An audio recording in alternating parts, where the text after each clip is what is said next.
Tantor Audio, a division of Recorded Books, presents Heartbreak Her by Eva Simmons. Narrated by Connor Brown and Desiree Ketchum. May 1. Sebastian. Give me tits and a Sharpie. Give me a woman screaming my name. Give me thousands of nameless faces. But look them in the eyes and pretend I can still feel anything through the pot and booze? No thanks. Unplugged shows are the worst.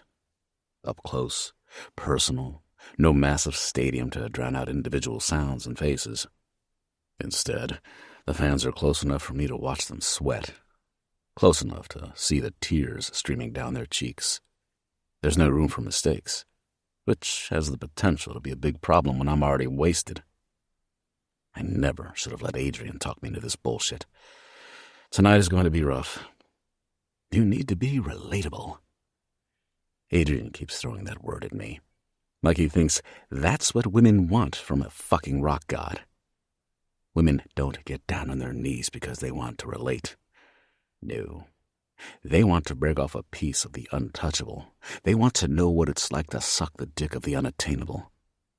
They want a glimpse of the other side before settling down with husbands and kids. Something to think about with their vibrators inside them when they get bored of their white picket fences and the missionary position. So that's what I'll gladly be. After all, my fans are incredible. Every naked inch of them. Feedback cuts through the speakers and shoots straight to my nerves. Fuck. I adjust my beanie. My roadie gives an apologetic look from the side of the stage, but Adrian is already on it. He's been our band manager long enough to be able to read me like a fucking book. He knows I'm a razor's edge away from losing my shit, and the last thing I need is someone adjusting the sound who doesn't know what they're doing. Where is Roger, anyway? And when did our crew fill up with so many people I don't know? Adrian better sort this out because the rest of this tour needs to be perfect. I might be the biggest disaster to hit the cover of Rolling Stone, but the music has to be on point.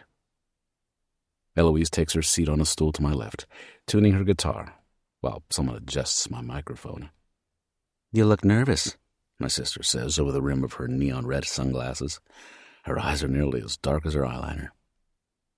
I'm never nervous. Sacramento. She throws one word at me to prove her point, tipping her sunglasses up over her eyes before returning to tuning her guitar. She just had to go there. Had to do what siblings do best and open up infected wounds. 4 syllables, and the reminder of that night is bleeding out all over the stage. Sacramento was a lot of things, and not just the end of our 4th tour, the roughest one yet. It was the culmination of what months on the road had been leading up to. Absolute chaos. Rain was pouring down over an outdoor stadium. The sound system was totally fucked. Half the band was wasted before the start of the set. Adrian was chewing out the crew for fucking up the lighting, the equipment, and everything else. It was also the last time I spoke to Myth. Not that I want to think about that right now. Sacramento was a shit show. A mess. A disaster. There was a lot of things resembling slowly circling the drain. But it wasn't nerves. I'm fine, I say, waving my hand up, motioning for a roadie to come over. Just need another shot. Eloise puts up her hand in their direction, signaling the roadie to stop. And they get that torn look on their face. One foot halfway forward while the other sticks behind them. Stay. Go. Stay. Go. We sit there watching them try to decide. Who holds the power in the biggest rock band in the whole fucking world? My sister? Or me? You're cut off, she says. Any more booze, and you'll forget the lyrics, or worse, piss yourself on stage. I performed Burning Man stoned as fuck and drunk off my ass, and didn't forget the lyrics. Pretty sure I'll be fine singing for this ABC special. The roadie does a shuffle forward, and Eloise shakes her head, forcing them to retreat. Guess that answers my question. Buzzkill. Being a twin blows sometimes. Eloise is always reading my mind and shit. Thinking that just because we shared a womb for 9 months, It allows her some sort of authority over what I do with my body and career. Screw her. I'm older by 2 minutes. Not to mention that every time our mom went on another bender, I was the one who basically raised Eloise, working more than I went to school, stealing when my paychecks weren't enough to get by, putting together the band that finally got us out of our small town and set us free. I didn't have to let her join, even if she was the best bass player I knew. But she was my sister, and I wasn't about to leave her behind. Except now, we're tied in every way, as siblings and as musicians. And as much as I love her, her opinion gets really fucking old sometimes. Eloise can shove it and keep her twin mind-reading voodoo tricks to herself. I don't need anyone knowing the messed up shit in my head. Besides, she has no room to judge me before a show like this. Unplugged performances are her thing, not mine, and she knows it. This kind of stage is her realm, her domain. She loves when the music is stripped down to its barest form, giving off all the feelings. She's good with that crap. Feeling. That's why the women who come to see enemy muse perform always gravitate toward Eloise. Even if they do ultimately end up in one of the guys' beds by the end of the night, she's the one they want to actually meet and have a conversation with. She's the one they want to get to know. Eloise is relatable. You ready, man? Roman comes up behind me and slaps me on the shoulder. That's all it takes. My dumbass head is swimming in whiskey and loses all sense of direction, sending me toppling over. Fuck, bro! Noah grabs my arm before I hit the ground, while Rome moves in front of me to block the view. Like the crew doesn't already know I'm trashed. I didn't know we were already partying, Rome says with a shit-eating grin. When did you start drinking? Yesterday. Noah cocks an eyebrow at Eloise, but she just shakes her head behind a curtain of sandy brown hair, refusing to even look at me. The band is no stranger to what's become of my pre-show rituals. What started as a celebratory shot with the crew before the show turned into a lot more after Sacramento. By the time my head started to process what happened on that tour, Adrian had us shooting around the globe from one show to the next as a distraction. Or for money. It didn't really matter. I was jacked in the head through most of it. The world tour was perfect, incredible, everything I ever wanted out of my career. But it was also really fucking blurry. Rome, Noah, and I had partied like we deserved to be worshipped, because that's how it felt. The drugs, the music, the groupies, they loved us. I didn't hear any of them complaining as we rounded the globe, losing track of daytime, nighttime, what country we were in, what century it was. We were all enjoying the revolving door of beautiful women and topping it off with anything we could get our heads fucked up on. The entire band was right there with me, apart from Eloise, and I embraced it. Anything to take my mind off the Sacramento-sized hole bleeding out in my chest. Anything to take my mind off of myth. The problem wasn't the world tour. It was what happened when we got back to the States. Rome tamped it down, and Noah went to rehab, so they expected me to get my shit together as well. But why the fuck should I? Just because they mellowed the fuck out with their partying doesn't mean I've fallen off some kind of wagon. I worked for this shit harder than anyone, made the sacrifices so they wouldn't have to.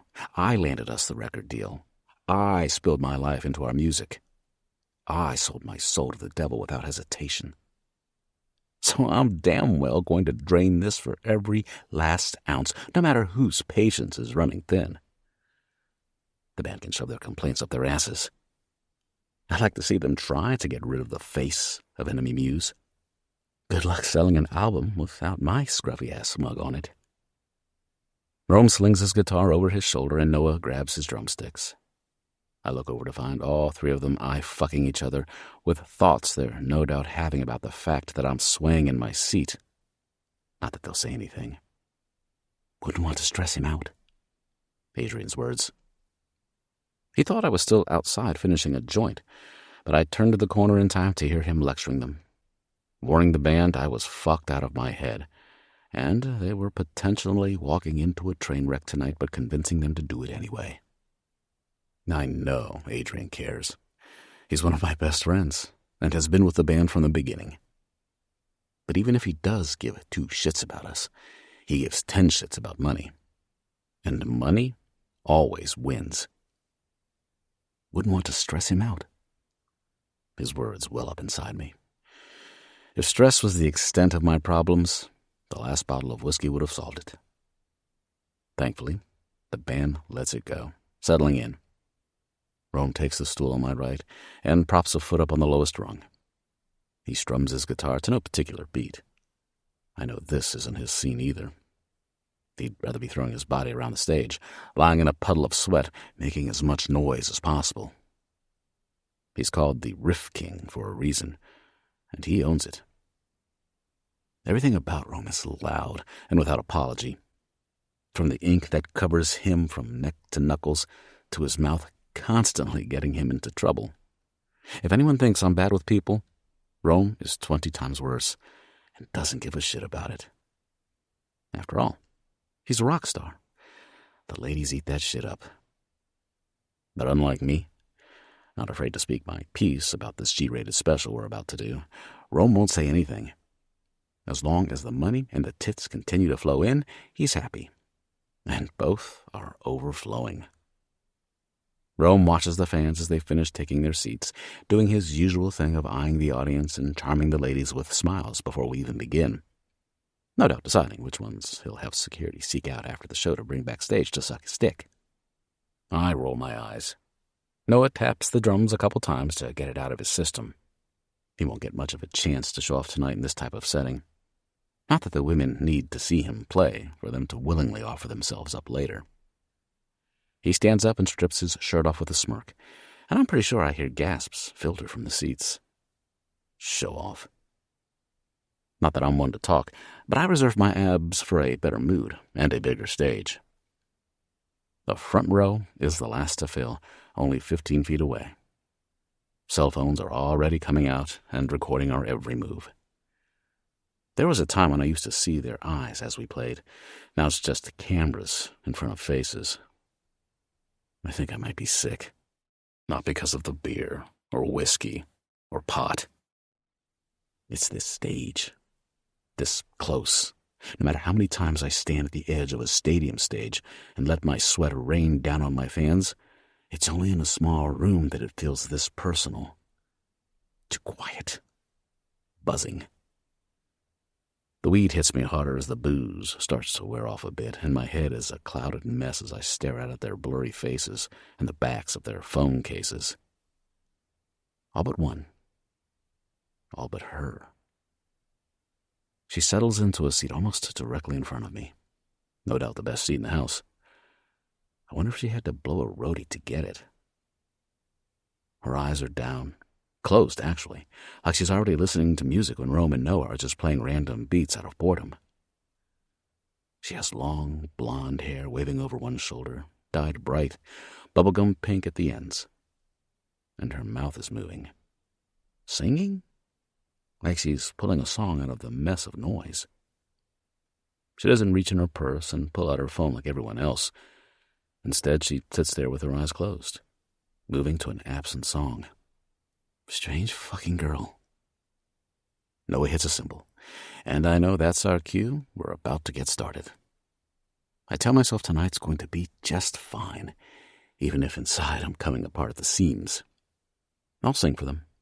The band. The audience. Her. Eloise leans toward me, covering my microphone with her hand for good measure. You good? She asks. The same question before every show lately. It grates on my nerves because I've never given her a reason to think I can't power my way through a set. I show up tired, sick, wasted.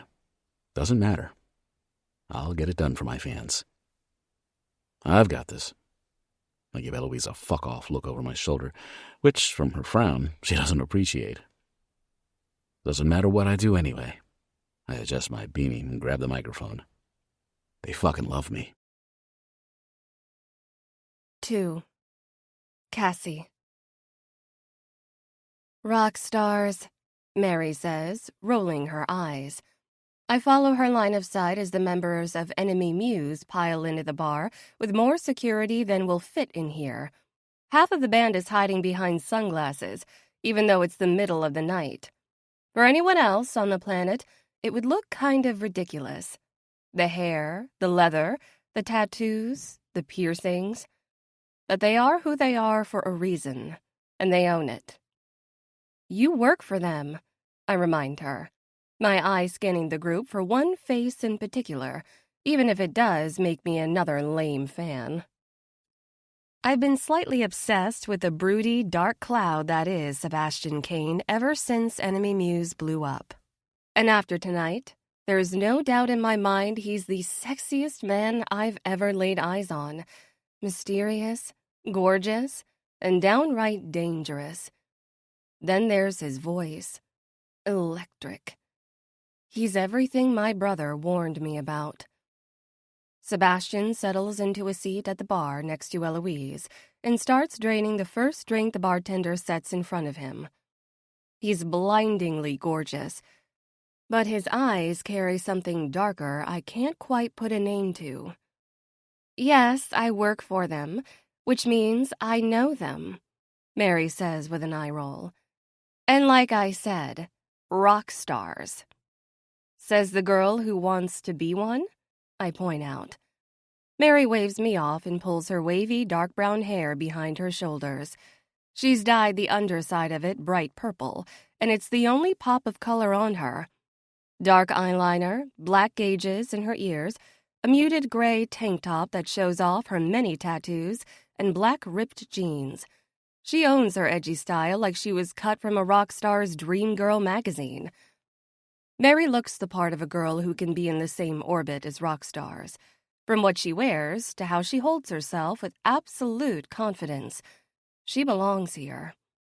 Unlike me, with my blonde hair, dyed bubblegum pink at the ends, and barely any makeup. If I were to spend too long around a band like Enemy Muse, I have no doubt they would eat me alive. Which is fine because, for me, a night out at one of their concerts is where I draw the line. Honestly, I'm not sure what the appeal of their lifestyle is.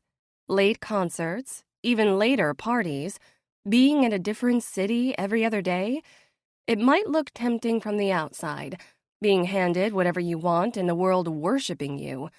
But I've known people too close to this lifestyle to think that's the extent of it.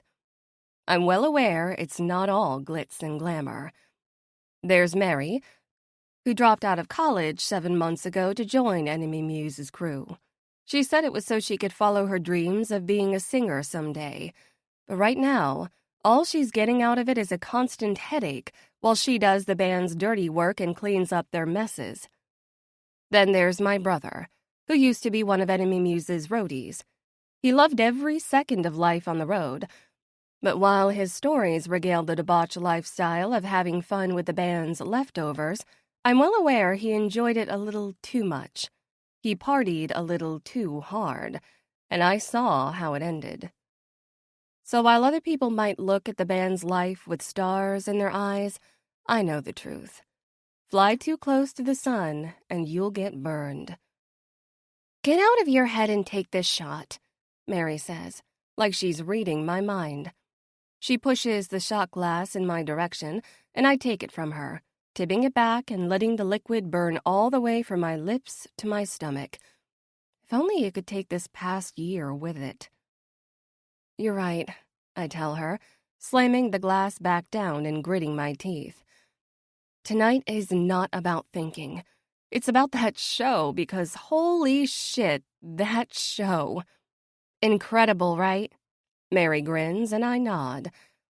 My head is still spinning from being in the same room as Enemy Muse, directly across from my idol, Eva Kane. Brilliant songwriter, gorgeous. And then there's Sebastian. Photos do not do him justice. He is... Well, I can see why he probably never sleeps alone. And every time I open my eyes during the show, I swear I caught him looking at me. Although that's probably how he makes all girls feel, being the center of the universe and all. One glance and I'm a black hole caving in on myself. It was amazing, I say, still picturing them playing in my head as I take another drink. I've been an Enemy Muse fan for years, ever since my brother introduced me to their music. He and I didn't have much in common. Most of the time, it felt like we were living such different lives, we might as well have been speaking different languages. But music was where we could connect. It was our shared space. And from the moment I first heard Enemy Muse, they were my favorite. Something about Sebastian's voice and the lyrics mixing together. I felt their music in my bones. And tonight was something else entirely. Even if I've seen the band play a number of times at bigger venues, it's the first time I've been this close to them, really heard them. It was transcendent, otherworldly. My brother could have been sitting right there with me. I felt everything. They're the best for a reason. Mary's eyes fall over my shoulder, and I follow her gaze. A woman is standing in front of the booth Rome and Noah have settled into, and she's lifting up her shirt to show them her breasts. Mary groans. Even if they are annoying and childish. She reaches for her drink, and I avert my eyes, realizing none of this is out of the ordinary for her. I have no doubt Mary has seen it all, and she's not the kind of girl who is easily fazed. He was drunk, though, right? I ask Mary. Sebastian? I nod. Always, Mary says. Supposedly, he didn't used to be like that, but I can't say I believe it. I've seen Sebastian sober maybe a handful of times since I started working for them. He takes the lifestyle to another level. I'm pretty sure that should be a giant red flag. But as I watch Sebastian across the bar talking to his sister, it doesn't scare me away. Because I don't see a drunken mess. He just looks sad. If only he wasn't so beautiful. I turn back to Mary. How is that even legal? To sound so good and look like him? I could introduce you. Mary wiggles her eyebrows at me. No way. I'm a nobody. I wave a hand at her. Besides, I'm pretty sure I saw him signing a pair of double Ds on the way out of the show. I wouldn't be a blip on that man's radar, whether he's drunk or not. Come on. We're celebrating. You just graduated college. It's a huge deal. Mary and I met in college, and even if we are very different people, we grew instantly close. Mary's wild side gave her the unique ability to pull me out of my quiet and reserved bubble. And even if, at times, I was certain she was going to get both of us kicked out of school with her antics, being around her made the world feel bigger, made things feel possible. But then she left to follow the band around the country, leaving me once again alone. She always outgrew every environment she put herself in, while I just got comfortable. You should have been up on stage getting your diploma with me. Says you and my parents. Mary frowns. But that's beside the point. Today is about you. Hot as sin college graduate on the prowl. What better way to pop your I'm a woman who does what I please cherry than rolling around naked with Sebastian Kane? First it was an introduction, and now we're having sex? I narrow my eyes at her, trying to hide the fact that my lady bits are begging me to take her up on it. It's been 3 weeks since Brian and I broke up. 3 weeks without even mediocre sex. If I let the humming between my legs make my decisions, I would have jumped Sebastian's dick when he walked through the bar door. And that's not like me at all. I'm a good girl. Only if you want to. Mary smiles at me because she knows I want to, even if I won't. I'm sure he'd oblige. Can't say I've ever seen Sebastian turn down sex. The argument is not having the impact you want it to. I tip my glass at her. He's a rock star, she shrugs. He has lots of sex, gets even more blowjobs. These are facts, and I'm not going to lie to you. Appreciated, I think. So have you indulged? I grin, and my eyes dart to where Mary's eyes are watching Noah, who rakes his shoulder-length blonde hair off his face while a woman plants herself in his lap. He gives her ass a squeeze, but then makes her get up. Classy. Ew, gross. No way, she grimaces. But that's only because I'm too close to the orgy circle, so I know better than to get involved with the band members. Now it's an orgy? Sometimes. She nudges me. Not that I think you're ready for an orgy-filled post-college awakening. I'm just saying Sebastian Kane has been your celebrity crush for as long as Enemy Muse has been around, and right now he's sitting less than 10 feet away. Noted. Electric Hearts is your ringtone, Cassie. Because it's a good song. A great song. Sung by a sexy man. A man at the other end of the bar.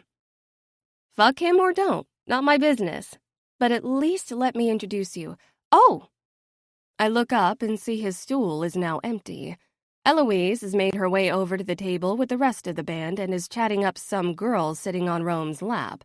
But Sebastian is nowhere in sight. He'll be back. And when he is, you're saying hello, Mary says with a nod.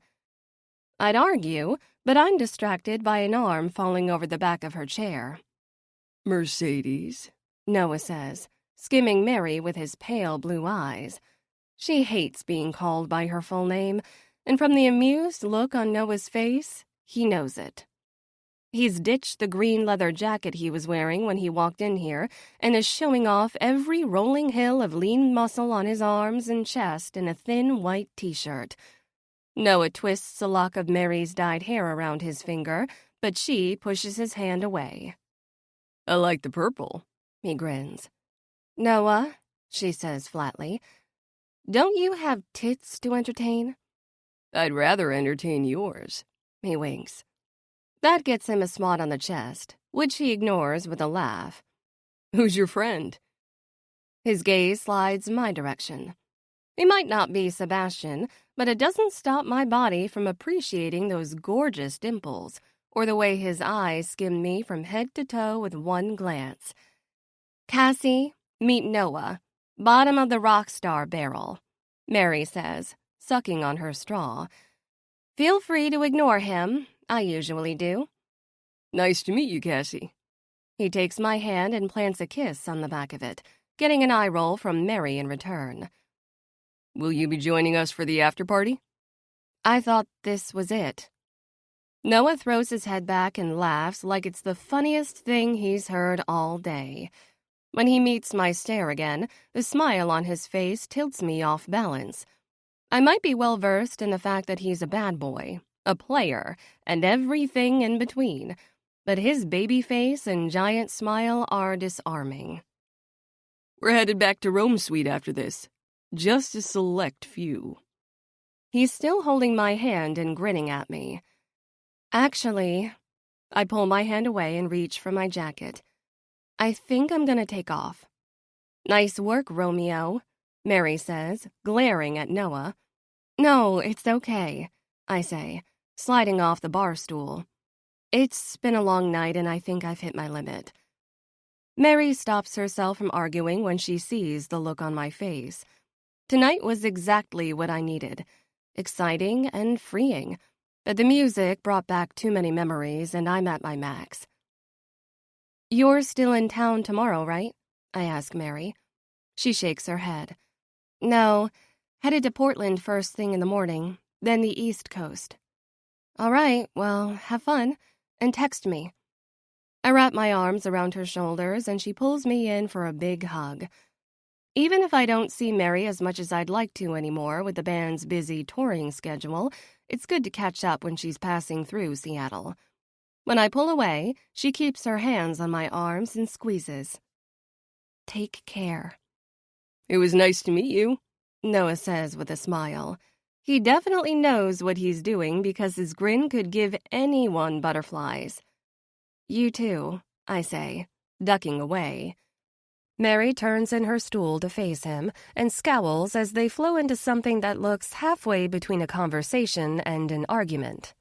I always assumed Mary despised Noah from the way she's talked about him on the phone, but now, seeing them interact for the first time, it seems like there's more to it. Stepping out of the bar, I feel like for the first time tonight, I can breathe again. The stars are bright in the dark sky and the air is crisp. It's chilly and I have to pull my jacket closed as I make my way through the parking lot. But when I get to my car, I stop, noticing a figure leaning against it. A man. But not just any man. Sebastian Kane. The one and only. He stands there in ripped jeans and a black leather jacket that's been well worn and fits him perfectly. Rings and bracelets decorate his fingers and hands. His thick, dark blonde hair falls to the ridge of his eyebrows and looks messy, like fingers have been run through it during a marathon of great sex. He doesn't notice me as he takes a drag of his joint and holds the inhale in his mouth for a long moment. I watch him mull over the breath before slowly letting it dissipate from his lips out into the night. All right, universe. I hear you. I take another step closer, and the movement catches his attention. He turns, and those eyes. Damn those eyes. Dark, and looking right at me. It's almost enough to send me running back into the bar, but I really need to get home. That's my car. I point to the blue Hyundai he's leaning against. Sebastian looks back and sweeps his gaze over my car before lifting off it and taking another drag of his joint. His square jaw tightens as he holds the smoke in, and his hand holds the joint out to me. I realize I'm staring at him, but I can't seem to stop. It could be chalked up to the effect of Sebastian Kane, rendering women stupid and speechless. "Want a hit?" he asks on an exhale, and the smoke curls out between his lips. No thanks. I walk around him to get to my car door, but he doesn't move, putting me within 2 feet of him. "You were at the show," Sebastian says, pinching off the end of his joint and sticking what's left of it in his jacket pocket. I nod, trying really hard not to stare at him. Like if I do, I might go blind. "Front row, center." It's not a question, and puts to bed any doubt in my mind that I did spot him watching me a few times during the concert. Not that it makes me special, I remind myself. It was a small room, only so many faces to zone out to. "It was a good show," I say. Sebastian narrows his eyes, studying me, weighing my words. And I wish I was better at small talk with rock stars like Mary is, so this wouldn't be so awkward. I realize his eyes are lighter than they seemed from far away. The color of honey, right on the edge of whiskey gold. His stare is locked on mine, and it might as well be a current pulling me under. "I'm Cassie." I break the silence. I'm not sure what's appropriate when you meet a rock star. If he were anyone else, I'd shake his hand, but he's him, so I keep mine tucked in my jacket pockets. "Sebastian." "I know." A hint of amusement colors his face. God, I hope I'm not blushing.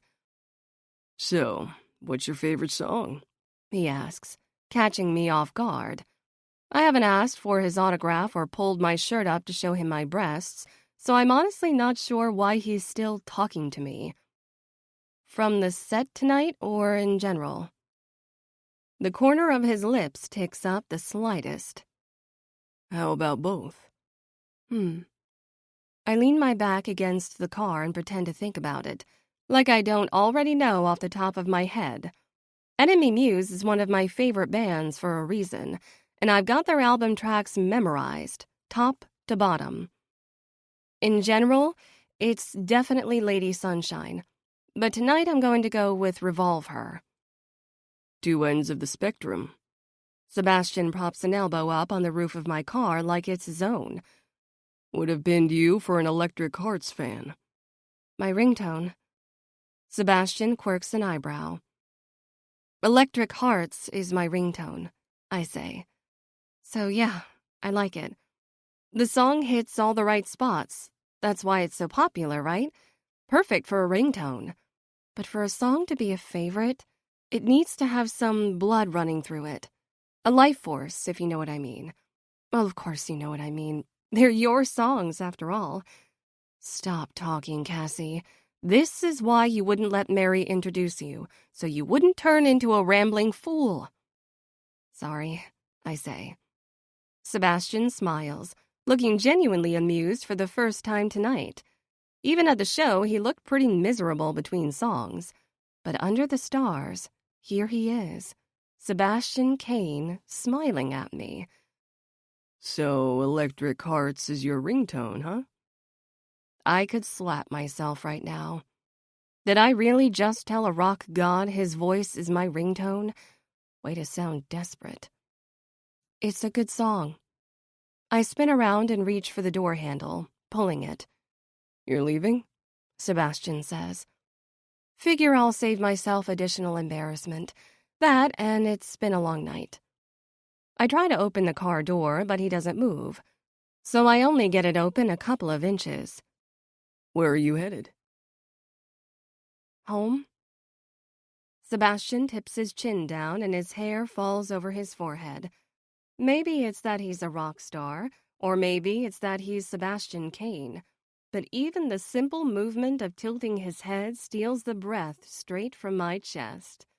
Yep, he's definitely the sun because my heart is going blind just looking at him. You should stay longer, Sebastian says, his eyes moving down, down, down. They might as well be undressing me.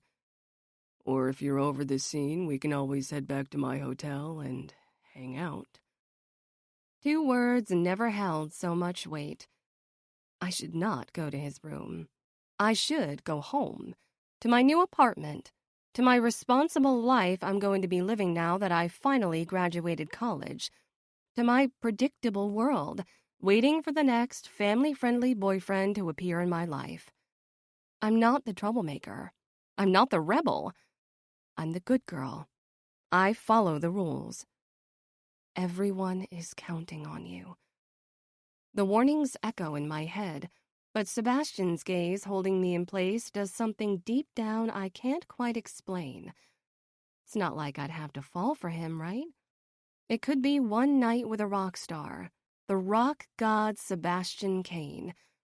After, he'll head back out on tour tomorrow, and I'll start my new job on Monday. It's not like this is unique for him, and I'm smart enough to not think more of it than it is. So what could it hurt? Hang out.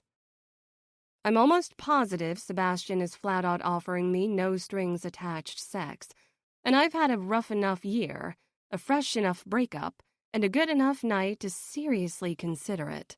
One night with my celebrity crush is what I deserve. A check on the almighty bucket list. No regrets, and no looking back. And those eyes, those honey gold eyes paired with his wicked grin. What do you say? He asks with a dark smile. And for the first time in my life, I want to make a very bad decision. 3. Sebastian. The weed has my head in the fucking clouds, and I'm still not sure if I'm hallucinating or if the blonde in the seat beside me is real. She has perfect pink lips that match the tips of her hair, and her eyes are closed again, like they were at the beginning of tonight's concert, as she sways to the music playing in the car. I've never seen someone react to music like Cassie does, or anything for that matter. Every sound, flinch, and hint of tenderness seems to amplify in her bones. I want to drain the feeling out of her and see if it brings life back to my body. I'm definitely high as fuck because I can't drag my eyes away from her. There's something about this chick. She manages to show barely any skin and still be the most tempting woman I've seen in years. Possibly my whole damn life. She has a petite body, but even under the layers of her cropped white t-shirt and jean jacket, I spot just the right amount of curves. She's dressed like she spent the evening drinking milkshakes with her girlfriends, not at a rock concert. She's so simple, so innocent, so pure. It's magnetizing. Maybe this is it. I'm dying. Cassie's a figment of my imagination. She's death, wrapped in a gorgeous package coming to claim me. You're staring, Cassie says, eyes still closed. And I wonder if she feels it like I do, the energy that radiates off her. Blooming roses and raising the dead with a life that's expanding with every heartbeat. I am. I brush my leg against hers and lap up the current that hits when her gaze meets mine. I can't figure out if Cassie is a groupie or an angel, but I want to bury myself inside her and never come out. We're here, Mr. Kane. Boris, my driver, is standing with my door propped open. Time must have skipped because I swear we were just driving a second ago. Thanks, man, I say, turning back to Cassie, who's chewing the inside of her cheek. I reach for her hand in her lap, expecting she might pull it away, but she doesn't. She laces her fingers through mine and lets out a forced exhale. Boris can take you back to your car if you've changed your mind, I say, recognizing her hesitance. Or, no pressure, we can just chill and watch a movie if you want.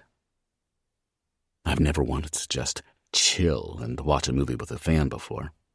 It goes against the reputation I've happily embraced, but Cassie disarms me. And if I have to sacrifice getting my dick wet tonight to spend more time with her, I'll do it. Her eyes move from me to the hotel, and I'm certain this is when she's going to bail. She's not like the girls I'm used to bringing back to my room, desperate for my attention. Why Cassie even agreed to come back here with me in the first place rattles my brain. Not that I'm complaining. Cassie? A question. Or an out. Her sharp, blue-green eyes dart in my direction. The color of island water at sunrise. Peaceful. Warm. Show me a room, Cassie says. Damn. It takes all my power not to drag her out of the car before the last word leaves her lips. Instinctively, that's what I want to do.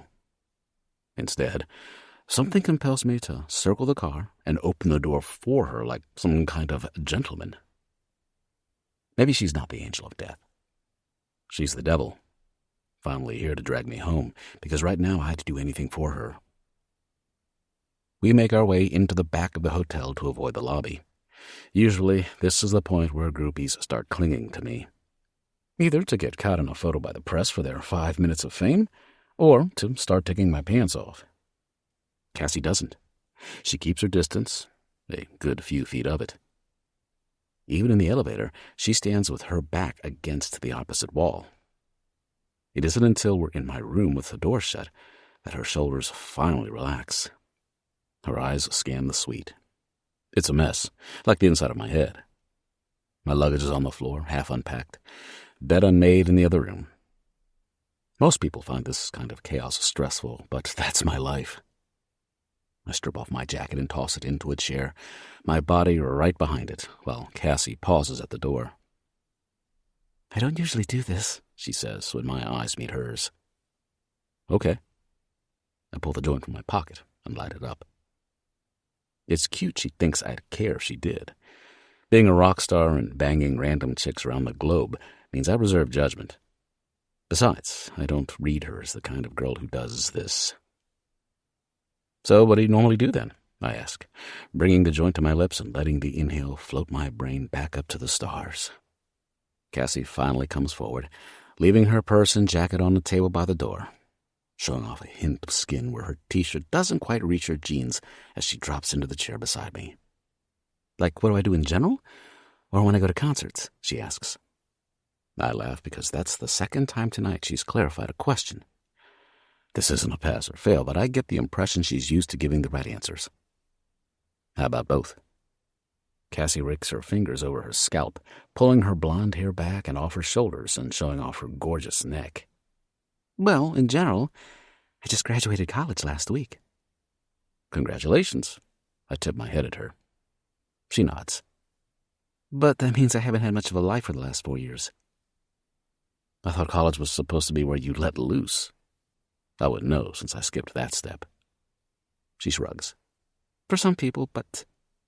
She pauses for a moment and chews on the inside of her cheek again. I didn't have the option.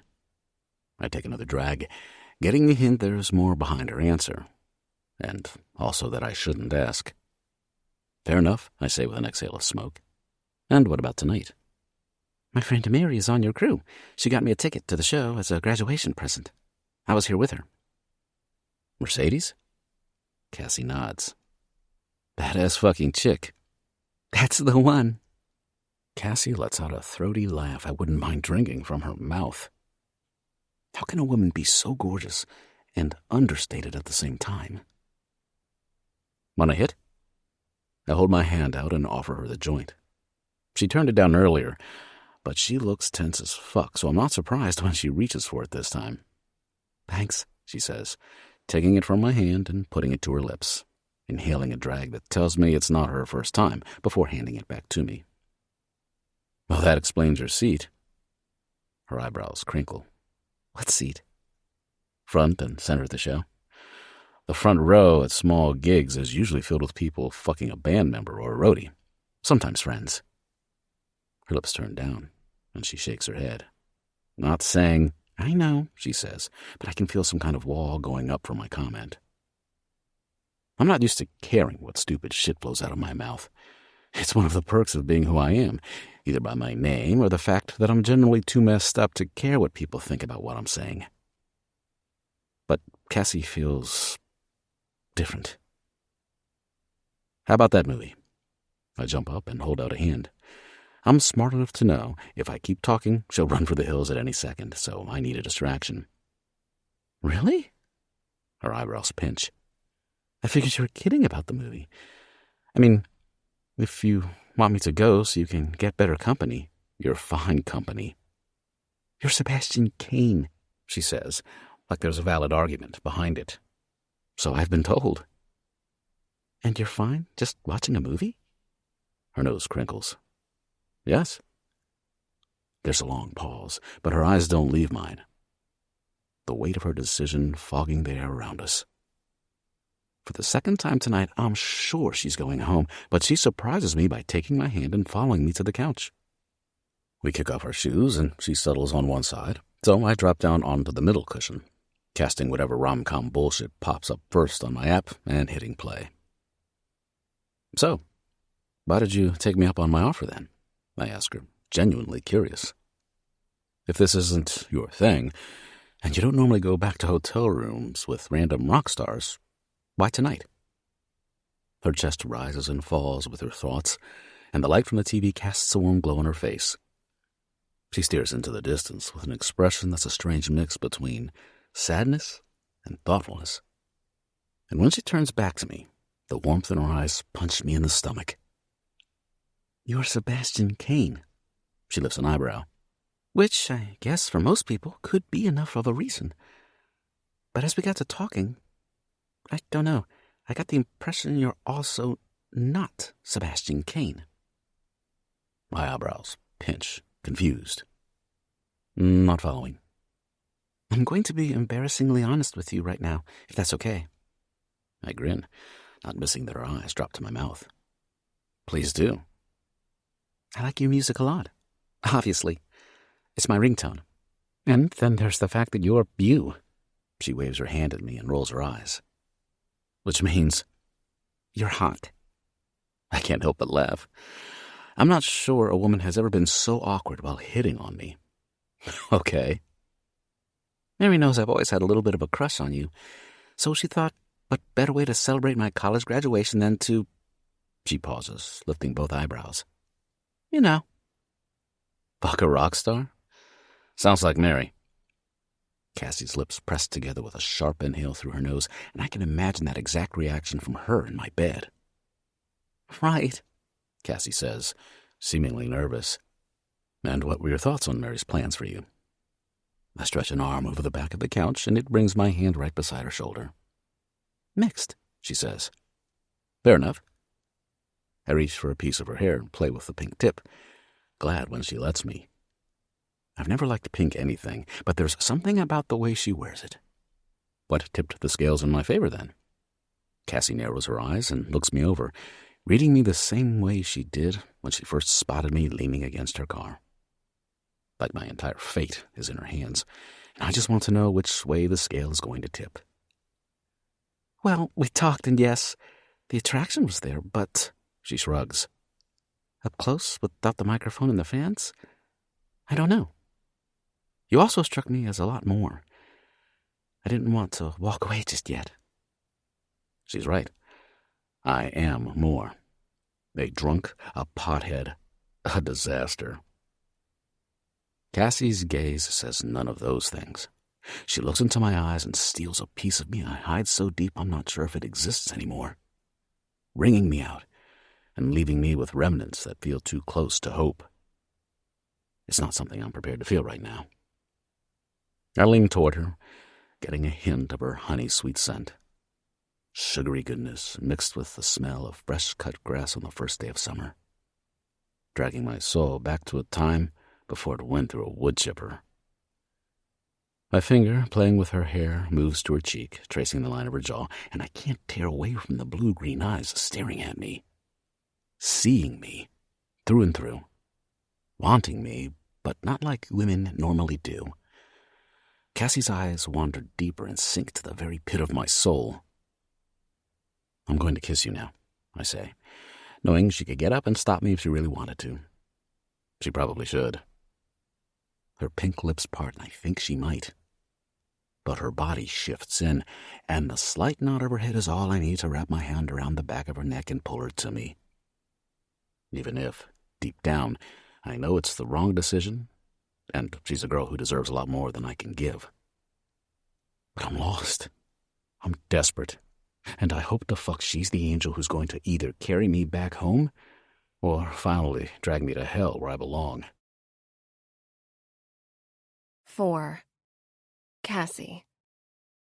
Sebastian tastes like whiskey, pot, and wintergreen gum, like everything that should be a warning sign to a good girl like me, but it sets my body off like the start of a chain reaction from my mouth to between my legs. I'm not sure what it is about Sebastian, the smell of leather, the heat of his skin, the way he feels like the loss of control, but it makes me want to hold him together so he can stay in place. Like, maybe if I can keep the pieces of him from shifting, it will heal all the broken parts of this past year that are shattered beyond repair inside of myself. But as his kiss deepens, I'm lost, because one swipe of his lips on mine, and I know we're both looking for what the other can't offer. Someone to make them whole again. It was a bad idea to come back to his hotel room. It's not the kind of thing a girl like me does, especially knowing what rock stars are capable of. Sitting here with him tonight only confirms everything I assumed. He's a hazard, a player, a disaster. His heart is surrounded in rocks that wreck even the most careful of ships. But I can't help myself. The faintest glimpse of something beneath the pain in his eyes, and the self-saboteur in me had to know more. Sebastian pulls me onto his lap, and I straddle him. One of his arms wraps around my waist, while the other hand holds the line of my jaw, skimming the front of my throat with his thumb. He tips my head back to take me deeper, and I don't know if it's the single hit of his joint or if it's just him that's making my brain fuzzy. His mouth moves from mine, down my throat, pausing where my heartbeat meets my skin. He stops his lips there, and I wonder if he feels my heart racing for him the same way I feel the effect I'm having on him between his legs. After a long moment, he tips his head back, leaning it against the couch and staring into my eyes. His hands move up and down my sides, but he doesn't go for the hem of my shirt or the button on my jeans. He just traces me. I hold on to his shoulders and realize they're as solid as I expected. Strong mounds I roll my hands over before sinking my fingers into his traps and appreciating how his body relaxes at the pressure. "What's it like?" I ask him when he's quiet for a while, just staring at me. He quirks an eyebrow. being up on stage, having everyone worship you, being at the top of the world? All things I can't imagine, and not because I'm shy in front of large crowds of people, but because it's nothing like how I live my life. Quiet, under the radar, avoiding the cracks that'll pull me under like they did my brother. Sebastian brings his hands to the sides of my face and rakes my hair back, dragging his fingers through it until his hands mirror mine on my shoulders. "Terrifying," he says. Something about the shift in his eyes tells me maybe that's the truth, but it's not what he wanted to say. Why? His eyes close, and I wonder if I'm stepping over a line or pushing too hard, but he answers. "They're all relying on me." He doesn't clarify if it's his band, the fans, or his family. Maybe it's all of them. I move my hands up into his hair and trace circles on the back of his head, while he runs his down and tightens his grip around my waist. There's something unspoken, and I wonder if maybe this is just how he is with women. Maybe what I'm sensing isn't anything out of the ordinary. Maybe he's a physically affectionate person who absorbs you like a sponge when you're around him, and the closeness is nothing special. After all, I'm sure he's had lots of practice. "What are you thinking?" he asks, like he sees my eyes working. "You've been with lots of women." I surprise myself by answering him honestly. Something about Sebastian makes me want to carve open my chest and hand him the truth. That thought alone should be terrifying, but it isn't. This is only for tonight. For me, for him, something I'll tuck away in my head when I go back to my carefully planned life. A life where I do and say all the right things. Tonight is a temporary escape from the pressure weighing me down, and being around Sebastian feels like permission to let go. "What do you think about that?" Sebastian asks instead of trying to deny what I said. We both know it would be a lie if he did. I press in closer, dragging my hips against his erection and feeling it light a fire between my legs as I do it. I trace my fingers along his jaw, still in shock that I'm touching Sebastian Kane. For a man always surrounded by people, you still seem lonely. He processes my words by pressing his forehead against mine and looking into my eyes. And I realize no one's looked at me like Sebastian does. Curiosity that turns me completely transparent. I've had boyfriends. I've had sex. But anything I felt in those moments with those men pales in comparison to one look from Sebastian. You're just another warm body for a man who keeps a collection of them. Don't let him pull you under. The whispers in the back of my head remind me of the dangers of who Sebastian is. This is why good girls don't get involved with rock stars, much less guys like Sebastian Kane. We sense impending pain from miles away and know to steer clear. My heart doesn't have enough tread on it to survive roads like him for longer than one night, something I remind myself of as quickly as I push the thought away. I dip my mouth down to his, pausing an inch from it and feeling everything in his exhale. Weightlessness, breathlessness, escape. Pressing my lips to his, I close the final inch and feel any part of me that was hesitating slip away. Sebastian pulls my chest flush with his, my nipples hardening at the closeness. His large palms slide along the sliver of exposed skin at my lower back. He drags his hands down and cups my ass, squeezing just enough for me to dig my hips against him, and the slow build of tension starts to call out. Grabbing onto the underside of my thighs, he stands up with me in his arms, carrying me across the suite and toward a door I'm certain is the bedroom. And I want him to take me, to have me. I want to be a girl that gives herself to Sebastian Kane, knowing there may be many, but in this moment, I still feel like the only one. He's the sun, blinding me to anything else and making me want to orbit around him. We fall onto the bed when we reach it, his body pressing down on mine. The sheets are unmade and messy, and they smell like him. Leather, mint, and spice all around. On my skin, in my head. He props himself up on his elbows, hovering over my face, watching me pant like I'm frantic for him. Maybe I am. Maybe he is as well. His movements are slow but purposeful. Sliding one hand down to my bare stomach, he presses his flat palm against it. He moves up slowly, his fingertips grazing the underside of my breast through the thin lace bra that gives everything away, skimming the edge and moving further under my shirt until his fingertips graze my nipple.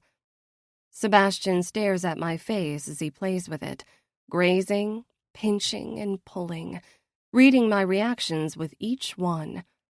I grip his shoulders, and my fingernails dig in as my hips press upward, needing more to meet the ache between my legs. He must sense it because he brings both hands up under my t-shirt and strips it off me, before tugging down the cups of my lacy bra and leaving me exposed. I've felt wanted by men before, but not like this.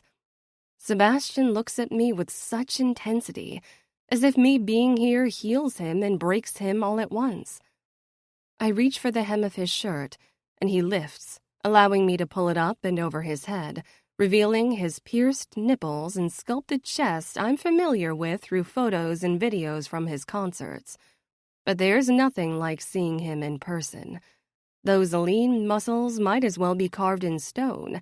His abs are a ripple of waves trailing down his stomach, brushed with the faintest line of hair that travels beneath his pants. I can barely breathe at the sight. "Sebastian," I say, looking up into his eyes. But he doesn't answer me with words, instead letting his lips crash over mine and spilling his thoughts into my mouth. His skin is warm where our chests press together. His hips grind between my legs, and I want to strip us of anything separating our bodies. "Fuck," he says, moving his mouth down my jaw, my neck. "I'm dreaming." He could be right. This doesn't feel real. At the same time, I feel everything. His lips trail down my chest, and I almost come apart when his tongue flicks against one of my nipples. "Oh, God," I scream out, surprised at the effect every small thing he does has on my body. Sebastian moves to the other nipple, drawing it between his teeth as he trails a finger between my breasts and down my stomach. It's more sensation than my brain can process at once. His fingers find the button on my jeans, and he undoes it, releasing my nipple from his mouth so he can kneel between my legs to tug my jeans down over my hips. He peels them off, along with my underwear, dragging his hands from my feet, up my legs, before spreading them on either side of him. I'm doing this with him. "You're beautiful," he says, staring at every exposed inch of me. I lift up onto my elbows and smile. "You're not so bad yourself." That draws a wide grin out of him, lighting up his honey brown eyes.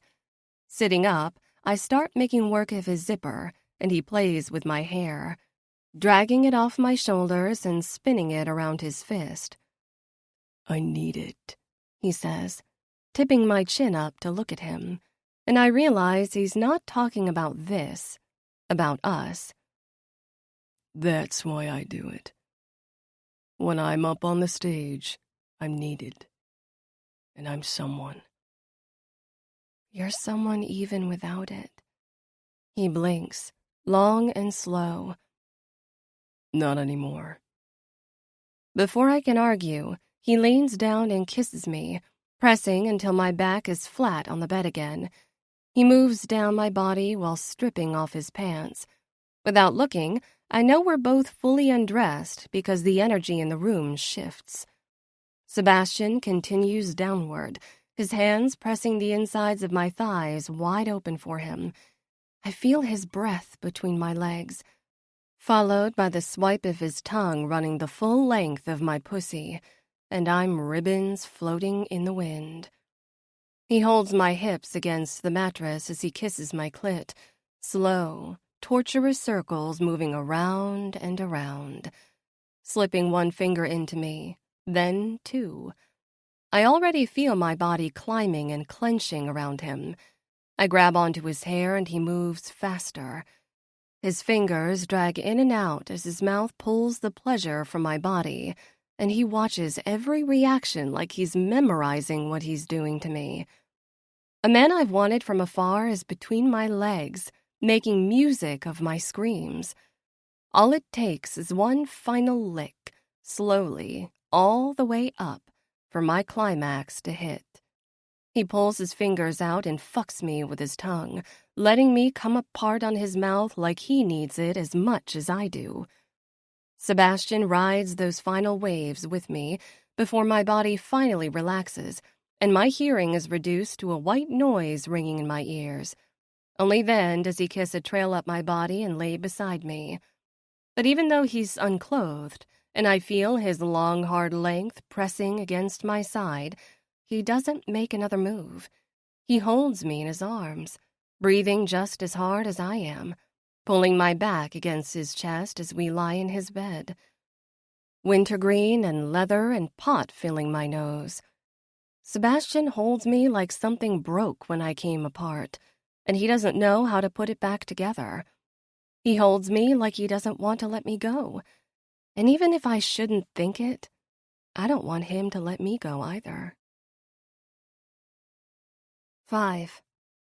Cassie. 1 week later.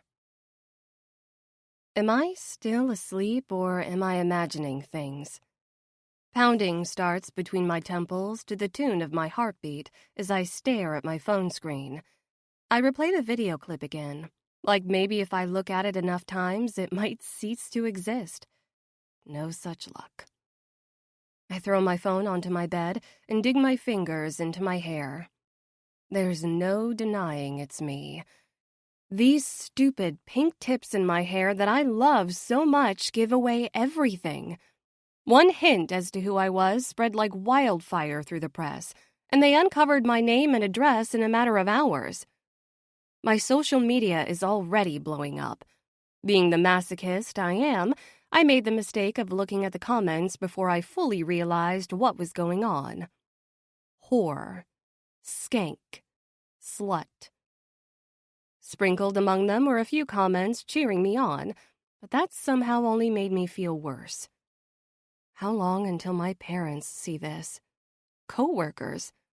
All it takes is one person whispering in another person's ear, and it doesn't matter how sheltered a person is from pop culture, the information will find them eventually, spreading like a twisted game of telephone. This is the last thing I need, that my family needs, especially after what happened a little over a year ago. I'm supposed to be the rock of the family, the solid one, the good one, the daughter my parents can count on. The last thing they need is more stress or heartache after everything with my brother. And I had to go get myself into the worst, most public kind of trouble. For what? Orgasms. My phone rings and I jump, dreading looking at the screen. But when I do, I see it's Mary. I know. I skip the hello, how are you, because shit has hit the fan, and I'm too busy wiping it off my face for pleasantries. I'm outside and coming in. She sounds as out of breath as I feel. I still have the spare key you gave me forever ago, but I'm calling you first because I didn't want to just walk in and scare you. She hangs up and I realize Mary got here really fast from being on the East Coast only yesterday. After Enemy Muse left town last week, they shot across the country. Yet she managed to somehow get here less than 12 hours after the video went viral. I shouldn't be surprised. Mary works for the band, and there's no doubt in my mind they would have been the first to find out. They probably have people on their team specifically designated to continually watch the press for anything that might cause a wave, and Mary is proof they found one. A tsunami is more like it. They probably shipped her off for damage control. Not like I leaked it. Not like I'll talk. If I could crawl under a rock and hide, I'd pick the biggest one right now.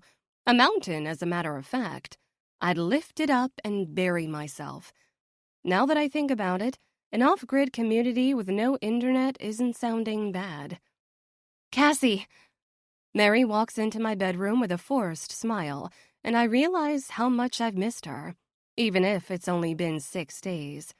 She pulls me in for a monster hug, and when she backs away, she places both hands on my shoulders. She looks the same as always. Dark everything, even her eyes. But the purple in her hair has been replaced by magenta, and she's rocking a new Monroe piercing. The speed at which things seem to shift and change when living the rock and roll lifestyle never ceases to amaze me. "Why didn't you tell me?" Mary asks, leading me to my bed where we both take a seat. She's not being executionary, but I don't blame her for asking. After all, who fools around with one of the world's biggest rock stars and doesn't tell her best friend about it? Me, that's who. I tucked my night with Sebastian away in my memories and placed it under lock and key for safekeeping. I don't know.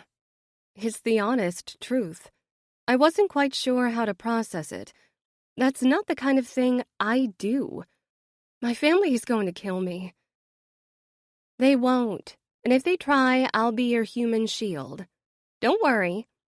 Mary forces another smile, and I wish there was real comfort in her expression, because then it would mean I might be able to get past this. Did it happen the night of the Unplugged show? I nod. Her eyebrows pull tighter. But you left? I did. Almost, I say. The memory of Sebastian leaning against my car beneath the pale glow of the streetlight still fresh in my mind. I ran into him outside. He was smoking. We got to talking, and one thing led to another. I wave my hand in a circle and let it finish my sentence. My phone rings, and I jump again. Mom. Fuck. I bury my face in my hands and ignore the call. Mary hits the silence button and tosses it onto the desk. You need to ignore the world for a while. I nod, fighting tears as I look back up at her. It was supposed to be fun. You said it yourself. I wave my hand in the air. What girl wouldn't want to screw around with their celebrity crush? And was it? Mary smirks. Fun? Have you seen the video? I hitch an eyebrow at her. Gross. No. Mary shakes her head. As curious as I'd be about Sebastian, you're my best friend. I don't need that image burned behind my eyelids. I laugh for the first time since waking up and looking at my phone this morning. Understood, I say. And yes, I mean, he's a rock star. The guy's clearly had practice. But what the fuck? He filmed it? Mary shakes her head. No, he didn't. Well, someone did. And we were in his hotel room, so you can understand why I find it hard to believe. Her lips pucker and she nods her head. They're trying to figure that out. They? Sebastian, Adrian, the band? Honestly, I'm not sure what happened, but he wasn't thrilled about it either. I roll my eyes. He's not thrilled? He's a rock star. People expect this kind of thing from him. If anything, it'll probably make him even more desirable to his fans. As if that's possible. Me, on the other hand, I'm a nobody. A girl barely getting her career off the ground, and now I'm facing a sex tape scandal? When Sebastian and I never even technically ended up having sex? Figures. Did I want him to have sex with me? Yes. But even though we spent the entire night together, naked, it never quite got there. We kissed, we touched, we explored each other's bodies over and over. I've never had so many orgasms. But there was this invisible line neither of us crossed for one reason or another. Like every feeling, every touch was enough to tear us apart from the inside out. And if we crossed that final barrier, we might have lost ourselves beyond it. It was the most intense experience of my life. Not that the media gives a crap. All they know is that I'm the girl who took a ride on Sebastian's mouth. It doesn't matter to them what penetrated what and what didn't. The camera still caught everything, and nothing in my life has ever felt more invasive. So you're saying Sebastian didn't know? I murmur, not believing it out of my own mouth any more than I believed it out of Mary's. About the camera? No, he didn't know. My stomach sinks. If that's true, and if I choose to believe it, that's fucked up on so many levels. Doesn't he have lawyers on retainer who can deal with this kind of shit? From what I understand, he's working on it. Mary takes my hand. But it's an uphill battle when the video was filmed in his own room. Not to mention, once it's out there, it's out there. I finish her thought and she nods. The internet. The world's greatest invention and my biggest enemy right now. I might be locked away in my room at the moment, but I feel it in the air. The video spreading, views piling up, whispers turning that night dirty. It wasn't. I'm not sure what happened inside me when I was in that room with Sebastian, but it made me raw and desperate. And even if we were naked and having fun, nothing in my life has ever felt purer or more intimate. The way he looked at me with those honey brown eyes, like I was gravity holding him in place. The way the air shifted. The way his kiss drained my life force. Who knows? Maybe in his mind it was like any other night with any other woman. But to me, I was dumb enough to feel much more. It's that thought that makes me push the memories down deeper. Because it's stupid to think a one-time fling with a rock star could be anything more than sex, much less a good idea. One night as a rebel does not a rebel make, as evidenced by me going home and falling back into the pattern of my normal, boring life the next day. So why did they send you here? Mary's frown deepens. Can a girl be there for her best friend? Under normal circumstances, yes. I squeeze her hand. And don't get me wrong, I appreciate you showing up in person, but I'm not dumb. So go ahead. I'm a big girl. What do they want? Or are they just confirming I'm not the one who released it? Because trust me, I'd rather die. He doesn't think that, Mary says firmly. Wonderful. I roll my eyes. He doesn't, but I'm sure others do. I don't know. I lift an eyebrow at her.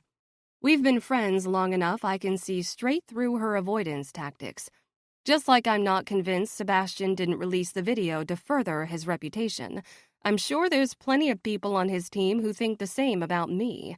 To them, I'm a random woman who went back to his room and messed around with him. They don't know my motives, or that I would never put myself out there like that. My eyes move to a picture on my dresser, one where my brother has his arm wrapped around my shoulders. His shaggy, dark blonde hair almost covers his eyes, but nothing hides his blinding grin. He warned me time and time again about the band, about the rock star lifestyle, about Sebastian. He would have been so disappointed. I'm going to be sick, I say, grabbing my stomach and rushing to the bathroom. I slam the door shut and barely make it to the toilet before everything I'm feeling starts pouring out of my mouth. Regret, disappointment, anger, but mostly just puke. I'm sure hundreds of girls have shared Sebastian's bed. He didn't deny it when I brought it up with him. I'm just one in a long line of fun nights that aren't supposed to have consequences. Yet I'm the one who has to end up in the middle of this scandal. I deserved one night to let go, to let loose. After barely keeping my family together over the past year, I made it to the other side. I graduated college with honors. I got the dream job. I paid my dues. I was owed one night of whatever I wanted. Not you, Cassie Walker. You don't get to play with fire and expect it not to burn you. Cassie, honey. Mary knocks on the bathroom door. Are you okay? No. Head in a toilet, last night's dinner in the back of my throat, my lady bits all over the internet? I am most definitely not okay. There's a beat of silence so deep I can hear Mary breathing against the doorframe. I turn to lean my back against the wall and tip my head back. Dewy sweat coats my forehead from puking. It didn't help. My stomach still feels sick. I don't know what to do, I say.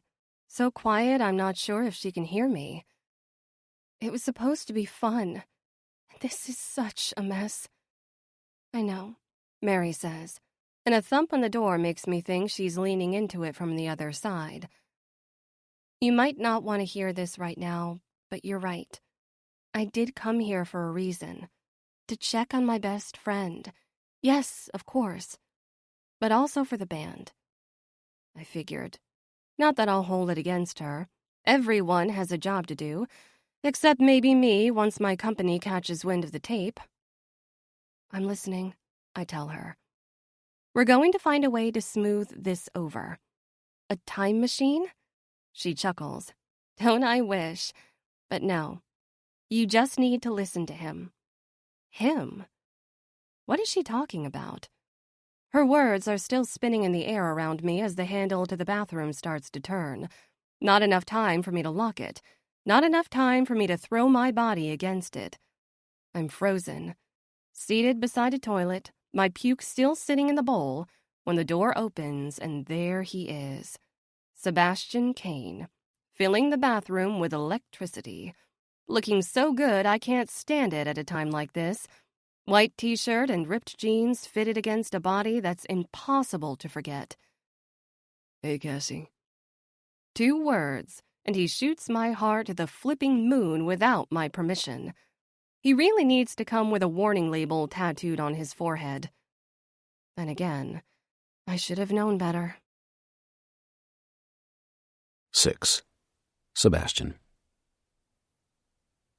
I was so high the night I met Cassie, I didn't know if the girl with the pink hair was actually real.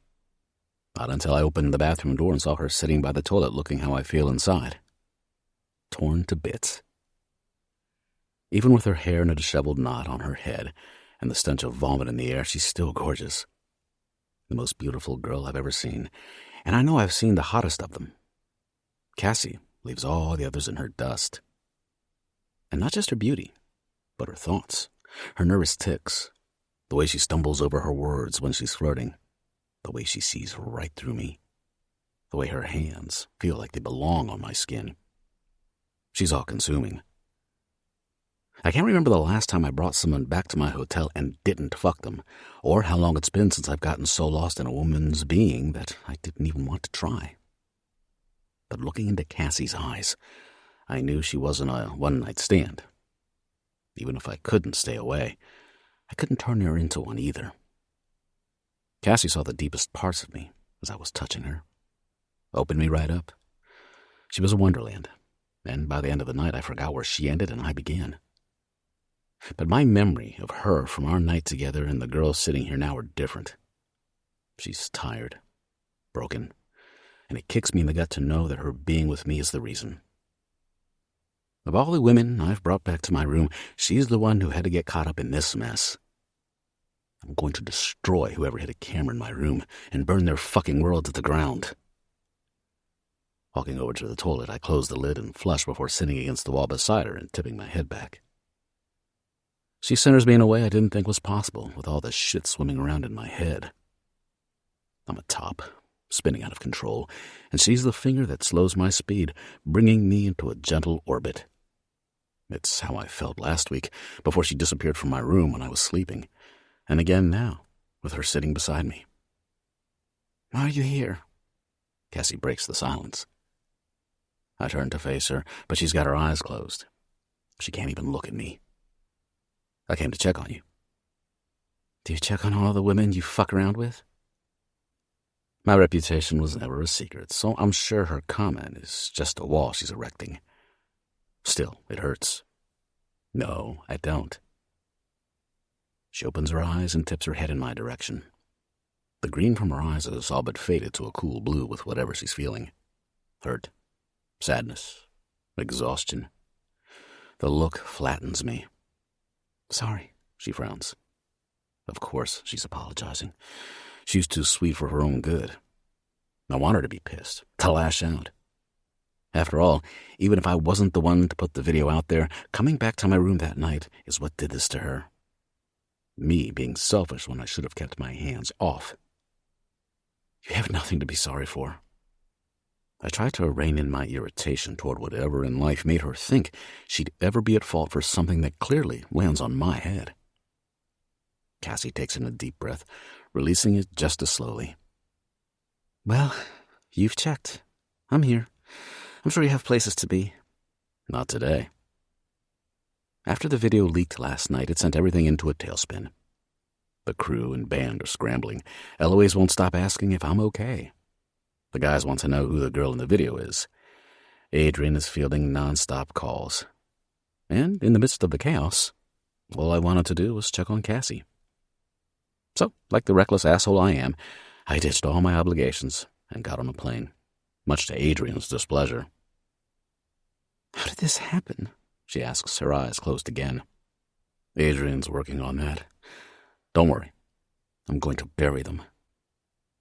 If some fucker thinks it's okay to plant a camera in my room and release a video without our consent, they've got another thing coming. Legal troubles will be the least of their concerns once I find out who it is, because the regret in Cassie's eyes makes me want to ruin their life. In my profession, I'm used to invasion of privacy. There's rarely something I do that isn't caught on camera in one way or another, but this was the ultimate breach. Someone invaded my private space. Someone got close, too close. The hotel swears it wasn't an employee, but I'm not sure who else would have had access. Warm fingers thread through mine, and I look down to see Cassie holding my hand. A small move that settles me more than anyone's words have over the past 24 hours. I should pull away, knowing I'm rotten and broken. I'm a sickness waiting to spread, and her thinking any different will just hurt her more. But instead, I grip tighter and soak up her warmth just a little longer, praying I don't drain all that's left. Cassie leans back and stares at the bathroom doorway. I need to delete all my social media, she says. Maybe I'll just burn my phone. I've already taken a match to my life, so it'd be only fitting. I'm going to get fired. Not that it will matter once my parents kill me. She's mumbling it out loud, but she isn't looking for a response as she assesses the damage in her head. It strikes me, even if not for the first time, the aftermath she's dealing with. While I'm upset someone is messing with my life, I know it won't actually impact my reputation. If anything, my livelihood might benefit from something like this. People expect it, want it, need it. But a scandal like this has the opposite effect on Cassie. One night with me has the potential to destroy her. You really think your work will fire you? She lets out a short breath. They won't be happy. I look around the bathroom, remembering the apartment I walked through when I arrived. It's small, but nice. It feels like a home, which is more credit than I can give the tour bus I live on half the time. But it's not extravagant, and I'm not sure losing her job is something she can handle financially. You're an artist, right? I remember being lost in how she talked about painting and drawing when we took breaks between orgasms.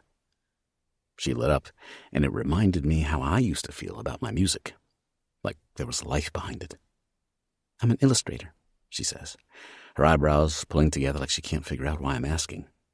Or I was. Who knows now? Mary took my phone. Probably for the best. She nods. What do you like to draw? For work or for fun? She asks, and I have to hold back a laugh at her always clarifying every question. I squeeze her hand. How about both? I prefer to paint. It's messy, and I like the freedom in it. She sighs, and I almost get lost in her exhale. But my job is for an advertising company. I draw pictures and logos for marketing messages. Branding, that kind of stuff. It's nowhere near as cool as being a rock star, but I like it. It lets me be creative. I happen to think it's very cool. That brings the faintest smile to her lips, and I can't help but squeeze her hand again. The warmth from the heat of her palm on mine reaches so deep in my bones that I forgot I was capable of getting that far in anymore. Here's hoping I don't lose my job then. Cassie frowns. It'll be okay. I plant my other hand on top of hers so she's sandwiched between them. If your employer decides to be a prude dick, you can always come work for the band. We're always looking for artists for tour merchandise and shit. Cassie pulls her hand away and sits up with a shocked look on her face. What did you just say? You could come work for... No. Cassie scrambles to her feet, and I can't figure out why my offering to help has caused such a strong reaction. She walks over to the sink and cups water in her hands, splashing it on her face as I come to stand behind her. When she looks in the mirror, our eyes meet. Water droplets stream down her cheeks and almost look like tears before she wipes them away. I don't need handouts. She narrows her eyes at me. I didn't say you did. You implied it. She shakes her head. You don't understand. I worked my ass off to get this job. I put in the hours, the blood, the sweat, the tears. I graduated college. I did it, after everything. She stops. Something tells me everything was a lot, but I keep my mouth shut so I don't stick my foot further down it. I did this as much as you did, she sighs. I don't need you to fix it, especially if I don't even know yet what needs fixing. I spin Cassie to face me, holding her shoulders when she tries to pull away. She's so close in this small bathroom that she's forced to look up at me, and it takes every ounce of my control to not lean in and kiss her. First of all, you didn't do this. Some asshole with a camera did this without our consent. This is on him, and he's going to fucking pay. I feel her body stiffen. Second, I was just trying to help. The offer stands, but I understand if you don't want it. It's not a handout. I'll even make you apply if it makes you feel better. But we've been looking for someone to redo our merchandise for the next album. So, just throwing it out there. Can't you see I want you to catch it?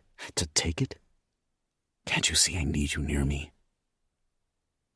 I'm not sure where these thoughts keep spilling out of, but I need to find a quirk to lock them in. I can't. Cassie shakes her head, and I try not to let her see my shoulders deflate. And that's fine, I tell her. Cassie's eyebrows pinch as she looks up at me. You're different today. How so? Sober, maybe? It makes me laugh, even if it's a sad realization. I've been too busy these past 24 hours to drink. It's mostly true, although in the past, it wouldn't have stopped me. No, but seriously, you just seem different like this, she says, letting out a deep breath. Stressed as fuck? She chuckles and shakes her head. Dare I say, the man behind all the leather and screaming fans is almost human? That kicks loose something I should chase after, but I don't want to. I lean in close to her ear and notice her breath hold in her chest. Shh. Don't say that too loudly, or you might piss off the rock gods. Finally, a full smile breaks across her face, and I feel relieved to know that maybe I can get her through this. Your secret is safe with me. Her gaze darts to her room. But I need to find Mary, and then I need to call my mom and figure out if I still have a job. You know, I'm sure you're needed somewhere too. I'll wait, I tell her, and her eyes widen the slightest bit in surprise. There's no way I'm leaving until I know where things stand. I have people to deal with my mess, a whole team of them, actually. Cassie has no one but herself. She straightens up, and I step back, realizing once more how beautiful she is without a smudge of makeup. She leads me out of the bathroom, and I hear Mary talking in the kitchen, so we head her direction. But I'm frozen in place as I walk past her dresser. Cassie? My stomach turns to knots as she pauses, her hand on the door holding it open. I grab the picture off her dresser, and tightness swells in my chest as I stare at the shaggy-haired blonde man in the photo. He has his arm around Cassie, and he's sporting a shit-eating grin I'd remember from anywhere.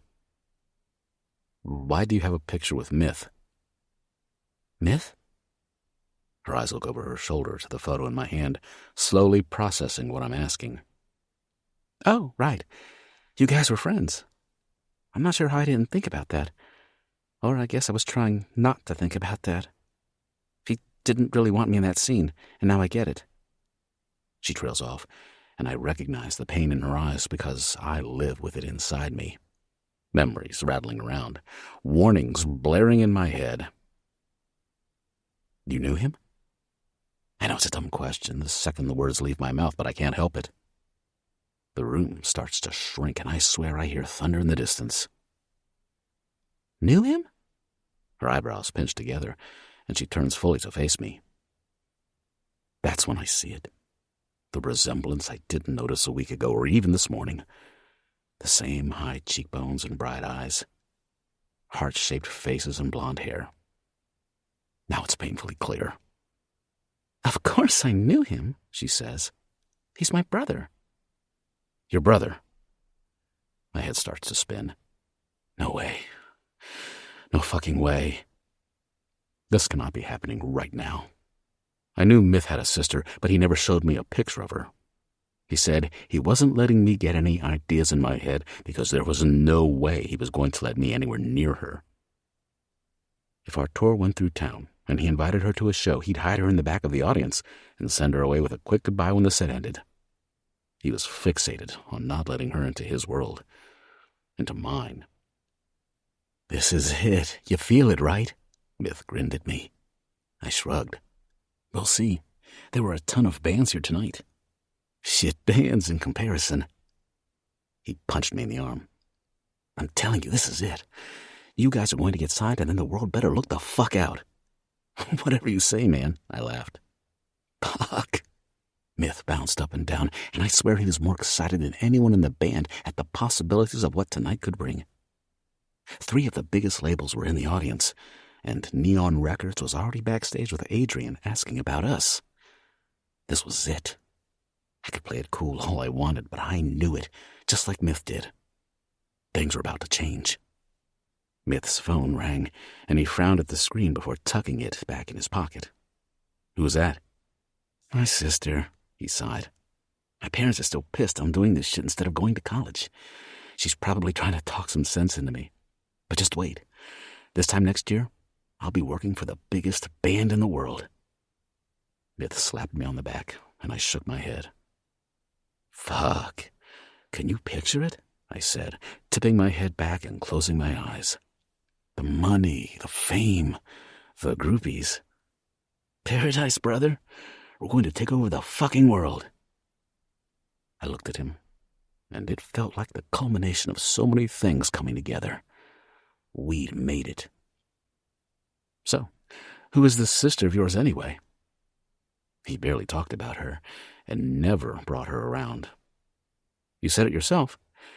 You played her our demo tape, and she's a fan. No way. Myth shook his head. I know what you do with fans, bro. I'm keeping her far, far away. I'm not that bad. He slapped me on the arm and held it in a tight grip. I know you too well, Sebastian. You can't lie to me. Myth's your brother? I repeat. I think I might be the one who's going to vomit now. The floor might as well be the roof because my entire world feels flipped upside down. But his sister had a weird name. Cassiopeia, she says. And I realize I'm not the only one struggling because Cassie's eyes are glassy and locked on the picture in my hand. Her mom's an astronomer. She had a thing for weird names. Myth, because most constellations are named from mythology. Cassiopeia, well, I don't know. It's easy to spot, maybe. But no one calls me that. Just Cassie. Just Cassie. Just fucking Cassie. Is that why I was drawn to her? My rotten soul is always looking for ways to blacken the things around me, subconsciously seeking out the one woman my best friend would have skinned me alive for touching. Myth kept her away from our lifestyle for good reason.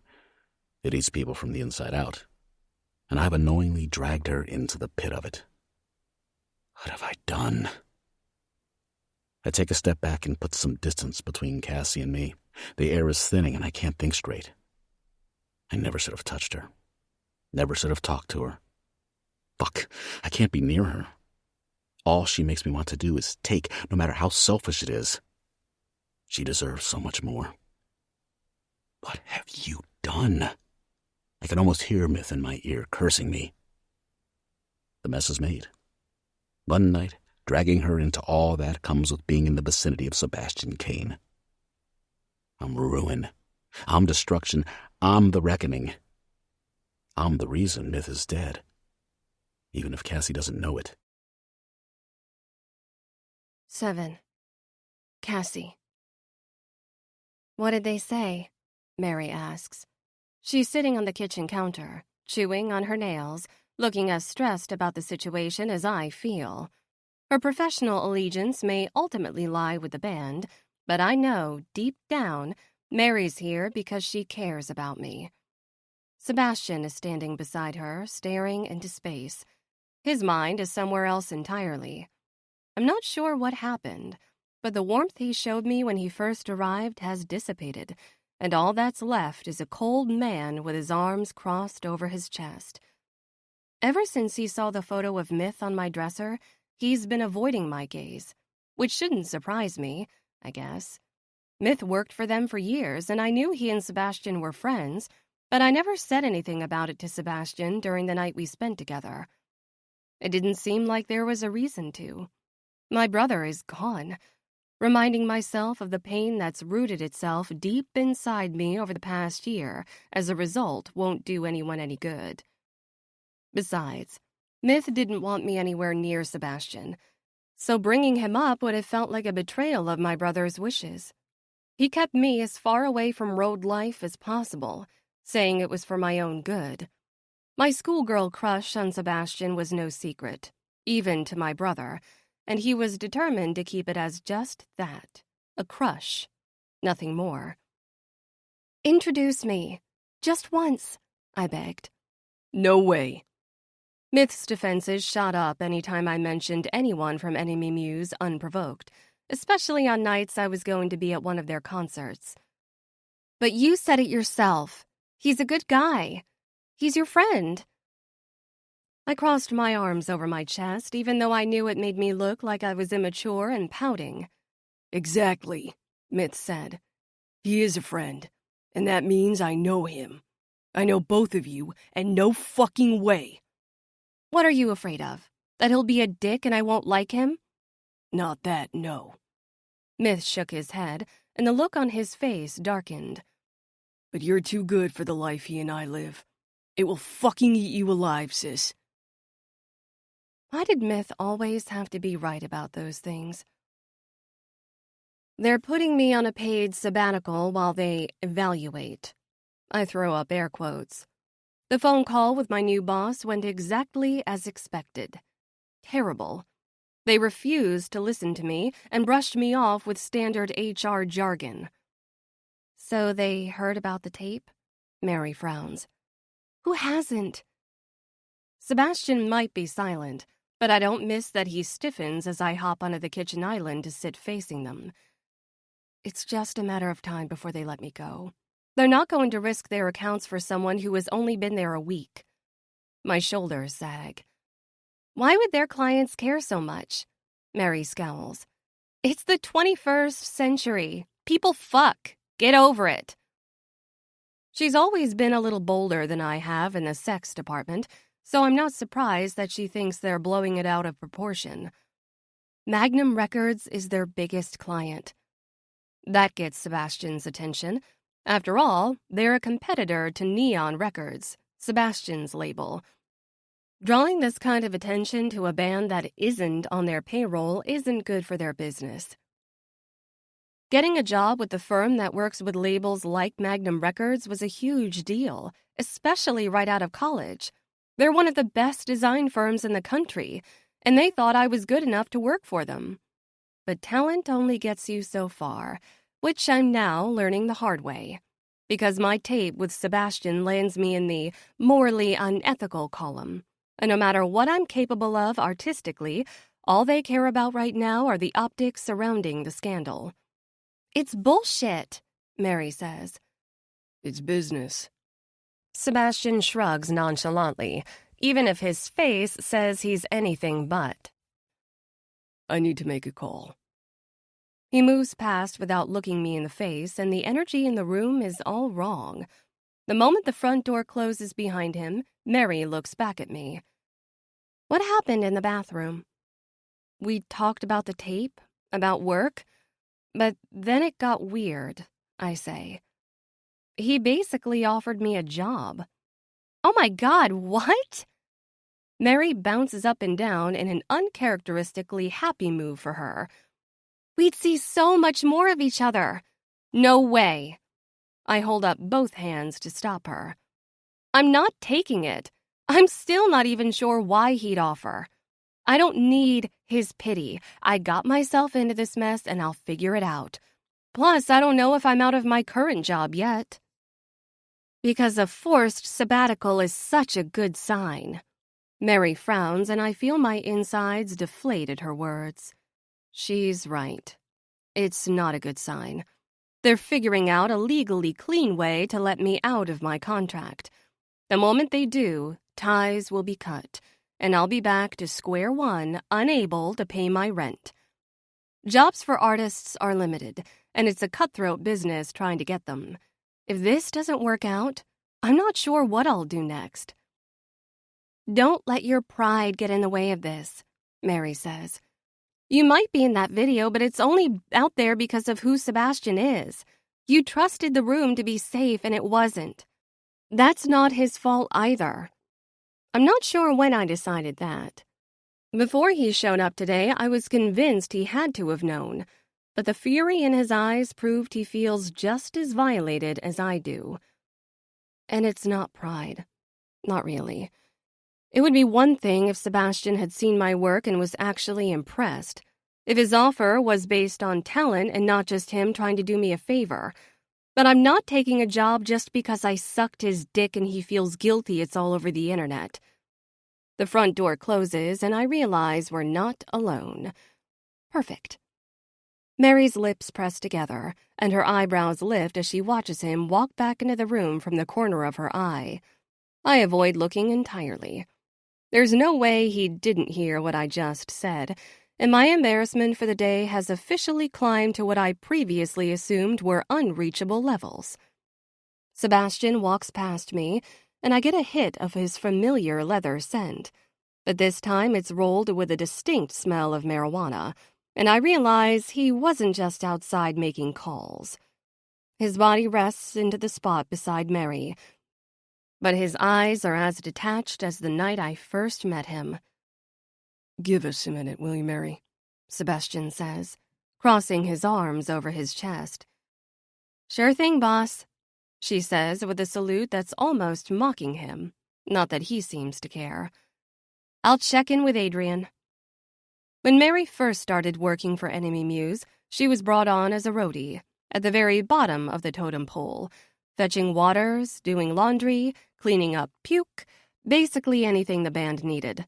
But in the 7 months she's been there, they started to discover her value. Now she's Adrian's assistant, and she's busier than ever. I just hope she doesn't get so lost in them that she forgets about herself. Mary wants to be on stage someday, and she's got the voice to support it. She just needs to align herself with the right people, because she's worth so much more than being an assistant for Enemy Muse. With Mary gone, Sebastian doesn't move or say anything for a minute. He's either that high or irritated. I don't know him well enough to read him. The deeper, softer sides I familiarized myself with the night I met him have all but faded in this kitchen, replaced with a man who was shut down and cold. Sorry about what I said. I break the silence because I can't stand it. Stop apologizing. Sebastian shakes his head and runs his hands through his hair like he takes personal offense to it. I'm not saying your intentions are bad, but I don't need you pitying me. I don't. Good. He's too quiet. I can hear the hands ticking on the clock on the wall. I'm not sure why Mary needed to leave for this thrilling conversation. I didn't offer you a job out of guilt, He says in a cool tone. When all that shit went down last night, I was in New York. So it was a long fucking plane ride getting here. Mary had your socials up trying to assess the damage, and I saw your page because I was sitting right next to her. You're good at what you do. His statement catches me off guard. My illustrations are all over my social media accounts, but I didn't know he saw them, and the compliment coming from him feels surprisingly good. I avert my gaze to the ground. I've never felt so exposed to a person in every way. The night a week ago was one thing. I'm pretty sure he pulled me apart one piece at a time until he buried himself in my soul. But even now, fully clothed, with half the distance of the kitchen between us, he sees me in all the ways that count, and it has nothing to do with my body. You have talent, Sebastian says, his golden brown eyes meeting mine when I look up. They're dicks if they let you go over some bullshit, which I'm more than willing to tell them if you want me to. But if things do go to shit, just know the offer stands. Their loss could be the band's gain. Doesn't offering someone a job have to go through your record label or something? Or the band, at least? Sebastian shrugs one shoulder and tucks his hands in his pockets. Merchandise and tour art is freelanced out. All I'd have to do is throw your name in the mix as a recommendation. They wouldn't say no. Because you're Sebastian Kane. I lift an eyebrow at him. That's what this girl Cassie keeps telling me. He smirks, and it's downright devilish. I wonder if the shine ever fades. Like if you stare too long at Sebastian Kane, you'll get tired of the sight. Doubtful. My phone starts ringing, and the lyrics from Revolve Her fill the room. I look down to see my mom's name on the screen, and my stomach sinks. I'm not going to be able to avoid her forever. Thought your ringtone was Electric Hearts, Sebastian says. His gaze drops to my phone. You remembered that, huh? He bows his head once, not giving away much more. I changed it after the concert. Couldn't get this song out of my head. Couldn't get your voice singing it out of my head. How he sang those lyrics like they were pulled straight from his DNA. I felt them in my core that night and every day since. I've always loved Revolve Her, but something shifted after I heard it live. After I spent time with him. It's Sebastian's song, but it might as well sing in my blood the way it runs through me. One rose for her in her hand, one for the soul of the damned. Love and death walking the line, pulling the trigger this time. Knowing my heart might be cold, drips down the depths of my soul. One tug and all will be fine. Revolve her, dissolve her, she's mine. I hit the silence button and hope this isn't solidifying myself as one of his many groupies. Although spending hours with him naked probably already did. Good song, I say, as silence once again claims the room. Sebastian stares at me like I baffle him. He's studying my face so hard it makes me nervous. I'm smart enough to know nothing good comes from spending time with a man like him. A rolling stone who collects women, trouble, and scars in every city. I've seen the impact of Sebastian's lifestyle firsthand with Myth. And if I ever doubted why Myth kept me as far away as possible, it became crystal clear when he died. But looking at Sebastian standing in my kitchen like the rock god he is, my whole body is drawn to him. It's awake, tempted, curious, even if my brain knows better. Come with us, Sebastian says finally. My face pinches as I try to piece together what he's asking. Where? I already said I don't want the job. I'm not talking about the job. We're headed to Tampa next, then Tallahassee, then Atlanta. Everywhere. He says it nonchalant.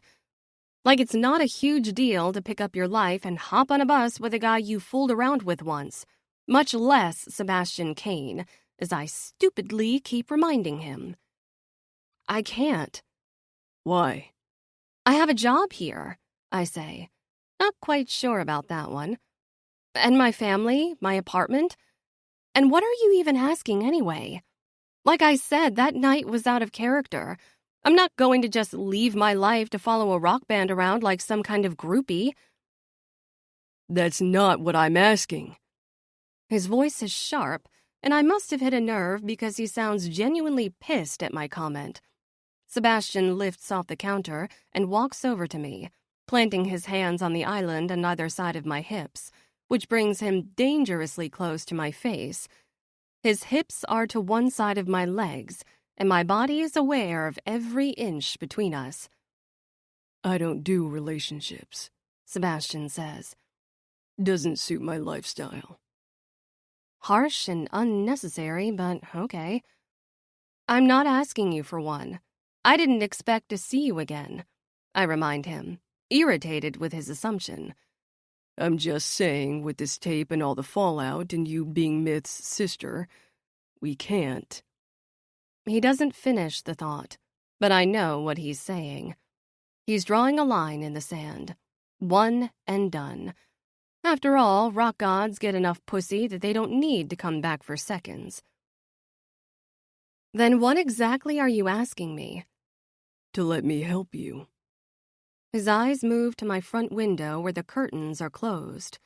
Paparazzi started gathering first thing this morning. Even now I can hear them like a hive of bees buzzing.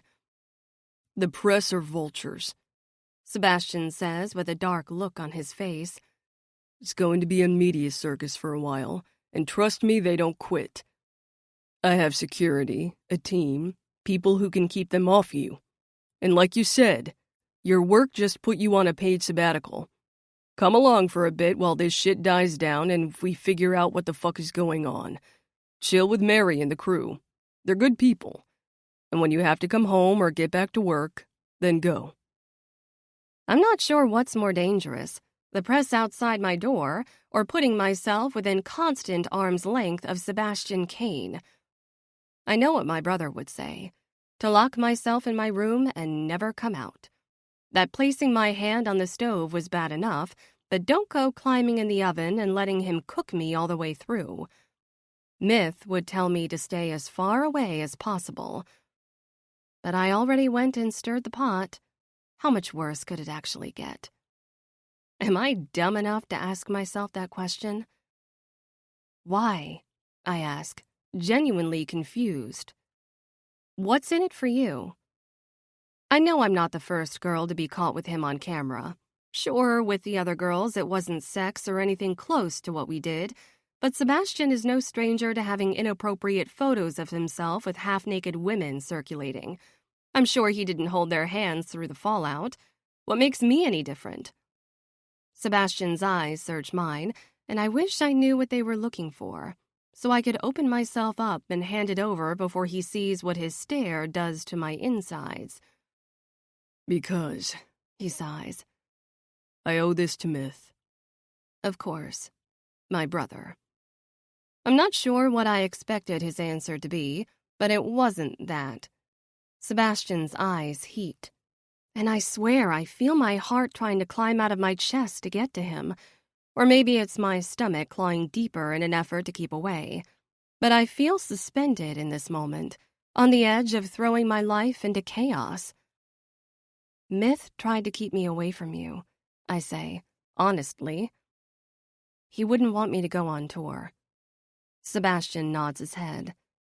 I know. Then how is this for him?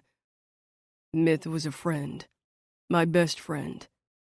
Sebastian shifts a fraction away, but his hands are still planted firmly beside me. I know he didn't want his sister around this shit, and it's my fault this happened. Sebastian dips his chin, and for a moment I think it's defeat I'm sensing, which is surprising from a man who is nearly untouchable. I didn't know who you were when we met, and that's on me, Sebastian says. But now we're here, and everything Myth tried to keep you out of, I dragged you into. I need to fix it, and I don't know how to do that when you're across the fucking country. I owe it to him to try. It's what he would do. He'd protect you. He sounds almost desperate, enough that I actually believe him. And it's not guilt or pity, it's something deeper I can't put a name to. Sebastian looks terrified and raw. Everything I'm feeling inside is being reflected back at me through him. And even if I know it's a bad decision and Myth wouldn't want it, I can't deny the look on Sebastian's face. Tor. The one place Myth never wanted me to be, a place he disappeared into, slowly fading until there was nothing left. And as frightening as it may be, it's also the one place I might find the closure I've been looking for, because the band and the roadies are the people who were around him in his final months, when the phone calls tapered off and he started cutting his family out of his life. They were the ones who were right there before I lost him. If I can understand how it all fell apart, maybe I'll be able to find the closure I've been looking for. And in that, maybe I'll be able to put myself back together from my own mess. Okay, I say. I'll go. Even if I have to suffer the consequences of this decision later. 8. Cassie. Knowing Sebastian as a rock star is different than watching it play out up close. Women literally throw themselves at him, half naked, running full force to try and get past security as we stand in front of the line of buses. I have no right to be jealous. Sebastian is keeping me at arm's length. It's the proof I need to confirm that what we had was nothing more than a one-night stand, and it's meant to stay that way. I'm his dead friend's sister, nothing more. And the guilt he's carrying around is the only reason he invited me on tour in the first place.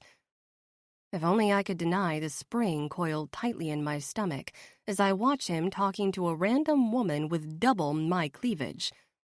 It isn't necessarily the way they paw at him that bothers me, or the way they obviously try to lean in so he'll look at their chests. It's their eyes, scanning him like he's meat that will feed their desire or ambition. They don't see anything but the celebrity he is. They don't know him. What makes you think you do? This was a bad idea. I don't make spontaneous decisions, especially ones that involve packing a bag and getting on a private jet with one of the world's most famous rock stars. Yet here I am, texting my parents so they'll hold off the search party and lying to myself. As if being seen with Sebastian and his band isn't going to cause more uproar in the press. Although, from the way he was rushed away the second he got off the plane, I'm not sure I'll be seeing much of him. He might as well be putties stretched in 20 different directions the way everyone seems to need something different from him. And that's a good thing. The lines are drawn. I can't get involved with him past the point we already did, so I need to keep my distance as much as possible. The only good news that came from the last 24 hours is that Sebastian's team effectively shut down the video on the main site it was posted to. The hosts were risking a lawsuit without our consent, so they didn't have much choice. But even if that is somewhat a relief, it doesn't change the fact that the video is already out there. And even if the original was taken down, there's no taking it back. Mary drags me along behind her. She works her way through the crew, saying her hellos and touching base. From what I've gathered, they stopped in Richmond, Virginia to wait for Sebastian's plane to land, but everyone is rushing to get back on their buses so we can hit the road again. She stops to talk to a girl with wild red hair and introduces her as Rumi. I recognize the name from when Mary first took the job with Enemy Muse. They're friends from childhood, but I've never met her in person. She's pretty, with a galaxy of freckles on her cheeks that complement her pale green eyes and a smile that brightens up her face. Rumi gives me a hug instead of a handshake and seems genuinely nice. Everyone does. A little too nice sometimes. They all watch me as I follow Mary around, and I wonder how many of them have seen the video. I'd like to think they respect Sebastian enough not to, but the way some eyes follow me like they want me on my knees in front of them tells me otherwise.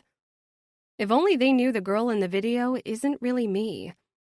Up until a week ago, I'd have classified my sex life as pretty boring. I can count the number of men I've had sex with on one hand, and I was in a relationship with each one of them when it happened. I'm not the girl chasing celebrities with my boobs out and doing freaky things in the bedroom. Not that the roadies would believe it at the moment. I can guess what they're thinking. Myth wasn't discreet about his many flings and the kind of trouble roadies got into. He messed around with his fair share of men and women on the road, and in an effort to keep me away, he lectured me constantly about guys like him. Guys like Sebastian. Guys who lived life a little too hard and fast. This sex tape would have broken my brother's heart. He refused to see me as anything but his innocent little sister. He would have been pissed, probably punched Sebastian in the face, whether they were friends or not, likely because they were friends. But he would have stuck by my side right after, even if he would have been upset with everything that has happened since. With Myth beside me, I felt like I could take on anything, fix anything. If he were here, I would have faith that I'll survive this tour and all that comes with it. But he's not. Instead, I'm at the mercy of Sebastian and his band, hiding in plain sight. I'm still not sure I can trust them. Only that I know Myth did. Here's our bus. Mary motions to the colossal beast next to her. We like to call it the femme fatale because men fear it. She climbs the stairs, and somehow it's bigger inside than it seemed outside of it. We walk into what appears to be the common space with seats and a table. A few women are sprinkled throughout on laptops and phones, all eyes meeting mine when Mary steps out from in front of me. I can't help but feel like I just stepped into the lion's den, and I don't know if they'll make me one of their own or claw my eyes out. I'm suddenly a long way from my comfortable Seattle apartment, my dream job, and the life I was supposed to be living. I've never felt more out of place. Girls, this is Cassie.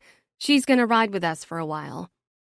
Mary looks back at me with a smile, like it will help soften the blow of this. Cassie, these are the girls. You met Rumi. Rumi waves at me from one of the chairs in the back, but doesn't look up from her phone as she goes back to typing away. This is Stacy. Mary points to a woman who is already smiling at me. Her blood-red lipstick stands out against her smooth, dark skin, and there's a genuine kindness in her eyes. She handles the general day-to-day schedules for the crew, and sometimes the band. Stacy basically keeps shit together around here. Mary moves on to a woman sitting at the table next. This is Megan. Megan looks much more skeptical and doesn't smile, instead tucking her short blonde hair behind her ears and scanning me from head to toe. Meg and her team handle makeup and hair for the band. She can turn a troll gorge. Girl's got talent. Megan smiles at Mary, and I realize she isn't all cold, just toward me. And finally, Mary drops into a seat beside a woman with neon pink hair and tattoos that appear to cover her whole body. This is Quinn. She handles social media. I'm scared to know the things Quinn has seen in the past 24 hours. I spent 5 minutes on Instagram before deleting every social media app off my phone. But I'm thankful she seems to reserve judgment, at least outwardly, offering me a nod of understanding. Mary shows me to my bunk, directly above hers, and I get my things settled as we hit the road.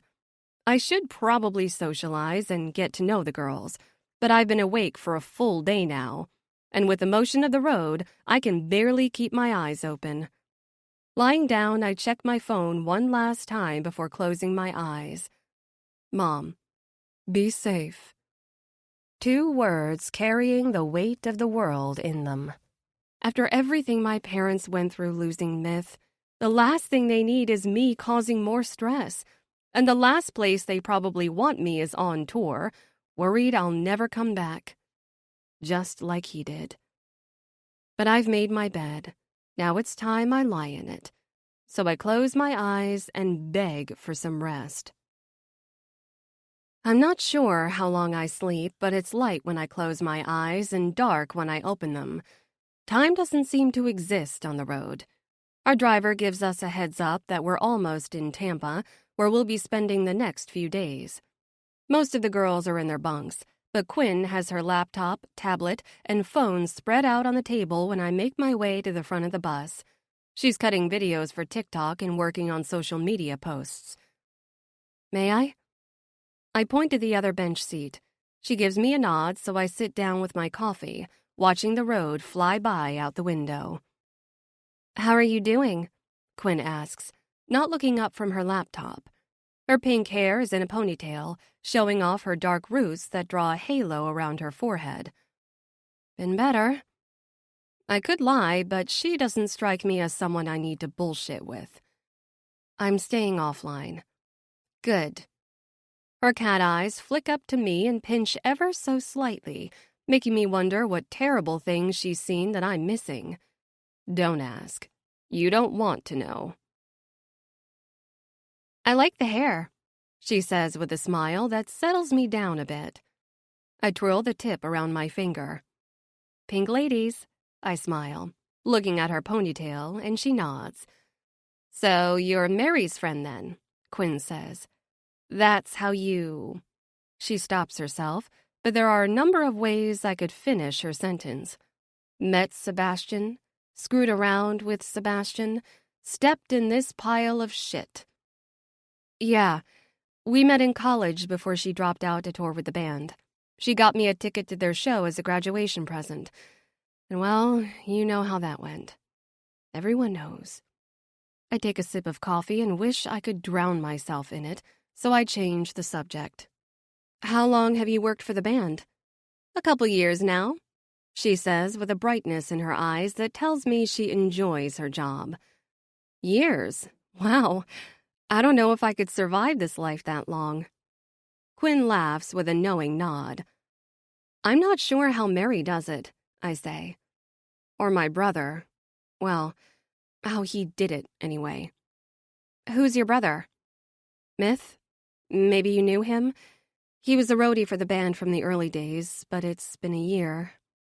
I stop and take a sip of my coffee, unable to finish my sentence, and when I look back up at her, I realize the color has rushed from her cheeks. He was... She pauses to collect herself. Wow, so you're Myth's sister. Damn, it's starting to make sense.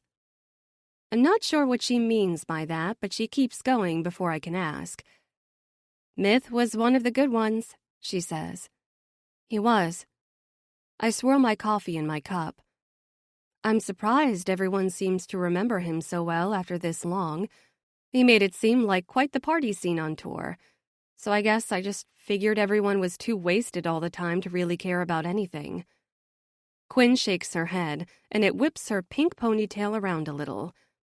It's crazy sometimes, not gonna lie, but we're like family. Myth was part of that. I'm sorry for your loss. I nod my head but don't say anything. My eyes are already glassy, and there's a lump lodged in my throat thinking about how everyone has reacted to the mention of my brother. Sebastian and now Quinn. I didn't hear from him much the last couple of months before his death, and it worried me that he was pulling away and isolating. He shut me out. After he died, there was no way to resolve whatever was going on with him. But something about the look in Quinn's eyes when she calls him family has me believing her, and I'm comforted to know that even if he wasn't with his blood at the end, he had them. Now that you mention it, I see the resemblance, Quinn smiles. You both have those same eyes, except his were full of way more trouble. I can't help but laugh. You've got that right. He was a rolling stone. I nod as Quinn folds her arms on the table and moves in. I still remember the Halloween we spent in Amsterdam, she laughs. We had this club basically overrun with the band and crew. Instead of sitting down and chilling like the rest of us, Myth gets up on stage and starts stripping with this guy who was wearing nothing but assless chaps. It got wild.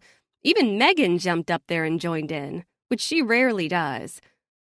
Quinn's face sours, and I'm not sure what that means. "It was a wild night," she says, looking off fondly before shaking her head. "Sorry, you're his sister. You might not want to know those kinds of things. Trust me, he was my brother. You can't shock me." Quinn laughs. "Fair enough. Well, it's nice meeting Myth's sister." She reaches out and plants her hand on mine, giving it a squeeze that makes my heart constrict in my chest. "I should go freshen up." She pulls away. "We'll be there any minute now." She gathers her laptop and papers from the table before disappearing into the back, just as a tear slips down my cheek. I wipe it away before anyone notices. The memories of Myth, no matter how wild and untamed, fill my chest with a painful warming. He was a hazard to himself, yet, at the same time, a light to so many people. While I might be here seeking closure, I'm worried all I'm doing is pouring salt in unhealed wounds. Be strong. They need you. I don't have the option to let loose or break down. That was always Myth's forte. Mine was to keep it together, even when the pressure wore me thin. Enough pain and I was bound to turn into a diamond, right? Either that or get crushed alive. I've been through enough this past year, watching my parents disintegrate under the loss of Myth, that I know I can get through this. I'm here to fix my mistakes and return home the rock I've always been for my family.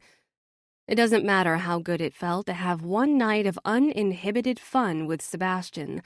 Misbehaving isn't worth the pain it causes, and I'm not about to make things worse than they already are. I need to keep my distance, avoid Sebastian, put the pieces back in place. I need to come to peace with my brother's death and clean up my mess so I can finally walk away. This trip is supposed to be a solution to a problem, not more trouble. If I'm going to live up to my promises to my family, I need to lock my desire for Sebastian away, just like he's done with me. I need to stay focused. I need to stay away. And I need to not look back. 9. Sebastian. "Don't," I say to Eloise, who sinks into one of the chairs at the table. Just because she's the more perceptive one of the two of us doesn't mean I'm not well aware of what she's thinking. "I didn't say anything," Eloise smirks, saying more than whatever words she could have thrown at me. I kick my feet up on the table and pretend to look through my phone, wishing she'd go the fuck away, even if I know she won't. Adrian booked us all hotel rooms since we'll be in Tampa for a few days and we're likely to kill each other if we're stuck on a bus together too long. Unfortunately, right now, the entire band, Adrian included, has decided to pile into my room and stare me down, waiting for an explanation. I wish they'd just leave me alone. Eloise doesn't budge. None of them do. Instead, they pin me to my seat with judgmental stares. I was able to avoid them on the bus ride between Richmond and Tampa by smoking a joint and passing the fuck out, but the Inquisition has arrived. They don't have to say anything for me to know what's on their minds. I brought the girl in the middle of my PR mess on tour with us. Even in my messed up state, I'm smart enough to know that's a problem. But I don't have a good explanation for them. At least nothing they're going to like. The reason I told Cassie she should join the tour was flimsy, at best. I've got enough money to hire private security to follow her around in her hometown, if that's what I was actually worried about. I know some scary fucking dudes who would make sure no one got too close to her. But the thought of her that far away from me, of having no control over what was going on, didn't sit well. Especially after what I owe Myth for dragging his sister into this. Of all the girls who could have caught my attention at the concert that night, it had to be Cassie. There was something about the way she moved to the music, and I couldn't stop staring. She listened to me sing like it was reviving her from the dead, when, in reality, it was her doing something of the sort inside of me. Her eyes were closed as she sat in the front row, making every other face in the room, maybe even on the planet, fade away. And when she walked up to me outside the bar, cheeks rosy from the cold, with a nervous look in her eyes. I knew I had to have her. I needed more. I needed everything. But that was before I knew she was Myth's sister, and my brain got sucked into the black hole it's currently sitting in. No matter how I felt when I held her that night, I can't act on it again. So I'll keep my distance. Make her think I don't give a shit. I'll pay my debt. I'll fix this for her, and the devil can take my soul when I'm finished. What the fuck were you thinking? Adrian is the first to say something when I don't take Eloise's bait. He rakes his nails over his shaved black hair and scratches his scruffy jaw. He's clearly pissed and not holding back. Rome and Noah look amused, sitting in chairs opposite me at the table, ready to watch the show that is Adrian flipping the fuck out on me. They don't actually give a crap what I do. But seeing as we've always had this unspoken agreement to resolve all band shit, including PR messes, as a band, they're here to see how this plays out. Rome gives Noah a sideways glance and smirks, and I'm pretty sure they're taking bets on who will rip me a new asshole first. Adrian or Eloise? What's wrong, Adrian? I asked with my eyes glued on my phone screen. You sound stressed. I can be such a dick. I know this. It doesn't stop me. What's wrong? He repeats, and even Eloise sits back, bracing for an explosion. You didn't think it was enough to show up on her fucking doorstep less than a day after you're caught fucking her. You had to bring her on tour with you? We didn't fuck, I tell him, getting irritated. He knows this because he watched enough of the video to know exactly what he was dealing with. And although I'm not thrilled he's seen my dick, I'm more pissed he's seen all of Cassie. Him and apparently the rest of the world. Myth would fucking kill me, and I deserve it. Cute, we're getting technical now. He crosses his arms and I shrug. You're adding gasoline to the fire, Sebastian. Bringing her on tour isn't going to do anyone any good. Quinn and I are drowning in damage control, and you bringing her here just adds to the questions. What were you thinking? Keeping her as a side piece while shit boils over? Fuck you. Inside, I feel myself steaming. How is it any of your business what she is to me anyway? You made it my business when you put her on your plane, he deadpans. Well, I'm still not fucking her. Happy? Noah rolls his eyes like there's no way he believes it. Then why? Adrian asks again, all of them staring at me. I'm not going to sugarcoat this for you to spare your feelings right now. I've been doing that enough lately, and maybe that's the problem. First it was the alcohol, then it was the drugs.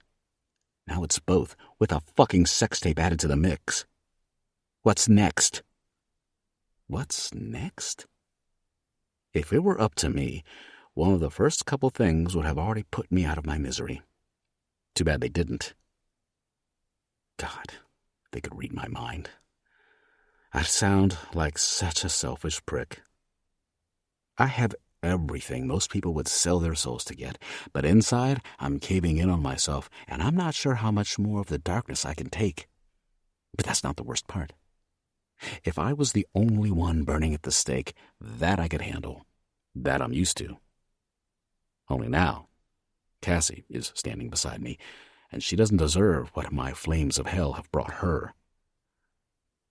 I kick my feet off the table and plant them on the ground, leaning my elbows forward onto my thighs. I drag my hands through my hair and realize it's been a full day since the tape released, and the space around me still hasn't stopped spinning. Why do I have the feeling this gets worse? Eloise asks, using her twin voodoo shit again to read my mind. I really hate it when she does that. I look up and lock on Adrian's eyes, knowing there's no avoiding what needs to be said. Until he knows the truth, he's not going to agree to Cassie being here, and I'm not going to send her away until I fix everything I can. There's something you should know, I tell him, fighting against the lump in my throat. Cassie is Myth's sister.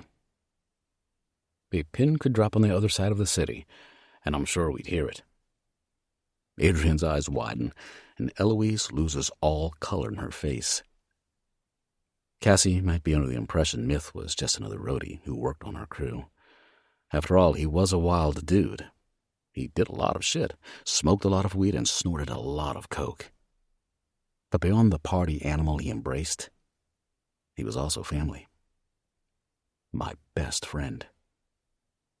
I was so screwed up in the head once we started getting famous, losing myself in the notoriety, the drugs, the women.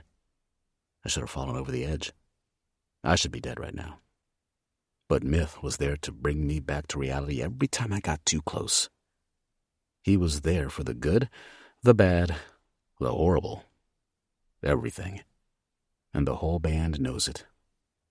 What they also know is that he was insistent on keeping his real family away from this one, as far away as possible.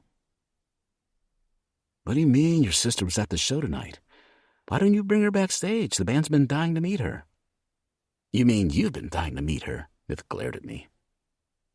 There's only one reason you'd keep her away. She's hot as fuck, isn't she? Don't trust her not to fall for this face or something? I framed my face with my hands, and he punched me in the arm. Your face is nothing but trouble, Myth said. I'll be good. Promise. I know, man. Myth shook his head. But my sister's a good girl. Can't risk it. Fuck it. Fine, I said, stumbling into a speaker. Myth grabbed my arm and steadied me before I fell on my face. Dude, what's going on with you? I thought you were cutting back. I shook him off. Cutting back like you? I raised an eyebrow at him. He was worse than any of us. You're better than this, Myth said, with a certain look in his eyes. Be better than I am. Myth's eyes still haunt me. Adrian's mouth falls open.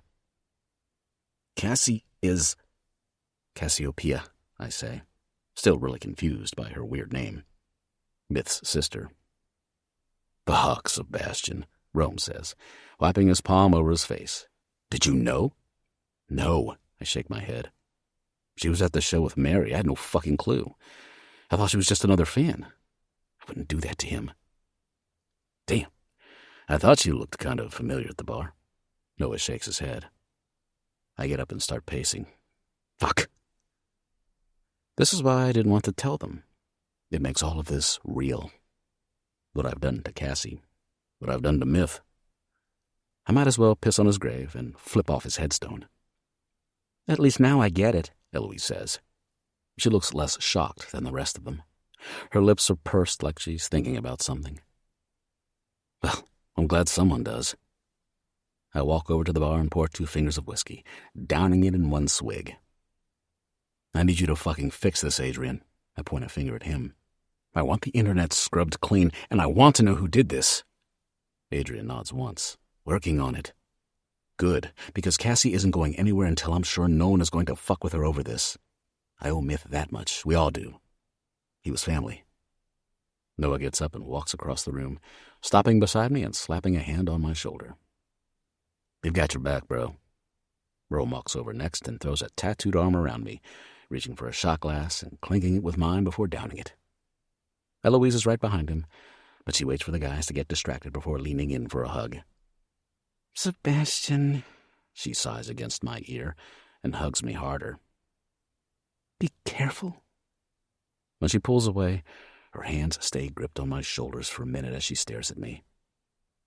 I get the feeling she's trying to telepathically plant some kind of message in my brain, and maybe she does, because I know she's talking about a lot more than just the mess with the video. Myth didn't want this life for his sister, and even if Cassie is a siren singing out to me, I need to stay far, far away. 10. Sebastian. Tonight's show was epic. Being back on stage and in my element is exactly what I need right now. I drained the energy from the crowd and let myself get damn near drunk on it. I let every bit of stress melt into the microphone as I belted out the songs like my life depended on it. Maybe it did. My head's been circling the drain for months now, and the only time I feel alive anymore is out there in front of thousands of fans. When Adrian slapped me on the back as I walked off stage and said I did great, I said, no shit, because I could already feel it. I'm invincible, on top of the fucking world. No one is going to take that shit from me. I want to suck your dick, The blonde in my lap whispers in my ear as she pushes her tits against my chest. I almost don't hear her over the music blasting in Rome's hotel room, but her hand sliding over the bulge in my pants paints a clear picture. Her tongue trails the ridge of my ear, and I'm pretty sure she's trying to show me what she plans to do with my cock. After the show, I really didn't want to deal with the paparazzi catching me out at a club or bar, so the band brought the party back to the hotel, which, from the looks of it, we'll be paying for later. The door to Rome's room is open, and people are packed inside so tightly that the party's spilling into the hallway. Luckily, we have the whole floor, or I'm sure we'd already be dealing with security.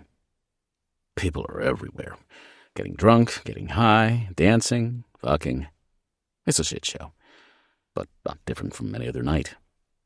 Noah is sitting next to me with his hand up some groupie's skirt, but I don't miss that it's in clear view of Mary, probably trying to piss her off. I'm not sure what it is between those two, but they need to either screw or get over it. Neither of them is a prude when it comes to fucking, but for some reason they won't just bang each other and get it out of their systems. Mary is playing her own head games with Noah, making out with some chick and the girl's boyfriend, looking about 5 minutes away from dragging them somewhere for a threesome. She's less than 5 feet away, and I don't miss the glares shooting between them. I look over at Noah, and he rolls his eyes. You're an idiot, I tell him, like I'm one to talk. Fuck off. He grabs onto the girl in his lap's tits and bites her neck. So what do you say? The blonde in my lap shifts into my line of sight, almost straddling me now. She's pretty, in a surgically enhanced, makeup painted on thick kind of way. I don't know her name, and I really don't give a shit. She's a distraction from another blonde I really can't be thinking about. Wonderful. Now I'm thinking about her. Let's go back to your room. The blonde starts swiveling her hips. It still amazes me what fans will do to bang a rock star. I bet if I took my dick out right here in a room full of people, she'd get on her knees no problem. But around the blonde's head, my eyes catch a wisp of pink from across the room that draws my attention, and I no longer care what this chick is offering. I'm not sure where I thought Cassie would be tonight after the show, but I didn't think she'd be here partying with the band. Isn't she supposed to be some kind of good girl and shit? There's no way Myth would have allowed this. But Myth isn't here. Fuck. Here I go, dragging her further down this rabbit hole. What did I expect? Cassie just graduated college and she's been thrown into the deep end over our sex tape. Did I really think she'd sit on the tour bus and be in bed by 9? She's probably here to let loose and have fun. That thought alone unnerves me. Cassie's with a group of people, laughing, and the way she almost stumbles when she moves tells me she's definitely drunk. She shifts and her body starts tilting. But just before she's about to tip over, some guy with a full sleeve of tattoos and a shaved head throws an arm around her shoulders to steady her. She looks up at him with a smile that makes me want to break something. I showed up here tonight to get Cassie off my mind. If I can't have her, then I need to forget her, and this chick in my lap was supposed to do the trick. I thought my plan was working. But now the girl with the pink hair who lives in every corner of my head is standing less than 20 feet in front of me, and everyone else in the room might as well disappear. What the hell? I'm not the guy who gets hung up on one girl, especially good girls like Cassie. But the smile on her face can bring even the best of men to their knees. Not to mention what it does to the worst of them, like me. Fuck. I should take this groupie back to my room right now and let her put her mouth on my cock to help me forget all my problems. But I should do a lot of things that I don't. Call me spoiled. Call me a rock star. Call me selfish. I want what I want, especially when I'm not supposed to have it. I grab the blonde's waist and lift her off me, which makes her smile until she realizes I'm brushing her off. What the hell? Maybe later, I tell her when she narrows her eyes. Tattoo guy is looking at Cassie like he wants to bend her over the balcony, and I have to restrain myself from punching him in the face when I walk up to them so I don't get slapped with another lawsuit. Cassie, I say, walking straight into the circle of people and stopping directly in front of her. It's only then I realize Rome is among the group with his arm around some woman's waist. There's an amused look on his face as he watches what I'm doing, but he doesn't say anything. Cassie looks almost annoyed when her eyes meet mine. Yes? She asks, at the same time resting her palm in the center of that tattooed guy's chest in a move that basically says, "Screw you." Not that I blame her when she probably just saw some chick with her tongue down my throat. It's the lifestyle.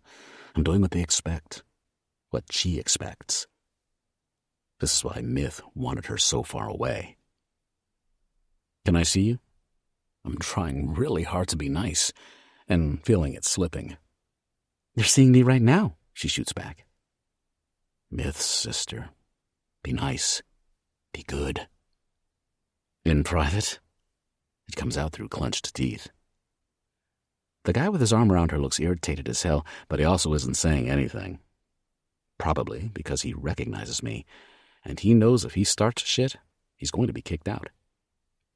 Cassie smirks. "I'm busy." Her hand turns into the slightest claw that starts dragging down the guy's chest. I think I hear Rome whisper, "Shit," but I'm not sure. It could be anyone, and it really doesn't matter because the fuse is lit. Make fucking time, then. I'm standing on the ledge, and I have no problem dragging her over it with me if she wants to pull this crap. I'm not letting her screw whoever this random dude is just because she's irritated with me. Myth wouldn't want it. You don't want it. I shove the thought back down before it gets too far out. We're in a standoff, the whole group silently waiting for one of us to break. Being the good girl she is, Cassie finally does. She peels herself from bald dude's arms and says, "I'll be right back." Not if I have anything to say about it. 11. Cassie. I follow Sebastian into a room across the hall, and it isn't until the door closes out the noise on the other side that I realize it's his. A familiar suitcase is on the ground, his jacket flung over the couch. This is not where I need to be right now. "What do you want, Sebastian?" He turns around and plants a hand against the door behind me, caging me against it. His honey eyes are dark and hooded as they scan mine, and I feel myself getting knocked off balance from the scent of whiskey and adrenaline. Sebastian drags his teeth over the corner of his bottom lip like he's thinking something over, and my heart's thundering. His body draws closer, but he pulls away with a groan, breaking my trance. If he had just leaned in, I would have let him. And that's the problem. "Want a drink?" he asks, walking over to the bar and reaching for a half-empty bottle of whiskey. He pushes his shaggy dark blonde hair off his forehead and starts unscrewing the top. "A drink? You're serious?" I narrow my eyes, crossing my arms over my chest in some kind of pathetic attempt at a barrier. "Wouldn't ask if I wasn't." The annoyingly gorgeous smirk that tugs on his cheeks forces my spine straighter. "I'll pass, thanks," I say, moving further into the room.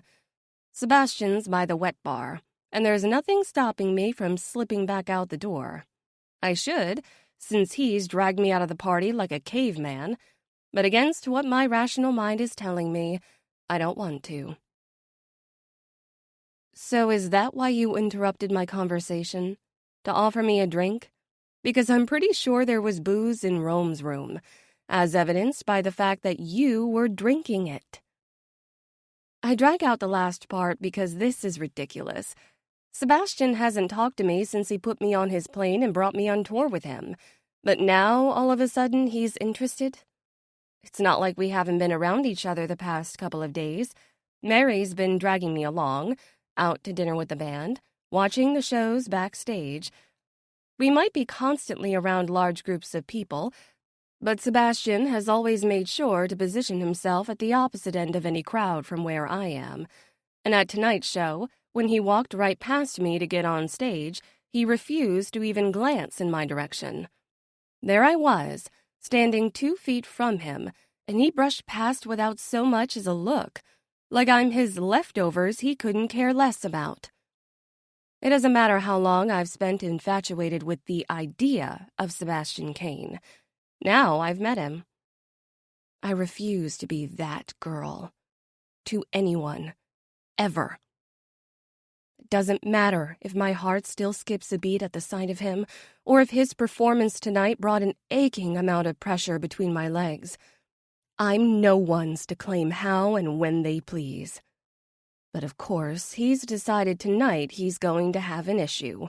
God forbid I move on and do the same. It's not my fault he only just now spotted me at the party because he was too busy with a groupie occupying his lap for the first hour I was there, while his radar didn't start sending signals until another man put his arm around my shoulders. I knew he was in the room the whole time. He doesn't get to put me down and pick me back up when he feels like playing. No thanks. I'm not sure what your deal is, but just because my brother's dead doesn't mean I'm looking for a replacement. I drop onto the couch and tip my head back as the room spins a little. My words might be cold, but I don't care right now. When Myth warned me about fragile rock star egos, I kind of figured he was exaggerating. All mine, and take. Apparently he wasn't.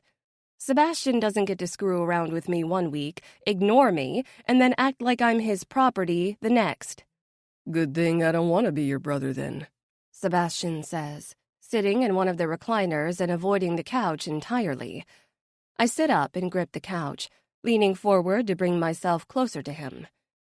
Then what do you want, Sebastian? Because I was under the impression we were putting what happened with us in the past, which means I don't need you hovering over me acting like a big brother, or worse, some jealous boyfriend.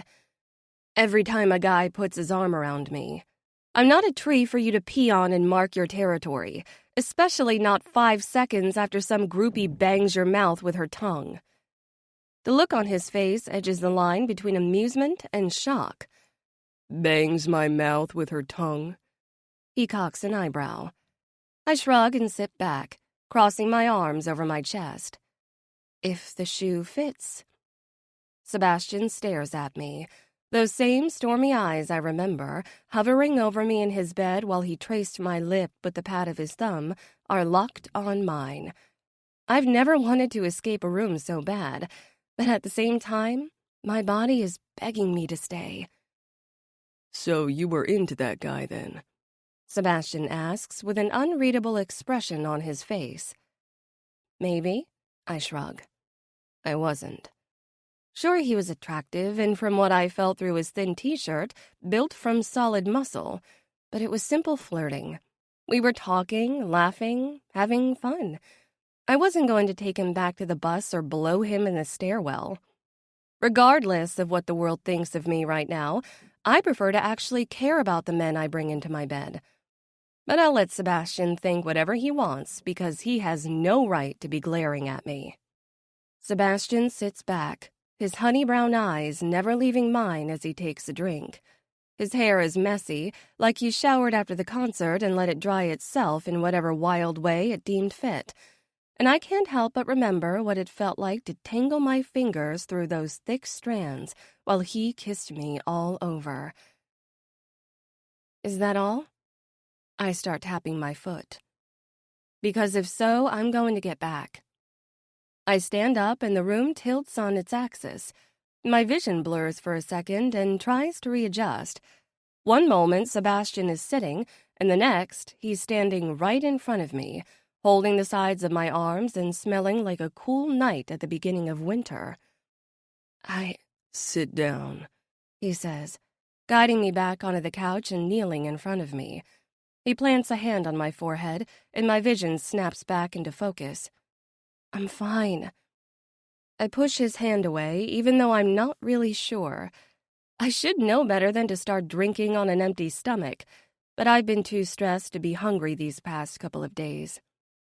You almost fell the fuck over. Sebastian's voice is as gritted as his teeth. I'm a lightweight.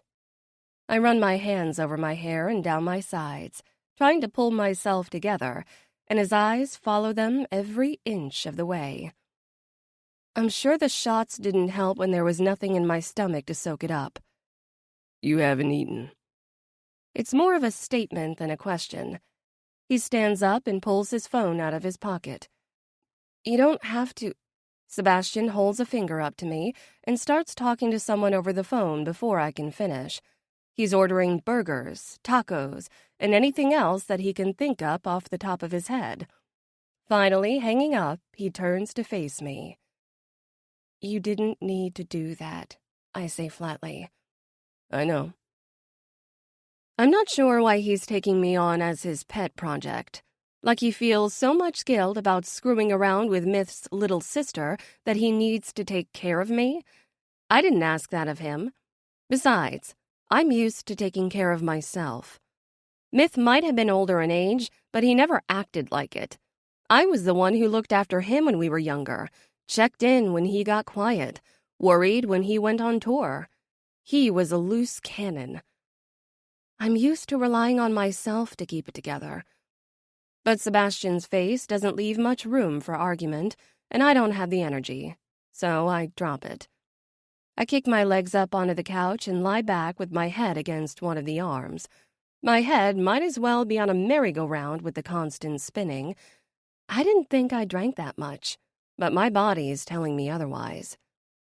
With me settled, Sebastian relaxes into the chair he occupied a moment ago, and it feels like I'm letting him win, which I don't like. I didn't expect it to be this difficult to be around him.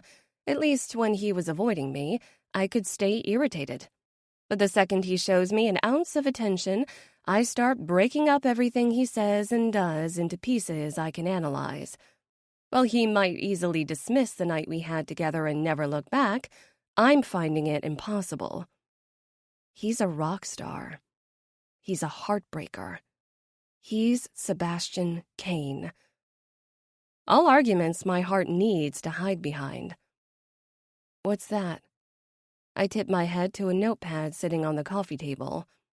Sebastian's eyes follow my line of sight. Working on some music. We head back into the studio after this tour. May I? I sit up and reach for the notebook, and Sebastian nods. There are words scribbled all over the pages. Some are lines, some are paragraphs. A few rogue words repeated over and over again. It's a picture of chaos, and it makes me wonder if this is what it's like being in Sebastian's head. Angel of life, angel of death, I read. My angel draining me of every last breath. Drag me to hell or drag me home. Take all you want, just don't leave me alone. Sebastian hums, like it kicks up the sounds of the chords in his head. It's beautiful, I tell him, meeting his honey stare with my eyes. Dark, but beautiful. You wrote this? A few days ago. Passes time on the road. I look back down at the words on the page. Angel wings are scribbled next to them, and I trace them with my finger. Angel of life, angel of death. Feeling torn between the beauty of one and the sadness of the other. Like when Sebastian sang Revolve Her at his concert, I feel his words once more, reaching into the marrow of my bones, knowing he wrote them, but they might as well be my own. A knock at the door gets his attention, and he heads toward it. Food, Sebastian says, opening the door to retrieve a full cart. He rolls it over toward the couch. I set down the notepad, and my stomach growls at the smell. Cheese fries, please, I say, as he starts taking lids off things. And is there any ketchup and ranch? Sebastian hands me my items, and I mix the ketchup and ranch together on my plate. That looks disgusting, Sebastian says, as I dip a cheese fry into the mixture and pop it in my mouth. Don't knock it till you've tried it. Sebastian shakes his head and turns before I catch sight of his full grin. His smile is haunting. No thanks, he says. I shrug and bite down on another fry as Sebastian makes his way over to the couch and sits as far away as the length of it allows. He rips open the bag of licorice and pulls a bite off between his teeth, looking uncomfortable or stressed. Maybe both. For someone who is definitely drunk and maybe a little high, he's not relaxed at all. "Do you want me to leave?" I blurt out. Sebastian lifts an eyebrow, his gaze falling to the fry in my hand. The food just got here. "I'm not talking about your room." I set my fries down and turn to face him on the couch. The movement alone makes his back stiffen, and it's clear how uncomfortable he is around me. "I mean, do you want me to leave the tour? Maybe this was a mistake, and it would be best if I just go. I'm not sure what I'm doing here anyway." Sebastian sets his licorice down and kicks an arm up on the back of the couch, facing me. Why would I want you to leave the tour? He's gotta be oblivious or playing dumb, because even if we were intimately close with each other a week ago, it's now nothing but awkward. "I appreciate what you're doing for me," I say. "But this isn't working. I thought coming on tour would be a distraction, but I get the feeling it's just making you uncomfortable, which makes me even more uncomfortable, if that's possible after being in the middle of a sex tape scandal. I think maybe it would be best if I wrote this out at home. My family is there. Maybe I'll stay with my parents for a bit until it all blows over." I dread the thought alone, but anything sounds better right now than staying around Sebastian and feeling like a fling he can't kick loose. No. Sebastian shakes his head. No? Sebastian relaxes the slightest bit, and I almost sense defeat in his eyes. You should stay. For a man who has the words to bring millions of women to their knees, he is surprisingly tight-lipped in conversation. "This isn't working," I say again, tucking my legs up against my chest and wrapping my arms around them so I can rest my chin on my knees. We can barely be around each other without it feeling uncomfortable. Sebastian stares for a moment, inspecting my face, my lips, my hair. I'm not sure what he's looking for, or if he's spacing out and thinking, but his eyes trace over me. Finally, his tight expression softens, and he moves closer on the couch until his thigh is almost touching my toes. I'm not good at this, he says, wrapping one of his hands around my ankle, and I'm not sure he even realizes he's doing it, but the simple contact of his palm on my skin makes my heart race in my chest, and I have to lean back to get some distance. Not good at what, exactly? Being friends? Is that what we are? Honestly, I don't know what we are. He spent the better part of our time together ignoring me. I don't know, but whatever we are is, well, awkward, I say. You're you, and I've got a life to get back to once this all blows over. If this is going to work, being friends seems like our only option. Sebastian gives me a tentative nod, but there seems to be much more working behind his eyes. Friends is possible, right? Even though we've seen each other, Naked. I nod. I guess for you it's probably nothing. Which means what, exactly? Sebastian's grip tightens the slightest bit. Never mind. I pause. Someone take this shovel out of my hand before I continue digging this very large hole for myself. So you want to be friends then? Sebastian asks. I shrug. You were friends with my brother. Seems only fitting. That gets me a hard, unreadable expression in return before he finally nods. Okay. But that means you treat me like any other friend. No tossing me over your shoulder like a caveman every time I talk to some guy. You let me do my thing, and you can keep doing yours. I force a smile because it feels almost impossible to believe those words, much less say them. And from the torn expression on Sebastian's face, it's almost like he feels it too. If that's what you want, Sebastian says. I nod. I do. Okay then. Friends. Sebastian finally releases my ankle. I can deal with that. The smirk that stretches his face has me questioning my decision, because I'm sure he can deal with it. The problem is, can I? 12. Sebastian and Cassie. Sebastian. Hey. Cassie. Who's this? Sebastian Kane. Did you really just refer to yourself by your full name? Says the girl, always calling me by my full name. Got me there. How did you get this number? Am I not supposed to have it? We're friends, remember? Then why are there air quotes around it? No reason. How's bus life? Fine. Boring. It's nice hanging out with Mary and getting to know the other girls. What are you doing? A puzzle. I'm serious. So am I. Inserts picture of puzzle. You're an enigma. So I've been told.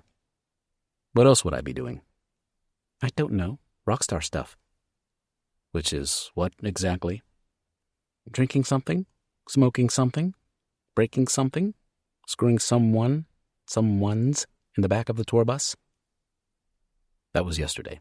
Now I moved on to the puzzle. Straight face emoticon. Kidding. I'm sure you are. Doesn't matter anyway. Friends, remember? Of course. Friends talk about this stuff. Totally normal. Totally. Enjoy the puzzle. Will do. Friend. What are you doing? Why? Bored. Curious. Whatever. Would you rather I ask what you're wearing? As your friend? No. Ditching quotes for caps. Wow.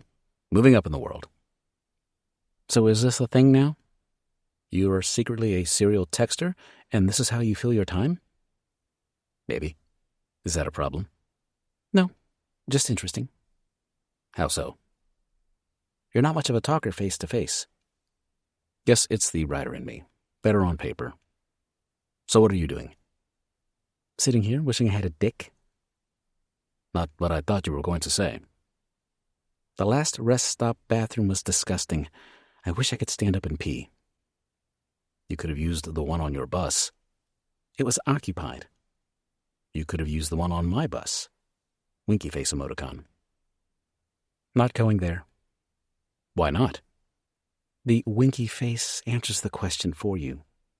Touring is not nearly as exciting as I thought it would be. The shows are pretty kick-ass. True, but everything else?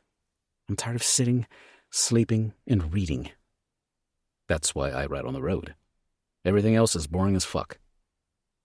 Still working on the Angel of Death song? Is that what you're calling it? I guess. What are you calling it? I don't know yet. Angel of Death works. And yes, still working on it. Send me a line. You wouldn't be trying to steal my music out from under me now, would you? Definitely. Haven't you heard? My voice is angelic. I'm sure it is. It's actually not. I don't believe it. I was kicked out of a karaoke bar once for assaulting the customers with my voice. Yikes. Leave the singing to me, babe. Do you call all your friends babe? Maybe. Babe. Naked friends. We're no longer naked friends. Not that we really were. Or are. You know what I mean. Now who's the serial texter? Great dismay emoticon. Still want a lyric? Nice deflection, and yes. Here. Night fell in her heart as it rose in my soul. Carries away what's left of the old. Pieces of stardust. Fragments of sun. Falling apart. Come together as one. Good? Or bad? Good. It's sad, but comforting, if that makes sense. It does. Has anyone ever told you that you're kind of depressing, but in a good way? Has anyone told you you're a strange fucking girl? But in a good way? More than you'd expect. I believe it. Fuck, I'm high. I need to go lie down. You do that. Good night, Sebastian. Night, Cassie. I've been thinking about your name. At 4 a.m.? I sleep weird hours. Apparently now I do too. Tour life. So, what were you thinking about it? That it makes sense. Cassiopeia. Constellation. Stars. You're like a fucking galaxy. You're still high, aren't you? Maybe. But it doesn't mean it isn't true. I get lost in you. Or maybe I'm just lost. I know the feeling. Why? Inserts picture of sketchbook. You said you were bored. So you had them deliver a sketchbook to the bus? Yep. How? Did I miss us swinging by a store? 2 words. Rock God. What's the point of having money if I can't throw it around, right? LOL, apparently. 2 words. Thank you. Anytime. I didn't see you at the after party. I was tired, but it was a great show. I'm sure you've heard that a million times. 1,000,000 + 1 never hurts. Rock stars and their egos. Almost as big as their dicks. As I'm sure some groupie was thrilled to discover last night. Probably. I hear Rome and Noah got into a shitload of trouble. And you? Left early. Why? Wasn't feeling it. I didn't know that was possible. I figured rock gods had endless stamina or something. Even rock gods need a Sunday off to regroup. Yeah. You okay? Fine. Why? You skipped the party, and you seemed off backstage. Didn't know you saw me. I always see you. Bubblegum hair makes you kind of hard to miss. Quinn has pink hair. She's not you. Not touching that statement. Winky eye emoticon. So what's wrong? Lady Sunshine was back in your set last night. And that made you sad? I thought it was one of your favorites. You remember that? I remember more than that. Why did it make you sad? It's one of our happy songs, considering most of them are fucking depressing. I know. Myth loved Lady Sunshine. It's the first song he played for me from your demo tape. Just reminded me of him. Sorry. Why are you sorry? Sometimes I'm better at hiding it than others. Being sad? Yeah. Don't be sorry. I get it. Look out the window. Why? Just tell me when you're looking. Looking. When your brother used to get drunk or depressed, he'd stare out the window and start naming constellations. I never got it until you told me what your mom does for work. I just thought he was a little fucking crazy. He was, LOL. Yeah. Why are you telling me this?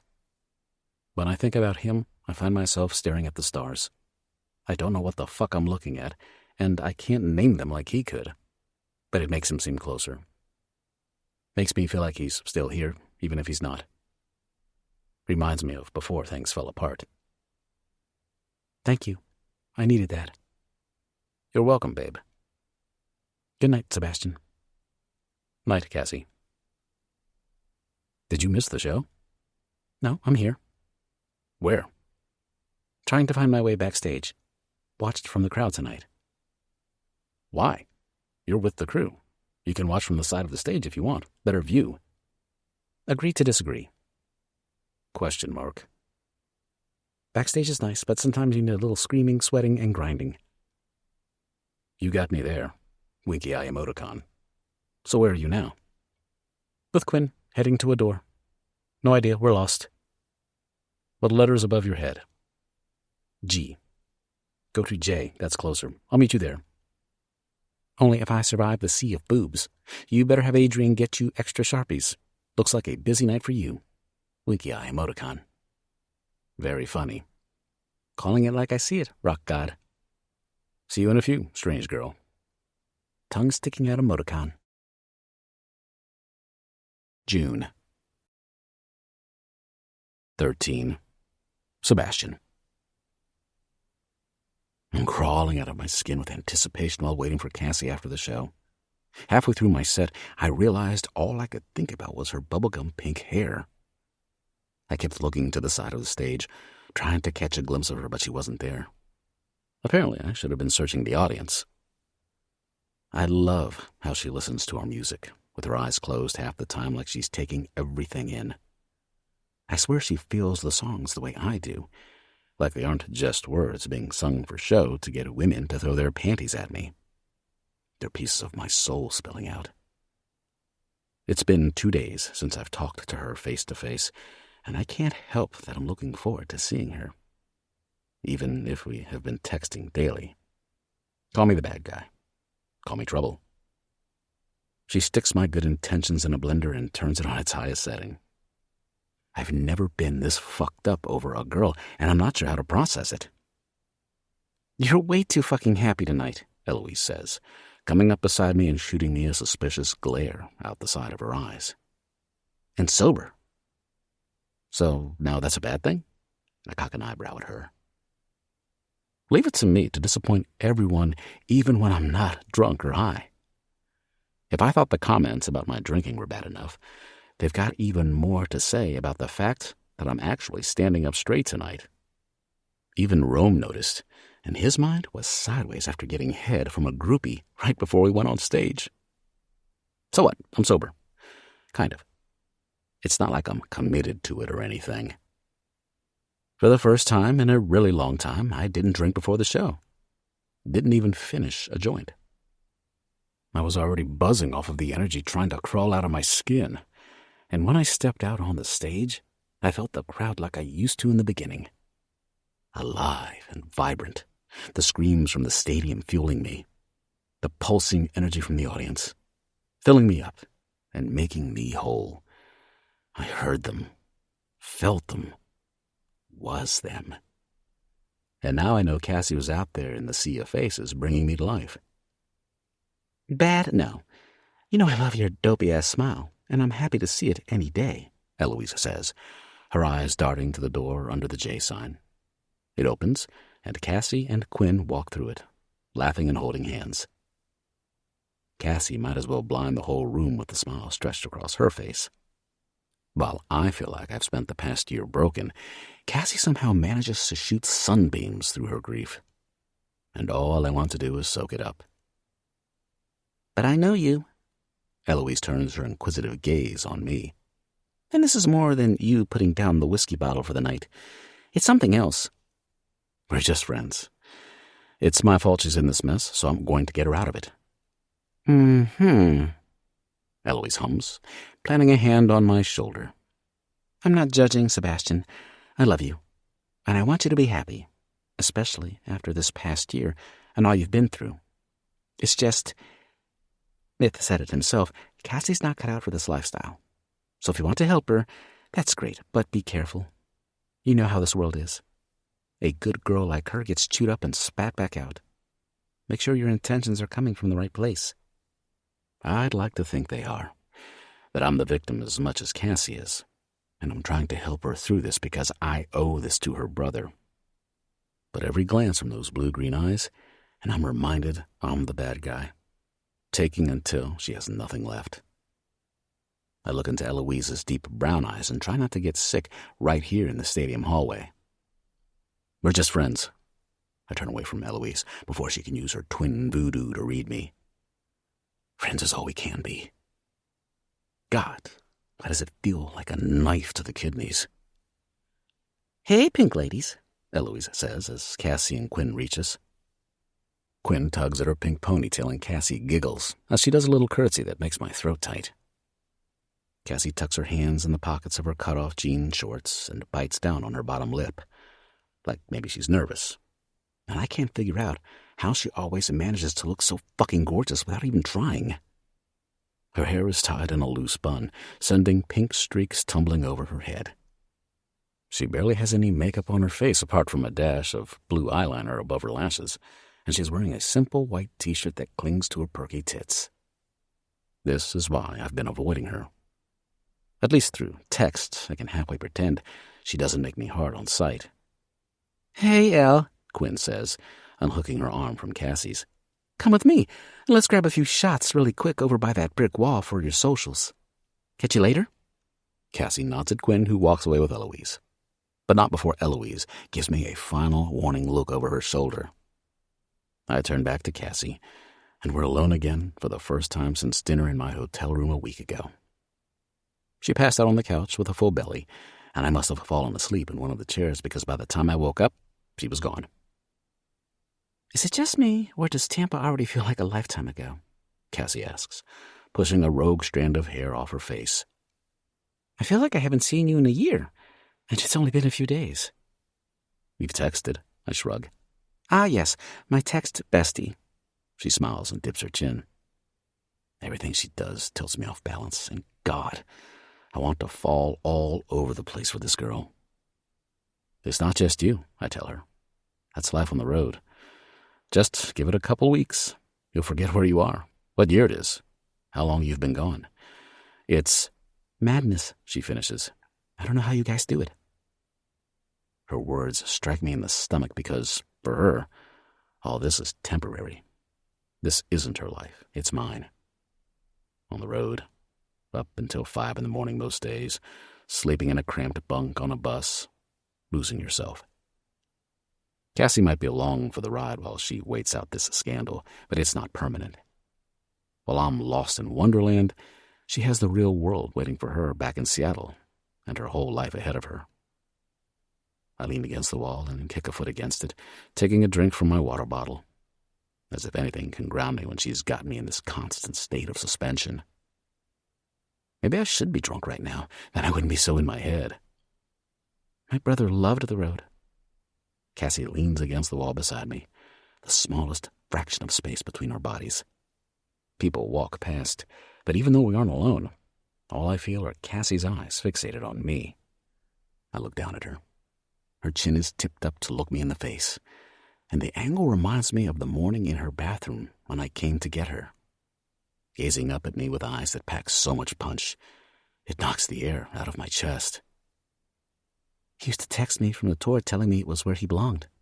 Cassie sighs. Myth was crazier than I was. I believe it. She exhales a chuckle. Even when we were kids, he couldn't be contained, always getting into trouble, breaking bones, or sneaking my parents' alcohol. He had the spirit of a little boy who never wanted to grow up. The most curious person I've ever known. And damn, people were drawn to it. Me included, I smile. Myth loved you guys. Cassie dips her chin, and there's a slight sadness drawn out in her tone.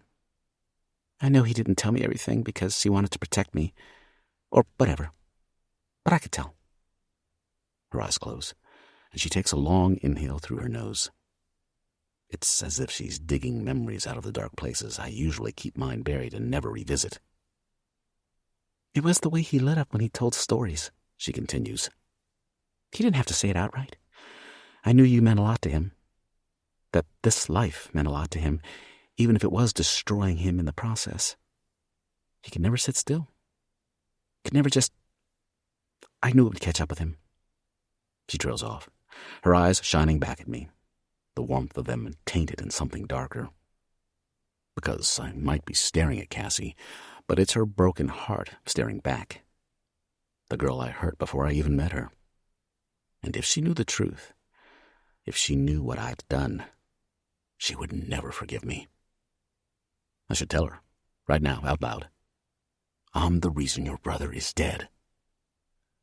I should lay reality out between us and see what she does with it. She deserves to know. Myth cut her out those last few months before he died. He cut his whole family out. The least I could do is give her some closure. It's selfish to keep this secret, but I've never been good at doing the right thing, hence why I couldn't even bring myself to show up at his funeral. I never reached out or spoke up. I let the dark place inside me claim my soul. Let it fester there. I know I should tell her, but I can't. No amount of penance will bring Myth back. And while I might be able to figure out who is responsible for this scandal with the tape, I can't be trusted with the heart I broke before I even touched it. All my words will do is shatter what's left. The weight sits in my chest, heavier when Cassie breaks her trance, and a small smile ticks on the corner of her lips. How much longer do I have with her smile? I could drown in her. What did you think of the show tonight? I changed the subject and hope she can't sense the panic that just shot straight through me. Cassie scoots closer, and our shoulders are almost brushing. Being near her is more intense than any sex I've had, any drug I've tried. I can almost hear the devil laughing as he looks up. Or maybe it's her brother. It was... Cassie tips her head back and closes her eyes, thinking for a minute with a hum on her lips. Unforgettable, she says, tilting her face to look at me. That's a high bar, I laugh. You met it, Cassie smiles. I'm sure you hear this all the time, but there's something else up there. And I'm not just saying it because we're friends. She narrows her eyes, but her smirk is playful. When you're up on stage, you make a person feel alive again. What I can't tell Cassie is that's how I feel every second I'm in her presence. The same excited energy I feel on stage is running through my veins. Hey, Sebastian, a voice calls out. I look up to see some woman walking by in a red leather miniskirt. She bats her lashes at me, only briefly dropping her gaze to Cassie before continuing down the hallway. I turn back to Cassie, and she's got an unreadable expression on her face. Looks like duty calls, Cassie says, lifting off the wall. But before she can walk away, I reach for her hand, and it stops her in her tracks. The force of it tugs her closer to me, and she lets out the faintest gasp. Stay for the after party. I hope she won't make me beg, because I will if that's what it takes. I'll get down on my fucking knees in this hallway and show her I'm a wreck. Whatever we're doing, texting, sneaking away for 5-minute conversations after shows, isn't enough. Cassie chews the inside of her cheek, dropping her eyes momentarily to her feet before looking back up at me. Okay, she says. Just for a little bit. I don't need another repeat of Tampa. That hangover was a bitch. I squeeze her hand, ready to tell her to wait, to tell her I'm sinking, to ask her to hold me in place. But the eyes looking back at me are all too familiar. Hope, mixed with pain, mixed with the memory of her brother. And I know I have no right to ask her for anything. Sebastian! Adrian's voice echoes down the hallway. Cassie tips her chin up, and her eyes dart over my shoulder. I think you're wanted, rock god. She winks and lets go of my hand, brushing my shoulder as she walks past. Even though I know she's teasing, the way she says it turns me the fuck on. That and everything about her. The swish of her hips as I follow her to the crowd of eager women, the way she walks straight past them without giving them a second thought. She makes my dick stand at fucking attention. She's intoxicating, and I can't have her. I don't deserve her. I make my way to my fans and join the rest of the band, signing shit and making small talk. Eloise lifts an eyebrow, but I ignore it. A sexy brunette basically purrs at me as I walk up and shoots me the kind of smile that should all but guarantee her a spot at the after party. Her lips are panting, and her eyes are dripping with lust. I run the Sharpie over her smooth chest, but when I look up, my eyes are fixed on the flash of pink over her shoulder. I couldn't care less what this fan would do to me, or any other for that matter. All I see is Cassie. 14. Cassie. Exhaustion seeps through to my bones as we head to the after party. I'm officially running on pure adrenaline and Mary's excitement. I'm not sure how they never seem to tire of this, but the band and roadies look wired while I'm barely managing to push through. Sebastian is in the front of the van, laughing about something with Rome, and I'm sitting between Mary and Noah, trying not to get knocked out of my seat from the tension rolling between them. Mary might swear nothing is going on between the two of them, but I don't believe it. We head to a local bar, and it's the first time I've really gone out since the whole sex tape scandal, so I'm on edge. Every passing face makes me wonder whether they've seen me naked. One guy scans my body up and down, and I nearly crawl out of my skin. I've never felt so exposed. Sebastian, on the other hand, seems unfazed. Maybe it's that he's not shy about people seeing his body, given he spends half his time on stage shirtless. Or maybe it's that he's used to the endless scrutiny and prying eyes. But he's wearing a grin and making his way through the crowd, soaking up their attention. As we move through the bar, Sebastian is swallowed up by a circle of groupies, so I follow Mary to get a drink. Even if I don't have any right to feel jealous, the more time I spend around Sebastian, the harder it's becoming watching women fall all over him. Especially when I feel like I'm seeing another side of him when we're texting. Without staring at his ridiculously beautiful face, I get to look a little deeper. And the more I get to know him, the closer I start to feel to him in a way that's bordering on the line of not being just friends at all. Across the bar, I see a woman with long black hair and ruby lipstick wrap her arms around Sebastian's shoulders, bringing them almost nose to nose. Even if his hands are at his sides, he smiles at her. The smallest tick, and it makes my head spin. She's gorgeous. Exactly the type of girl I'd picture with a man like him. Voluptuous and sexy. There's nothing sweet and innocent about her. Her head tilts as she whispers in his ear, and I realize I recognize her. It's Madison Main from Four Clovers, one of tonight's opening bands. She and Sebastian look very familiar with each other. They dated, Mary says, reading my mind. I turn to see her looking over my shoulder at where Sebastian's standing, talking to Madison. Her arms have loosened up, creating some distance, but her hands are still planted firmly on his neck. That's fine. I turn my back to them so I don't have to watch. We decided we're friends. He can screw who he wants. I don't think he's screwing her anymore. Mary waves for a bartender.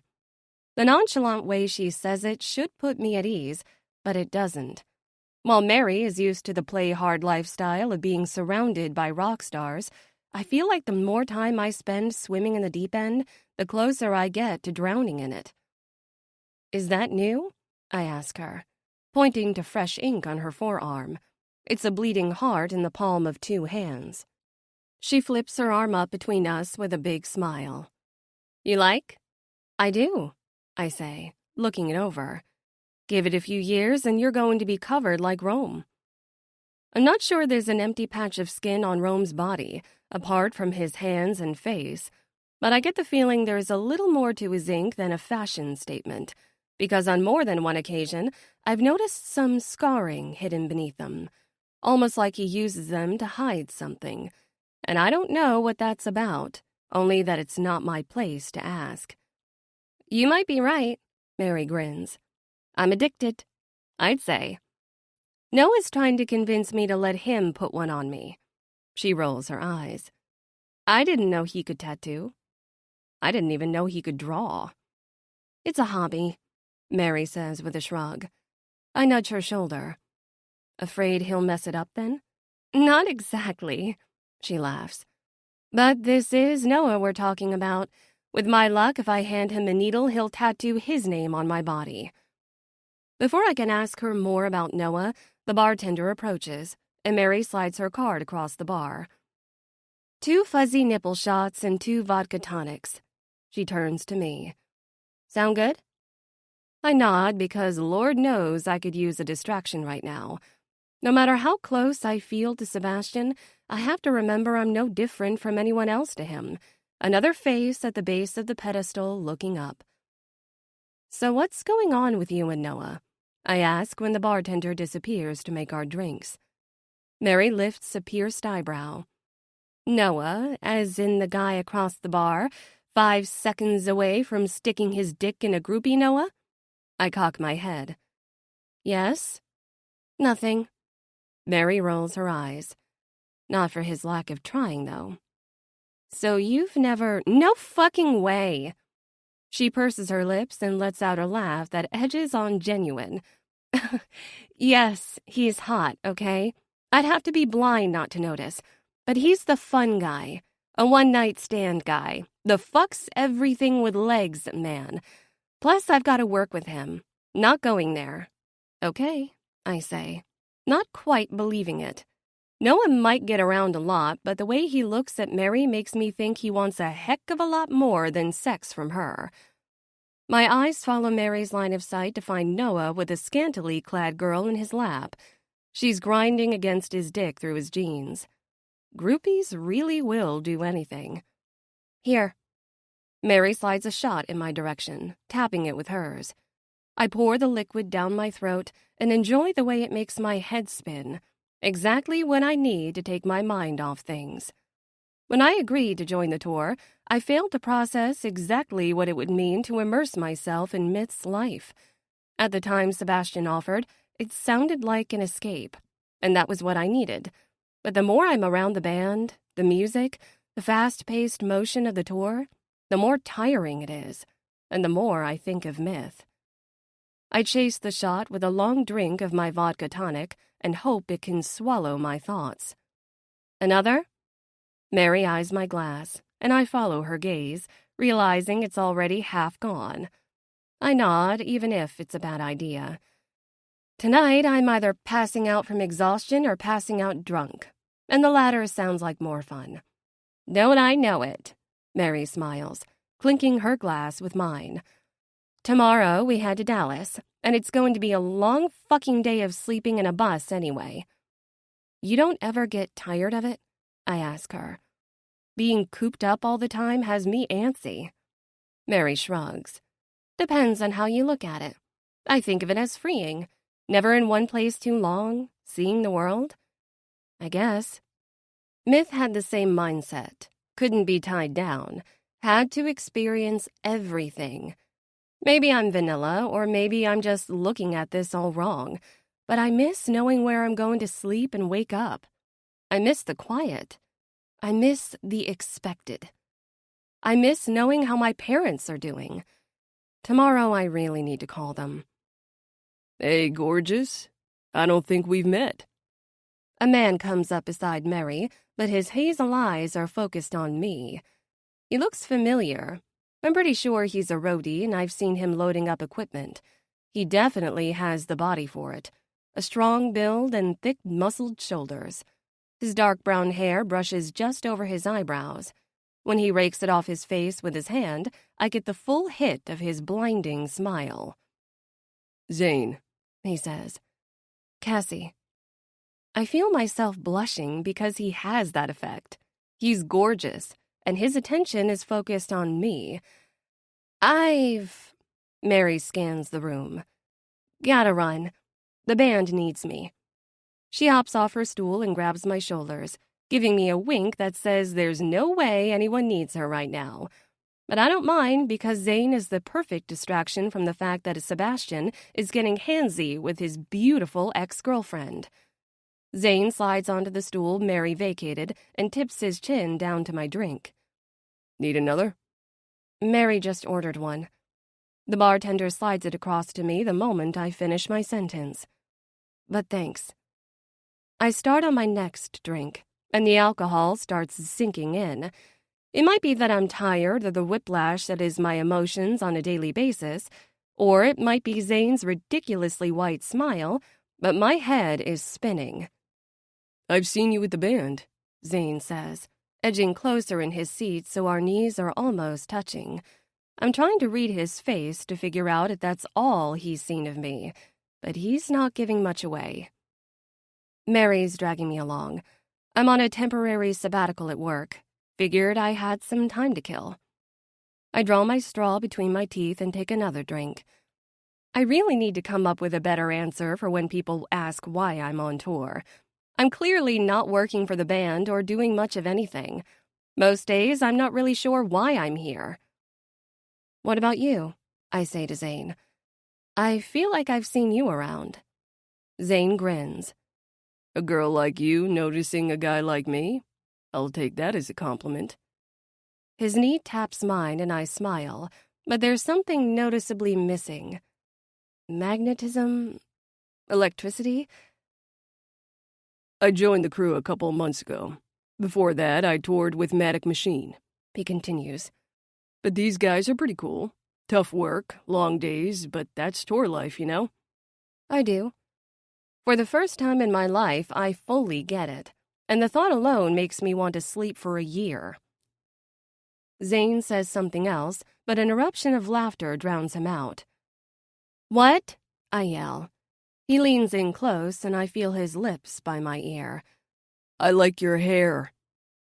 His fingers brush a strand that's fallen out of my bun, grazing the side of my neck as he moves it away. Is this guy actually interested in me? Do I want him to be? It's not like Sebastian and I are dating. I've seen how he is with his groupies. It's rare he doesn't have someone's hands on him, petting him, touching him. God only knows what he does with them when I'm not around. Except I do know, don't I? That was me. I look over my shoulder and spot Sebastian still talking to Madison with a big smile on his face. Another woman has joined them, and she's hooked on his arm, eyeing him like the second he's done talking, she'll be dragging him into a bathroom to get down on her knees. What was I thinking getting into bed with him? Worse, coming on tour with him. I turn back to Zane, who is looking over my shoulder at Sebastian, with a pinched expression on his face. Are you... He tips his chin towards Sebastian. No. I shake my head. We're friends. Kind of. Something like that. But no, nothing's going on. Zane's hazel eyes lock on me, and the wrinkle between his eyebrows tells me I'm not selling it like I think I am. Want to get some fresh air? I force a smile, and it immediately brightens up his face. Zane reaches for my hand and helps me off my stool as I finish the last of my drink and set the empty glass on the bar top. If I thought I was buzzing, it hits 10 times harder the moment I try and balance on my legs. Thankfully, I don't fall over. I weave my way to the front of the bar with Zane on my heels, and even though I swear I feel honey-brown eyes watching me, I don't turn to face them. It's warm outside. We're on the brink of summer, and it's only getting hotter the further across the country we go. I don't need a jacket, even though it's already 2 in the morning. Without the noise of the bar, I can breathe again. Over here. Zane leads me to a brick ledge on the side of the bar, and I take a seat beside him. He pulls a joint from his pocket and lights it up, taking a long drag before handing it to me. Want a hit? No thanks.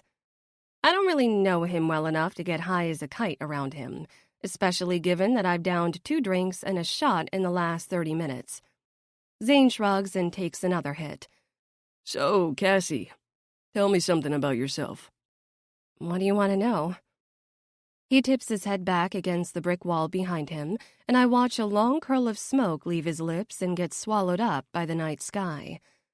I don't know. Anything. He shrugs. What do you do? Art? If I'm not fired, I think, but I don't say it. I'm an illustrator. That's cool, that's cool. He lifts his head up and scoots closer to me. Zane finishes the last drag of the joint before flicking it onto the pavement. What about you? I ask. Did you always want to work in music? Zane laughs a little. Music, yeah, but that's not exactly what I'm doing right now. Do you play? He tips his head to me and bites his lip as he looks me over. Sometimes, he says, but his mind seems to be somewhere else. There's something about his stare that has turned from captivating to alarming, but I can't quite put my finger on it. Your hair is fucking sexy.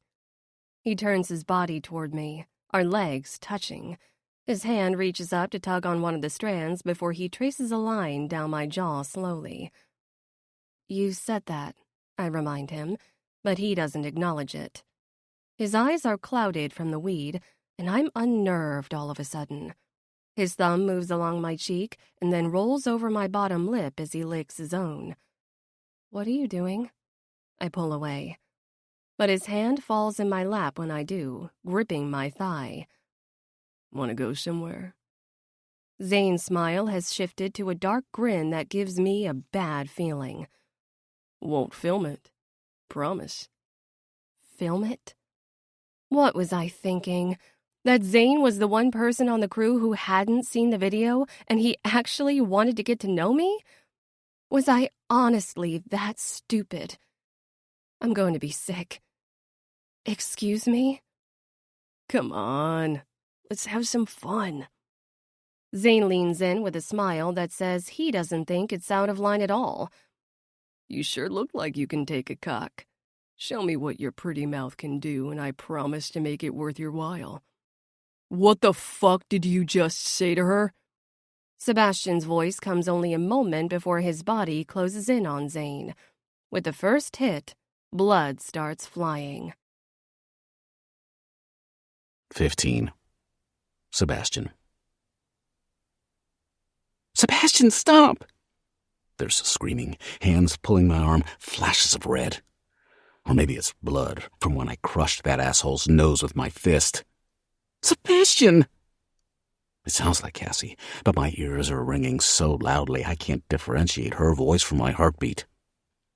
I lift my arm to swing again, but this time my fist doesn't connect. Get off me! I try to twist, but the grip on my body is too strong. Looking over, I see Rome has me by one arm and Noah has me by the other. Fucking traitors.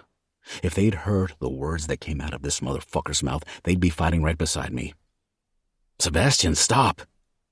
I recognize Adrian's voice this time, and the scene comes back into focus. The piece of shit on the ground, looking like I just rearranged his face. Adrian walking around me to check on him. Eyes giving me a warning. Noah and Rome loosen their hold when they feel me relax, and that's when I turn to see Cassie. She's frozen, standing against the building, staring at me with wide eyes that look straight through everything.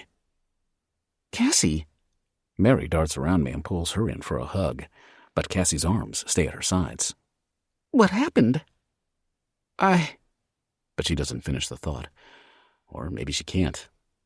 If the past minute was as much of a blur to her as it was to me, then I'm not sure what happened exactly. Mary's dark eyes find mine and narrow, but I ignore her. The last thing I need right now is her self-righteous attitude. If she knew what the guy on the ground had said, she would have been right by my side, clawing his eyes out. I take a step toward Cassie, and that's when I realize there's blood on her shirt from when my fist first hit that piece of shit's nose. Red splatter looking almost like paint droplets on the thin white fabric. Deal with this shit, I say to Adrian or Mary or who the fuck ever. All I care about is getting Cassie out of here and into new clothes. I reach for her hand. Mary puts her hand on my wrist as my hand connects with Cassie's. Don't, I say. Mary lets go, and I notice Noah coming up beside me, as if I'd fucking lose it on a girl. I squeeze Cassie's hand, gauging her reaction. When her shoulders relax and she takes a step toward me, I feel the faintest hint of relief. Her eyes drop to my bloody knuckles and then back up again, but she doesn't say anything. You all right? Mary turns back to Cassie and places a hand on her shoulder. Cassie nods. I'm fine. I just need to get the hell out of here. Her eyes flick to me, and she takes another step closer. Come on. I tug Cassie's hand. I'm going to fucking sue you, asshole, the guy on the ground yells. Have fun with that, I yell over my shoulder as I flip him off and walk away. He's lucky all I did was shatter his nose. Adrian's probably pissed, and the band is no doubt wondering if I'm wasted or if I've lost my fucking mind. But I don't give a shit, because Cassie is following me right now, trusting me to take care of her, and that's all that matters. We climb into the car that's waiting for me and head back to the hotel. Cassie is silent the whole way, but she doesn't let go of my hand. Not even when we climb out and walk through the lobby. Not even in the elevator, or when I reach for my room key and open the door. It isn't until we're in my room that she finally breaks away from me. Without a word, she heads to the bathroom. Walking over to the in-room bar, I down a shot of bourbon before pulling out a joint and lighting it. So much for sobriety. Right now, I'll take anything to get that motherfucker out of my head, I remember seeing Cassie walking out of the bar with him and instantly having a bad feeling. The way he circled her twice before finally saying hello, the way his eyes cut to her chest every time she looked away, the way he pawed at her like a piece of meat. Something was off. I knew it. If it weren't for Madison holding me up, I would have interrupted them at the bar. But Madison was trying to claim me on sight, like she does every time we're around each other. We dated for a whole 5 minutes. Just because she's still willing to give me head on occasion doesn't give her the rights to me. By the time I finally escaped her claws, Cassie was already gone. I told myself I was stepping outside to get some air, or to smoke a joint and clear my head. Really, I was dying inside because Cassie left with some random guy, and I had to know if they'd actually gone back to the hotel or if they were just outside talking.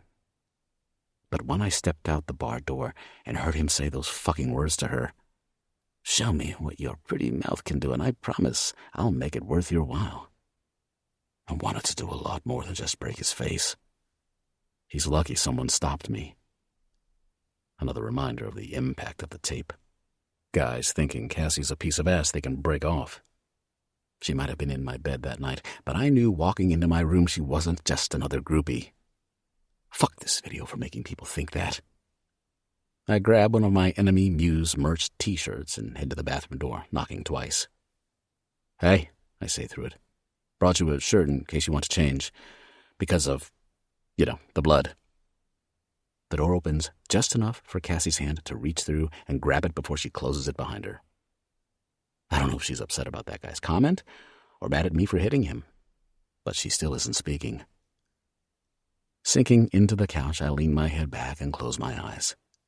I pull the joint between my lips and take a long drag, breathing out my thoughts with the exhale of it. I listen to the water in the bathroom turn on and off, Cassie's feet padding around on the tile floor like a drum beat. Something about having her in my space is comforting, and it's the only time I feel relaxed anymore. I'm almost drifting off to the sound of her when the door to the bathroom opens, and I look up to see her standing there with her hair in a bun, wearing only my band's t-shirt. It hits her mid-thigh, and it takes every ounce of my control not to stare because she looks like my own personal fantasy. Cassie walks over to the couch and, to my surprise, sits down right beside me, pulling the joint from my hand and taking a long drag. When she exhales, she hands it back, stretching her long, bare legs out onto the coffee table and resting her head on the back of the couch. "Fuck that guy," she says finally, and it makes me chuckle. "You okay?" She looks up and reaches for my hand, brushing her fingertips over the broken skin on my knuckles. "Are you?" "Just a flesh wound," I shrug. "That asshole deserved it." Cassie doesn't argue. She brushes over the back of my hand once more, and instead of letting go, she holds it. Adrian's making some progress with the tape. They've narrowed down the IP address to a library, so now they just need to see if they can figure out who went there. As if any of this could make her feel better right now. "It's got to be someone who had access to your room, right?" I nod. Adrian thinks it's probably a hotel employee. "Or someone on your crew." "My crew wouldn't pull something like that." I shake my head. "Zane is on your crew."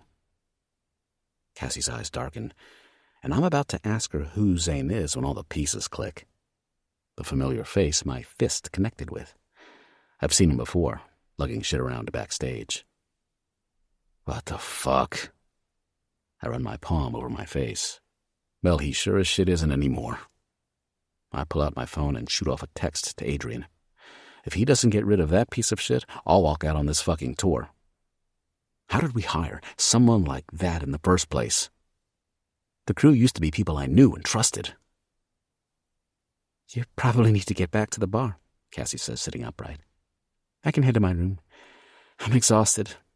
Besides, Madison is probably waiting for you." "Madison's a big girl. I'm sure she's already moved on," I tell her.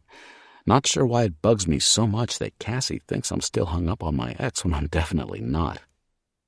"And if you're tired, let's lay down. I can put on a movie."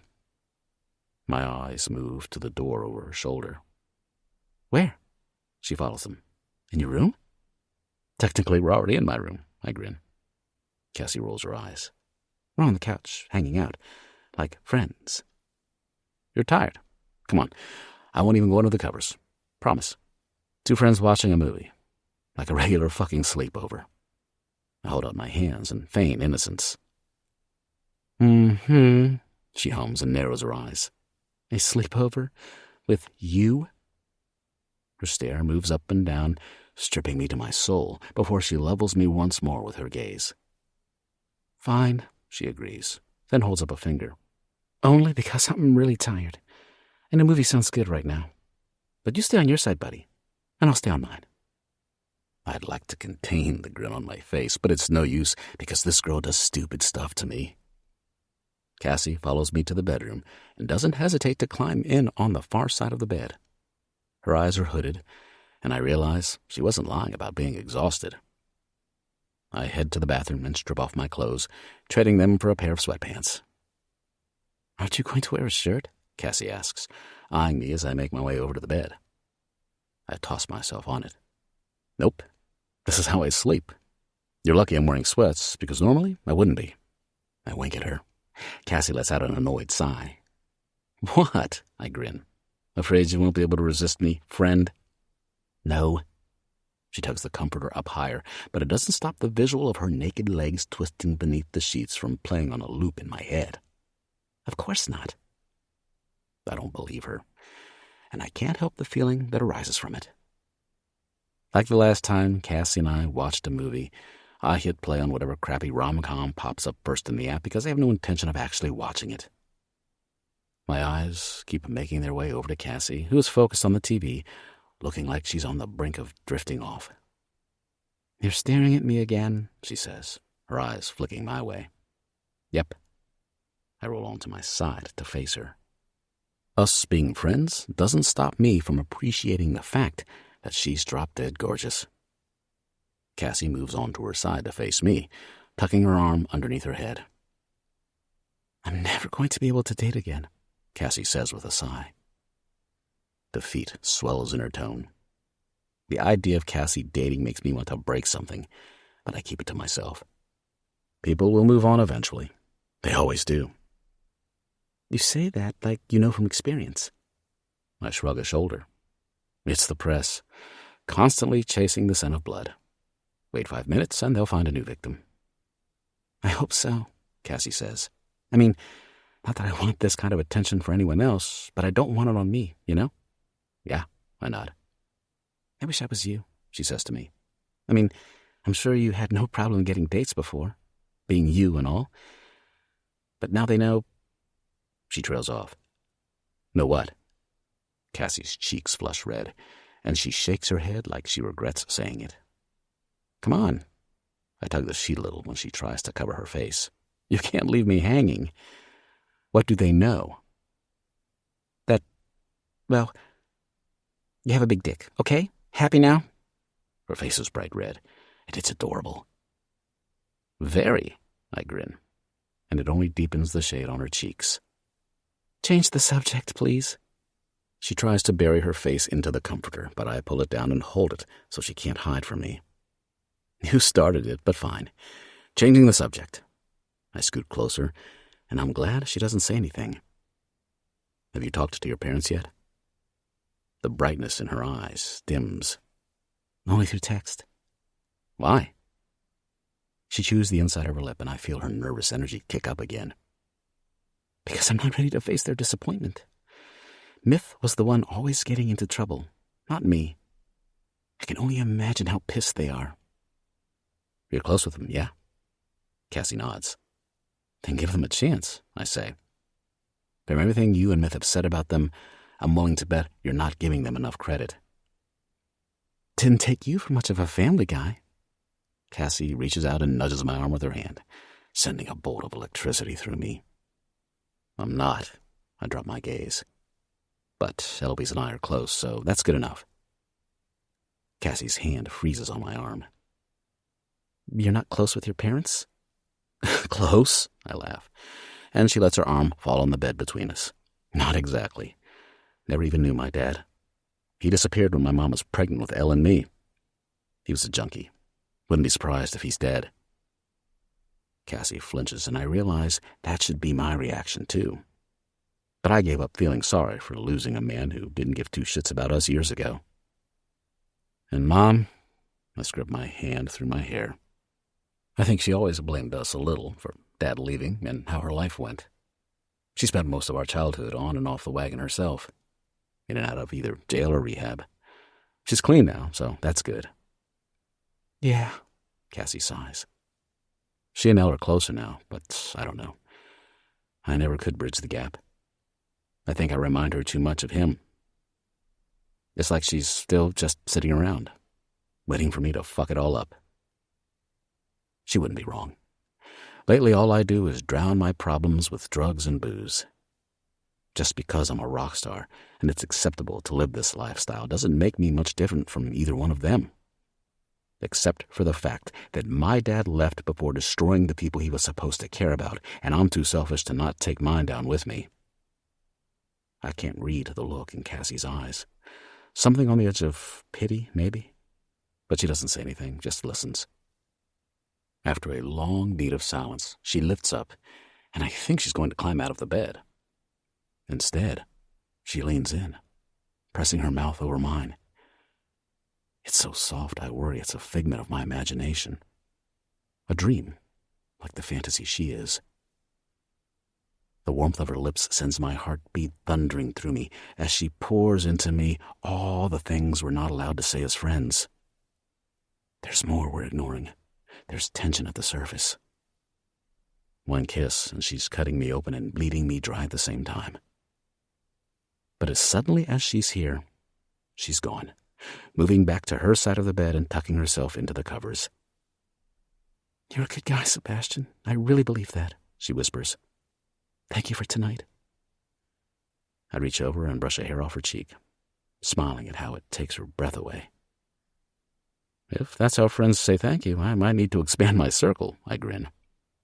She lets out a sigh, but at the same time a smile stretches her cheeks. Cassie rolls onto her back and closes her eyes. Will you be here when I wake up? I ask her, noticing her breathing evening out like she's on the brink of sleep. You've got a habit of bailing on me in the middle of the night. The smallest smile ticks at the corner of her lips, and it's gone before I can fully absorb the beauty of it. Maybe, she says. I don't know. I do. Because even when Cassie is here, I'm well aware there's always a piece of her still tucked away. She's around, then she's gone. She's an angel. She's my torment. She's my dream. She's my downfall. 16. Sebastian. Sebastian. Woke up alone again. Cassie. Name of a new song? State of Being. Although it could be a new song. Girl with the pink hair haunting my dreams, breaking my heart every time she leaves. Assuming you have a heart to begin with. No such luck. Figured. I had to get to the bus. Make it? No. I was captured, and you're texting with the person who took me right now. Assumed as much. On that note, send proof of life, and I'll make arrangements to save her. Cassie attaches photo of self in bunk with face buried in pillow.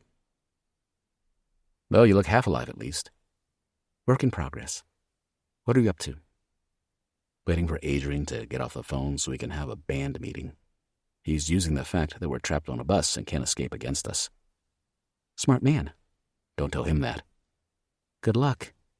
See you in Dallas. You know it, rock god. What's that smile for? Rome smacks me on the back as he rounds the table and takes a seat next to Eloise. Nothing, I lie, tucking my phone back in my pocket. Right about now, I'm wishing we'd forked out the cash to get our own buses instead of all sharing. One bus, no matter how luxurious, is only so big. Add in 4 musicians and Adrian, and we're fucking cramped. The only upside is that we turned the back bedroom into a separate living space, so it's easier to split up and escape when needed. Except right now when Adrian has us pinned up front while he takes a call, and we wait to get reamed out for whatever has most recently pissed him off. Oh, shit, Noah quips from the couch. Sebastian's fucking whipped. I lean back and cross my arms over my chest. I don't know what the fuck you're talking about. Rome leans forward on his elbows. I think you do, brother. Hence why I had the pleasure of not one, but 2 prime pieces of ass last night after you bailed on yours.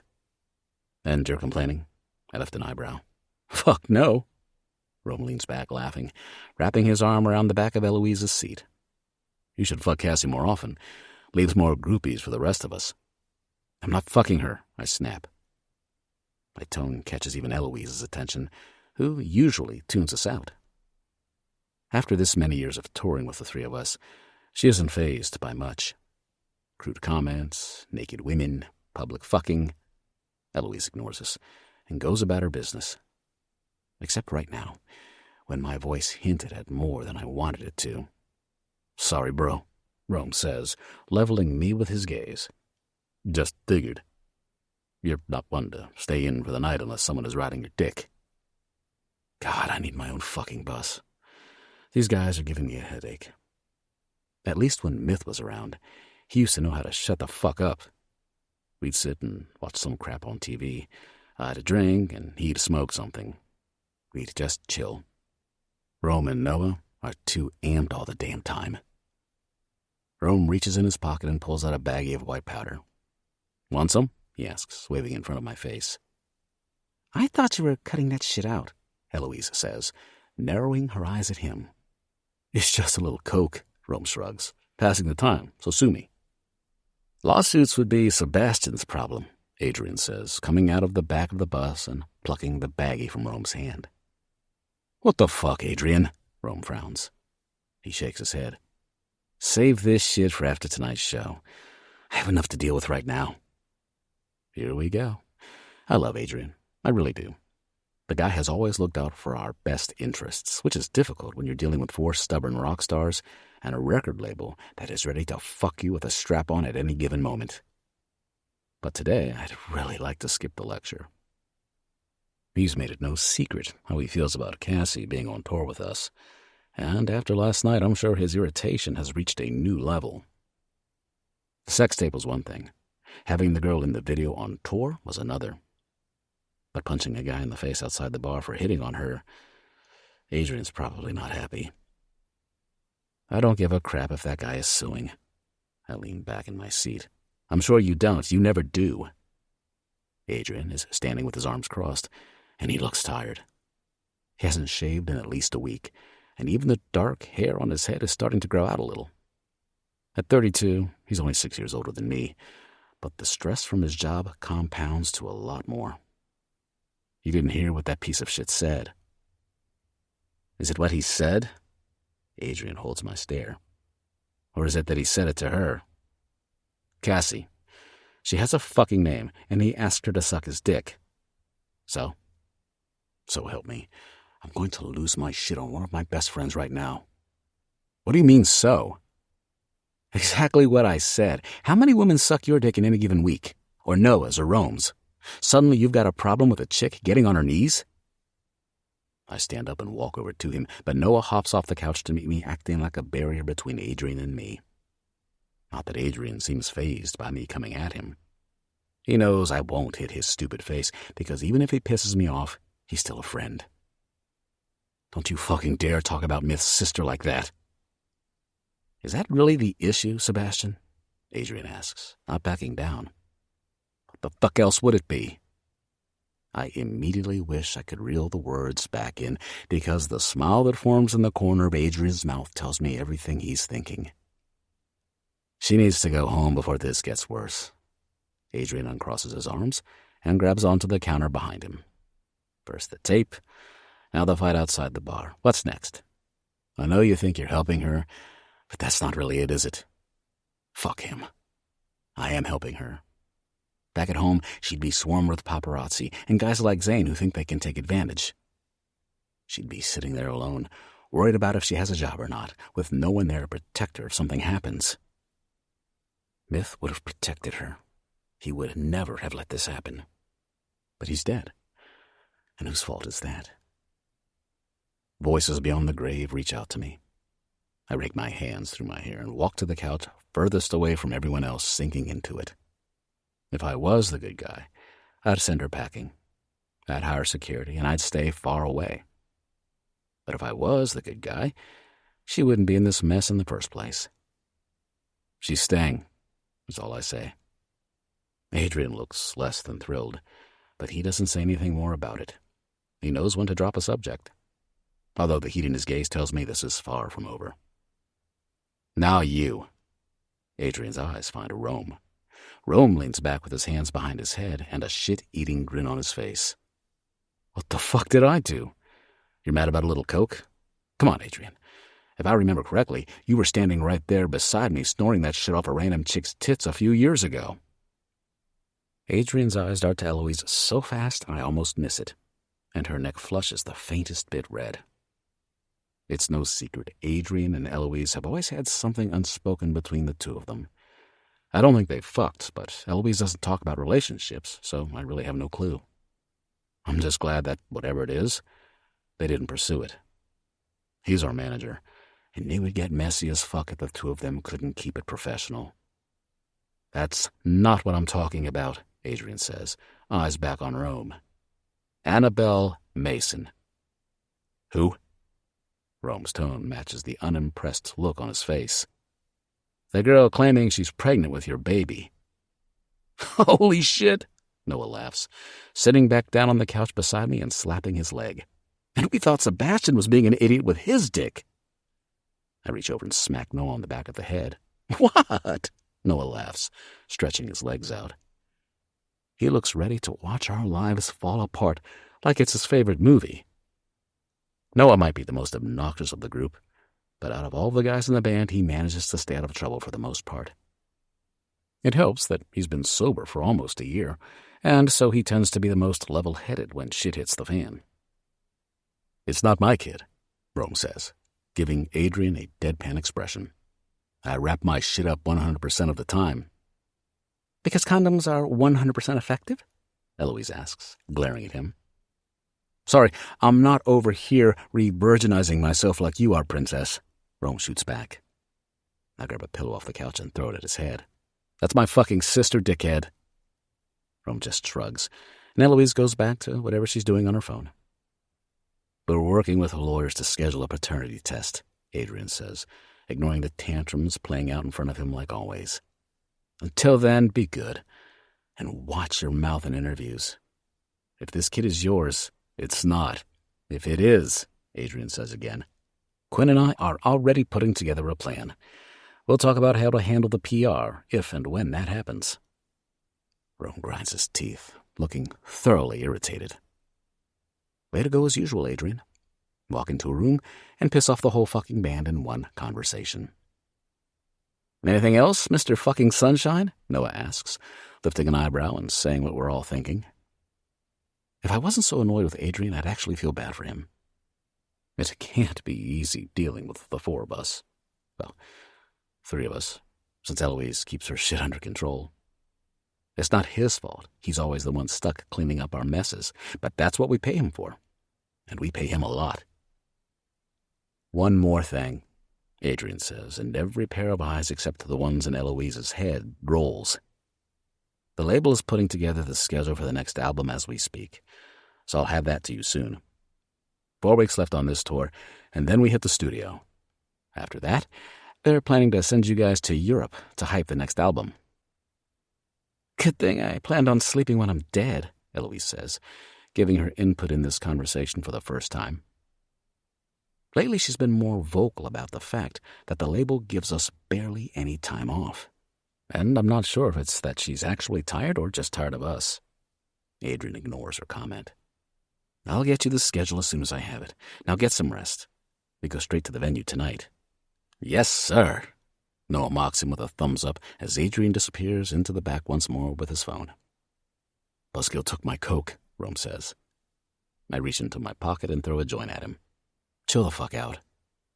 He lights it up, and I rest my head back and close my eyes. 4 weeks left of this tour, and then on to the next thing. And then the next. I used to not mind. Staying in motion, and less time I had to think about all the fucked up shit in my head. I liked that we were always go, going. But for some reason, right now, The schedule Adrian laid out doesn't sound as appealing, because all I see behind my eyelids are Cassie's tired eyes. It's like I can feel the weight of my life sitting on her chest, one shovel of dirt at a time, slowly burying her. Pulling out my phone, I open my notes app, and the Angel of Death song stares back at me as my thumbs start typing away. Holding her close only tore her apart, breaking us open. These bleeding hearts. I promised her life at the tip of my tongue. She drank it. I lied. Peace to have. She found none. 17. Cassie. The lights on stage go down, and it's eerily quiet. The audience breathes with anticipation. One girl screams from the back of the stadium, and I'm sure we all feel it.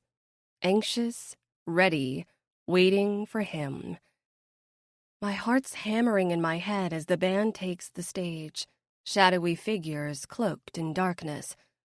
You can tell yourself you're not a groupie. You can tell yourself you aren't affected. But the moment the first chord strikes and I hear Sebastian's voice, I'm just like the rest of them. Mesmerized, captured, taken. Sebastian stands in the middle of the stage, bathed in a white light, his hand gripping the microphone stand, his arm outstretched. Head tipped back and face split wide open with his gorgeous, wild grin.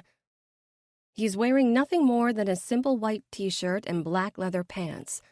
But that's all it takes for him to bring every woman in a 5-mile radius to their knees. Sebastian Kane in the flesh. And that's all before he opens his mouth and starts to sing. Rome starts the intro to Lady Sunshine, the fan favorite I've quickly realized they open a lot of their shows with. Noah comes in slow on the drums, and Eloise thrums to the tempo of a heartbeat that is slowly picking up pace.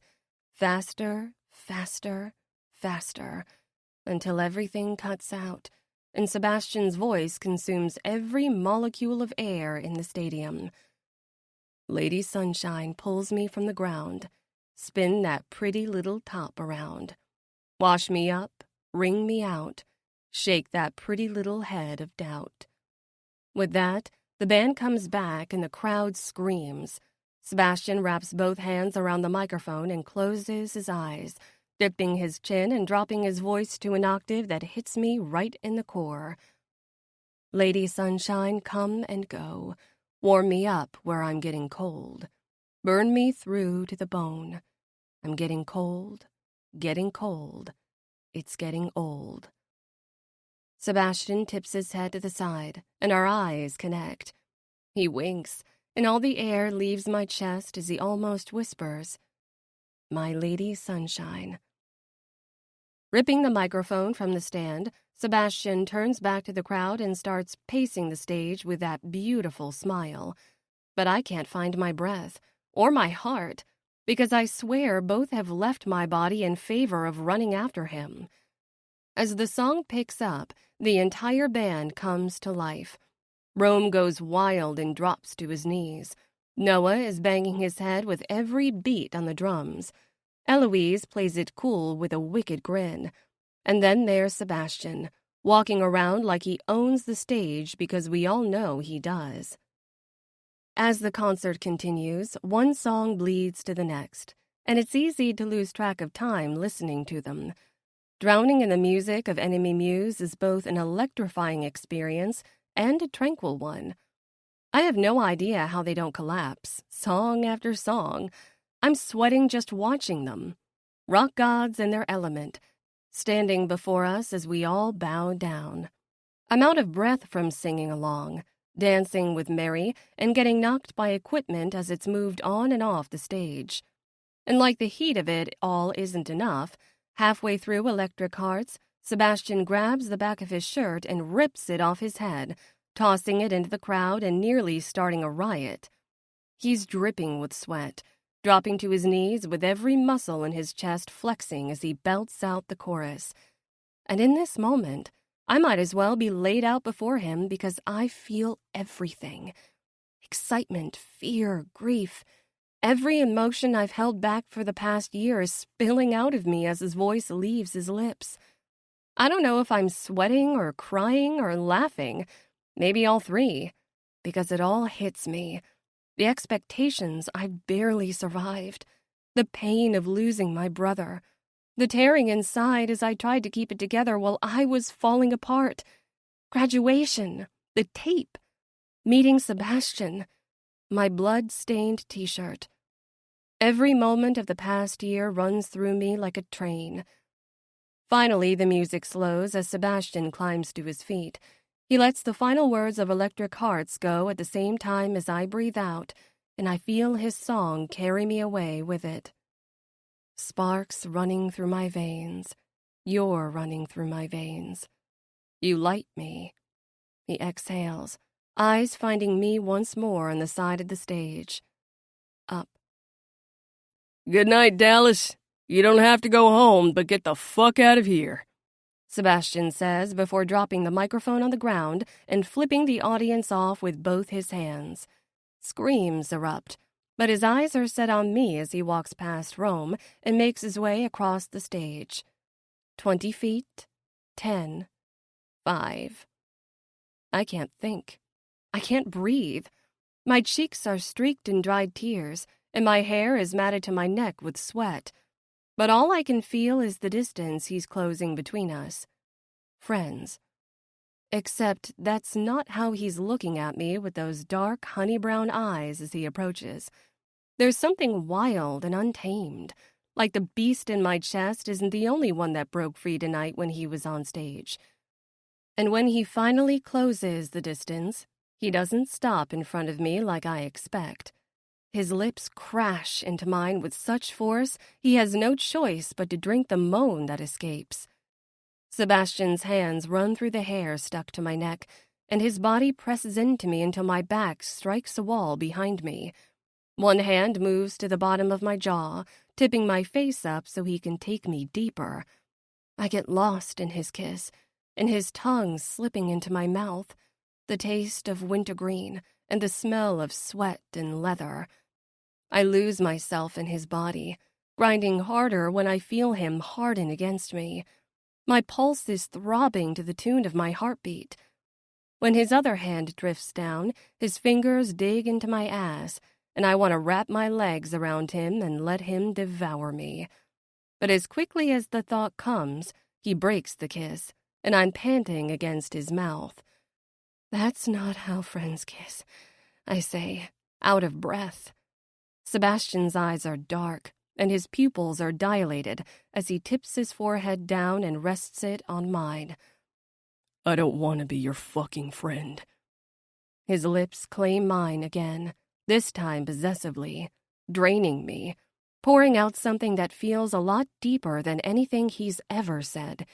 Except this time, when he breaks free, something that looks a lot like sadness stains his expression. Too bad that's all we can be, he says, nose to nose, taking in a final breath before stepping away. The rest of the band has made their way off stage, and even though it's clear no one missed what happened, they avert their gazes as they walk past. Sebastian follows them, not so much as looking back, leaving me breathless, confused, a puddle. Because that's what rock stars do. Light you on fire and watch you go up in flames. They take what they want when they want it, not caring about the impact or consequences. They leave us to unravel all by ourselves. What the ever-loving fuck was that? Mary says as she and Quinn move in front of me with arms crossed over their chests. Did you fail to mention something happened with Sebastian last night during our 11-hour drive today? I shake my head and push myself off the wall, surprised he didn't melt me into it. Nothing happened. I don't know what that was. And I really don't, because what he did and what he said are two very different things, and I have no clue where this leaves us. That didn't look like nothing. Quinn quirks an eyebrow. I don't know, Megan says, passing by with a disgusted smirk. Looks like any other day of Sebastian with his many groupies. Mary shoots Megan a warning glare, but Megan ignores it, sauntering off after the band. "She's just trying to get under your skin," Mary says, and Quinn nods in agreement. I shake my head. It's fine. And she's right. It was an intense concert, and I was the first person he saw when he walked off stage. I mean, he's Sebastian. Quinn looks at Mary like she thinks I need to be committed, but there's no point giving their assumptions any validation. Even if Megan said what she said just to piss me off, she isn't wrong. At the end of the day, Sebastian is a celebrity. They come with high drama and even higher libidos. He was no doubt feeding off the energy of the performance and took it out on my mouth. We're just friends, like he said. Come on. I tug on Mary's arm. Show's over anyway. Let's go. You can say that again, Mary laughs. Let's get changed. We're celebrating tonight. What are we celebrating? Being alive. She grins and wraps her arm over my shoulders, dragging me down the hall with her. Isn't that every night? Quinn shoots me a devious smile. You only live once, baby doll. Maybe it's that I've already slept most of the day on the bus, or it could be Sebastian's kiss. But screw it. I'm ready to party. And I can't help but wonder if maybe this is how the thrill of this lifestyle gets infectious after a while. Unless you're a stripper, there's no way you're covering me in fucking glitter, Rome says to Eloise as Mary and I make our way up to the band. They're sitting in a circle of couches in the hotel room, which is currently jam-packed with people. A cluster of women is waiting like vultures for them to finish their conversation. No doubt they're in a silent competition over who will snag a band member for the night. But blacklight is just fucking cliché, Noah argues. And in your case, probably disgusting, Mary says, lifting her eyebrows at him. Sebastian's eyes meet mine over the rim of his glass, and he downs the last inch of whiskey in one swallow. What's going on?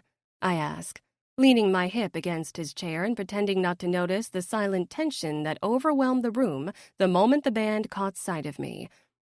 Everyone except for Adrian has eyes darting between Sebastian and me, trying to read the situation. Tomorrow night's Neon Festival, Adrian says, sounding annoyed at having to answer my question. Mary sinks down on the arm of Noah's chair and slaps his hand when he tries to play with the hem of her dress. It's the biggest showcase of the year for Neon Records, Mary says. Everyone brings their best, usually something unique. One year, 4 Clovers hired leprechauns and Madison rode onto the stage on a horse. Big fucking deal. She rolls her eyes. What about water? Eloise chimes in. We could make it rain on stage. The girls would love that. Her glare cuts to the 3 guys. No one wants to see you in a wet t-shirt contest. Sebastian tosses a napkin at her. That's when an idea hits me. What about paint? All eyes turn to me, and I realize I should not be providing input on this very personal discussion with the band. I mean, ignore me. I lift off of Sebastian's seat and take a step back. I think I'll go get a drink. Paint, Eloise repeats with a crinkle between her eyebrows. How would that work? I take a deep breath, feeling like I'm about to dive into the deep end of the ocean, but she asked. I was thinking about the neon paint they use in clubs sometimes. It's bright, it glows. If you time it right with the songs, you could coat the stage, probably even the first couple rows. But it's messy, so I'm not sure what the rules are with the venue. It's perfect, Sebastian says, surprising me. The venue can figure it out. It's fucking awesome. Rome smiles, and Noah nods his head in agreement. Eloise has a cautious expression as she thinks it over, and then her face breaks into a big smile. I like it. Glad you all finally decided to agree on something, but it's also tomorrow night, Adrian says. How are we supposed to coordinate that in less than 24 hours? Noah stands up and wraps an arm over Adrian's shoulders before rubbing the palm of his hand over Adrian's head. Sounds like you've got some work to do. Noah laughs. I'll leave you to it.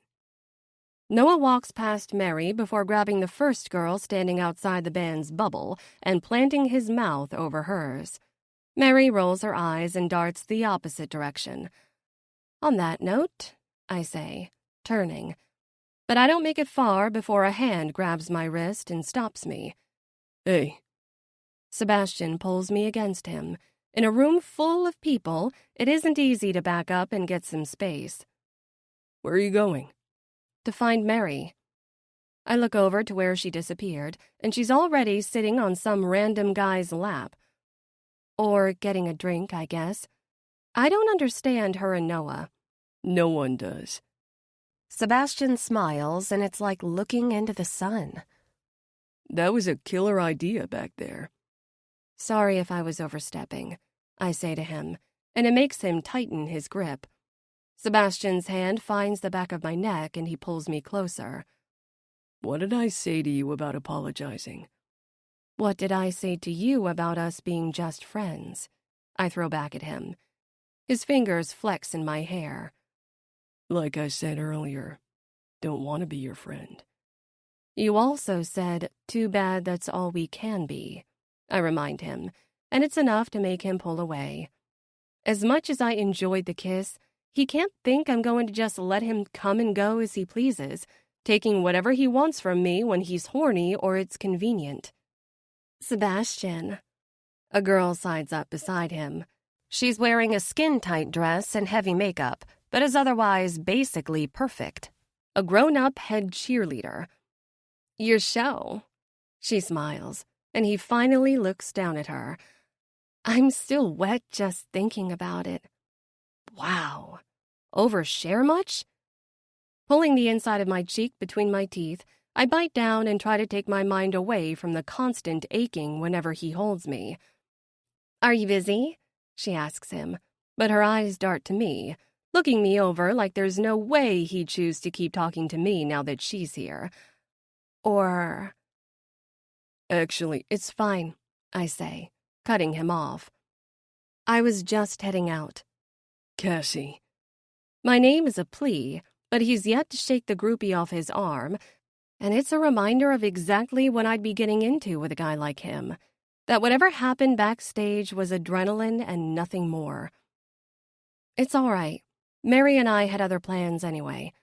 I say as Mary conveniently pops up beside me, and I turn toward her. Ready to go to the bar? She gives me a pinched expression because she has no idea what I'm talking about. Luckily, she's a good friend and doesn't make it obvious. Of course. Her eyes dart between Sebastian and me as I start to drag her away. I need to get out of this room, out of his vicinity. I need to disappear before anything I'm feeling shows in my eyes and he notices. Because I might know better, but that doesn't make it hurt any less. 18. Cassie. I forgot how good it feels to be pampered, and I am loving every second of it. Mary and Rumi had the day off while the band is attending press events with Adrian and Quinn, so we decided a girls' day was in order. Quinn found us a highly rated salon in the area, and apparently when you travel with a rock band, it's easy to book last-minute appointments for hair and nails. Someone disappeared early again last night. You were at the bar for less than an hour. The corner of Mary's lips quirk into a devious smile. Being on tour is a lot like high school, but with rock stars. Everyone is constantly in everyone else's business, especially when we have long days on the bus that need to be filled with something. I would have said bye if someone wasn't giving a random guy a tonsil inspection, I say to her. He was hot, Mary shrugs. Not to mention he had a pierced dick. So you just had to see it? My face puckers because while I was definitely on board with Sebastian's pierced nipples, metal in a guy's dick might be a little much for me. Curious, that's all. You know Rome has one too, right? Mary says. I did not need to know that. Great. Now there's a visual I'm going to have stuck in my head every time I see Rome. Not that I should be surprised. He's the definition of a bad boy. covered in tattoos and piercings. Between that and the way I've seen him go through women, he makes Sebastian appear tame. Wait a minute. I narrow my eyes at her. When were you with Rome? Never. Mary shakes her head. I told you I don't cross that line with the band. Not smart if you want to stick around here for more than 10 minutes. But Rome's not exactly modest. None of them are. Anyone around the band long enough is bound to see them each naked at least once. Unfortunately, Rumi says, shaking her head. She looks a little terrified, and it makes me smile. Even Noah? I nudge Mary's arm. She rolls her eyes. I met the man when he was naked. I consider myself blessed when he decides to be fully clothed around me. How did I never know this? Rumi laughs, and Mary just shakes her head. Mary and Rumi might have been friends since they were kids, but they're opposites, both physically and in their personalities. Mary has wavy black hair, and her skin is slowly being covered in tattoos and piercings. She's always wearing dark and usually ripped clothing. I love the girl like a sister, but she's downright trouble. Rumi, on the other hand, is bright and sweet. Her curly red locks frame her freckled face and pair like a farm girl with her sundresses. She's all things sweet and innocent. But even if they are opposites, the more time I spend around them, the more I can see the friendship that blossomed long before the thick black eyeliner and rock stars came along.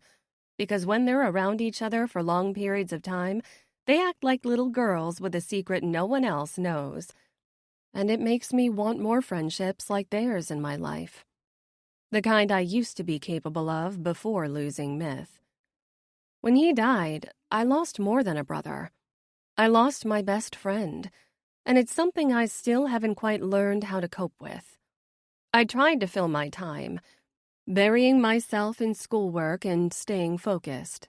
In the process, I shut people out, and my friendships have never felt quite the same. This is a lot of dick talk before lunch, I say, realizing the girl doing my nails is cringing. Fine then, back to my question, Mary says with a wicked smile stretching her face. You disappeared awfully early last night. Anything you want to share? Nope. I shake my head. I went back to the bus and went to sleep.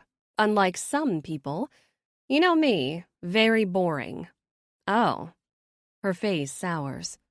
What? Nothing.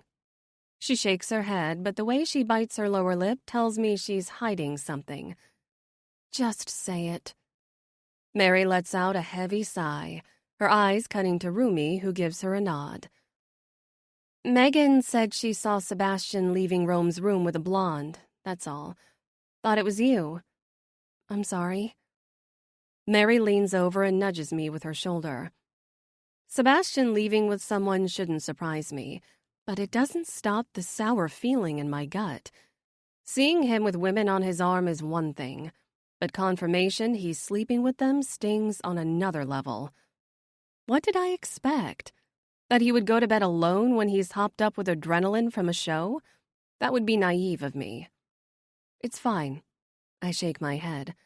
I don't have rights to his dick. We've never even had sex. Such a shame. Rumi muses, looking like she's fantasizing about Sebastian. For you, I mean. I force a smile. It's a good thing, trust me. The last thing I need is any kind of attachment to a man like Sebastian Kane. You're on tour with the biggest rock band in the world, Cassie, Mary says. You're allowed to have a little fun, you know? Who was it that said messing around with band members is a bad idea? Mary frowns. First of all, I said it's a bad idea if you work with them. You don't. Second, you don't need a band member to let loose.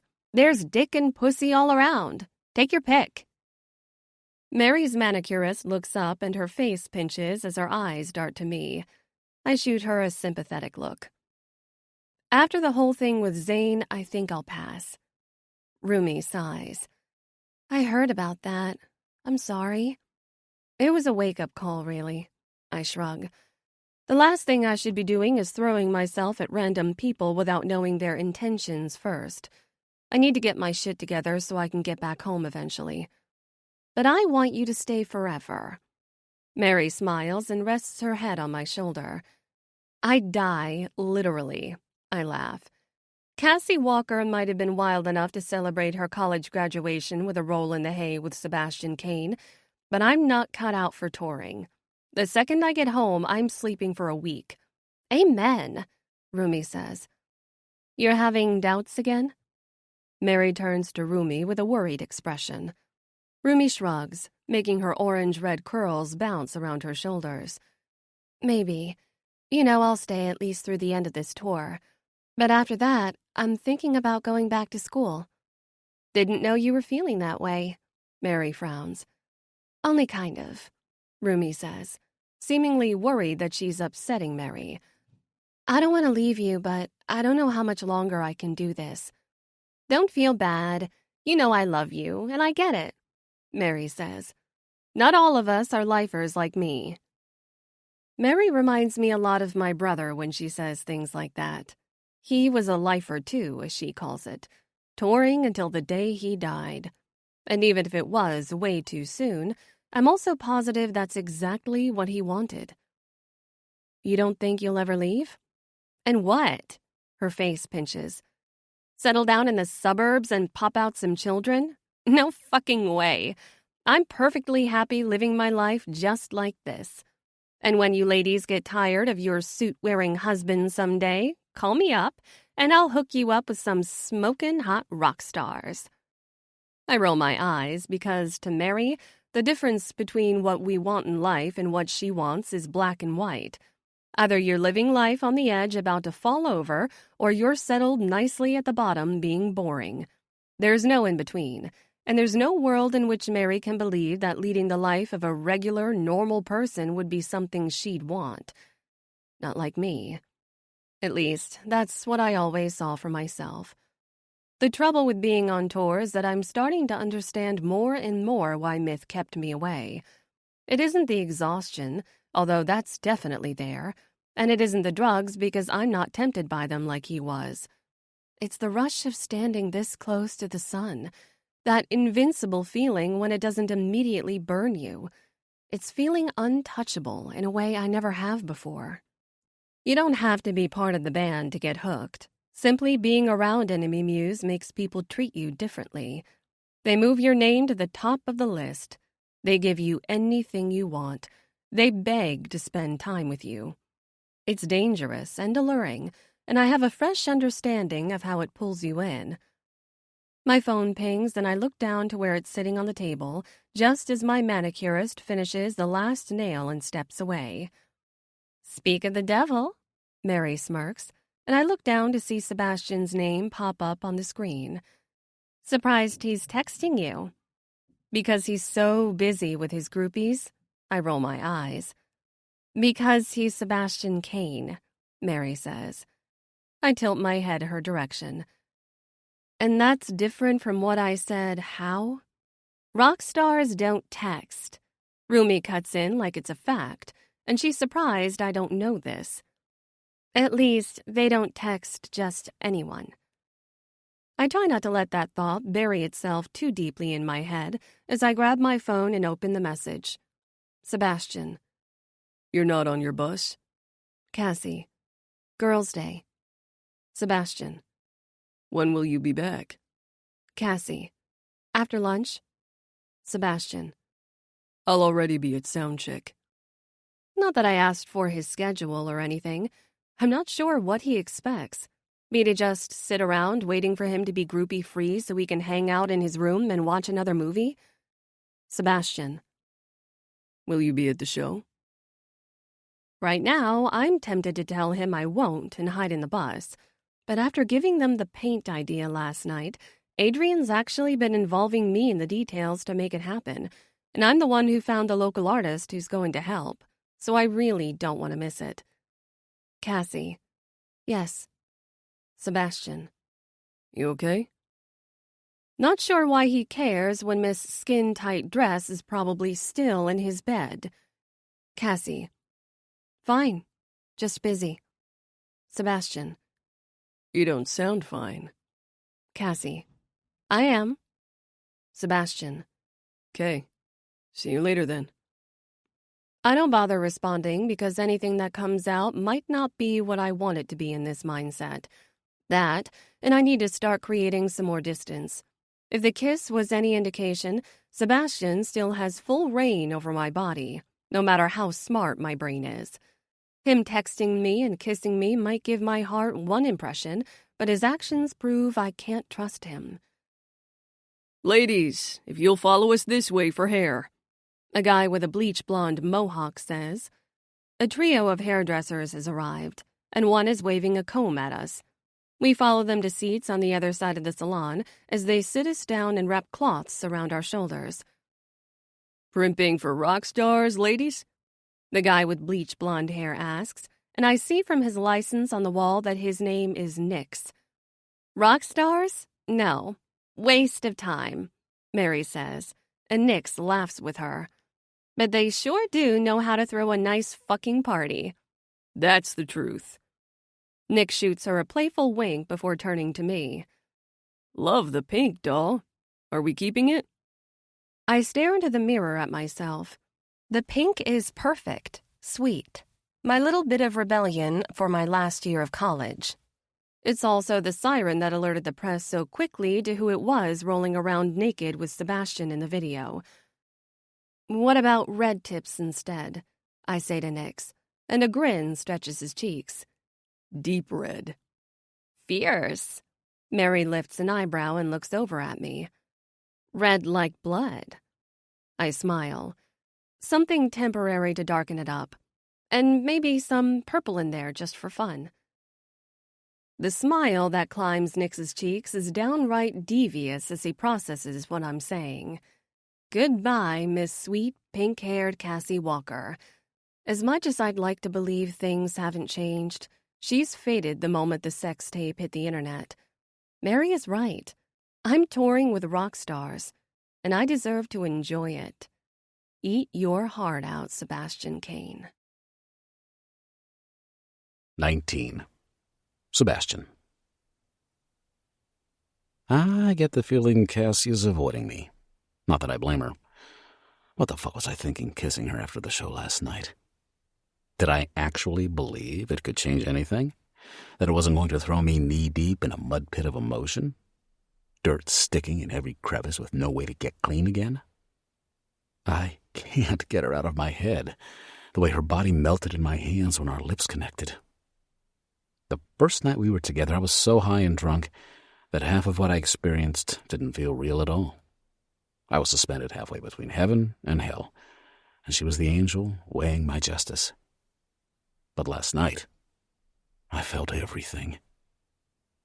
She stood at the edge of the stage during the concert with glassy eyes, and for once, instead of closing them while she listened to our songs, she kept them fixed on me. Even when I was looking out at the audience, I felt her watching from the side of the stage. Absorbing.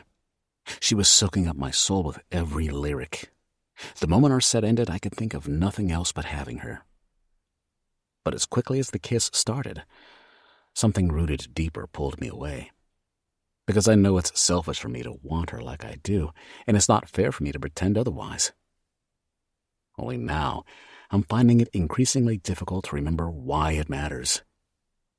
We fit together like puzzle pieces. I'm not sure if it's the grief talking or something more, but when I'm with her, the holes in me fill up again. God, she has me so fucked in the head that even banging a groupie wouldn't get her off my mind. Last night, I had one lined up. She was hot in her itty-bitty dress that clung to her tits. She even followed me to my hotel room and tried to wedge her way in. But standing there, looking at her desperate eyes, all I wanted to do was go to bed. Because she wasn't the woman my body was craving. Fuck. If this is myth handing out payback from beyond the grave, then well played. The first girl I'm unable to resist is the one I shouldn't touch. I turn on my phone and scroll through my photos until I find what I'm looking for, stopping at a series of dark pictures of a night sky that don't really show much of anything. I remember the night they were taken. Myth and I were lying on top of the tour bus, blazing, and I was pissed off from a trip to see my mom. She all but accused me of being a carbon copy of my father before canceling dinner to go out on a date. Myth just laid there and listened to me rant. He was high as fuck and laughed at things that weren't even funny. After I finished bitching about my family, Myth rambled on about some warrior in the sky watching over us. He pointed to different stars, naming them, talking about them. I was too high to keep up, so he grabbed my phone and started taking pictures. He said he would tell me the story when we were both sober because I needed to know about the warrior so it could save me. We never finished that conversation, and now all I'm left with are dark, pointless pictures. So much for warriors, or saviors in general for that matter. Want to talk about it? Eloise walks into the green room and looks me up and down. Her sandy brown waves are freshly done and extra beachy. It appears natural, but I know how long it probably took to make her stick straight hair look like that. I miss the version of her that came before all this, when she still had messy, dull hair and freckles not buried in makeup. I wonder if she ever feels like I do after being in it as long as we have. Less human. I'm tempted to ask her, but then she'd want to dig deeper. I'm fine. I tuck my phone back in my pocket. You're never the first one done with hair and makeup. Where are Rome and Noah? Distracted. She raises an eyebrow. This is why Adrian tries to keep the pussy to a minimum backstage before the show. It's too easy for one or all of us to lose ourselves in one of them, and he doesn't like to risk us running late. And now I see they aren't the only ones, Eloise says. I look around the room. Last I checked, no groupies. That's not what I'm talking about. Here we go. I love my sister, but she doesn't seem to take the hint when I want to be left alone. I saw your kiss with Cassie. So what? I pull a joint out of my pocket. If I'm going to have to listen to her lecture me, then I'm going to need to be a little bit more fucked in the head. I kiss people all the time. My fans love me, remember? I wink, and Eloise pretends to gag. Unfortunately, she says. But I've never seen you kiss a girl like that. So now you're my bedroom police? Eloise's face sours. I'd rather burn my eyeballs out than police anything in your bedroom, Sebastian. Now stop avoiding the conversation. I'm not oblivious like the guys or going to judge you like Adrian. What's going on with you and Cassie? I tip my head back against the chair and take a long drag. Nothing. Bullshit. I don't want to talk about it. I don't care. What the fuck, Elle? I look up at her. Can't you just drop it? She shakes her head and steps closer. Just answer one thing. Is this really about Cassie? Or are you just trying to get over Myth? She levels me with her gaze. Get over him? My friend died. It wasn't a breakup. No one said that. Eloise lets out an annoyed sigh. And what are you saying? You and Myth were close. And I know you took it hard after what happened. Because it's my fucking fault. But I keep that to myself and let it eat away at what's left inside of me. Are you sure you're not just reaching out to the closest thing to him in an attempt to bury your grief? Eloise props herself against the arm of the chair across from me. Who says I'm still grieving? It's been a year. I take another hit. I'm over it. She doesn't bother acknowledging that comment, and I don't blame her. I haven't exactly been subtle with my meltdown. Making my way through booze, then drugs, then women. It's been a roller coaster. And relax your shoulders, take a deep breath, and enjoy this moment of musical stillness with us. And thank you for watching this audiobook video.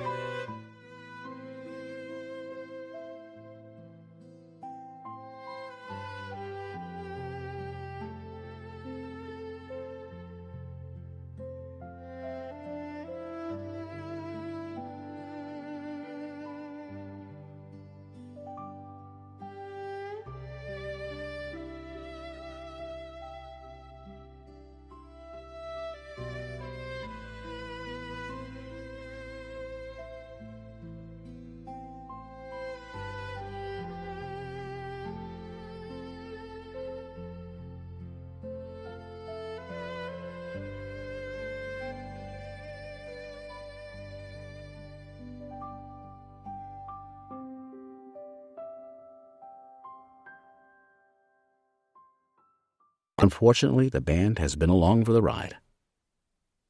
You've got a habit of losing yourself in things to feel better. Eloise looks me up and down. I'm just making sure that's not what Cassie is. She's not, I snap. The confession comes easily, and I realize it's because it's the truth. Myth was my best friend, the person I leaned on during the worst times, and losing him was harder to process than the fact that my own father walked away from me. But Cassie isn't just some sort of half-ass replacement to make me feel better. She might be Myth's sister, but to me, I can't finish the thought, because it's nothing but trouble. Okay, just checking. Eloise doesn't sound the least bit convinced. You know I love you. Leave the sappy bonding for the bus ride, sis. We've got a show to play. Hearts waiting to be broken, I say. But real quick, while we're on the topic of people hiding their true feelings, how are you and Adrian getting along lately? That question earns me a glare, which I expected. But I don't care, because it's payback for her grilling me about Cassie.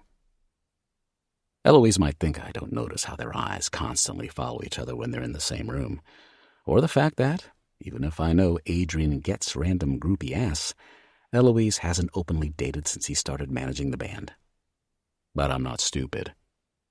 Nice try. We're friends, Eloise says, perfecting her exterior wall and hardening her expression. She straightens up and turns to the door, but as she reaches to open it, Cassie walks through and almost hits Eloise square in the face. Oh my gosh, I'm so sorry, Cassie says, bringing her hands to cover her mouth. Are you okay? Tess missed me, Eloise smiles. Don't worry about it. It's a good thing I'm sitting, because the sight of Cassie makes my brain feel like I'm tripping on something a lot harder than Mary Jane. Cassie is wearing a tight white tank top with the tiniest spaghetti straps that are almost not there, and it hugs every curve of her perfect tits. She's paired it with cut-off jean shorts that hit so high on the thighs, they might as well be underwear, showing off every inch of her tanned legs. But it's not just her body that pulls my attention. Her blonde hair is down in loose waves over her shoulders, and the sweet pink tips have been replaced by blood red with the faintest hint of purple at the very bottom. She looks like a corrupt version of herself, and it gives me a half chub just looking at her. Oh, I thought... Cassie trails off, her eyes darting around the green room. I was looking for Adrian. He wanted some feedback on the paint setup. He's backstage, Eloise says. Of course she knows where he is without even thinking about it. Cassie starts to turn to leave, but I stand up and stop her, ignoring the fact that each step tilts me further off my axis. You changed your hair. I'm going to go rein in Rome and Noah, Eloise says. Wish me luck. Good luck. But I don't break my stare from Cassie as Eloise makes her way out of the green room and shuts the door behind her. Cassie might have been avoiding me all day, but now she's right here, in this room with me, alone. And I'm not letting her go until I figure out if she's actually trying to get over me, or just as fucked up over us as I am. I should get going too. Adrian was looking for me, Cassie says. But when she takes a step back, I move forward, planting a hand on the wall behind her, caging her in. Sebastian. Adrian can wait. I pick up one of the strands of red and purple and twist it around my finger. You ditched the pink. I wanted to change. It's so quiet it's almost a whisper. Looking in her eyes, I wonder what she means by a change. Because she isn't innocent or sweet anymore? To me, she's still both of those things. Purity. Virtue. Destiny. I like it. My eyes dip to where the tips brush over her cleavage, and now I'm no longer half-hard. I'm full-mast, picturing her naked with her hair spilled out around her. What are you doing? Cassie asks, and I can't help but notice how her breath is racing. I don't know, I say honestly. Eloise seems to think I'm using you as some sort of replacement for my friendship with your brother. Are you? No. I drop the strand and trail my fingers up her arm and over her throat before wrapping them in the hair at the base of her neck. She looks me in the eyes, and it makes everything fuzzy. This, you and me, it isn't grief. Her chin tips up as I take a step closer, and she's looking up at me with those bright eyes that could drag me straight to hell. Then what is it? Was that a dare? A challenge? Selfish. I tug at her hair to tip her head back so I can bring my mouth to her ear. You and me. We can't put each other back together, babe. Why not? Her words are desperate, and I think maybe she really does need the answer as much as I want to give it to her. Because I trim my lips down her neck, brushing her skin ever so slightly. You're my undoing. Lifting up, I plant both hands on the wall behind her, releasing her, because if I keep touching her, I don't know how this will end. Cassie stands there between my hands, and I know she could slip away at any moment, but she doesn't. Instead, she stares up at me with such focus, I wonder what she sees. Is it the monster underneath? The man without a heart to give? The devil who destroyed her life before even meeting her? If Cassie is smart, she'll see through the projection I show the world. She'll know I can't be trusted with her heart when I no longer have one of my own. If she's smart, she'll see the truth. I'm not worth anything more than my music, or my body, or my fame. She'll know to stay away. But as she stands in front of me, unblinking, I know whatever she sees goes much deeper than I should let it. What's right and wrong starts blurring, because I should stop this here, cut ties, and walk away.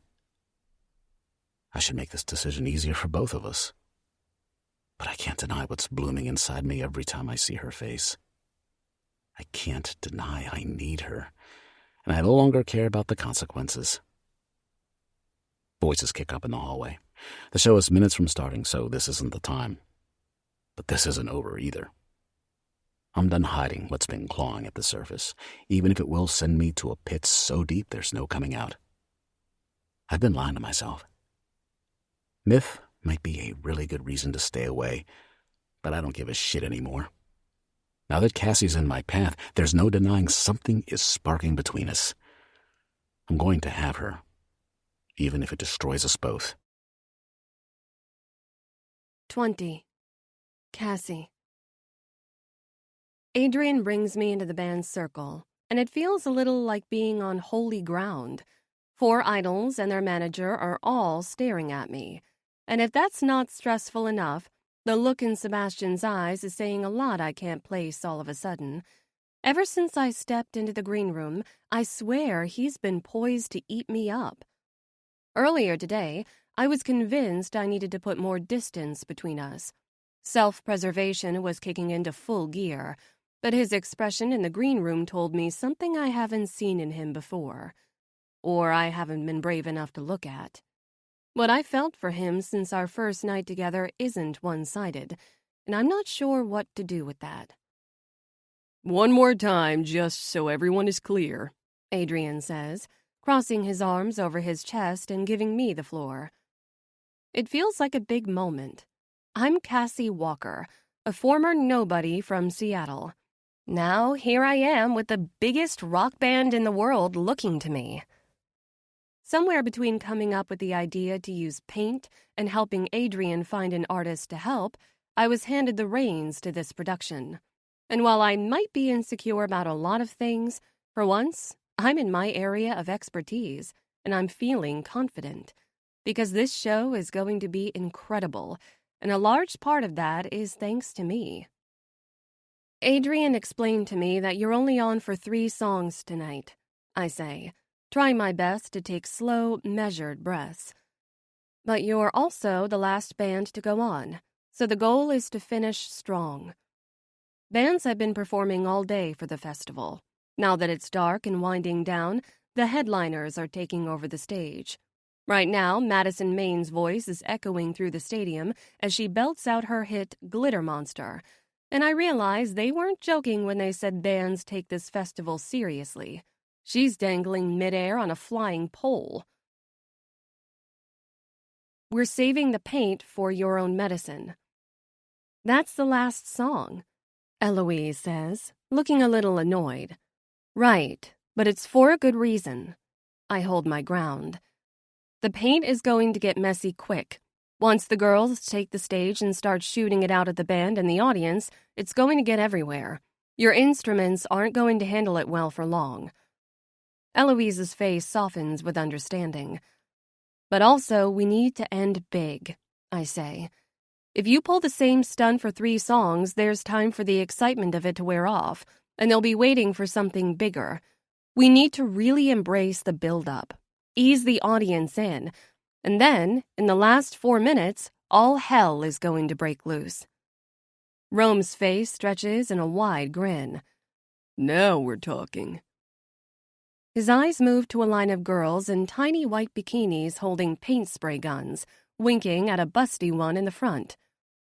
Keep it in your fucking pants until the show's over, Adrian scolds him. Rome doesn't stop blatantly checking out the lineup of women, but says, Will do, boss.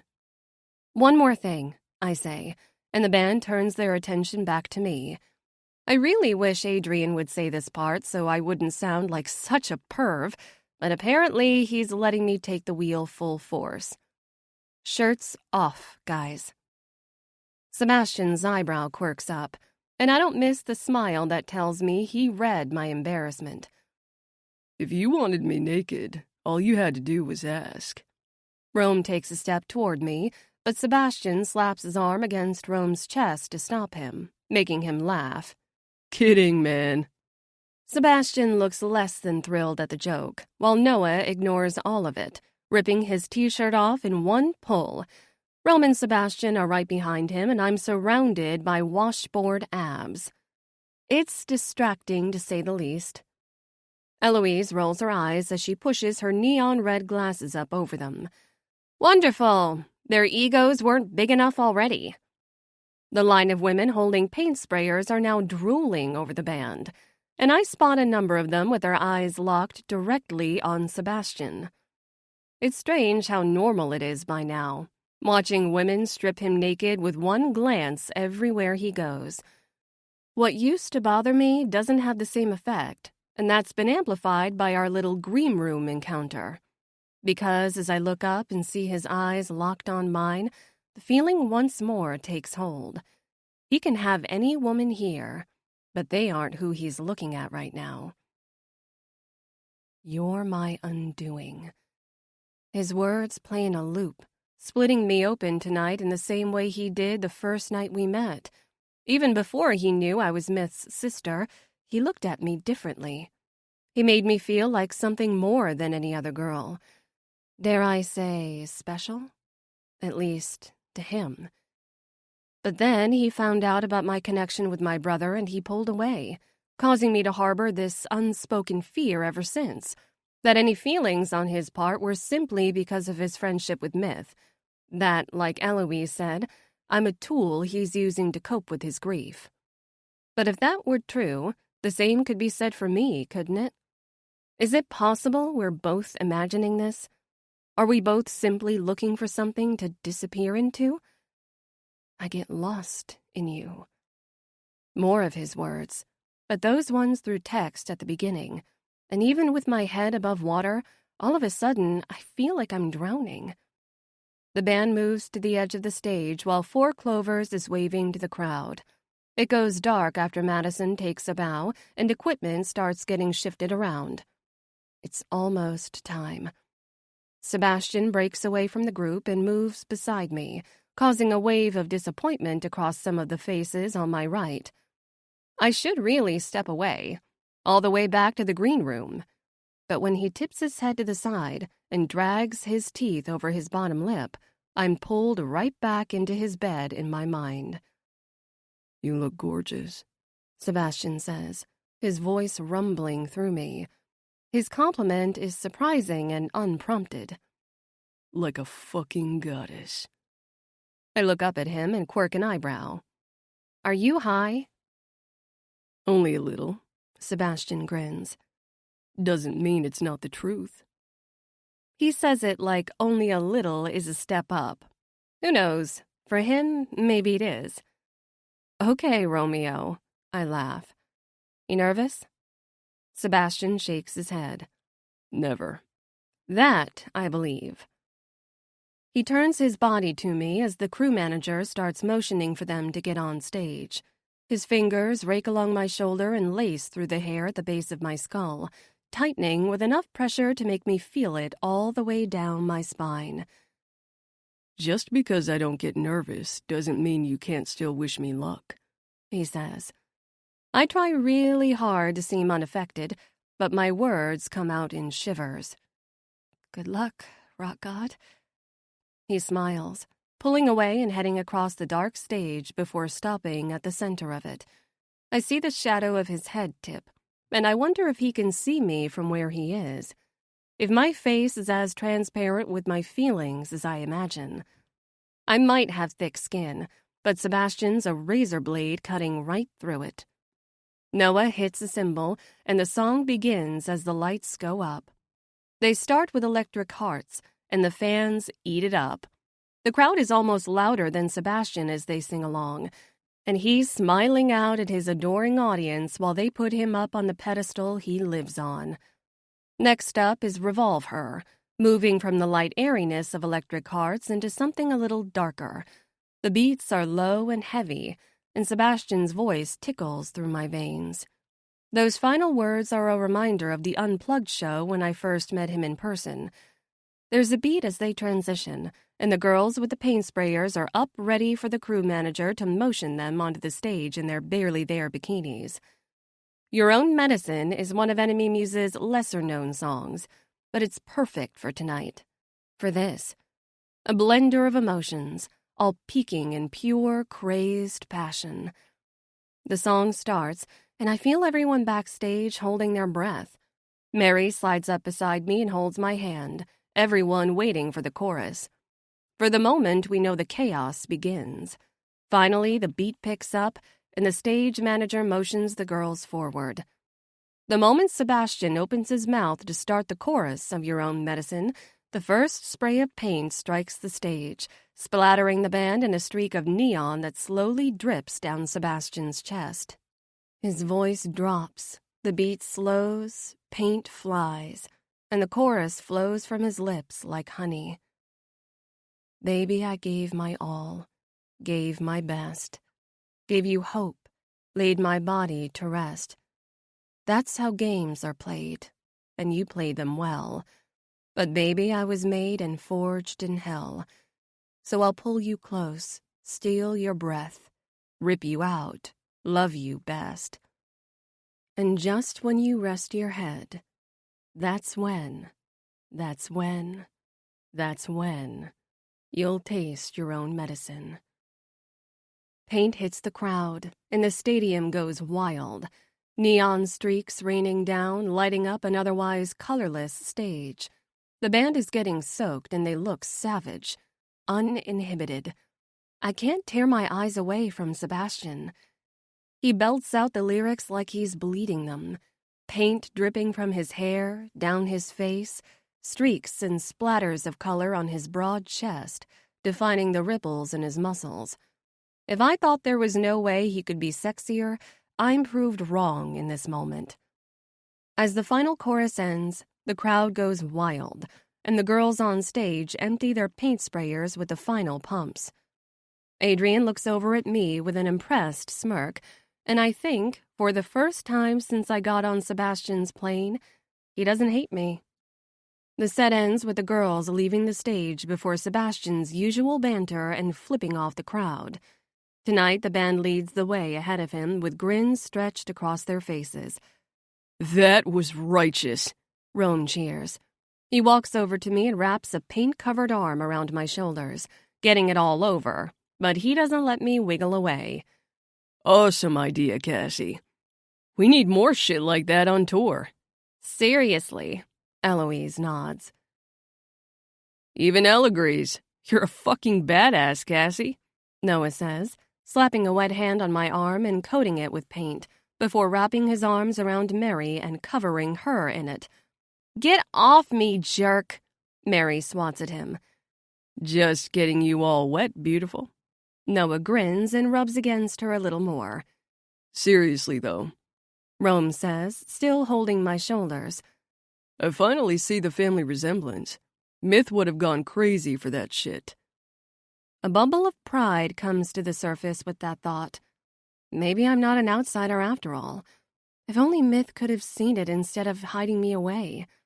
Even if his intentions were good, I was always worried it might have also been because he was embarrassed of me.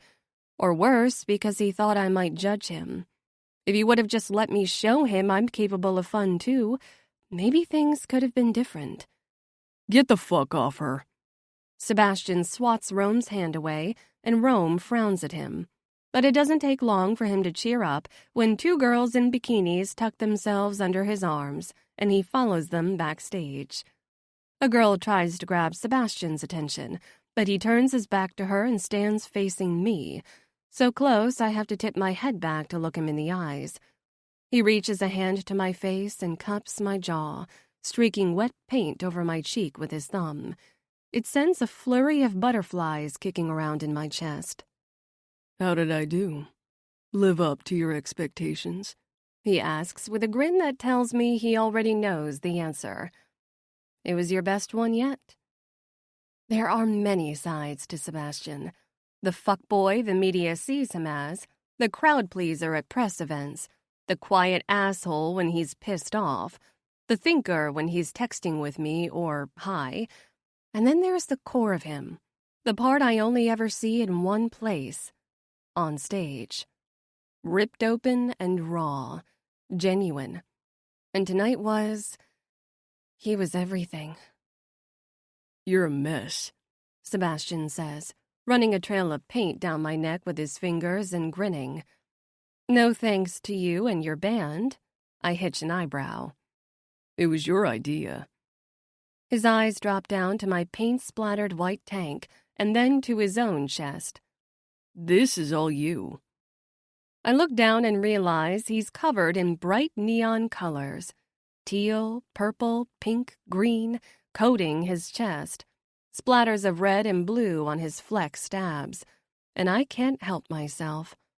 I lift a hand and start at his sternum, trailing my palm down over his hard muscles, watching the colors bleed together as I use my fingers like paintbrushes against him, my own personal canvas. He holds his breath as my fingers move over him. You're covered, I say, as if he doesn't already know. My insides are swirling from the feel of wet paint sliding across his skin. He looks down at the circles I'm making with the paint and smiles. Good thing the venue has showers then. Showers, I repeat, flattening my hand and running it back up his chest, realizing I'm crossing all the lines we've drawn. No longer caring as paint pools between my fingers. After all, he's the one standing this close, taking up my space, fogging my head, touching me every chance he gets. I take a step in, and it puts us almost chest to chest. Sebastian's eyes darken, and his chin dips to hover over me. Show me. It leaves my lips like a dare. A challenge to see if what I felt in the green room before the show was my imagination playing games. All this time, I've convinced myself I was a mistake to him. But in the span of those 5 minutes, I saw it. The truth. Desire. And I want him to show me I'm not imagining it. My heart is racing as Sebastian's jaw tightens, and while there's a risk he'll say we can't, his stilted breaths put me at ease. I'm not the only one losing this battle tonight. Sebastian pulls my hand off his chest, lacing his fingers through mine and tugging me along behind him, like he's made some kind of unspoken decision. A few people try to get his attention. A roadie, a few groupies. Some guys from another band nod as he passes. But he doesn't stop for any of them. It isn't until we turn another corner that I realize he's taking me back to the band's dressing rooms, the ones reserved for the top slot bands. And since the evening is over, and most of the other bands have already left for the after-parties, it's fairly quiet as we slip into a room at the far end of the hall. The door closes, and when I hear Sebastian turn the lock, something unlatches within me. A need, an urge, a craving. One look in his darkening eyes, and I know whatever he decided is exactly what I want from him. 21. Cassie. Sebastian plants his hands on the closed door behind me, dipping his chin and bringing us almost mouth to mouth. His dark blonde hair is streaked in neon paint and falls over his forehead. His hand drags lower on the door until it's right beside my head, and I imagine the streak it leaves in its path. Every touch, on every surface, making a mess of colors, and I can't help but feel the irony in it. How every moment with him makes me feel like I'm cut open and spilling out all over the place. This trail of color is an expression of that feeling as his body presses against me. I know you said... He cuts off my words with a hard kiss. His lips stamp over my mouth, and he quiets my misgivings with them. We shouldn't be doing this. At the same time, he feels like exactly where I'm supposed to be. Grounded in a universe where I'm constantly floating. A girl, broken and grieving, craving every touch he'll offer. If only to fill in another piece of the void. No matter who I am or where I'm from or what he's done, we collide like we're meant to, and I'm helpless to stop it. Sebastian backs me up against the door with such force it pulls an exhale from my lungs. He's the air and I'm breathless, reaching into him in search of life. His hands move down my body, trailing until they find where my shorts meet my thighs, and he grips hard to lift me as I wrap my legs around him. Tonight, he isn't being gentle or nice like he was the first night when we took it slow. Something else surges through him, and when he breaks the kiss to look into my eyes, they darken 3 shades as he presses his hips against me so I can feel his thickening erection. Tell me to stop, Sebastian says, his eyes lit with a fire I've never seen before.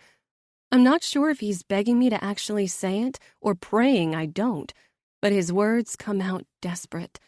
His mouth hovers over mine with only a fraction of space between us, and he's breathing almost as hard as I am. Noses brushing, his face looks almost pained, and I catch a glimpse of vulnerability in his eyes. To millions of women, he's a god. But in my arms, all I see is a man, broken so deep inside that, if I reach too far, I might get cut. I get lost in you. I'm drifting closer to a black hole, dipping my toe over the edge, playing with the allure of darkness and knowing if I take one step farther, I might never come out again. I don't want you to stop, I whisper. Permission he accepts with his lips back on mine before the words find their way all the way out. Sebastian carries me over to the couch, not breaking our kiss as we fall to the cushions. His body is firm over mine, and he holds in place pieces of me I wasn't aware were drifting. Fragments of a girl who spent her whole life playing by the rules, only to have her world shattered anyway by one event.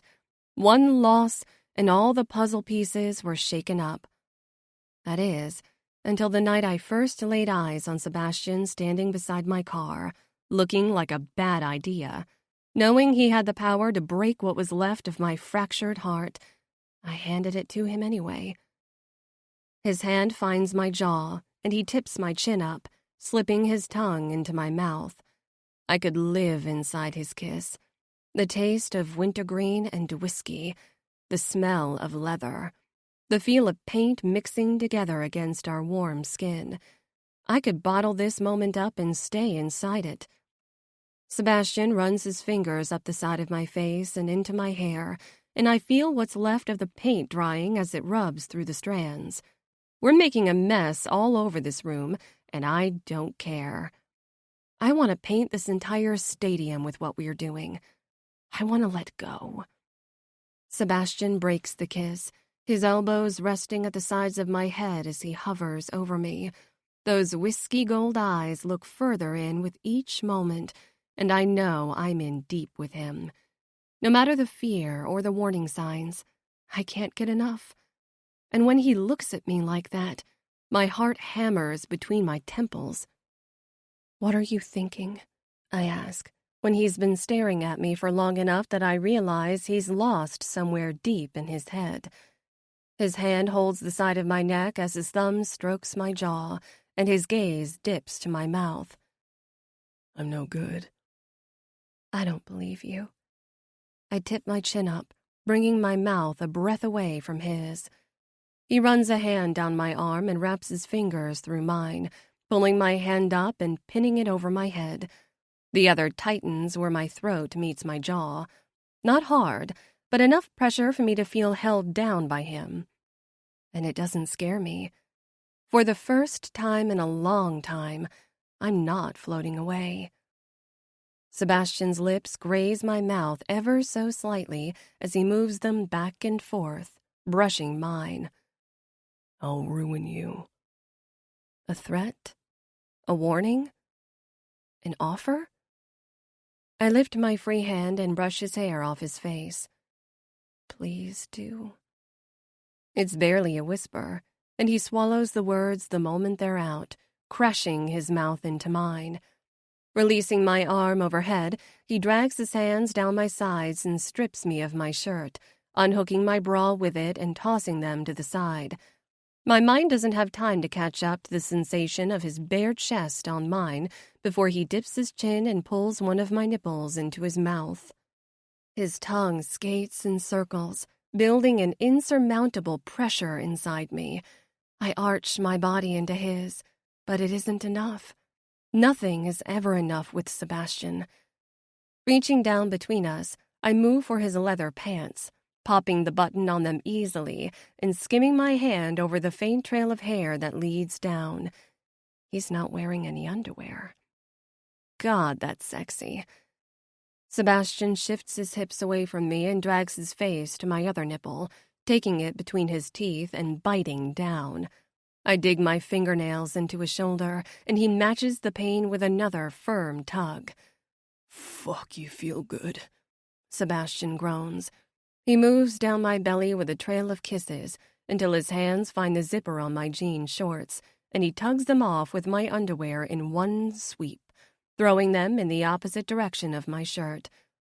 I'm stripped completely naked, my skin splattered with the paint he smeared on me before it started drying, and he's kneeling over me in his undone black leather pants, looking like he's going to devour me. His hands move for the top of his pants. "You sure about this?" I doubt he's always this considerate, probably because women throw themselves at him so fast he doesn't have a chance to ask questions. But something about the hesitation in his eyes, along with his words, makes my belly flutter. It feels like more, even if I shouldn't let myself think it. I nod once and he stands up to tug off his pants. Standing beside the couch, looking like a god in the flesh, his thick erection jutting out the moment it springs free, my inhibitions fly away. He walks over to a bag of things at the side of the room, his ass flexing with each step. And I don't think I've ever been so attracted to a man. The way his muscles move as he walks, how he's dripping paint and confidence, owning the room and everything in it, myself included. Sebastian pulls a condom out and walks back over to me, kneeling between my legs. My heartbeat throbs between my thighs in anticipation. This isn't like the first time, all careful and slow with kisses. There's an unspoken need humming between us, and I feel like he wants to be inside me as much as I need him to be. Plucking the condom wrapper from his paint-covered hands, I tear it open. "Let me," I say, sitting up so I'm facing him. With him kneeling, his dick is just below mouth level. I use my one paint-free hand to roll the condom on slowly, watching it wrap around his perfect dick, remembering how it stretched my mouth wide open, how he tasted, imagining with each inch what it will feel like as he sinks into me. With the condom rolled all the way on, Sebastian grabs my jaw and tips my mouth up, consuming it with his own. Slow desire turns frantic as he pushes me onto my back and covers me with his hard body. His dick nudges at my entrance, and I spread my legs wider, wrapping them around his hips and digging my heels into the backs of his thighs. He presses in just barely, and it sends bolts of electricity straight through me. I bite down on his bottom lip, craving all of him I can get. He buries himself inside me with one hard thrust, freezing as my pussy squeezes around him. Fuck, he groans, his fingers gripping my hair. God, fuck. Cassie, fuck, you feel so good. I tilt my hips and somehow it allows my body to take him even deeper. My words cut off because there's nothing left to be said. He's hitting me in places I've never felt, and I'm so full. It hurts, yet it feels incredible. My legs lock on his hips as he starts to move, slow at first, pulling almost all the way out before driving back into me again. I need more of that, more of him, even if I'm stretched to my limits in every way possible. He lifts up onto his arm so he's hovering over me, and it shifts his hips as he starts to drive in harder. His eyes watch my body take every inch of him in. One hand traces up my side and finds my nipple, pulling it with a hard tug that throbs all the way down to my clit. "Sebastian," I cry out, gripping him tighter. I'm holding on like there's no other option. He's the center of the universe, and I'm drifting so far out of my orbit to reach him that I'm in uncharted territory. His hand reaches up for the base of my throat, and he holds me in place as his hips pick up speed, pounding into me with punishing thrusts I feel all the way down to my toes. Possession. There's no other way to describe how he claims me from the inside out. You like that? He asks, looking down on me with dark eyes. Yes, I moan. Each thrust releases a breath from my chest. You're fucking beautiful, Cassie. He wraps his hand around the back of my neck and pulls me up to meet him. Perfect, he says against my lips, holding me a breath away from his mouth but not quite kissing me. You decimate me. Before I can ask what his words mean, or if it's good or bad, his mouth presses over mine, and he drinks the thought straight from my lips. His thrusts turn frantic as we chase the edge. He presses me flush against the couch and lays over me, pulling one of my legs up over his shoulder to get deeper. Right where I want him, as close as he can get. I feel it, the horizon closing in, stars bursting at the edge of the darkness, waiting to break through. And as Sebastian's tongue slips into my mouth, it triggers something in me. I shatter like a star imploding in on itself, wrapping in its own skin and disappearing in the rush. And just when my hearing fades out and everything gets blurry, I feel Sebastian's release consume my own. He slows as our bodies shiver, thrusting all the way in and out, feeling every inch my body takes of him as I tremble around his dick. And it occurs to me that his mouth hasn't left mine since my climax started. He kisses me through my orgasm. He kisses me through his own. He kisses me when we're both done shaking and we've drained our bodies of all that's left. He kisses me until I forget where I am, when I am, who I am. He kisses me like he can't get enough, and I can't get enough. 22. Sebastian. The stadium is quiet when Cassie and I finally peel ourselves away from the dressing room. The rest of the bands who played the festival are probably out on the town getting fucked up. I would know. That's usually me. Not tonight. I knew before going on stage that I needed Cassie like a craving I wasn't going to be able to kick. That no matter what happened when the set was over, everything was going to change between us. What I didn't expect was to be split down the middle with her body beneath mine.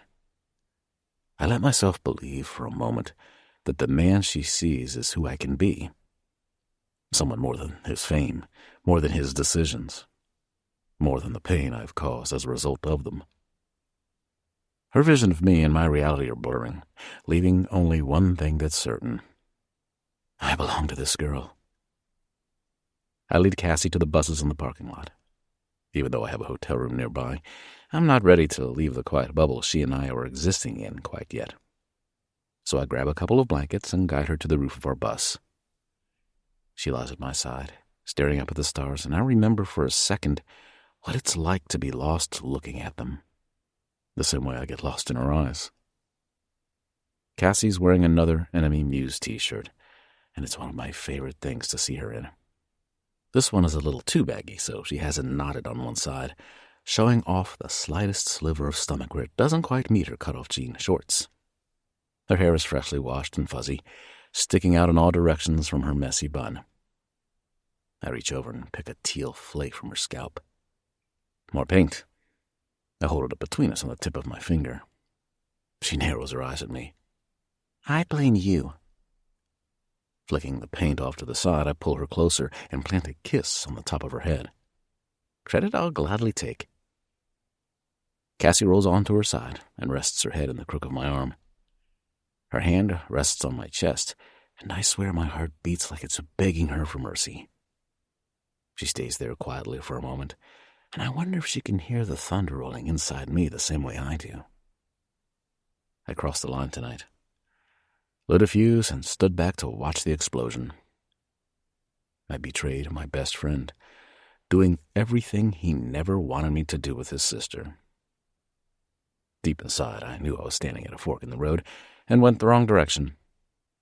But with Cassie in my arms, the only thing eating away at me is the thought of letting her go. Why Enemy Muse? Cassie asks, staring at the stars. Her face is glowing from the light of a nearby street lamp. It's kind of conflicting, isn't it? What aims to destroy you versus what inspires you? Her finger plays with the hem of my shirt, tracing small circles up and over my stomach. That was the idea, I say. Eloise came up with it. Kind of. You've never heard the story? Where would I have heard it? Her eyes flick to mine, and a grin stretches her face. Oh, I see what you're saying. You assume that just because I had a little crush on you before we met, it means I must have cyberstalked you as well? Little crush? I grin. She holds her thumb and index finger a pinch apart. Small. Minor. Insignificant. All things men like hearing about themselves. Cassie laughs, and she props herself up on her elbow next to me. You're none of those things, Sebastian. But come on, I'm not talking about that. It's embarrassing enough that I was just another girl with stars in my eyes when we met. I wrap my hand through her hair and hold the back of her head. Cassie, do me a favor and don't ever repeat what you just said, because you're anything but just another girl. She lets out a tentative smile and leans down to plant a soft kiss on my lips before resting her head once more on my chest. Before we met, yes, I was in love with your music, and maybe a fan of all this. She waves her hand up and down at me, but refuses to make eye contact, and it makes me laugh that she still feels even the least bit embarrassed after what we've done. But no, I haven't heard the story. Never looked it up. I'd rather hear it from the horse's mouth. Me being the horse? She does a little shrug with her shoulder. Maybe.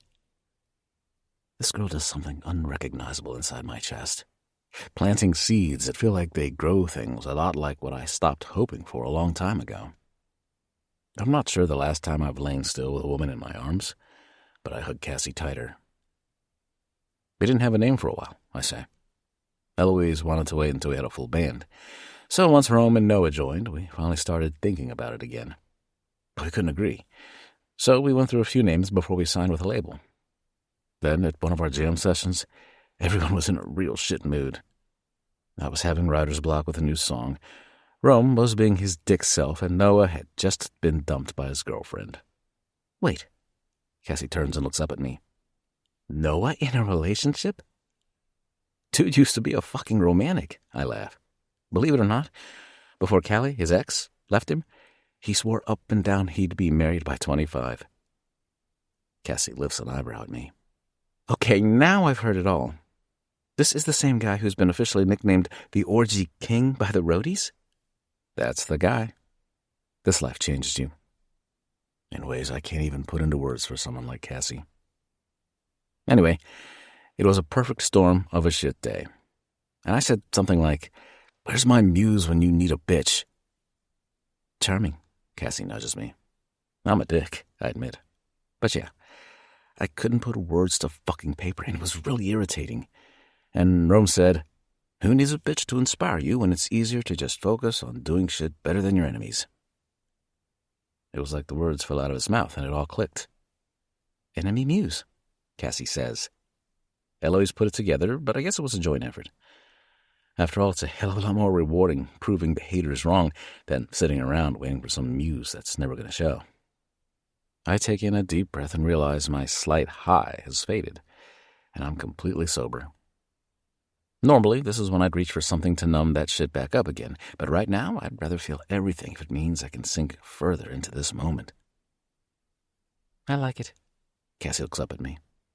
Not a dash of makeup on her face, and she's absolutely gorgeous. I mean, not that you asked for my approval or needed it. Obviously. I was just saying. I roll her onto her back, and my face hovers over hers. "I like your approval." "Really?" Her eyebrow ticks up. "You're Sebastian Kane, lead singer for Enemy Muse. I'm pretty sure the 20,000 women who are here tonight would agree that you don't need anyone's approval, especially mine." "Well, Cassie Walker," I stress her last name since she's always calling me by mine, and it draws a smile out of her. "I happen to like hearing what you think." Her arms wrap around my neck. "You're just saying that because of all the post-sex endorphins swimming around in your head." "The what now?" I lean in and give her a quick kiss as she laughs. The sound wraps around me like a warm blanket. "The post-sex," I cut her off with another kiss, this one harder, deeper. I move my body over hers and feel my cock already throbbing for her again. "You mean this?" I say, shifting my hips to ground my dick between her legs.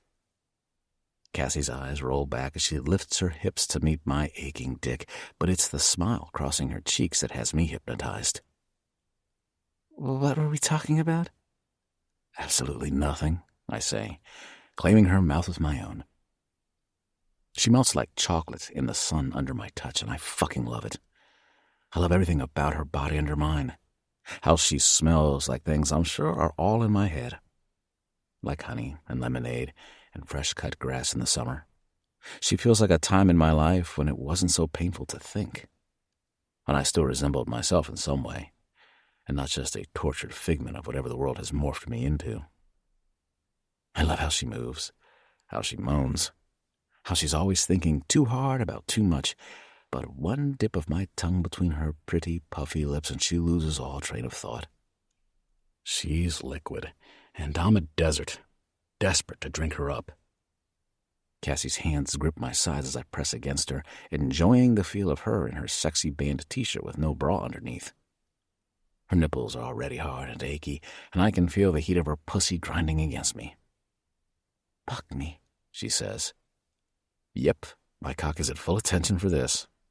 "Sebastian, get your dick out of my friend for 5 seconds and come party with us." Mary's voice is like a bucket of ice water being poured over me. I lift up and Cassie gives me a disappointed smile. "We've been found." Should have picked the hotel room, I tell her. It just felt so far away, and she was so naked under her t-shirt and shorts that I was thinking with my dick. I dragged her to the first quiet place that wasn't another dressing room that I'd probably never want to see under a blacklight. "No stars," Cassie says. Her eyes look up to the night sky, and I swear every time she does that, they widen a little, like she's seeing them for the first time. Nope, better. I press my hips against her hot pussy and bite her lip as she moans. Her lashes flutter, and her head tips back with the arch of her body. Because hotel rooms have locks. "Locks. Yes," she trails off, getting lost in kissing my lips. "Much better." Fuck, get a room. I look up and see Noah climbing up the back of the bus with Mary right behind him. Apparently, me dry-humping Cassie on the roof of the bus isn't enough of a hint for them to fuck off. So I say it. Fuck off. Noah laughs and takes a seat. Reluctantly, I roll off Cassie and pull her up so she's seated between my legs with her back against my chest. She's still breathing hard. When my arms wrap around her, she shivers. If it wasn't for Noah and Mary being total cockblocks, I could have fucked Cassie all night. Her tight body wiggling with pleasure while I took her with my fingers. My tongue. My dick. Damn it, I'm still rock hard. I need to stop thinking about it. Already tired of the after party? I ask him, annoyed. 2 words. Noah holds up a finger. Shit. He lifts another. Show. Isn't that your scene? Cassie asks, and I can't help but laugh. I'm not the only one irritated by our unwanted guests. Noah shakes his head and Mary gives him a funny look. Too many drugs, Noah says, swiping his long blonde hair off his face. And it all makes sense. He might party and fuck like there's no tomorrow, but he doesn't touch drugs anymore. Not even tame shit like alcohol or a little pot when the whole band is blazing up. But even though he doesn't partake, it's never seemed to bother him that he's still surrounded by it. Except right now. From the look on his face, I notice he's struggling more than I've realized lately. Maybe I've just been too distracted by Cassie to see it. Cassie looks up at me, and I feel like we have a conversation with our eyes about whatever the fuck is going on with Noah. I've never had that with anyone, short of Eloise and her twin voodoo tricks. Whatever my eyes are telling Cassie, she seems to get it, sitting up a little and dropping her irritated gaze. Well, Noah, Cassie says, smiling, her eyes darting to me and then back to him. You're in luck, because the only thing we're up here getting high on tonight is the universe. She waves an arm up to the sky, and Mary bursts out laughing, like the shit Cassie just said is the most insane thing she's ever heard. It probably is. I don't believe you're sober for a minute, Noah laughs. What the fuck are you two smoking? Because what you just said is some serious hippie shit. You sound like your fucking brother. Cassie stiffens and I wrap my arms a little tighter. Like maybe my grip can hold her in place, even if I have no right to be the one to comfort her. But she relaxes and takes a deep breath. I blame our mom, she says, smiling like there's a fond memory playing in her head, but she's not sharing. But unlike my brother, I promise my stargazing is purely non-pharmaceutical. Okay then, hippie chick. Noah kicks his legs back and lies down, spread wide on the top of the bus. Teach me something. Cassie laughs and turns to lie down again, and I position myself beside her while Mary lays back beside Noah, uncharacteristically quiet. The 4 of us stare up at the night sky, and Cassie points out constellations, telling us their names and meanings, drawing her fingers in the air like she's tracing them. And everyone just listens, lost in the stories. A lot like when her brother used to get high and tell us similar things. After a while, Cassie's telling a love story, I think, about Perseus trying to save Andromeda by cutting off Medusa's head. It's dark shit, not what I was expecting. And it occurs to me, what wouldn't I do for Cassie? I would do every fucking thing. I'm no longer staring at the stars. I'm staring at her. And she's burning brighter than any of them. 23. Cassie. Are you sure the band isn't going to mind? My eyes flick to the doorway that leads to the front of the bus as I nervously chew the inside of my cheek. Before today, I had only ever seen the outside of the band's tour bus. Stepping inside felt like entering another universe, one poised to open its mouth and swallow me whole.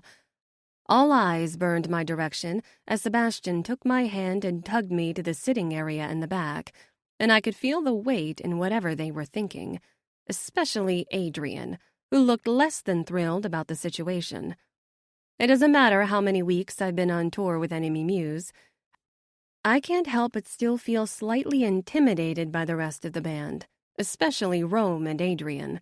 While Eloise has been warm toward me this past week, and Noah has started acting brotherly since we had that night under the stars on top of the tour bus, Rome and Adrian are like mile-high steel walls there's no scaling. If it hadn't been for Megan shooting me another side-eyed glare while I mulled over whether I was going to join Sebastian on his bus or not, I might have just stayed put on my own to avoid the looks I knew Rome and Adrian were going to give me. But as cold as they are, at least they aren't as vocal about their distaste for me as Megan. Plus, there's the added benefit of more time with Sebastian, given we're in for a 12-hour drive. Why would they mind? Sebastian scoots closer to me on the couch and runs his thumb over my cheek. His eyes pinch like he can't fathom what I'm talking about. I figured you guys had meetings on the road, or wrote music, or just handled band stuff. It kind of feels like I'm invading your space. Sebastian pulls my legs into his lap and quirks an eyebrow. Rome has a groupie sitting on his lap up front, waiting for him to drag her to his bunk so she can suck his dick, and you feel like you're invading? Oh, when he puts it that way. I'm a little surprised groupies ride on the bus with the band. I figured that they left them in whatever city they found them in. But I guess that's another thing I got wrong. Of course rock stars would pass the time on the road with sex, even if I'm not sure I can picture the appeal of it when they're all cramped in a shared space. What are you thinking? Sebastian runs a finger over the bridge of my nose, and I realize I was scrunching it. Honestly. Sometimes I swear he's reading my mind, knowing exactly what to say to draw the information out of me that he wants. I've never been overly comfortable opening up in relationships, but one look from Sebastian pulls every thought straight from my head. Do you bring groupies on the bus? I ask him, and his face freezes. Clearly, that's not the question he was expecting. I have. Sebastian shrugs casually, but he looks uncomfortable. This is why I know better than to ask Sebastian questions I don't want the answer to, because he could lie to me, but he doesn't. And even if the thought makes my gut churn a little, I can't fault him for his past, or for being honest about it. Okay, I say with a sigh. But we're not doing that. As much as being around Sebastian makes me want to strip him naked, I don't need the band hearing it. Sebastian tips his head back and laughs. I figured. That's not why I asked you to ride to Denver with me. Then why did you? Bored. Interested. Curious?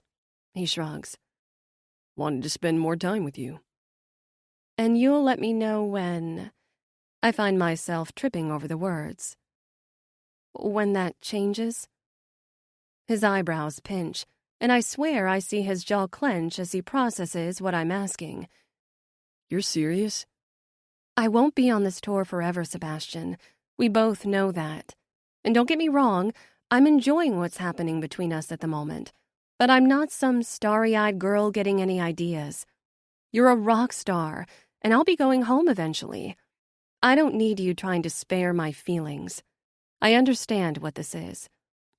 God, these words are difficult to get out. If you feel yourself moving on or interested in someone else, that's fine. Just tell me.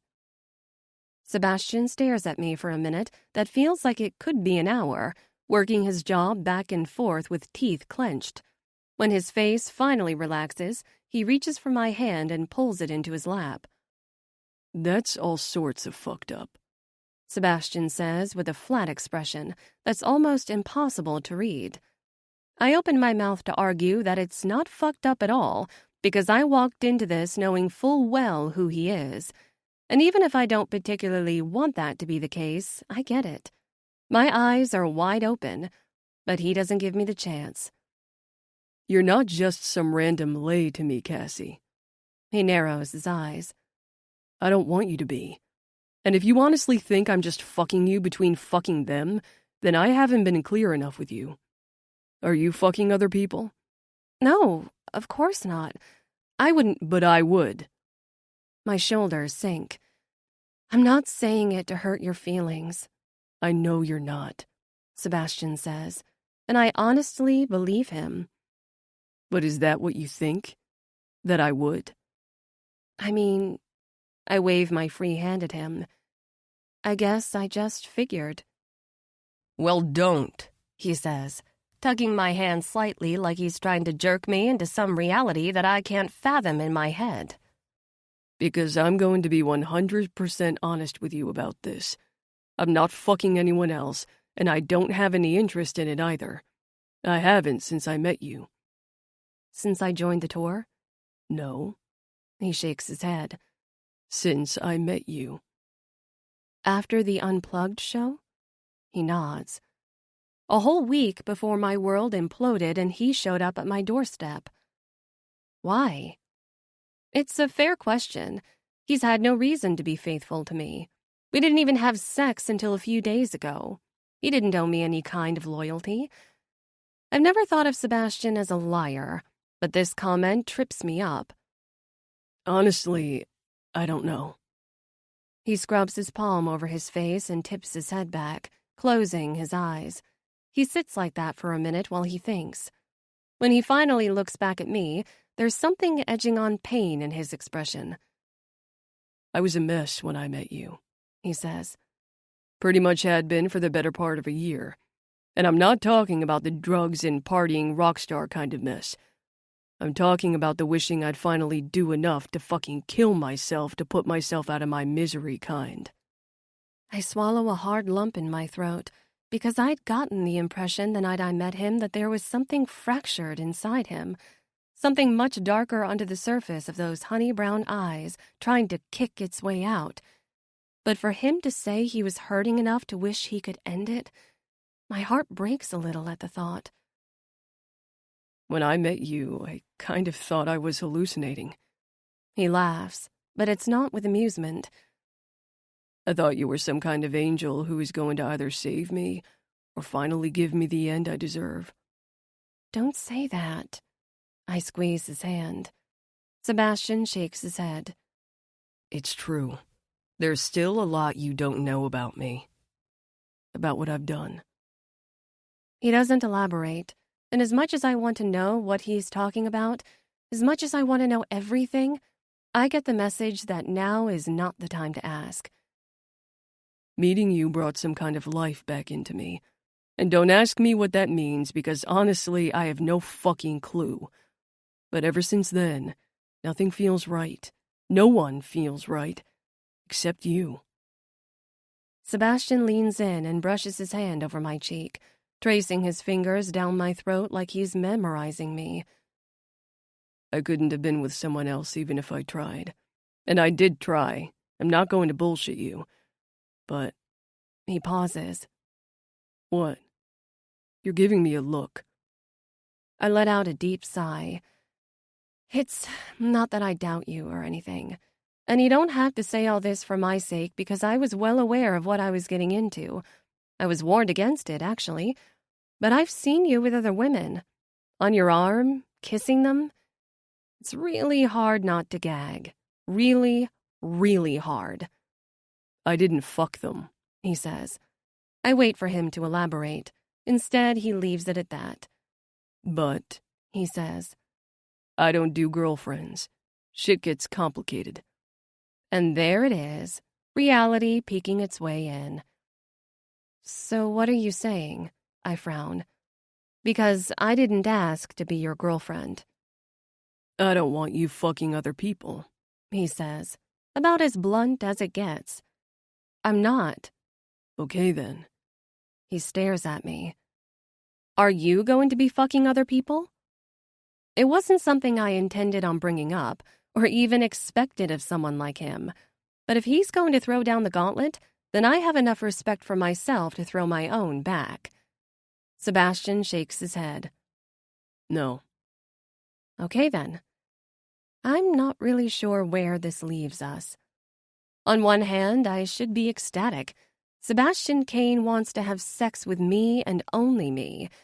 But on the other, I know that answer is incredibly dangerous. Words like that get in a girl's head. Because he might mean it for now. Either because he enjoys sex with me, or out of some strange loyalty to my brother. But it isn't forever, and I can't let myself forget that. Whatever he's offering between the two of us is still temporary. Eventually, I have a life to get back to, and he has fans to continue pleasing. A relationship? A future? Love? Those aren't things a girl can expect from Sebastian Kane. After all, my brother knew Sebastian well, and he knew enough to want me to stay far, far away. But Sebastian bringing this up confuses the equation in my head, because the way he's looking at me and asking me to be exclusive says a lot more than that he wants me just for sex. He might be a rock god, but I have no doubt from the expression on his face that he's actually asking for something he's not willing to label for one reason or another. I reach for my sketchbook and try not to sink too deep in the thought. Try not to think about the implications of this conversation. Sex. That's all it is. That's all it can be. I shouldn't even let it continue, but I can't seem to help it. Luckily, Sebastian lets the conversation drop. What are you working on? He asks, his eyes dipping to my sketchbook. Looking down at the paper, I realize I've been absent-mindedly drawing again, and my face must show the cringe because it gets Sebastian's attention. He reaches for the sketchbook and pulls it out of my hands before I can stop him. It's not what it looks like, I say as he scans it over. Well, maybe it is. I don't know. I wasn't really thinking. An angel. His fingers drift over her wings. She's standing on a pedestal in a pit of flames, reaching for the stars above her. Angel of life? Angel of death. Sebastian finishes. Like my song. The words have been stuck in my head. I shrug. I wasn't really thinking when I started drawing it, just had this feeling and had to get it out. Sebastian's eyes flick up and focus on mine. It's all right, I say. Work in progress. It's perfect. He looks back to my sketch pad. Can I have it when you're done? You'd want this? No one's ever asked me for my art before. Illustrations for business, yes, but my art? That's always just been for me. Sebastian nods and hands me back the sketchbook. If you'll part with it. The idea of parting with anything right now sounds extraordinarily painful, but as I look down at the angel, I nod my head at him. She never really felt like mine anyway. He created her with his lyrics, and I was so lost in them that I felt this inexplicable need to set her free. Like maybe if I could bring his angel to life, she could save him from whatever pain I sensed him drowning in. Maybe then she'd help me with my own. Sebastian takes my sketchbook and sets it on the seat beside me, pulling me into his lap so I'm straddling him. His arms wrap tightly around my waist, and it quickens my pulse. But the intimacy doesn't feel sexual, which is even more terrifying. He buries his face in my neck and takes a deep breath. My chest is pressed to his. My heartbeat might be frantic, but his touch calms me, and his arms keep me in place. I could stay with him like this forever, holding his pain in my hands and not letting go. I could be the girl who fills him to the core of his bones. I could heal him if he'd let me. Stay with me when we get to Denver tonight, Sebastian says on an exhale. He looks up and rests his forehead on mine. In my room, not on the bus. I want you with me. I nod, and it brings a disarming smile to his lips. A smile that says he wants a lot more from me than sex. A smile that hooks me deep inside, and I feel myself being pulled under. 24. Sebastian. A knot tightens in my chest when I'm around Cassie. I want to fuck her until it comes loose so I can breathe again, but so far that only makes me want to cling harder. She's standing outside the hotel, talking on her phone and looking down at the pavement. Her toes twist against the sidewalk as she pushes her hair off her face. I'm not sure how to read her expression, but she doesn't look happy. Worried? Hurting? I walk through the hotel doors with Dax, my security guard, right ahead of me, and work my way to where Cassie is standing. Today, Dax is in a t-shirt and jeans to hopefully draw less attention. The second a single person recognizes me, this will all be over. But I keep my head down and try not to make eye contact with anyone. I know. I am. Cassie says into the phone. Her eyes flick up at me when she spots me, but her nose wrinkles as she turns away. I love you too, but I have to go, Cassie says. I'll call you soon. She tucks her phone into her purse and rolls her shoulders back before facing me, like she's attempting to mask a deep sigh. Her face gives her away the second she spins. My parents, she says, waving to her pocket. I figured. I wrap my arms around her and pull her against me, appreciating how she melts against my chest like she belongs there. How long has it been since I've been this comfortable with a woman? Since I wanted to protect her, comfort her, take her pain away? Never? Usually, I prefer they disappear right after sex, so I don't have to deal with the bullshit of them wanting to stick around. But not Cassie. I'd sew her to my side if it didn't sound so insane to do so. She's getting under my skin in all the best and worst ways. Every time I'm around Cassie lately, I have to remind myself I can't have a girlfriend, especially one who's going to leave the second her job realizes what a big mistake they've made. I have to remind myself that the life she'll live without me is better than one with me in it, and that if she knew the truth, she'd run far away. But fuck it if I'm going to let anyone else touch her while she's mine. Mine. A thought I shouldn't give way to, but it consumes me. Cassie pulls away and nods once, like she's convincing herself she's fine, as we start making our way down the sidewalk. I keep my chin tipped down and let my baseball cap cover my face as we walk. I don't usually mind being swarmed by fans or the press, because having people desperate for a piece of you is something most people never get the privilege of experiencing. But with Cassie standing by me, the last thing I want is to draw that kind of exposure. Everything okay with your parents? I ask. My dad's fine. A little stressed, but I think it's because of his job. Cassie stares out at the street ahead, and I realize there's a bit of darkness in her blue-green eyes. Mom's not doing great, though. Me being out here isn't helping. I think she's just worried after everything that happened with Myth. She can't see it's not like that. It isn't, I agree. Myth was a loose cannon, nothing like Cassie. He lived life like a live wire, and it made me, of all people, seem tame. Cassie is the opposite. Cautious, deliberate, careful. Even when she's wasted, she seems more worried about everyone else than her own well-being. A quality that is both endearing and terrifying, because that's exactly what gets you chewed the fuck up in my world. I'm being selfish, Cassie says, resting her head against my arm as we walk. Who cares? Maybe it's a dick thing to say, but my life pretty much revolves around me being selfish, so I'm not sure I understand the problem. I'm never selfish, Cassie sighs. I stop and tip her chin up at me. Why? You only get one life.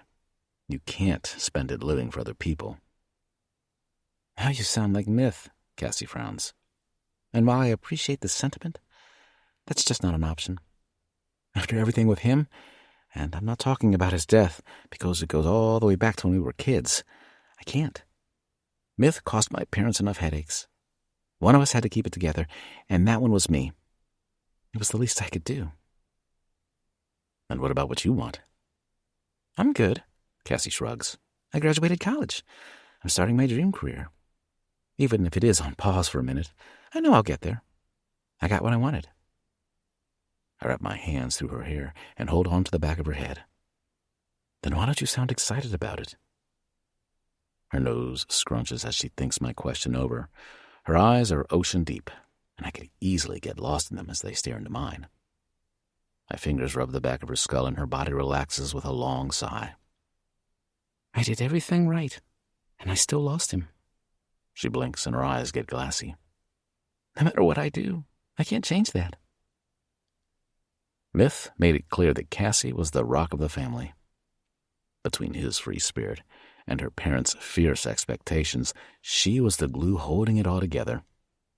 And up until now, I felt bad for her, but it didn't really mean anything to me, because she was a story he told, not an actual person. But now, Whatever weight she's carrying around inside her buries me in this moment, because holding her in my hands, I sense the overwhelming burden of it. A heaviness made worse because of me. Her whole life shifted from losing the one person she was closest to, and instead of coming clean that it's my fault, I can't seem to stop taking. I thought that by following through on all my promises to him, I'd feel some kind of closure. Cassie blinks, and a rogue tear trails down her cheek and pulls where my thumb hooks around her jaw. Or at least relief. I thought graduating college, getting a job, making something of myself would make him proud even if he's not here to see it.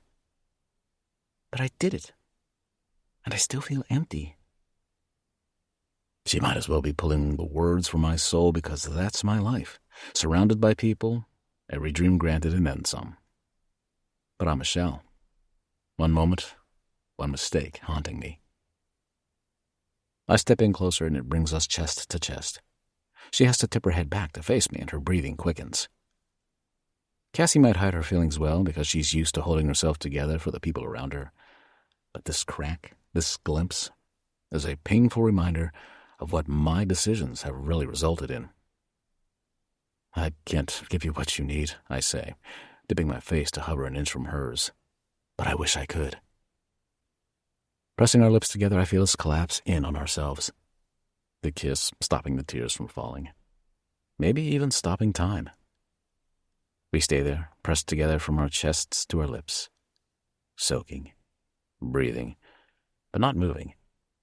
We stand together in the center of this hurricane.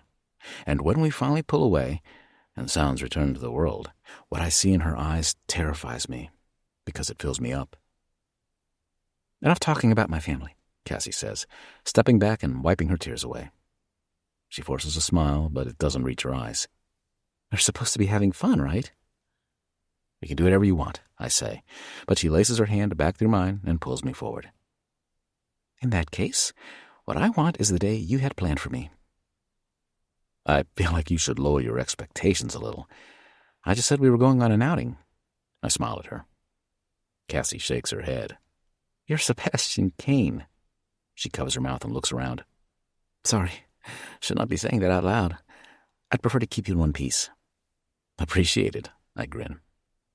Anyway, I will not lower my expectations. You were too excited when you announced this, so I know it will be great. She swings her hands, and I feel like we could be stepping out of some ridiculous movie. You read all this from some expression on my face? She shrugs. You're easy to read. Except I'm not. No one ever knows what I'm thinking, and it's irritating when they try. They do a lot of assuming, or not giving a shit in general. But people actually understanding what's going on in my fucked up head? Nope. God, this girl's under my skin, in my head, everywhere. So where are we going then? Cassie asks, looking around for clues, and it makes me laugh. Just around the corner. You'll find out soon enough. We're only a block away. I already hear the music, so I'm sure Cassie does too. She probably thinks we're here to see a band, but she has no idea. My surprise really is for her. Who am I? I never surprise chicks with shit. When I go to a new city, it's usually my goal to find the nearest club to get wasted in. It's no wonder Eloise asked if I'd had a stroke when I told her my plans for the day. This is not me. We turn the corner and the square comes into view, a whole section of the city tucked away and transformed. Artwork is painted on the walls of buildings. Colors fill the sidewalks and streets. Shit hangs from the damn trees. It's like a Dr. Seuss book come to life. But while it's cool and all, I'm not focused on the scene ahead of us. I'm looking at Cassie. Her eyes widen as she takes it all in. Brightness wipes away what hints were left of her tears, and her whole face lights up. This is what I'd hoped for when I discovered the arts festival and made the decision that we had to go. That maybe I'd get to see the look in her eyes that only Cassie can give. Excitement that should be reserved for something big like watching the world get created, but instead she shows it to something utterly mundane. A street fair. I mean, I've got how much fucking money at this point? We could be on a plane to Paris. We could be fucking on a beach in the Caribbean. We could be doing things much bigger than this, but that's not Cassie. She's simple, genuine, perfect. This is... Cassie stops at a 2-story tall brick wall that's covered in a mural. It's black and white, with a river of color spilling down the middle. It's pretty fucking cool, even to me, and I don't really know shit about art except if I like it or not. Cassie turns toward me, planting her hands on the sides of my face and lifting up on her toes as she pulls my mouth down to hers. This kiss is the opposite of the one on the sidewalk. It's deep and appreciative, and it burns me up from the inside. It's a thank you I'd happily accept more of later. But she pulls away and starts dragging me through the exhibit before I can carry her back to the hotel. She has a wide smile on her face as we walk the entire exhibit, which is a lot larger than I thought it was. Blocks and side streets lined with color. Cassie talks about the different influences and how they blend into each other. She knows art, like I know music, like it's imprinted in her soul. And even if I have no idea what she's talking about, I get lost listening to her mind work. She's brilliant, and not just in a book-smart kind of way. She reads art like she reads stars in the night sky, in a way no one else can see them. Like how she reads me. Wow, Cassie says for the 100th time in the last 30 minutes. We stop at a painted tree with drooping branches. They're decorated in crystals and gems. A statue of a girl sitting with her head in her hands is beneath it, and the sign labels the piece, Memory Anarchist. Maybe it's the words. Maybe it's that I can't see the statue's face. But it kind of makes sense. I like this one, I say. Cassie turns to me and lifts an eyebrow. He speaks. She jabs me in the arm. It's not like I was intentionally silent, but Cassie hasn't really stopped talking, and I haven't wanted her to, so I kept quiet. It's badass, I tell her, and she smirks at me.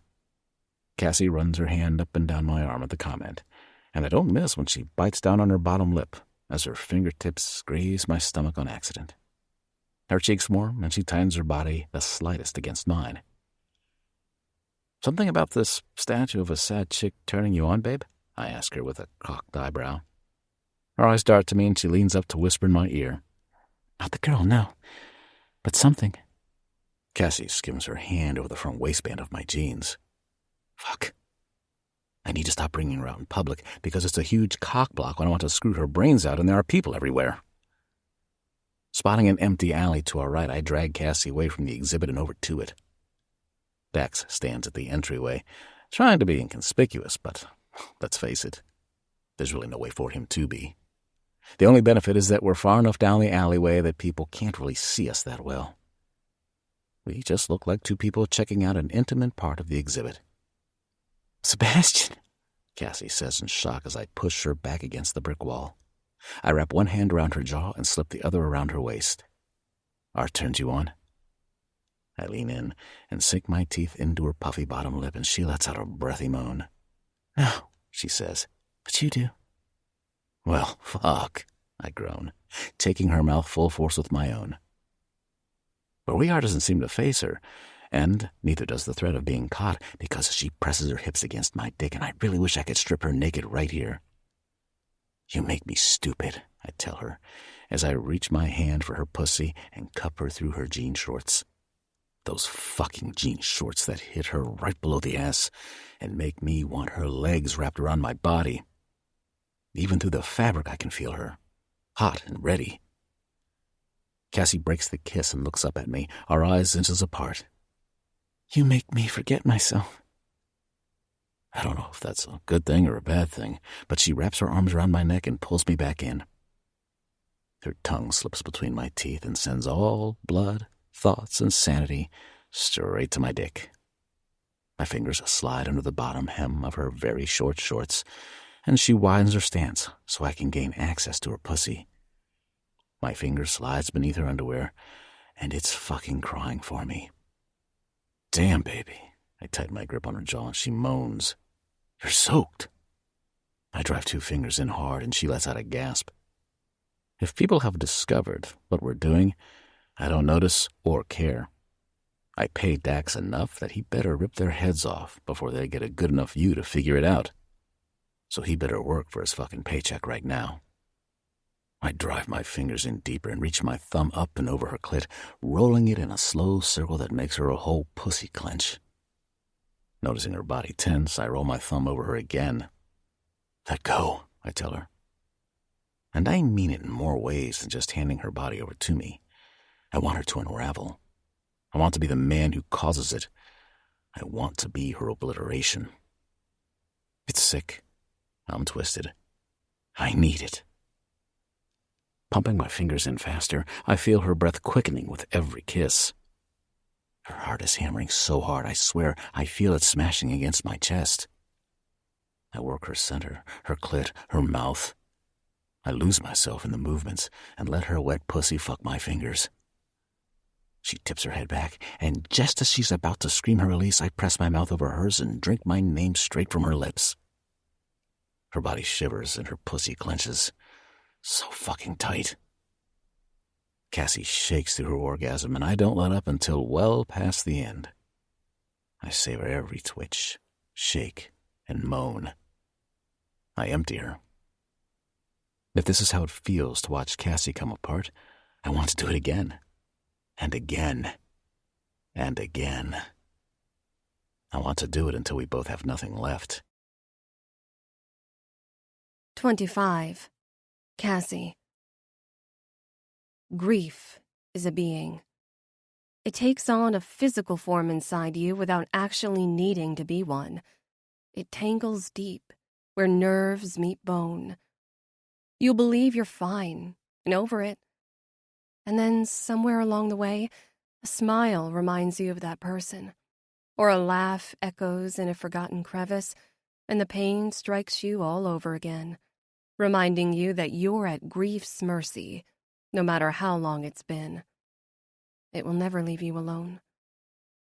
But my grief is quieter around Sebastian, maybe because my own pain discovered a friend in his. But the emptiness from losing my brother dulls just enough that I can get through the day feeling like I'll make it.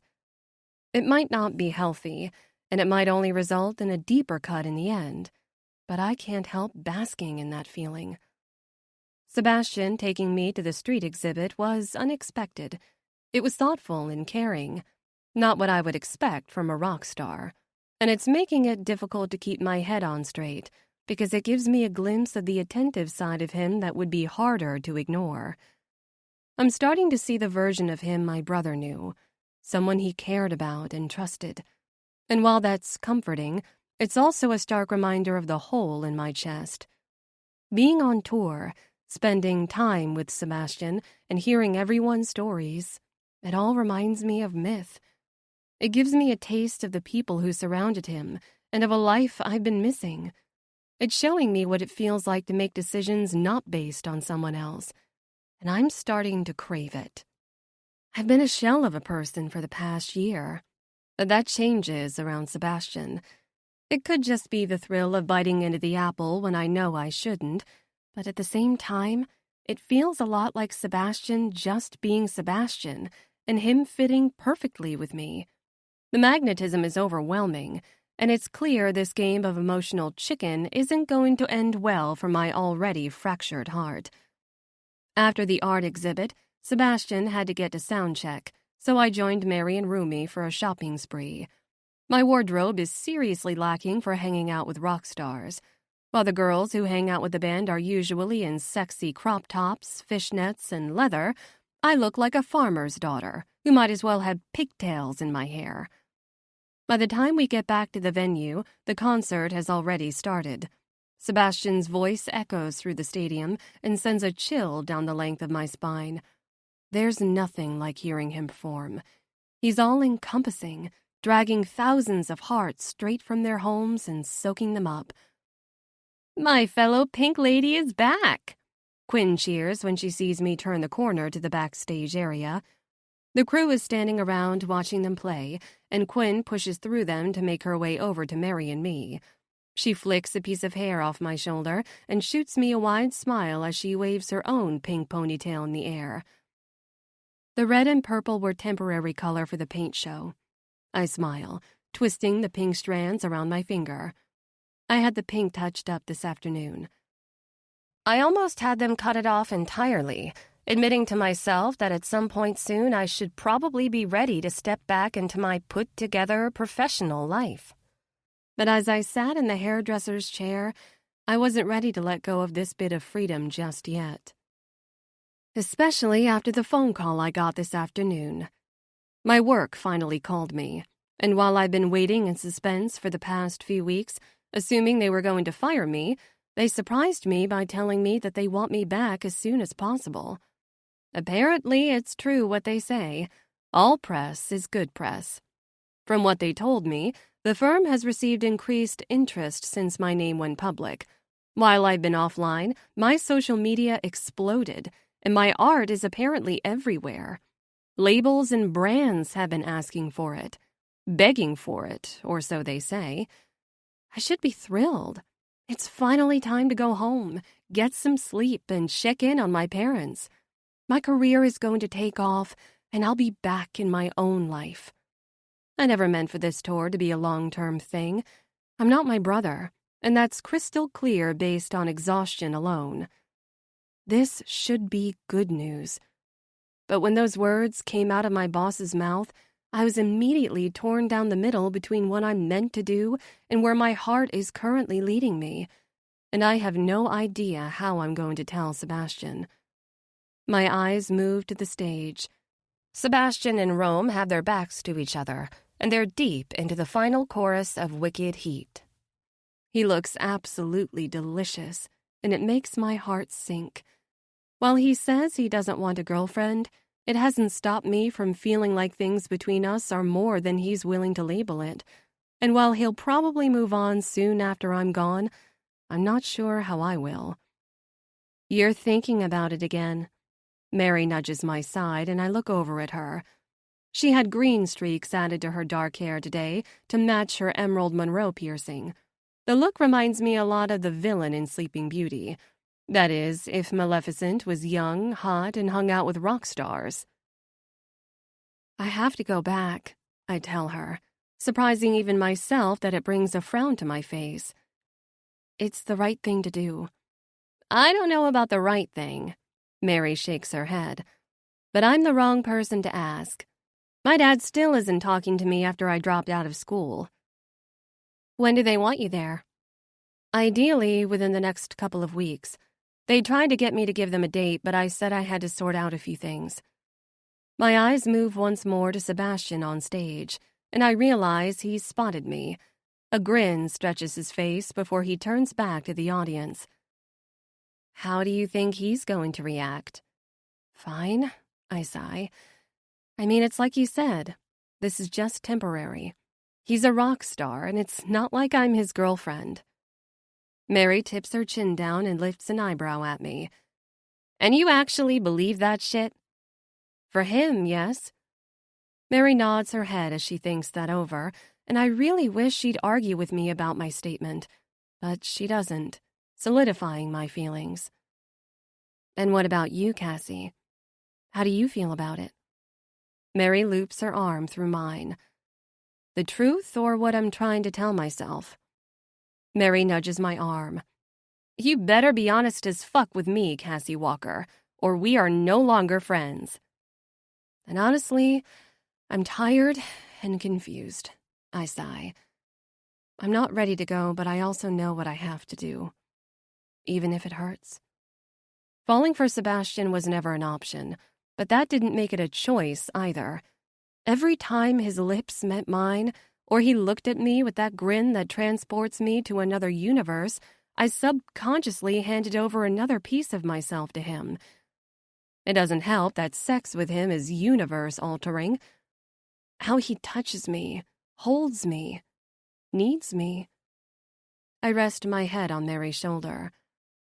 I told them I need at least another week, maybe 2. But I can't avoid it forever. I have a life to get back to. It aches to say it.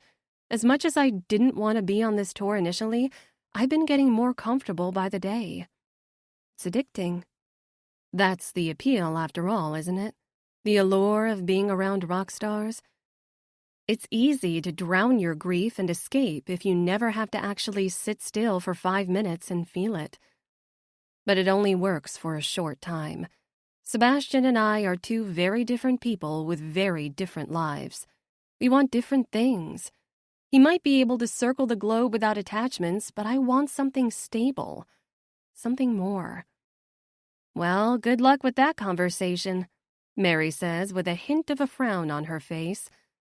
Not looking forward to the fallout. What do you mean? He's different with you, Cassie. I've been around the band for almost a year, and honestly, I thought he was beyond repair. Half the time he's barely human, he's so fucked up. But then you came and... Mary shrugs a shoulder. Things changed. I'm not sure what I've done, but it reminds me of something Sebastian said to me on the bus, how he felt like he was coming back to life when we met. I may not know what to make of it, but deep down, I understand exactly what he means. Whatever you say. I brush Mary off because that's a rabbit hole I'm not prepared to go down right now. Ladies? Gage, one of the band's roadies, comes up in front of us with a wide grin, blocking our view of the stage. He's tall and muscular, with bleached white hair that contrasts against his dark skin. I've seen him around the tour. Most people get along with him, and from what I gather, he's close with Stacy and Megan. But I've never spoken to him directly, and the way his eyes move up and down my body makes me think he's definitely seen me naked. At this point, I'm getting better at recognizing it. People have this way of either looking at me with lust or disgust if they've seen the video. Both make me uncomfortable. No matter how many times Mary tells me it's the 21st century and I should own it. If I'd done it knowingly, maybe I would. But that's not the case. Gage, Mary says, unimpressed, which is her go-to response to people she isn't close with. Her eyes skim him up and down in a move that mirrors what he's doing to me, and I appreciate that it makes him seem instantly uncomfortable. Hey, Mary, he says with a pinched expression, looking back at me. Cassie? I nod. You ladies hitting up the after-party tonight? The crew is headed out to Blaze, one of the clubs downtown. It's supposed to be pretty fucking sick. Gage smiles, not moving his eyes off me. And now is when I start to feel really uncomfortable. Not sure, I answer honestly. There's always an after-party, and then a party after that, and then the people who never actually stop and just keep going until they eventually pass out on a random hotel room floor. Myth was probably one of those people. But it's definitely not me. I usually make an appearance at the first party and then bail when I quickly realize I'm not built for this. Because you're not like them. Well, you should, Gage says, stepping in closer. Am I giving off the wrong vibes, or is he not getting the hint? He's an attractive guy, but there's no way I'm encouraging his advances.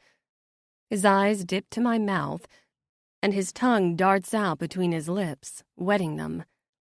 Maybe we'll see you there, Mary says, but he's still not budging. Where? Sebastian's voice startles me. With Gage this close, I didn't realize the concert had ended. Sebastian walks over, dripping in sweat, and wipes his wet, dark blonde hair off his forehead. The man is a straight-up fantasy. When he reaches me, he drapes an arm around my shoulders, and I'm overwhelmed by the body heat radiating off him. He leans in and plants a long, warm kiss on my mouth, and I go weak in the knees. Only once he breaks it do I realize Gage has stepped back. Sebastian levels Gage with his stare and asks again, Where? Hey, man, Gage says, clearly nervous about Sebastian's obvious display. I was just seeing if the girls were headed to Blaze after this, but I didn't know Cassie will be there with me, Sebastian says, and I sense he's laying some kind of claim. I should be annoyed when he's got groupies dangling from him like Christmas tree ornaments on a regular basis, but his possessive stand is kind of hot. Sounds good, man, Gage says, stepping back once more. See you tonight. He disappears with a group of roadies walking past, saying something to them I can't hear over the noise, and a few eyes dart our direction. This isn't the first time Sebastian has kissed me in front of people, but it felt different. He stands with me locked against his side, staring the crew down, like he wants it known that I'm his. As if there was any question. I turn toward him and plant a palm on his warm, sweaty chest. I should be grossed out, I suppose, but I can't help that it turns me on thinking of riding him all hot and sweaty. You sounded great out there, I say, and it finally draws his attention away from the people watching. His eyes drift over my face, then to my hair. Pink again, he says with a smile. Yeah, the other stuff was temporary. I missed the pink. He turns my body to face his and holds my jaw in his hands, tipping my chin up. His honey brown eyes liquefy me. I missed it too, he says, leaning down and pressing his lips to mine, parting just enough to finish. I prefer the pink. Looks like my Cassie. He kisses me again, those words reverberating in my head. My Cassie. I'm in so much trouble. 26. Cassie. I'm not sure what's more surprising. The fact that this girl doesn't seem to care that her tits are hanging out in the middle of a nightclub, or the fact that Sebastian is totally unfazed as he signs his name across them. How many boobs has he actually seen to have this kind of reaction? Or lack thereof. He could be signing an album cover, and I'm not sure his face would be any different. The girl says something to him, and he smiles at her.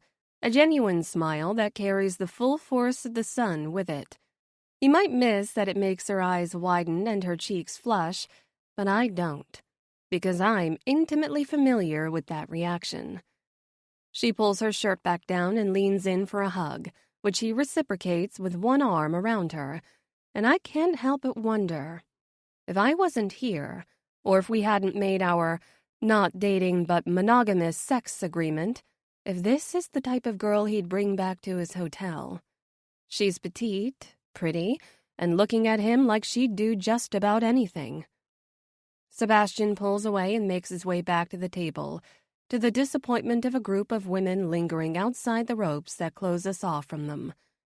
Hey, babe, Sebastian says, sinking down on the couch beside me and wrapping an arm over my shoulder. Eyes might as well burst into flames from the wall of women watching us. I turn to Sebastian, trying to avert my focus. I'm not sure what makes me feel more on display, knowing people have seen me naked with him, or the glares of 100 jealous fans. Sebastian grabs the side of my face and leans in close. I've never been with a man who doesn't mind the lack of personal space like he does. It's almost like he craves it. His mouth inches from my own, like every exhale gives him life. Does that bother you? His eyes dart to the girls and then back to me again. Which part? The tits in your face or the women with pitchforks aimed at me? I smile and it makes him laugh. I was referring to the tits, but I guess either. His thumb brushes over my bottom lip, and I want him to just shut up about it and kiss me already. I don't know, I say honestly. Yes and no. It's not like you're my boyfriend. My comment makes him flinch, even though he's the one who clearly drew that line. Why? I ask. Just curious. I understand it comes with the job, I say, trying really hard to believe the words coming out of my mouth. Okay. He pulls away and leaves it at that, which is a little unsettling for some reason. I hope it doesn't show. Sebastian's eyes dip down and he takes in my dress. I like this. He runs his finger under the tiny strap that holds it up, zipping a path of electricity across my skin. I bought it today in my attempt to be more touring with rock stars appropriate. It's black lace and hugs me in all the right places. The heart-shaped neckline doesn't show off much cleavage, but it dips low and is flattering, which from Sebastian's stare, he seems to appreciate. Mary had me pair the outfit with black Doc Martens to give it a little edge, and for once, I look like I belong in this crowd. Cassie Walker! Mary stumbles over to me and almost falls in Sebastian's lap trying to get my attention. Get your sober ass up right now and take this shot. She hands me a shot glass with something blue in it, and I take it from her before she spills it down my dress. Give my girl some room, Sebastian, Mary says. She's coming with me. I tip the shot back and feel it swim straight to my head. Where are we going? Dancing. She points to the packed dance floor on the level below us. I'm shaking my head as she pulls me to standing. When I look back at Sebastian for sympathy, he just smiles wider and leans back in his seat with his arms stretched out wide, his eyes daring me to do it. One song, I tell Mary, and she claps her hands, pulling 2 more shot glasses off a waitress's tray. We'll see about that, she smirks. I barely get the shot past my lips when Mary's pulling me to the dance floor. The line of starry-eyed girls with their sights set on Sebastian gets anxious at the sight of me leaving him alone. Oh, oh, oh. Mary's singing along to nothing ahead of me. Even if I can barely hear her over the noise of the club, I know whatever she's screaming isn't the same as the song that's currently playing. When we finally make it to the dance floor, Mary drags us all the way to the middle, stopping when we're packed in tight with hundreds of bodies. She spins and wraps her arms around me, smiling so big I know she must be wasted. Which I'm realizing I'm not too far behind after those 2 shots. I'm not a heavy drinker, but usually I can hold it together better than this.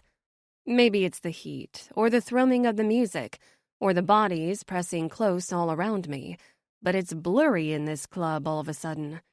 Cassie, dance! Mary yells in my ear. I look down and realize I'm standing still, so I start to move, slow at first, mirroring the sway of Mary's hips as she slowly picks up speed with the chorus of the song. I hope it doesn't show that I don't really know what I'm doing as I swish around. I can't remember the last time I danced. In college, I spent too much of my free time studying. I wasn't the girl who stayed out late at night partying and showed up to class too hungover to take a test. I behaved. Always.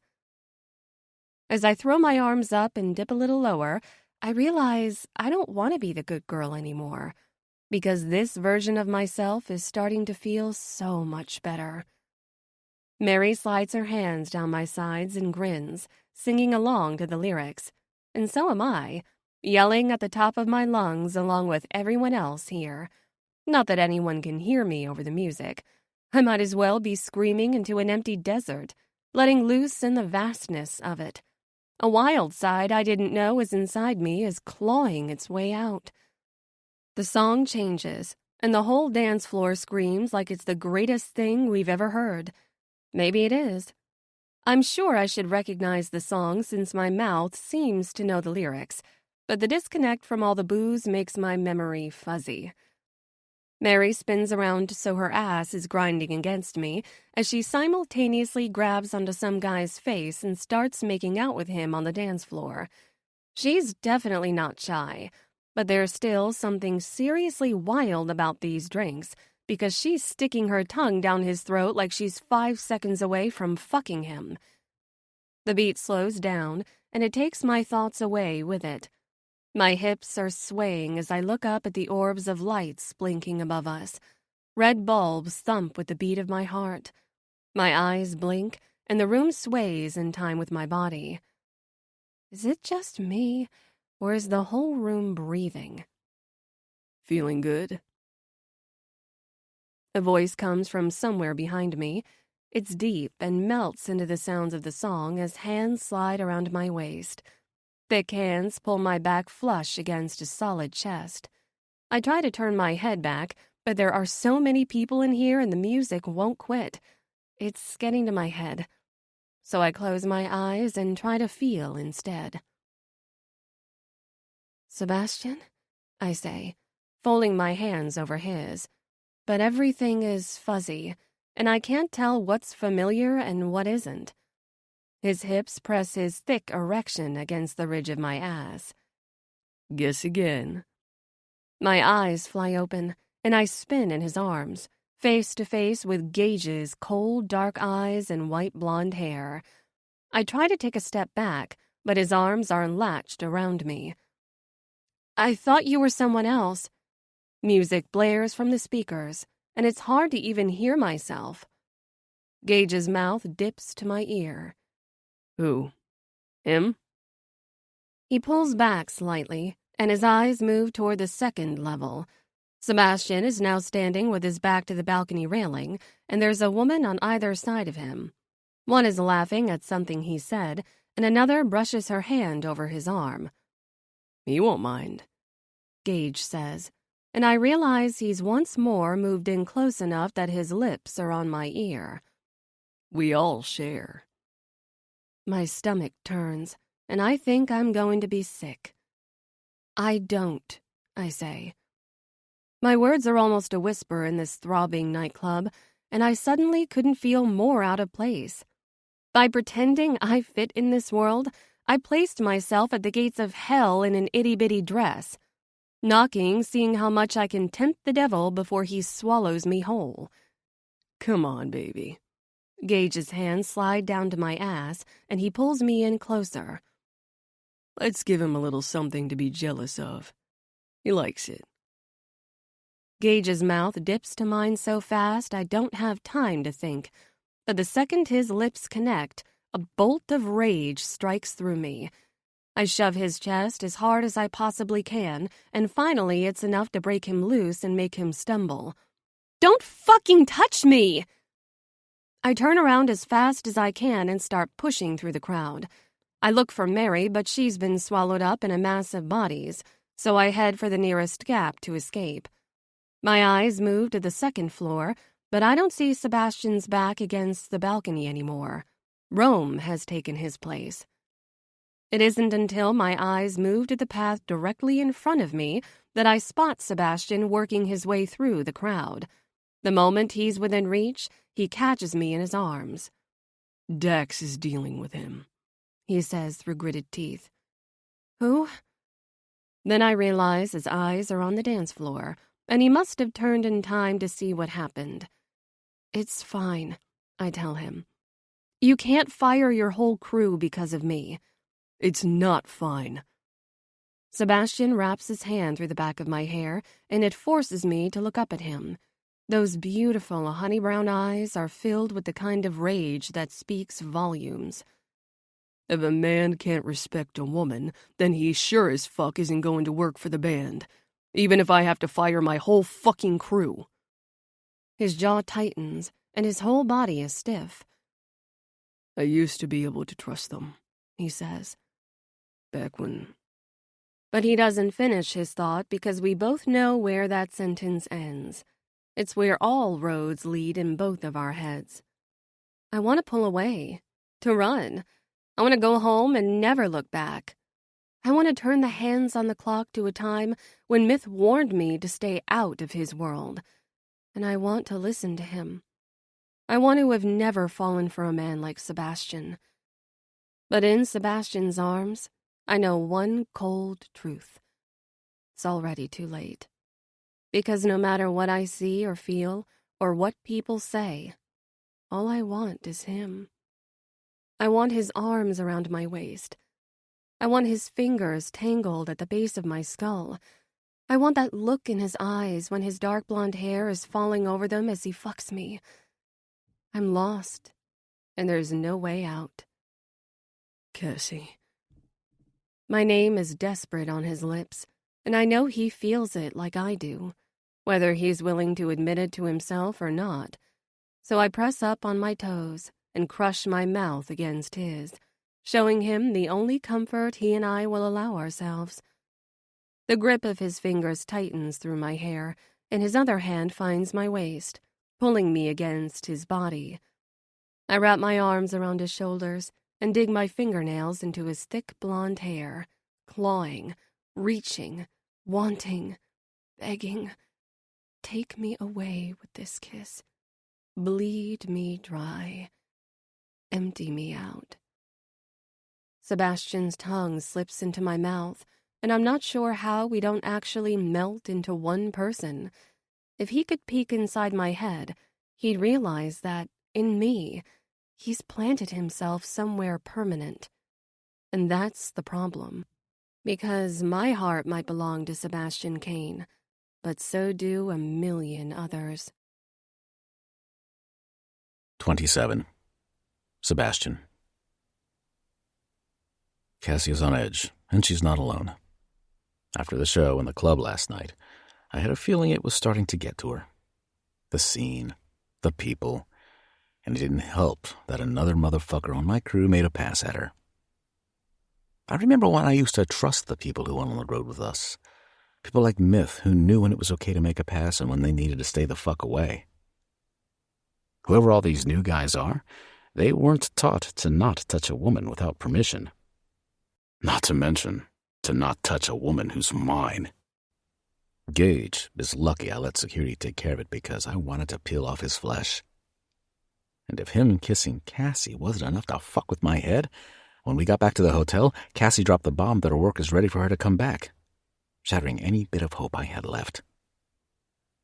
She might have told them she needs another week or two to sort it out, but I know what it means.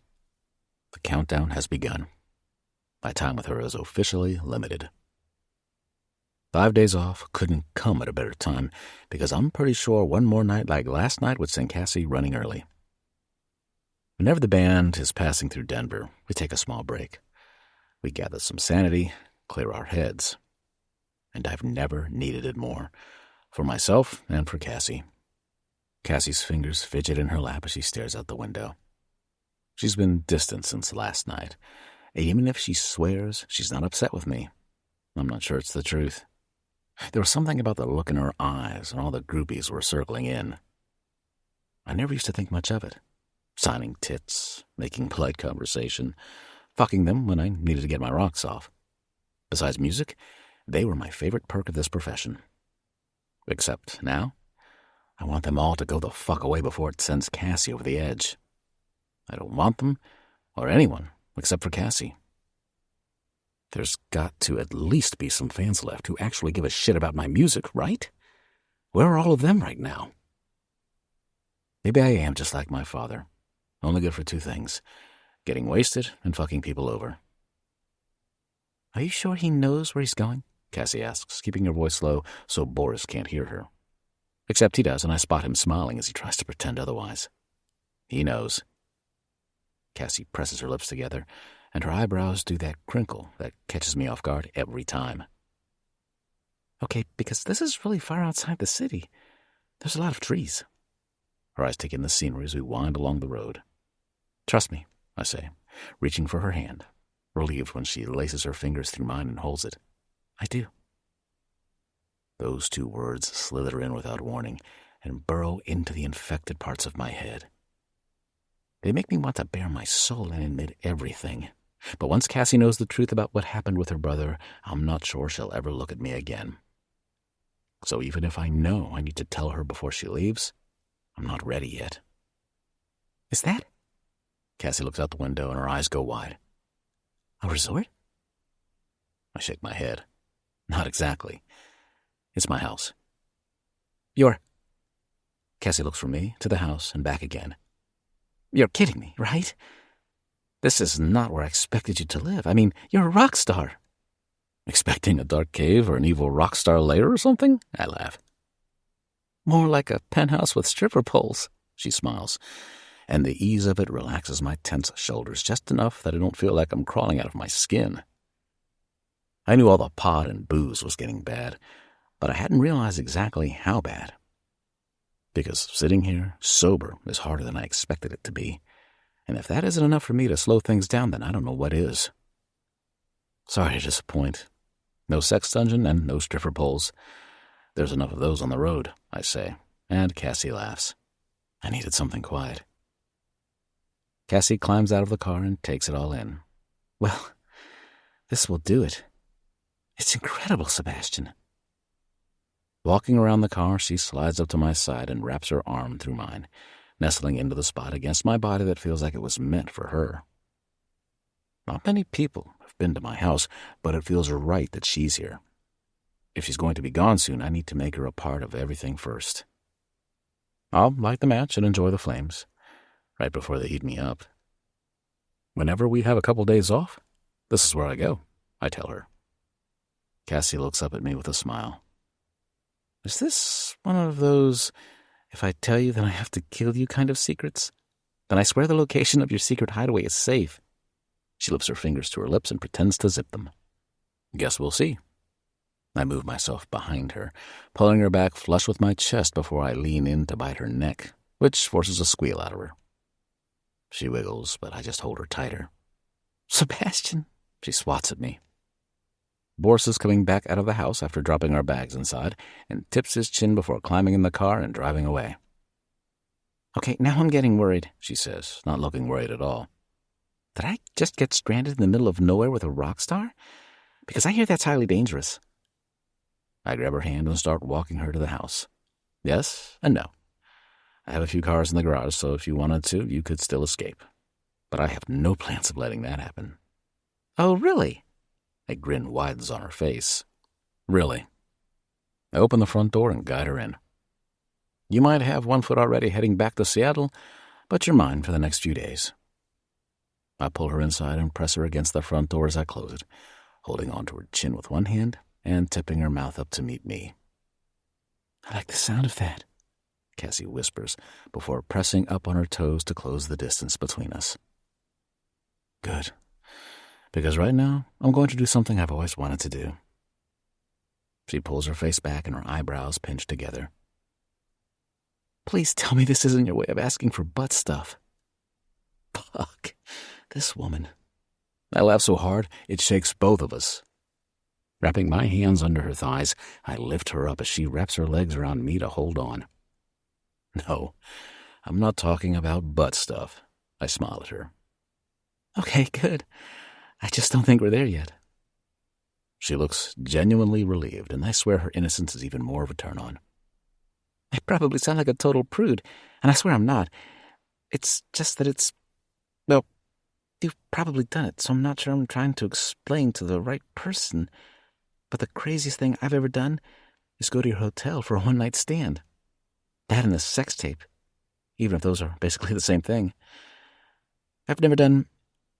Yeah, never mind. You done? I hitch an eyebrow. Cassie's cheeks flush, and she nods her head before burying her face in my neck. I sink my nose in her hair, and she smells like summer. You're perfect. I love when you ramble. I kiss her temple. And I wasn't referring to anything freaky. Not that I'm not willing. I grab her ass to pump my hips against her, and she lets out a squeal. She tips her head back against the door and smiles at me. I'm sure you are. I press my hips harder, and she moans as my erection grinds against her core. I was talking about christening my bed. Her eyes narrow, then go wide as her lips part with a quick breath. You've never? Not here. Cassie's lips are on mine before I can say anything else, and it wipes my brain of all thoughts that don't involve her naked and panting beneath me. Holding her in my arms, I carry her through the house, all the way to the back, where my bedroom sits at the end of a long hall. Her tongue slips in my mouth, and I almost slam her against the wall near one of the guest rooms. But I know what I want. Cassie in my bed, on my sheets, the smell of her sweat as she takes my cock. When we get to my room, she finally breaks the kiss. Her lips are pink and puffy, with indents where I bit a little too hard. I plant a quick kiss, and she smiles before looking around. So this is where he sleeps, Cassie says, her body still clinging to mine. Her gaze falls to the king-size bed in the center.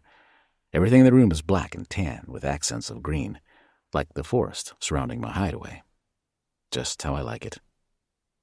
I sit down on the bed with Cassie straddling my lap, and she digs her nails into my shoulders. I want those nails to bite right through and leave marks. I'll take any impression she wants to brand me with. Pulling her shirt from the bottom up, I peel it off her body and toss it onto the floor. Her hands move for her bra, and the moment it slips off, I'm drawn to her perfect perky tits. I lean in to draw one of her nipples between my teeth, biting, pulling, and tugging until she lets out a feral scream. Sitting up, she cups my face in her hands and kisses me with enough force to stop time. Because if I had to pick a moment to be lost in, this would be it. In my home, where nothing can reach us. The media, expectations, pressure, all far in the distance. I'd stay in this moment with Cassie holding me, kissing me like I've got some worth left. She plants a trail of kisses along my jaw and down my neck, only breaking to pull off my t-shirt and throw it across the room. Her hands work on my jeans, unzipping them as her body slips downward until she's kneeling on the floor between my legs. I'm not sure I could ever get tired of this view. The innocence in her eyes when she's on her knees in front of me, pink hair falling over her shoulders as her teeth drag over her bottom lip. It's enough to make me want to absolutely ruin her. More than I already have. She summons the darkest parts of me and draws them to the surface. The need to protect her swimming with the knowledge that all I'm destined to do is destroy all things pure. I wrap my hand around the back of her neck and lean down for a long kiss, sinking my teeth into her lip before parting her mouth with my tongue and drinking purity from the source. She tastes like all things good I'm not meant to sample. One bite, one swallow. Her fingers wrap around my cock, and it brings me back to reality. Cassie pulls her mouth away, running her tongue over her lips, and then sinking her pretty mouth over my dick. Fucking hell. It feels so good. I grip her hair, but it doesn't stop me from feeling like I'm floating. Her hot tongue slides up and down my shaft, doing a magical little swirl over the head each time she reaches the top. It's enough to drive a man insane, and I'm already well beyond that. Tilting Cassie's head back, my dick falls from her lips, and I lean in to kiss her again. As good as her mouth feels, I need more of her. I need all of it. I lift us up to standing and spin her around before pressing her onto the bed, stomach first. I kick my jeans off my ankles, but not before grabbing a condom from the pocket and rolling it on. She moans as I lay myself over her. Her sweet little ass frames my dick and makes me harder.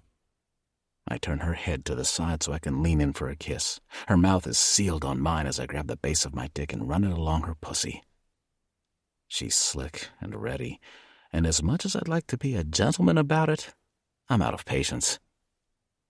Lining up, I thrust into her in one solid motion, filling her until I hit somewhere so deep it strangles her breath. "You okay?" I ask against her mouth. Her eyes flutter open, but are hooded in pleasure as she nods. "More." "Yeah?" I pull out and thrust back in again, harder this time, and she lets out a little scream. "More," she says again, stripping away any decency I have left. With my mouth inches from hers, I wrap my hand around her throat, thrusting in with punishing force again and again. Her moans turn to screams. When I bite down on her lips, she smiles so wickedly I feel it in my balls. The pressure's building, and I can tell we're both so close. Her pussy clenches my dick like it wants to strangle it, and I love every hard pull. I reach around her body with my free hand and find her clit. With the first swirl of my thumb, her entire body starts to shiver. Hips rocking, tongues fighting. Her fingers gripping the bed so hard she's tugging the blanket loose. Her eyes flutter open just enough to lock on mine, and my world shatters. With a thrust, I feel her clench as her orgasm shakes through her. Her pussy quivers around my dick, sending me over the edge. My thrusts slow down until we finally stop, but her walls are holding tight and pulsing. A breath apart, our lips connect in the barest kiss, one that might not even exist except inside my head. And when she smiles against my mouth, I know I'm in trouble, because I've never felt more. And at the same time, I've never felt like less. 28. Cassie. Sebastian's bathtub could pass as a small hot tub. It's huge, like everything else in his house. expensive and extravagant. On tour, it's easy to forget that, by the age of 26, he's probably made enough money to be set financially for the rest of his life. Because while we do frequent fancy hotels, we spend most of our time backstage at dirty stadiums or cramped on tour buses. But being in his house is a reminder of just who he is and what he has at his fingertips. What strikes me isn't the grandeur of it, though. It's the down-to-earth touches that feel a lot like Sebastian. The beat-up guitars hanging on the wall, like they tell a story of a different part of his life. The photos down every hallway capturing moments of the band from the beginning up until now, including ones with my brother. The simple things that give hints at a man who cares a lot more than he wants people to know.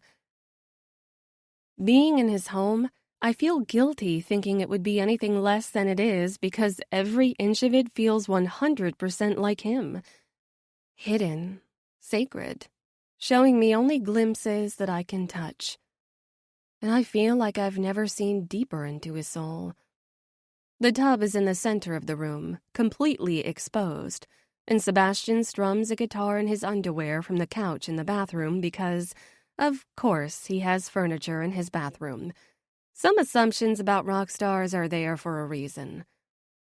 I rest my head back and listen to him play, humming along when I don't even know the lyrics. Swishing my feet through the bubbles and sinking deeper into this moment. Is that the Angel of Death song? I ask, looking up. He rests his hand over the guitar, pausing the song, and shakes his head. No, something else I'm working on. Care to share? I smile and kick a bare leg out through the bubbles and up into the air, noticing his eyes travel the full length of it. Not yet, he says with a grin. Come on. I turn to my side and prop my arms on the edge of the tub so I can rest my chin on my forearms and face him. Just one line. I promise I won't steal it. Sebastian smiles, dropping his chin and shaking his head. Not fair. What? You're naked. It's lowering my defenses. His eyes dart up so he's looking at me through the strands of his thick blonde hair. I scoot back and stretch my arms out along the tub behind me. The bubbles perfectly cascade over my chest so that I'm bare outside the water, but he can't quite see anything. I don't know what you're talking about, rock god, I tease, kicking a leg up again to cross it over the other. Cassie. My name, a threat. He tips his head back and rubs his palm over his face. Fucking shit. You make it impossible to focus. I'm the one in here taking a bath. You could just as easily choose one of the other 10 rooms in this house to practice in. I smile, and he sets the guitar down. His elbows are on his knees, and his eyes look like they want to devour me. You're taking a bath, Sebastian says. As far as I'm concerned, this is the only room worth being in. I lift an eyebrow. Sounds like your problem. More than you know. Sebastian stands, circling the tub slowly until he's right behind me. He squats down, and I feel his breath on my ear. He might as well be running his fingers all over my body without laying a hand on my skin. I can feel the heat radiating from his bare chest, even from the other side of the tub, and it makes me squirm. Nervous, Sebastian teases. He brings 2 fingers to my collarbone, slowly walking them over the ridge of my shoulder and down my arm. No. I close my eyes and realize the word came out almost as a whisper. I feel those 2 fingers walk through the bubbles on my skin, down my arm, inching in when he reaches my breast, slowly creeping up the mound before he clamps my nipple between his finger and thumb.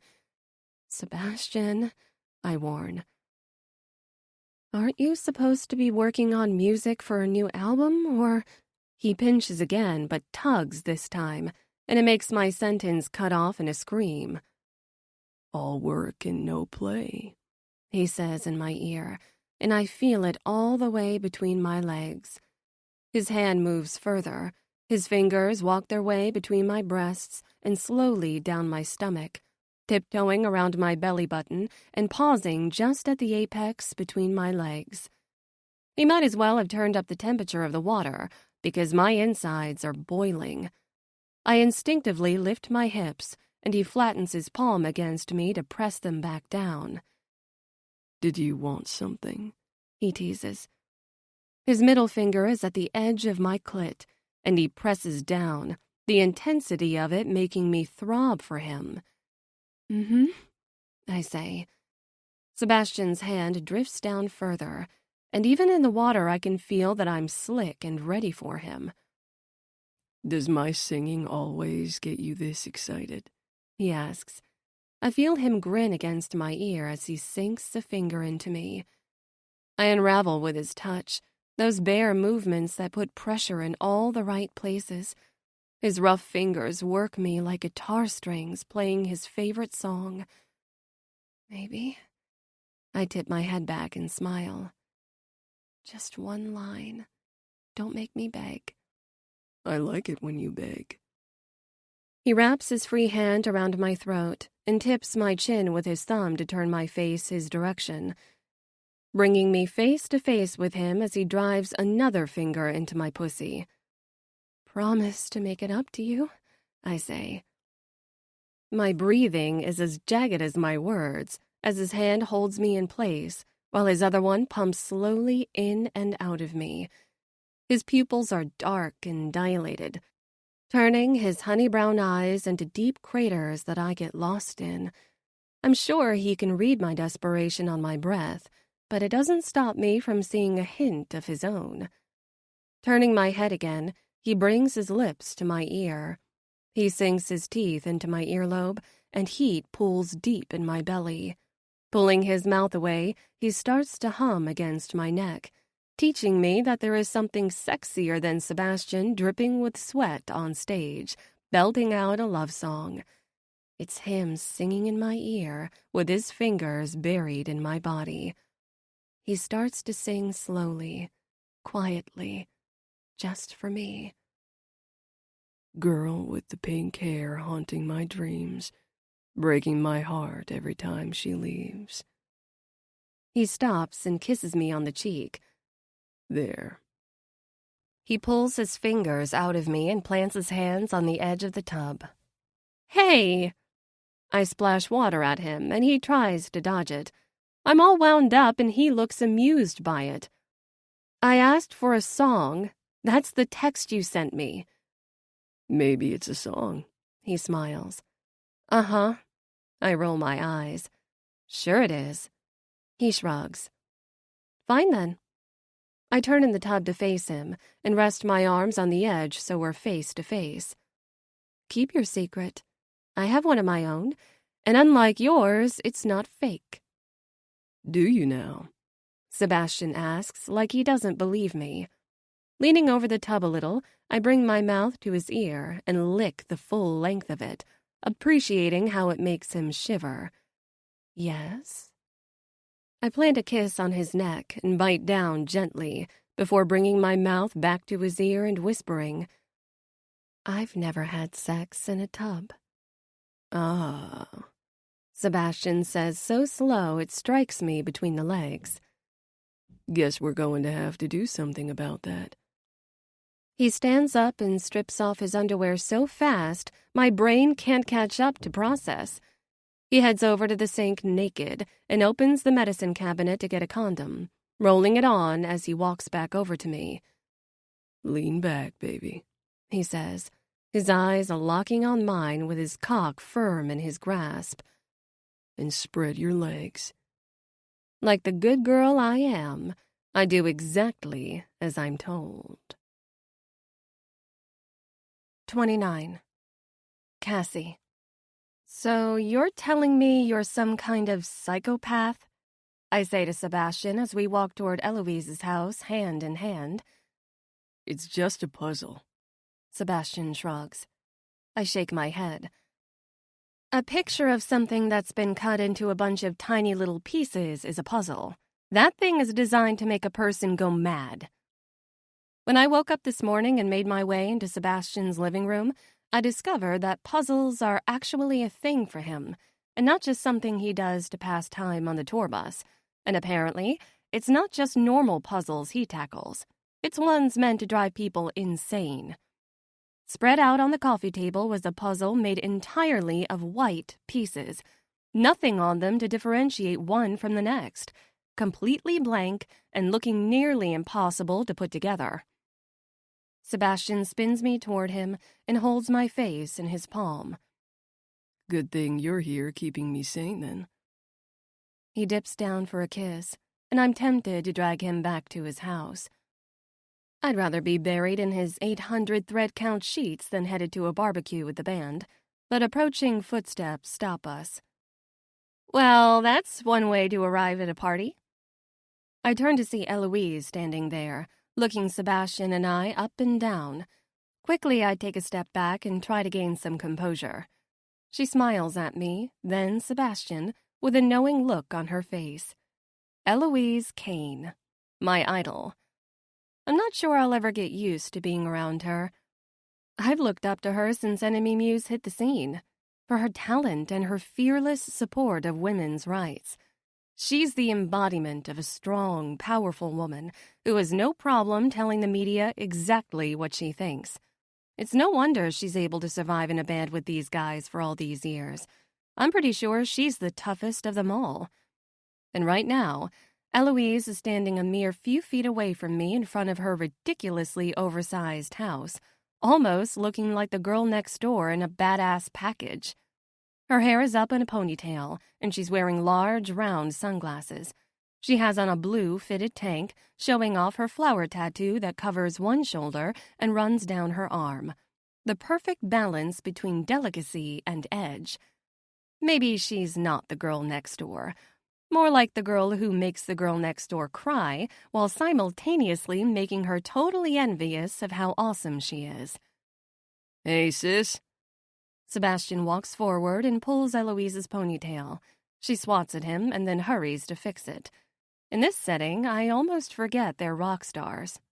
Almost. Maybe if Sebastian wasn't wearing so much studded leather. The way they act around each other is far from the untouchable figures displayed in the media.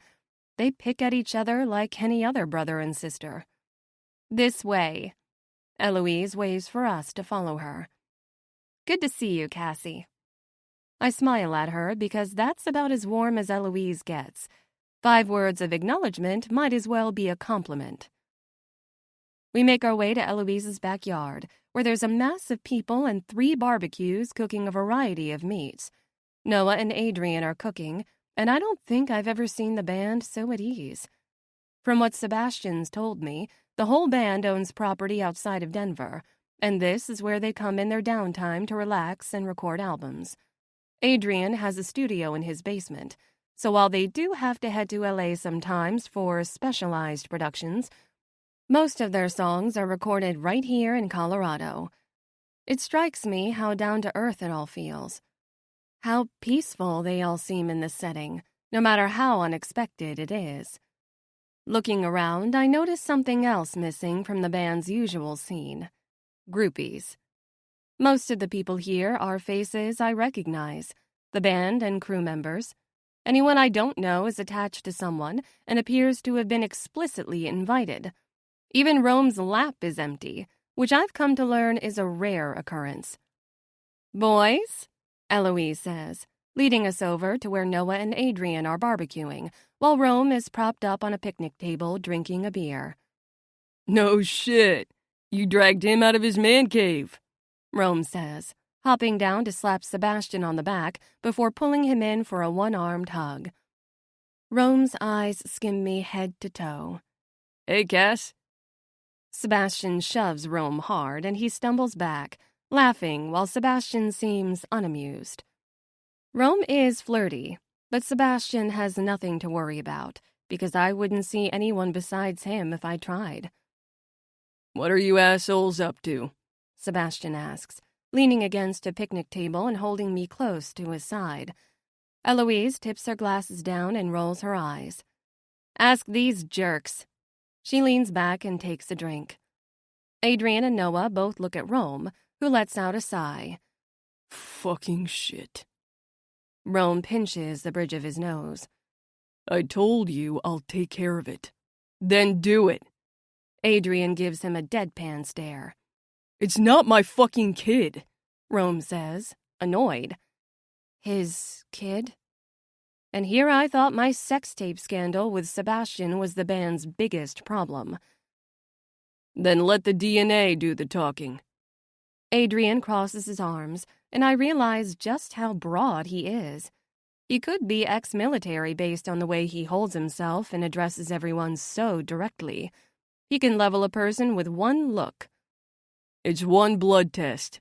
Get it done, Rome. My appointment is next week when we head back into the city. He points a finger at Adrian.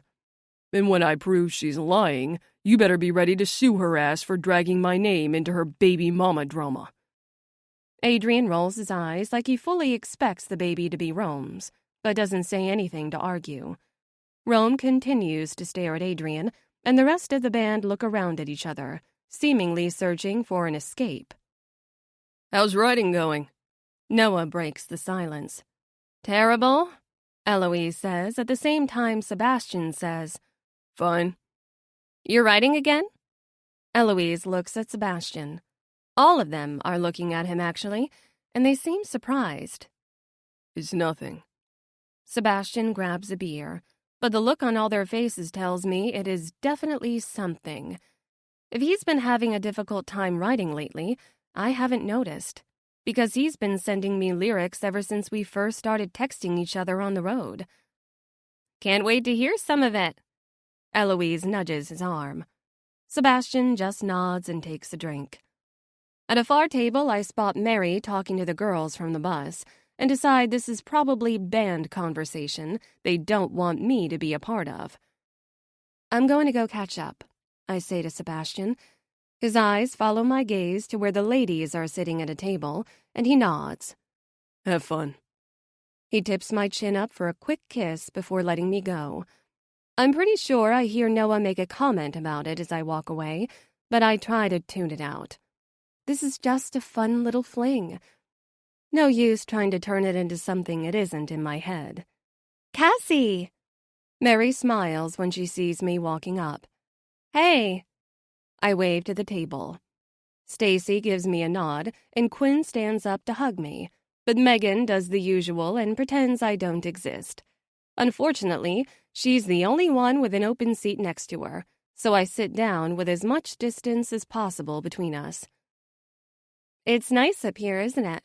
Quinn says, resting her elbows on the picnic table. I nod. Mary shakes her head. You are all crazy. It's too quiet. I'm not surprised that this isn't her scene. Mary is wild enough to give the whole band's partying habits a run for their money. Sitting out here in the middle of nature, she looks totally out of place with the dark eye makeup, black outfit, tattoos, and piercings. You need to learn to chill, girl, Stacy says. She's the opposite of Mary right now, and I don't think I've ever seen her this relaxed.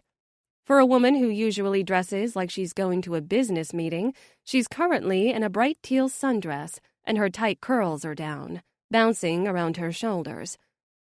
Save your breath, Stacy.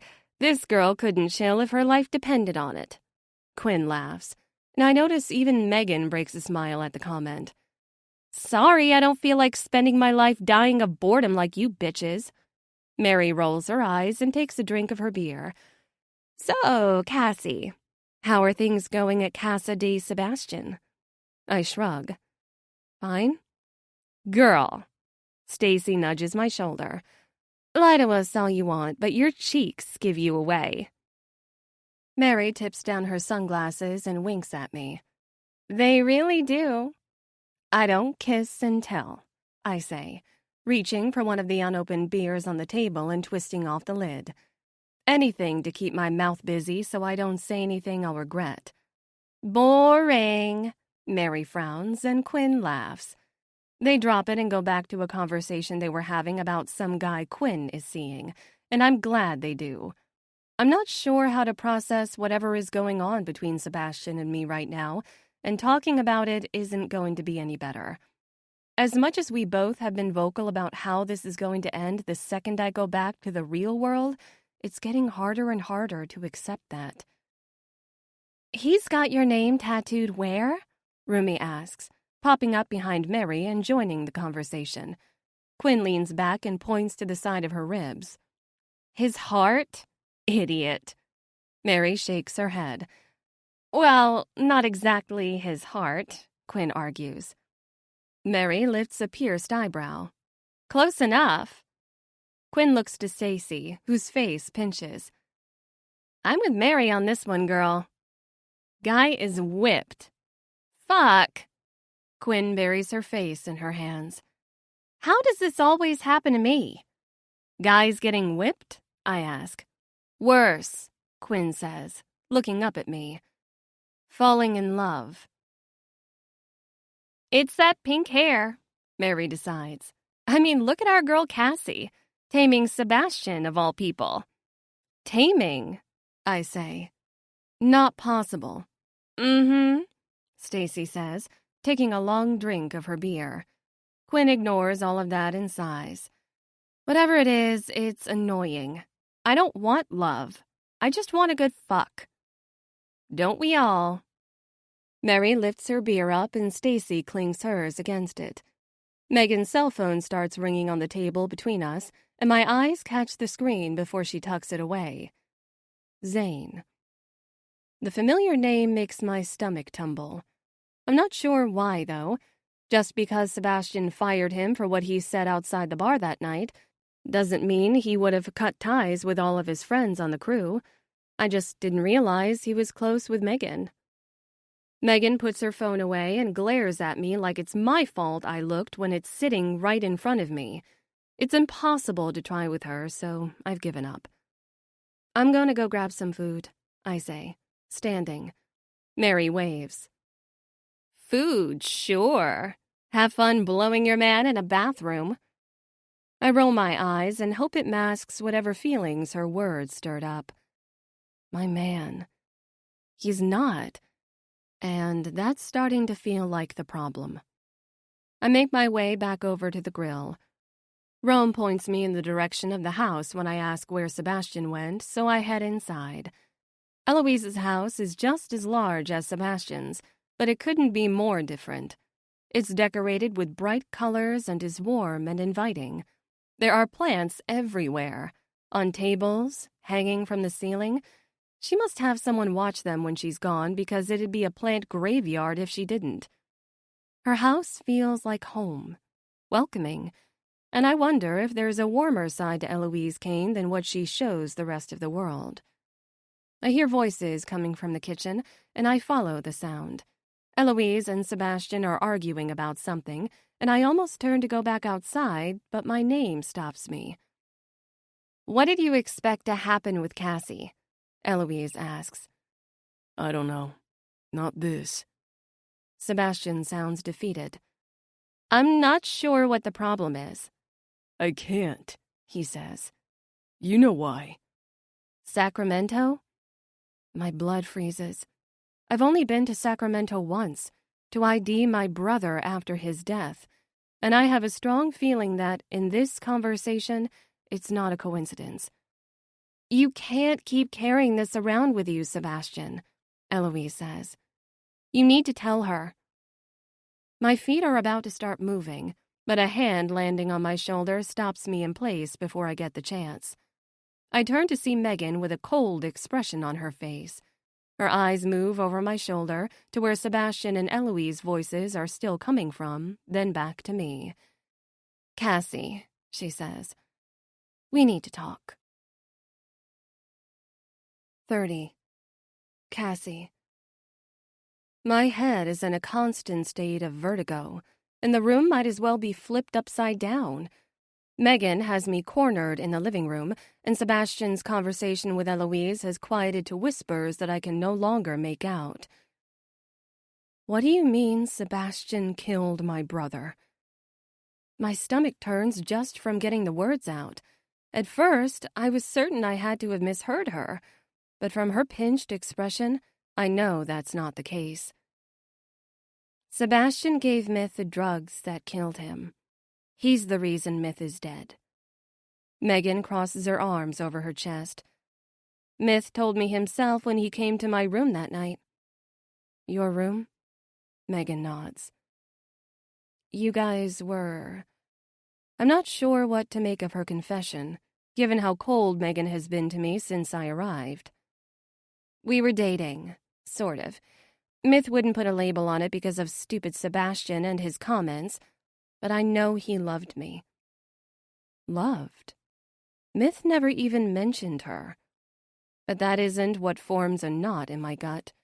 It's my thoughts of Sebastian. The drugs that killed my brother were his. He was there the night Myth died, and he never told me about it, even knowing I was here looking for closure. I asked him about Myth's death when I first came on tour with him, and he brushed me off. He said he wasn't there, so he didn't know much about it. He was lying. Something I didn't think he did. Did the whole band know about this? Did the crew? I thought Myth died alone in a hotel room, but to find out he was with the band all night, and right before... What else has everyone been keeping from me? I'm going to be sick. I take a step to get around Megan, but all she does is shift further in front of me. My brain is fried. My body is tired. There's no fight left, but if Megan insists on pushing this, I might just shove her out of my way. Please move, I ask as nicely as possible, but I hear it coming through gritted teeth. Soon, Megan says. But there's more. More? I'm not sure how much more I can handle. I tip my head back and close my eyes, taking in a deep breath. When I finally face her again, her expression has softened. I released the sex tape, Megan says calmly. Matter of fact, like those words didn't ruin my carefully built life.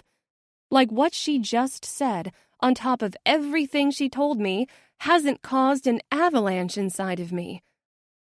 It's getting harder to breathe in the shrinking space of this living room.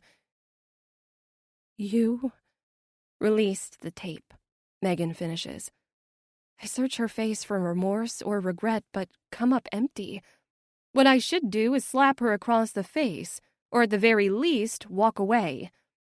What I do instead is hold on to whatever spine I've grown these past few weeks and face her with a cold expression. Why? You heard me, didn't you? Megan sounds annoyed.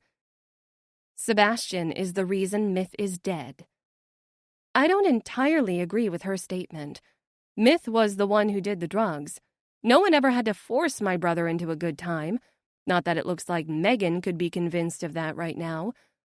But even if Megan and I don't seem to be on the same page about where the guilt lies, that's not what's troubling me. Sebastian kept it a secret. And that's the issue. This weight has been burdening everything. It's the reason he was so cold toward me in the beginning. It's the reason he refuses to fully open up, and instead of talking to me, he shut me out. I shake my head, but it doesn't kick loose the thoughts. And so, what? I ask Megan. You're getting payback or something? Has she lost her mind? Was she sane in the first place? I knew my brother didn't necessarily have the best taste in the people he dated, but this is next-level crazy. I didn't know you were his sister when I did it, if that makes you feel better. I trail off and find myself taking a step back, laughing.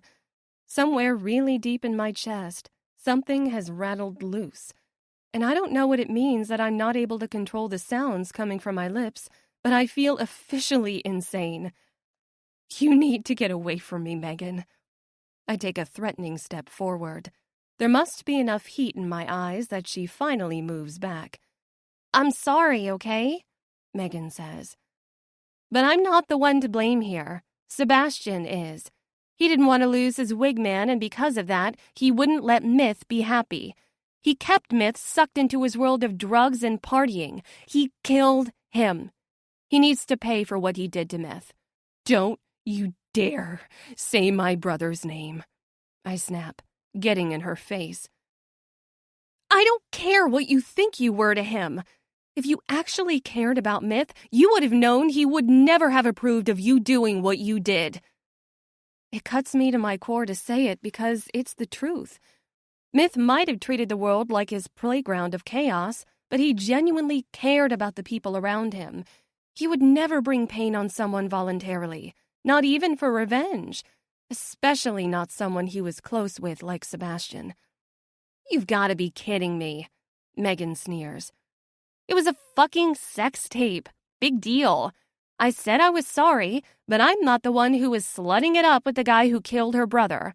I'll only apologize for so much. My vision turns red. Everything that's been bubbling inside since I first went on tour pops at the surface and starts spilling out of me.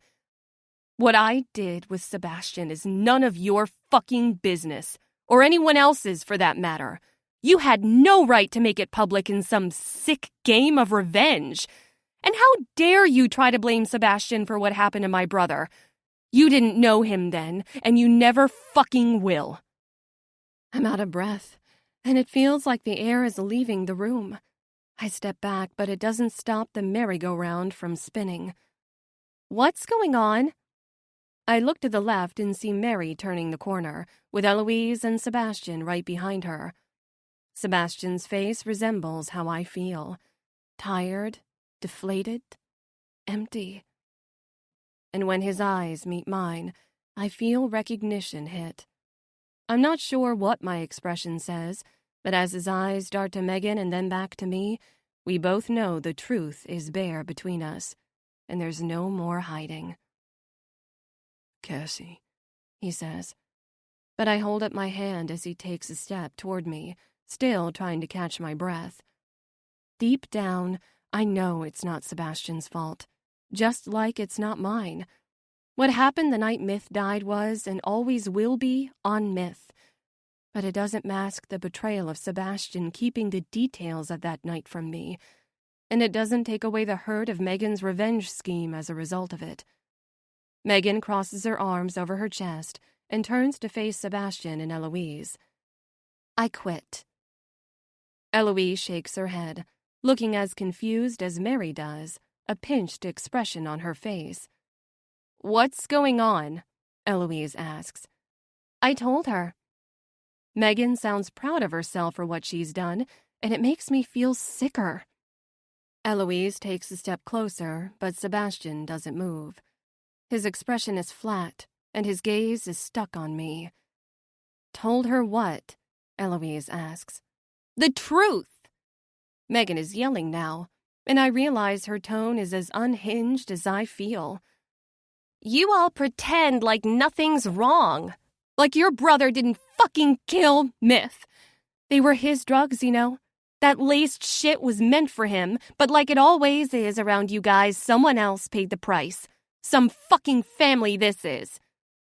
Mary's eyes widen in surprise, and I feel the floodgates opening. Clearly, this is also news to her. What did she just say? Mary takes a step forward. It's not like that. Eloise holds up her hand to Mary before looking at me. I know, I say, and they all seem a little surprised by it. You what? Megan is the first one to say something. Wow, unbelievable. Thanks for taking away my guilt, at least. Guess you deserved it as much as he did. Sebastian finally steps forward with a stone-cold expression on his face. Deserved what? Megan smirks and tips her nose up at him, her slanted eyes shooting daggers. What the fuck did you do, Megan? He's right in front of her now, and she has to tip her head up to look at him, but she doesn't back down. Maybe you should have checked the room before fucking around with your best friend's sister if you didn't want it all over the internet, she says, in an ice-cold tone that sends shivers down my spine. The internet.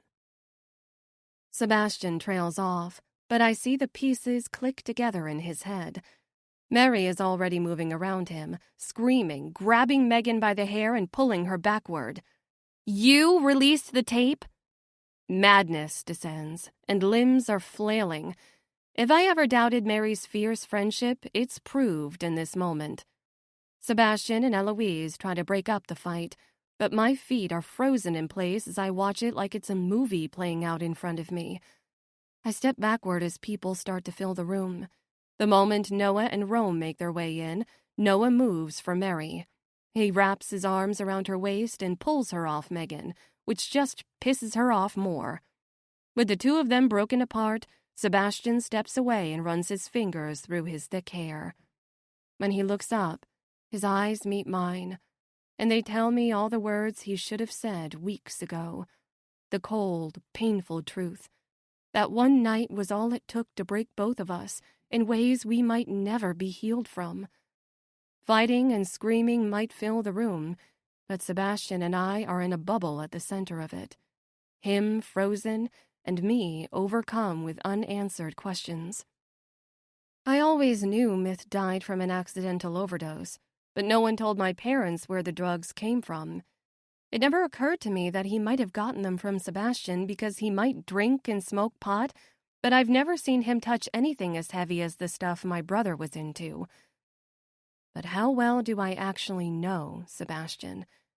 I thought he'd never lie to me, and it turns out that's what he's been doing the whole time. Keeping information that could have given me closure about what happened with my brother. If he kept this from me, what else has he not said? Sebastian starts my direction, and I'm pretty sure the world is moving in slow motion. It takes so long for him to cross the room, years might have passed. The man I've been falling for is the same one who has kept me on the other side of a wall this entire time.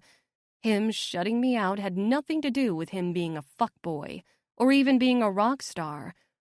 It was because he didn't trust me with his pain in the same way I trusted him. And I've never really known him because of it. Cassie, he says, stopping in front of me. I look up at him and feel myself on the verge of tears. There might be fighting in the room, but I no longer hear it because I'm in a fog. It's just Sebastian and me. My throat clogs with so many questions I need answers to, but they all stop short. All I need is one, and I need it from him. What happened the night my brother died? 31. Sebastian. 1 year, 2 months earlier. I fucking hate California. It's probably one of the least rock star things about me, but I don't give a fuck. Nothing but shit ever comes from being in this state. Tonight's concert being further proof. Sacramento, outdoor show. Final hurrah on the tour. What could go wrong, right? Famous last words. Remind me to tell Adrian he's fucking fired, I say, throwing my soaking wet leather jacket on the couch in my hotel room. I would if I actually believed that shit. Myth wipes his wet, blonde hair off his face and laughs at me. Apparently, threatening to fire Adrian at the end of every tour makes me the man who cried wolf. No one believes me when I say it anymore, least of all Adrian.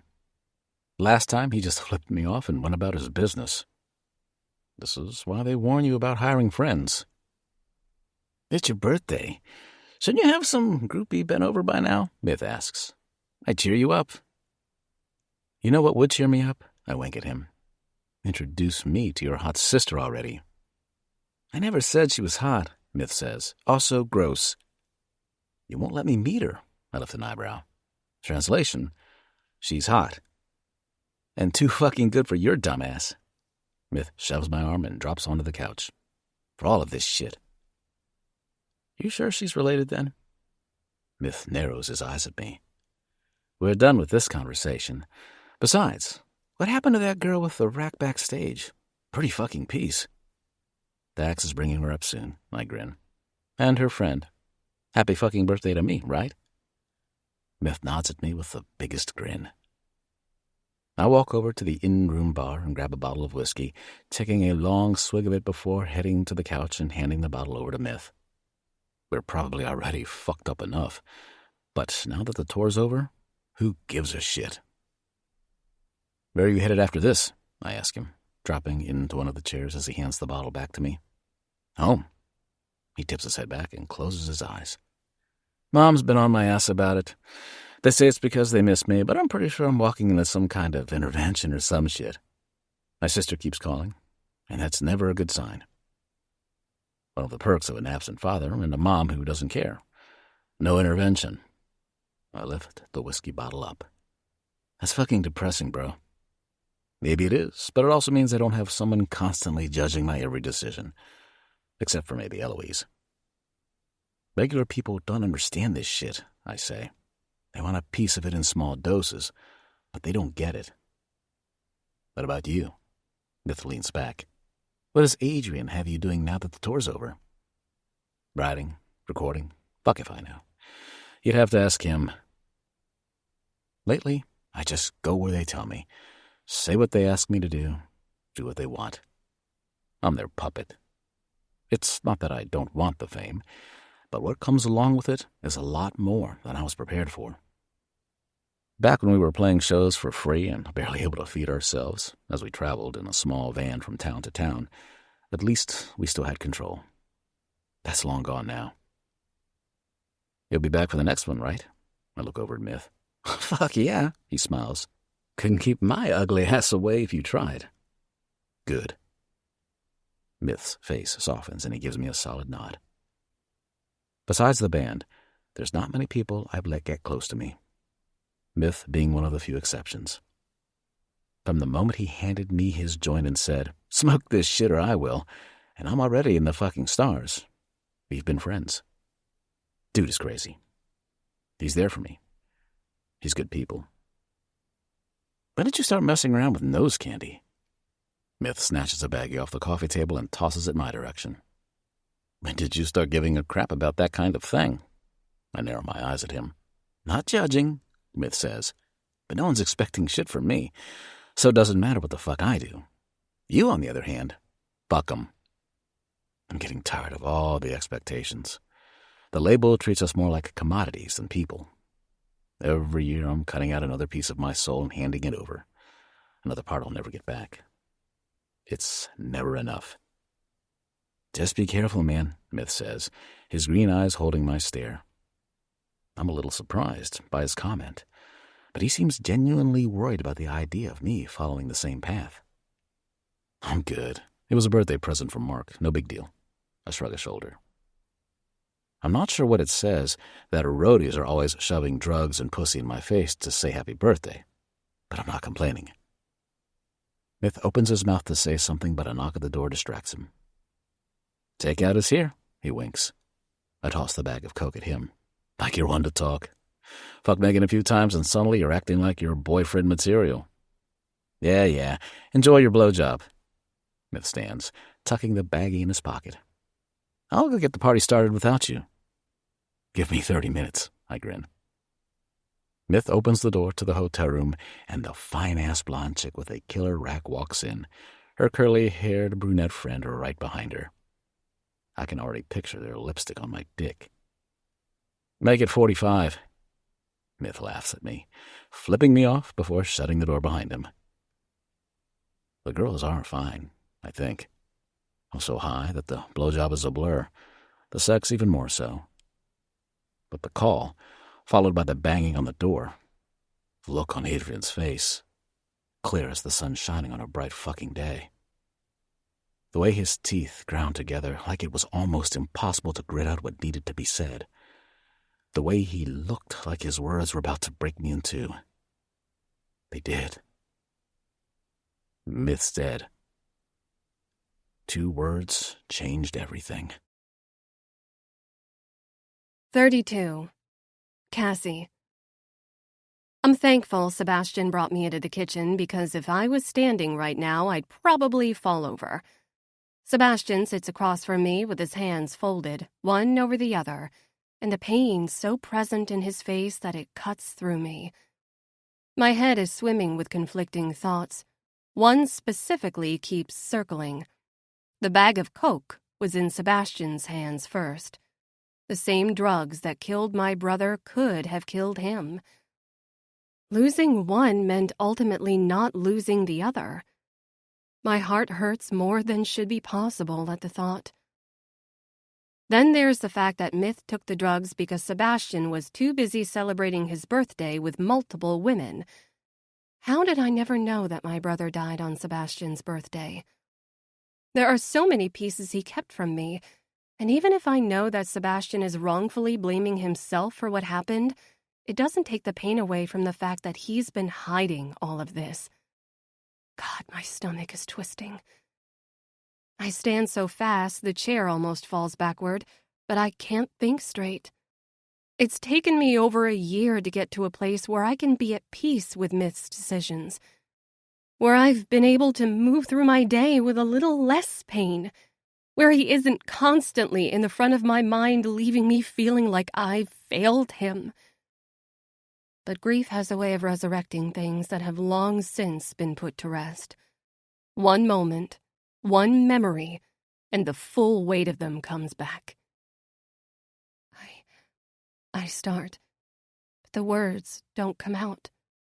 So I walk over to the kitchen sink and fill my hands with cold water, splashing it over my face and washing away what little makeup I had on.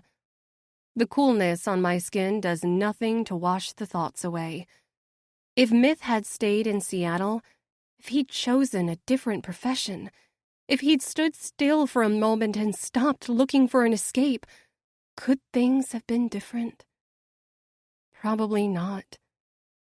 He was always untamed and unpredictable. There was no holding him still, kind of like Sebastian. Sebastian. What am I doing? Playing with razor blades? Seeing how tough my skin is now that I've coped with the loss of my brother? Testing how much pain my heart can stand? I've replaced my brother's impulsive presence in my life with another equally as dangerous, possibly more so. And for what? A little bit of thrill until I head back into my cookie-cutter life? It's not like there's anything more to come of this. I'll go back to Seattle and Sebastian will move on to the next city, the next girl, and the next drug that numbs him. It might feel good holding us together for a little while, but I can't be his replacement. I can't sit around and watch him move on, or worse, destroy himself and turn into my brother. There's a devil on my shoulder, and I've given her too much leeway in my decisions lately. When did my angel disappear? Was it the same time Sebastian started singing about her? I've never been so myself, and at the same time, I've never felt so lost. I roll my shoulders back, knowing this conversation has started and I need to finish it, regardless of if I'm ready to face the outcome. It's not Sebastian's fault Myth is dead, no matter what he's been telling himself. But that doesn't mean this confession isn't a clear reminder of what I need to do right now. I turn off the faucet and plant my hands on the counter as water falls down my face and onto my shirt. I'm a mess, both inside and out, and I couldn't care less. I wipe my arm over my face to brush off the remaining water and turn. I need to get out of here. I look over at Sebastian and see so much in those light brown eyes. Hope for what I wanted him to be. Escape I got lost in. Pain that bleeds us both out. He nods and stands up, following me as I make my way to the front of the house. Gravity is heavy as we step outside, like the center of the earth is pulling on us, or maybe it's hands beyond the grave, a clawing reminder that there will always be a past we can't escape. I wonder if Sebastian feels it like I do, the weight holding us down as he closes the front door and we come into focus. "You're calm," Sebastian says. I look up and realize he's staring at me. His body has turned sideways on the wall, even though we're only a couple feet apart and that distance would have meant nothing yesterday. Right now it feels like miles. Defense mechanisms are funny like that, I say. "I'm sorry," He lets out a deep sigh. That might not mean much, but I am. I know. I reach for his hand. I feel the breath that leaves his chest when I grab it, and it mirrors the one escaping my own. Deep down, I want to stay with him here in Colorado. I want to hold tight and sink into the darkness we've been wading through together.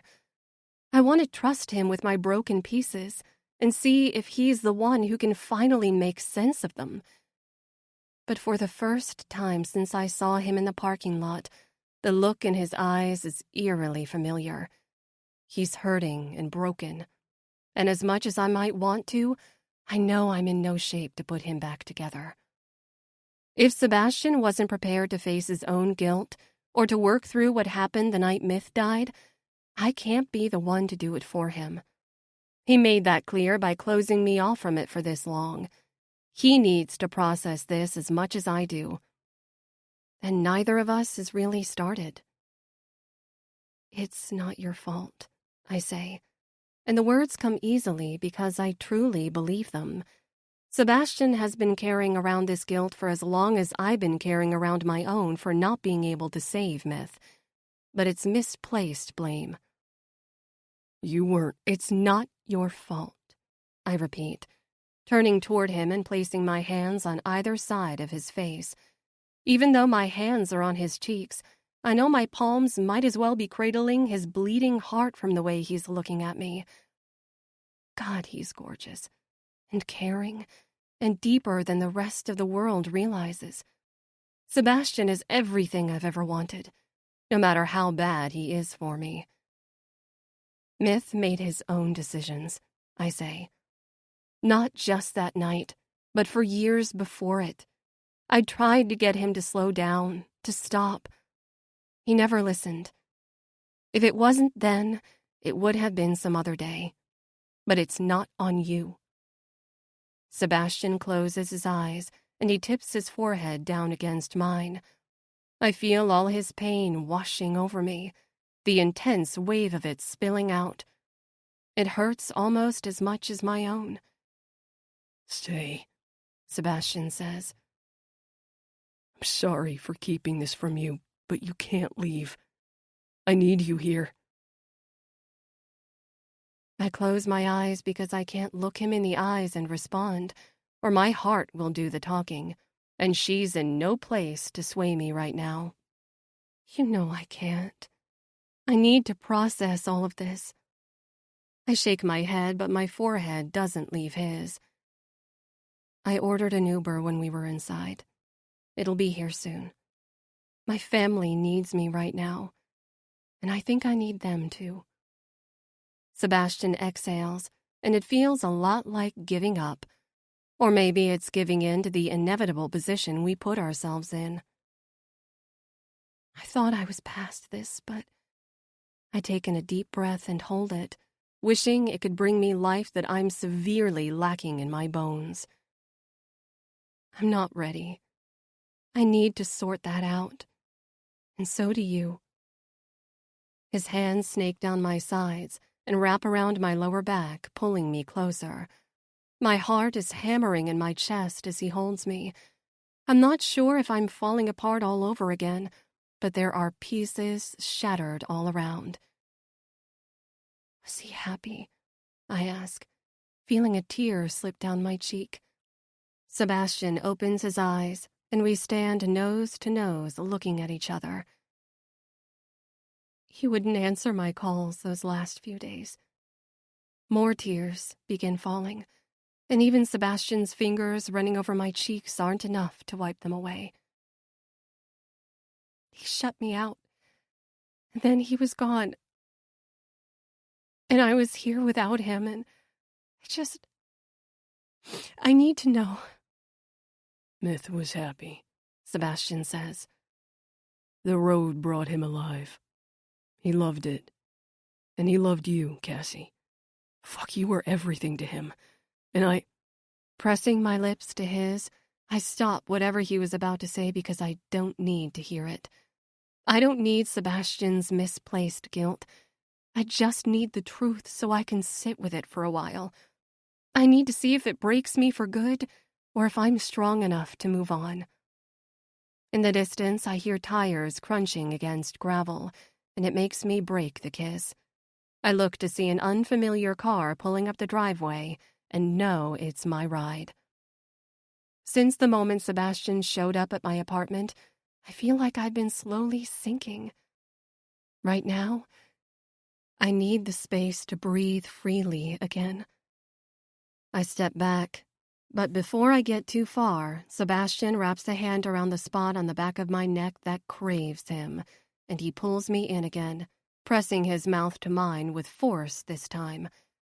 I melt into his kiss, wishing I could forgive him for holding back, wishing I could trust him in all the ways he deserves, wishing I could ask him to wait for me to sort this out. If I could, I'd ask him to do his own healing while I'm gone, so we could see if we're more than our pain, our grief, or our escape. If only he would hold on a little longer, then maybe we could reach a place where we could explore what started the first night between us, before he knew I was Myth's sister, and before I knew how tangled their friendship had been. I want to ask him not to let me go just yet, but it's not fair. Because right now we both need to purge this pain. We need to heal. And the truth is, I need to find myself apart from him now that I know everything. Sebastian makes it too easy for me to lose myself in him. The Cassie I was before this tour isn't the same as the Cassie I am now. And she also isn't the Cassie my brother knew. Before I can be someone else's, I need to be my own. Sebastian's lips break their connection, and I might as well disintegrate as he takes a step back. Bye, Cassie. I turn before I can talk myself out of it, feeling his gaze on me the whole way to the car and then down the road, feeling markings on my skin I'm not sure I'll ever move on from, feeling him in my heart, breaking it all over again. 33. Sebastian. Something hits me in the side of the leg. It feels a lot like a boot, sending a sharp pain radiating down my body. Or is that coming from somewhere in my chest? I can't be sure of anything, only that it all hurts. I've had hangovers, and then I've had whatever this is. A throbbing between the temples that reaches a lot deeper than the booze ever could. But it isn't the pounding behind my eyes that's causing the majority of the pain. It's my ribs. More specifically, what's beating beneath them. Nice time for that asshole to show up to the fucking party. I smack myself in the chest, but it doesn't do me any good. I'm only half awake, but it's enough to know Cassie is really gone. I'm going back and forth between beating myself up over not telling her the truth sooner and wishing she'd never found out at all. But it all circles one familiar drain. The black hole that is my life, washing everyone who gets too close into its depths and drowning them. A damn boot kicks me again. Fuck off, I say, throwing my arm over my eyes. Why is it that people never let you drink and smoke yourself to death in peace?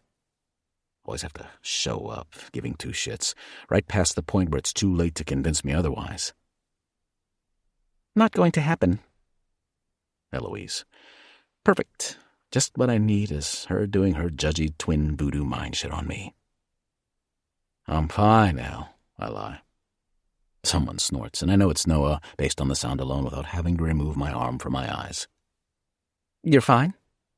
Eloise pokes me on the arm. You're in your underwear, sleeping in my backyard. What the fuck? Am I? Something tickles my sides, and I realize it must be grass. The last thing I remember clearly, besides cutting open my soul with a serrated knife and handing it over to Cassie, only to have her reject it, is drinking. A lot. Shots when beer wasn't working. A bottle of whiskey when a shot wasn't enough.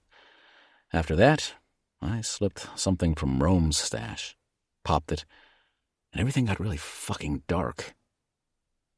I remove my arm from my eyes and am instantly blinded by the sun. Damn it. I sit up and throw my hands on the back of my head. The sudden movement makes me feel like I really might throw up. "Morning, sunshine," Rome says, and I lift my middle finger to flip him off, and all the rest of them off. Being in a band is kind of like forming a fucked-up family that's codependent, but always there for each other. If only, right now, they would leave me the fuck alone so I can finish what I started last night. Where's my phone? Some stupid part of me is curious to see if Cassie texted. Not that I expect her to.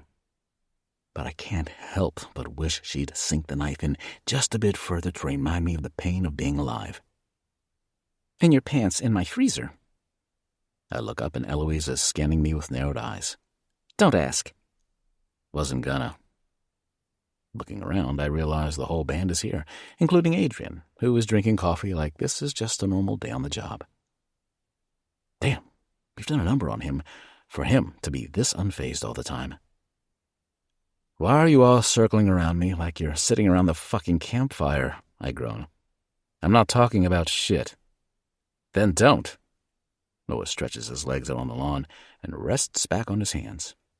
He's wearing pajama pants, and I realize they must have all stayed the night at Eloise's house. At least he's wearing pants, unlike Rome, who is sitting on her lawn in his fucking underwear. Guy has no fucking decency. Not that I'm one to talk at the moment. She left. I lie back down in the grass. It's too early to be sitting, or thinking, or talking. But I know they'll only go away if I do at least one of those things. "Yep," Adrian says, matter of fact. "Dick. I killed her brother." "Are you still fucking high, man?" Rome asks. What the fuck is he even talking about? I'm not sure who he's asking, but no one responds. "For the 500th time, you did not kill Myth," Eloise says. "You sound like her." "Cassie?" Eloise asks, and I nod, throwing my arm back over my eyes. "That's because she's not as dumb as you, darling brother." They were my drugs. That night replays in my head almost every time I close my eyes. Throwing those drugs at Myth when I knew he had a problem popping pills and snorting shit. Not checking into where the drugs came from, letting him be the first to test them out. Knowing the moment Adrian told me he was gone, that I was the one who should have been dead. Incidental or not, I'm the reason Cassie lost her brother.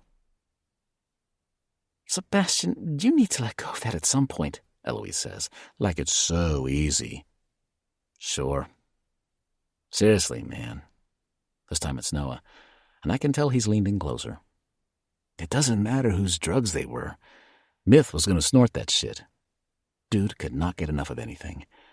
Women, men, coke, heroin. I sit up. "What do you mean, heroin?" Noah's eyes start to Rome, who looks a little surprised. "You didn't know Myth had gotten into that shit?" I shake my head. Rome rubs his hands over his shaved head. "Fuck, man, yeah. It started somewhere around Phoenix. Why do you think Sacramento was such a shit show? Because Adrian hired a shit crew?" I look at Adrian, who is still sitting there drinking his coffee like he's our fucking dad, keeping an eye on things. "I wish, man. Myth was so messed up in the head that night, giving horrible directions to the crew, breaking shit," Noah says. "I knew he was trying to keep it under the radar, but fuck, I thought you knew." "How did you know?" "Myth and I were tight, and he kept this from me? I knew he liked to party and snort nose candy on occasion, but I had no idea he'd gotten into heavy shit like heroin. What else didn't I know? Did Cassie even know? No wonder she was such a mess when she left here. Just mentioning his drug use and death was essentially me rubbing salt on her wounds. That night, I could see it in his eyes, but even before that, it was obvious. Come on. You know how I know." Noah avoids answering directly. He doesn't need to. The whole band remembers when Noah hit his spiral, somewhere between China and Italy on the world tour. We had to cancel 3 shows because he couldn't stand up straight, much less hold a pair of drumsticks. The second the tour ended, Adrian shipped him off to rehab with 2 options: sort his shit out, or we were finding a new drummer. Noah holds my stare, and there's something dark working behind his eyes. Memories, maybe? Someplace in his past he doesn't seem to like letting his mind go. When you're in deep like Myth was, like I was, there's no one who can get you out but yourself, Noah says. And either you do that before it destroys you, or you go down with it. If it hadn't been your drugs, it would have been someone else's. Or someone else's. That's how it works. It's not your fault. You gotta stop holding on to that shit. Eloise leans in and plants her hand on my shoulder. Why do you think Cassie doesn't hate you? She does. No. Eloise shakes her head. She's upset. It's a lot for her to process, but I saw her reaction when everything went down with Megan. She doesn't hate you. She knew Myth better than any of us. She might be processing the extent of what happened that night, but she knows what happened isn't on you.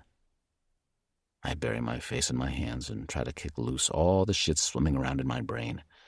Knowing Myth, losing him, losing his sister. And something unexpected happens. Something cracks so far down inside me that I don't realize what it is until it's too late to stop it. I bend over in the fucking grass and a feeling heaves in my chest. The pain is almost unbearable, enough to split me in two. But instead of breaking open, it rushes out instead. Spills from my eyes in rivers even my palms can't hide. Like a fucking punk, I sit in the grass and cry.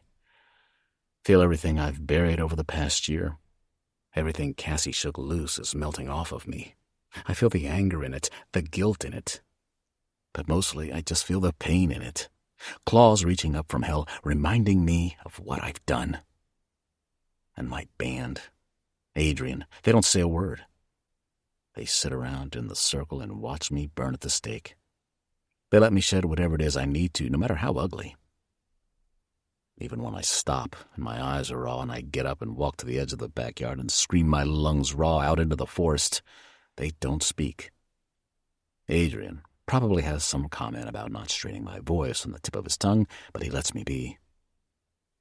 It isn't until I drop to my knees in the grass and Eloise gets up and walks over to kneel beside me that I remember I'm not alone. She wraps her arm around me and rests her head on my shoulder.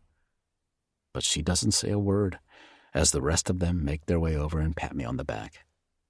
Because Eloise, the band, Adrian, they're family. They'll take my secrets to the grave, and with them huddled around me, I know all they want is to keep me out of my own. Fuck, I say, letting out the breath I've been holding for a year. It feels like letting go of a ghost that's been occupying my body. It feels lighter.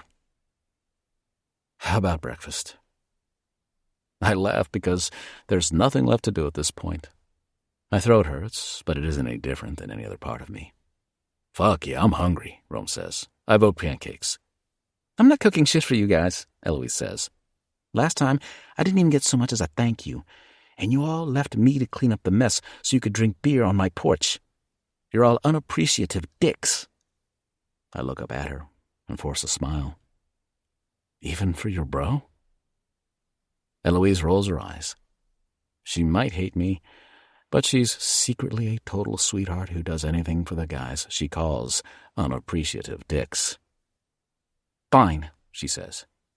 Noah jumps up, following Rome into the house with Adrian close behind them, but Eloise stays put for a second longer. You gonna be okay? She squeezes my shoulder. I don't know, I tell her honestly. But I'll try. Eloise nods and lets out a sigh. Good, because all this talk about Myth has me thinking one thing. I can't lose you, and I almost did. If you'd done those drugs, I can't lose my brother Sebastian. She pats my arm and stands up, making her way to the house and leaving me kneeling in her backyard to process what she said. As much as it hurts, as painful as it is, I need to find the strength to pull through to the other side of this. For Eloise. For Cassie. For myself. 34. Cassie. I miss Sebastian. I can practically hear Myth laughing at me from the beyond for just thinking it. The Sebastian Kane. Rock god, heartbreaker, life changer, troublemaker. Man, I miss all of him. How the smell of his leather jacket lingered on every surface, even if he was only there for a short amount of time. The feel of his lips on me when we were saying hello and goodbye. Simple moments between the bigger ones that somehow held more weight to them. But most of all, I miss the feeling he stirred deep inside me. He saw the parts of me I didn't know existed. And for the first time in over a year, maybe even my whole life, I was alive. I wasn't just Myth's sister or my parents' daughter or a girl fresh out of college, ready and nervous to make something of herself. I was me, Cassie Walker, the girl with the pink hair who did things people didn't expect, and I liked her as much as Sebastian did, because I swear he did like her. When he stood in the driveway and asked me to stay, it wasn't for sex, and it wasn't as his fling. He wanted me near him as much as I wanted to be near him. That's the fatal flaw with being human. Your brain can tell you what's right or wrong, but at the end of the day, your heart makes you reckless. If only he would have been more honest from the start. Could we have been more? Could I have handled it? Picking up Myth's picture off my dresser, I think back to the day Sebastian was standing in my room holding it. He looked like something had cracked open in space and swallowed him. Maybe it had. What we'd done and what he blames himself for must have been blurring. But even if I left him in Denver, I don't blame him. I don't blame myself, and I don't even blame Myth. Watching guilt work in Sebastian's eyes made one thing perfectly clear. No one could have changed the outcome of that particular night any more than we can change our own fate. Drugs took hold of my brother, and his addiction claimed him.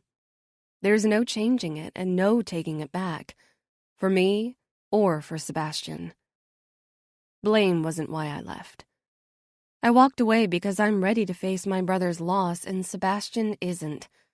The fact that he kept these details from me proves the immense amount of pain he's still suffering from. While I'm prepared to heal, I'm not sure if he is, and I'm not strong enough to carry both of our burdens. Being together ripped open wounds that weren't quite healed. Instead of spending our time mending them to move on, we festered in them together. I left to see if we can get past this. I left to see if we can fix this. I left to see if we can find our way back to each other. It might be dumb. I might not be as smart as I think I am, but a stupid little part of me hopes the distance will allow us to reach a place where we can figure out what we are to each other without the weight of my brother's death weighing us down. I looked down at the photo in my hand. It's beat up from the sun, but I remember the day perfectly. Mom and Dad took my brother and me to the river for a picnic. Myth had just flunked out of high school, and they were pissed at him for not trying to make it up and graduate. He insisted the world had bigger things for him than school or a job. He was always a lot of talk. "Live big, little sis," Myth said, wrapping his arm around my shoulder. "Don't spend your whole life wasting it on other people's dreams. You only die with your own, with what you've done." "And what are your dreams?" I challenged him because Myth was always full of big words and generalizations that sounded really good coming from his mouth, but never quite seemed to work out on paper. "To do it all, and I'm going to enjoy it," he said with the biggest grin right before Mom snapped a picture. "I'm going to enjoy every fucking thing." I didn't get it then, but that was exactly what Myth did.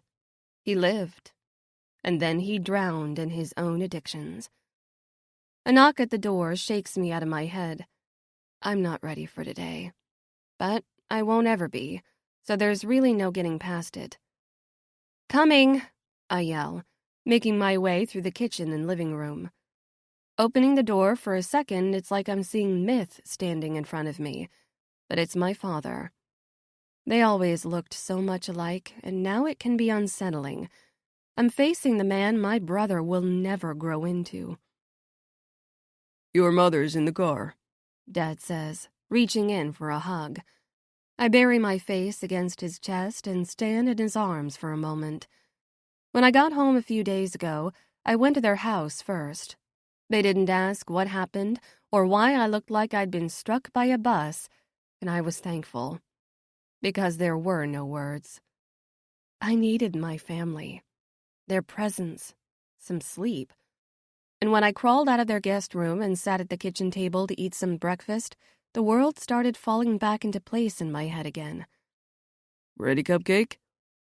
Dad pulls away and holds on to my shoulders. As I'll ever be.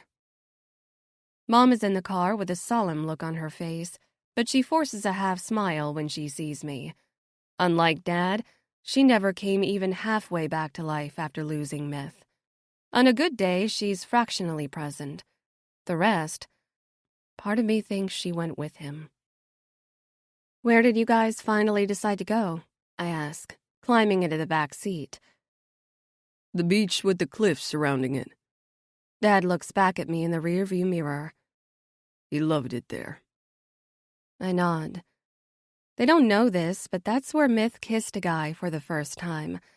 When I asked him what it meant, he said it meant nothing more than when he kissed his first girlfriend. Just that he was going to be whoever the fuck he wanted to be. Do whatever the fuck he wanted to do. And be with whoever the fuck he wanted to be with. No apologies. After that day, Myth was more himself than I'd ever seen him. Like he'd shed some layer of armor he was hiding behind and was ready to embrace himself fully. So while he said it didn't mean anything, and while Mom and Dad have no idea the history of that beach to him, I close my eyes and say a little prayer to my brother in my head. It's a chilly day, and the wind blows everything around as we get out of the car. Mom is silent, following Dad down to the beach, and I take her hand, even if there really is no comfort that can be offered. When we finally get down to the water, Dad holds the urn out between us. It's been over a year, and somehow it still feels too soon to scatter his ashes. But it's what's best for Myth. Cooping him up in a bottle is exactly what he'd never want. We need to give him to the wind, the earth, the stars. He needs to be set free once and for all. We line up so the wind is blowing away from us. Mom's eyes are set in the distance, like they are a lot of the time lately, and I wonder what it is she's seeing out there in all her sadness. Run wild, boy, Dad says. He takes off the lid and tips the urn to pour Myth out, letting the wind catch him and carry him away. My brother. My best friend. Ashes. It all feels so temporary in this moment. How 1 second someone can be here, and the next they can be gone. How we never really know when those last moments will be. Those final hugs. Those final words. I could have held on tighter. I could have told him more. I would have said I was fine with him doing anything, being anyone, because he was the best brother in the world, and who he was is exactly who he was meant to be. And deep down inside, I know now he would have said the same. I used to think he hid me from his world because he was scared for me or embarrassed of me, but it was none of those things. He saw so much more in me than I ever could, and he just wanted to make sure I lived my life to the fullest and embraced it.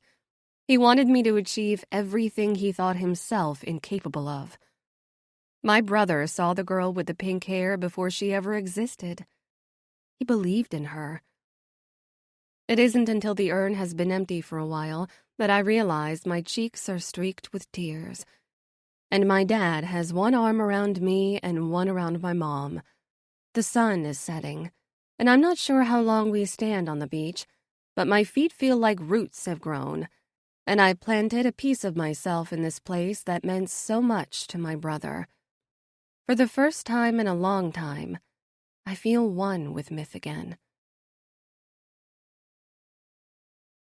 Pizza? Dad asks when we walk through the front door to their house, and I nod in response. As much as their house feels like home, it's not quite the same anymore. The seat Myth had at the table is empty, and the room that used to be his is always closed. Mom and I head into the living room while Dad grabs his phone to order enough food to feed 10 people. He really shouldn't. Mom looks like a ghost of a person under her clothes, and I doubt she'll eat much of it. I sit next to her on the couch and hold her hand, spotting that ever-present sadness in her eyes. But unlike this morning when I climbed in the car, I recognize something I haven't seen in them in a while. A fleck of light. "You okay, Mom? It's been a big day." It has, she says, not actually answering my question. Her eyes move to the fireplace where it's lined with the family photos, and then back at me. Why did you come back? The unspoken question since I arrived on their doorstep a couple of days ago. But what surprises me is that she didn't ask why I left in the first place. She wants to know why I returned. It was a lot. I shake my head. I'm not sure why I thought that was a good idea in the first place. I do. Mom rubs her thumb over the back of my hand. You and your brother aren't as different as you've convinced yourself. Sure, he was impulsive and defiant, but just because you weren't doesn't mean your spirit isn't just as wild. I shake my head because I don't know what she's talking about. I've only ever shown my parents I'm careful and I weigh every decision. I made sure they didn't see me as being like Myth because I didn't want to worry them. Do you know why I named you Cassiopeia? Mom asks. I let out a half-hearted laugh. To make sure I got made fun of in school? Mom shakes her head and the faintest smile ticks up on her cheeks. Because from the moment you were born, I saw it in your eyes. You were a light in a dark sky, and the world was going to be in awe of you. I know this past year I've been less than present, and I can't promise that's going to change. But you're still my light, and I love you. I love you too, Mom. I lean in for a hug. Don't worry. I'm not going anywhere. I'm home now. It hurts to say that more than I expected to. Ever since coming home, I've planned on staying, but the weight of my decision is a lot heavier all of a sudden. Mom pulls away, still holding on to my arms. You don't need to be here for us, honey. But you were so upset when I was gone. Dad said Dad worries. Mom squeezes my hands in her own. But I knew you were doing the right thing. You're not reckless like your brother, God rest his soul. But it doesn't mean you don't still have curiosity burning in you that's begging to get out. You spend too much time worrying about us. But honey, your brother is gone, and you're a grown woman. You need to ask yourself what you want and who you are, without him or us. The girl with the pink hair. My stomach clenches and those knots that had been sitting in there tighten. I want you to be happy, she says, rubbing a hand on my cheek. Even if that takes you away from here, I want you to be true to yourself and follow your heart. What about you? Children aren't meant to worry about their parents, she says. Live your life, Cassie. You only get one. Dad comes back into the room complaining about the pizza order, and Mom stands up to talk him through it, but I sit frozen on the couch. Being with Enemy Muse, being with Sebastian, was the most draining, exhausting experience of my life. It made me question how Myth was able to keep burning as long as he did. But for the first time, I wasn't just existing. I was living. And dare I say it, I was happy. I was me. July 35. Sebastian and Cassie. Cassie. Hey. Sebastian. Who is this? Kidding. Bad joke. It's kinda funny. So you've always been a terrible liar then. Glad we cleared that up. Proving assumptions correct since 1999. Surprised to hear from you. Surprised I'm texting, to be honest.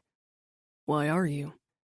Bored, curious, all those things you normally say. Well, I'm glad you did. We scattered his ashes today. You okay? No. I know the feeling. But for the first time in a year, I kind of feel like I will be. Good. You deserve it. So do you. It's not your fault, Sebastian. Promise. I miss you. What are you doing? Sitting here, wondering who writes love letters anymore. Question mark. Dumb movie. Movie. That answers your question. I guess. Mail is archaic. Maybe love emails, love texts, love TikToks, love songs. Even more cliche. I thought girls loved that shit. I mean, if anyone's bedpost is proof of that, then. Cold. Maybe, but you're right, they do. Still cliche, though. What if I wrote a song for you? Girl with the pink hair driving away. I stopped working on that one. Because it was fake? Knew it. Because it hurt. Still does. Sorry. What did I say about apologizing? Besides, I fucked up. Should have said a lot of shit sooner than I ever did. Didn't want to hurt you. Did it anyway. Self-fulfilling prophecy? Maybe. My shrink would probably have a lot to say about that. You're talking to someone? Elle made me. You do realize you're an adult, right? Adding, I'm glad she did. Yeah, me too. Don't tell anyone, though. What? That even rock gods need a little help sometimes? No. Then what? Nothing. Just, I miss you. Angel of mine, angel of death, love me to pieces with every last breath. Take me, hold me, promise I won't run. Stay with the morning, bring me the sun. That's it. They'll love it, almost as much as they love you. And you? Love the song now more than ever. You quit your job? You know this how? If I say someone just happened to tell me, would I sound like less of a stalker? If it wasn't so hard to believe, maybe. I asked the record label to call and find out how much they'd charge to buy your contract out to do the art for our next album. Found out you don't work there anymore. Stalker? Flattering. Why do you want my art? Because it's yours.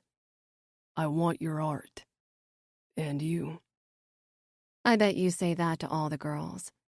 You'd be surprised how much I don't. I'm thinking of going freelance. Tried to go back, couldn't get over how they shunned me for one scandal, and then tried to use me to draw in new clients once my name had Sebastian Kane tied to it. Caps and quotes, huh? I.e., big fucking deal. So they say. They do. And what do you say? I see the house in Denver and the tub. Somewhere along the way, I stopped seeing Sebastian Kane the way they do. Good. Tell me something. You didn't cut off the pink when you went back, did you? No? Why? Felt like you. Do you know what's fascinating about stars? Tell me. You could be staring at one right now, and it could already be gone. You could literally be looking into the past at light that's already burned out and just not know it yet. It's a lot of things, I guess. Maybe you're right. You looking at them right now? Yeah. Me too. What did you want to be when you grew up? A singer. Not many people can say that they made their dreams come true. I knew what I wanted. And clearly you had the talent. Your looks didn't hurt either.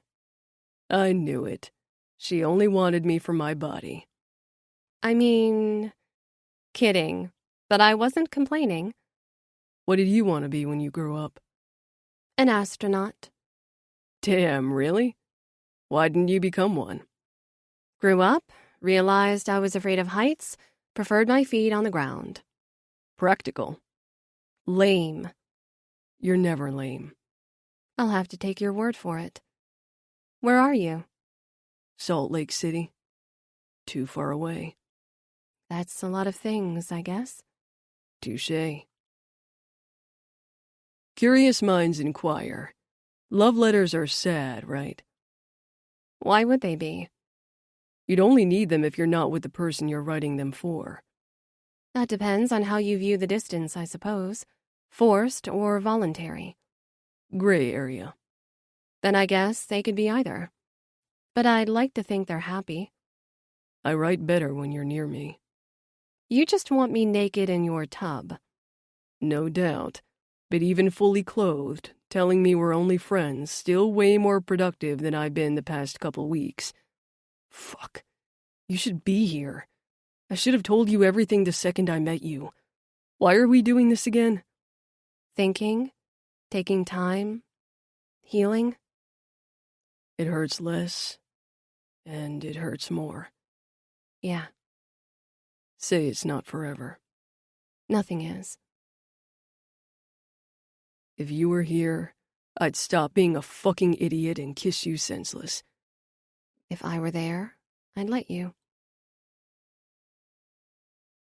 Good morning.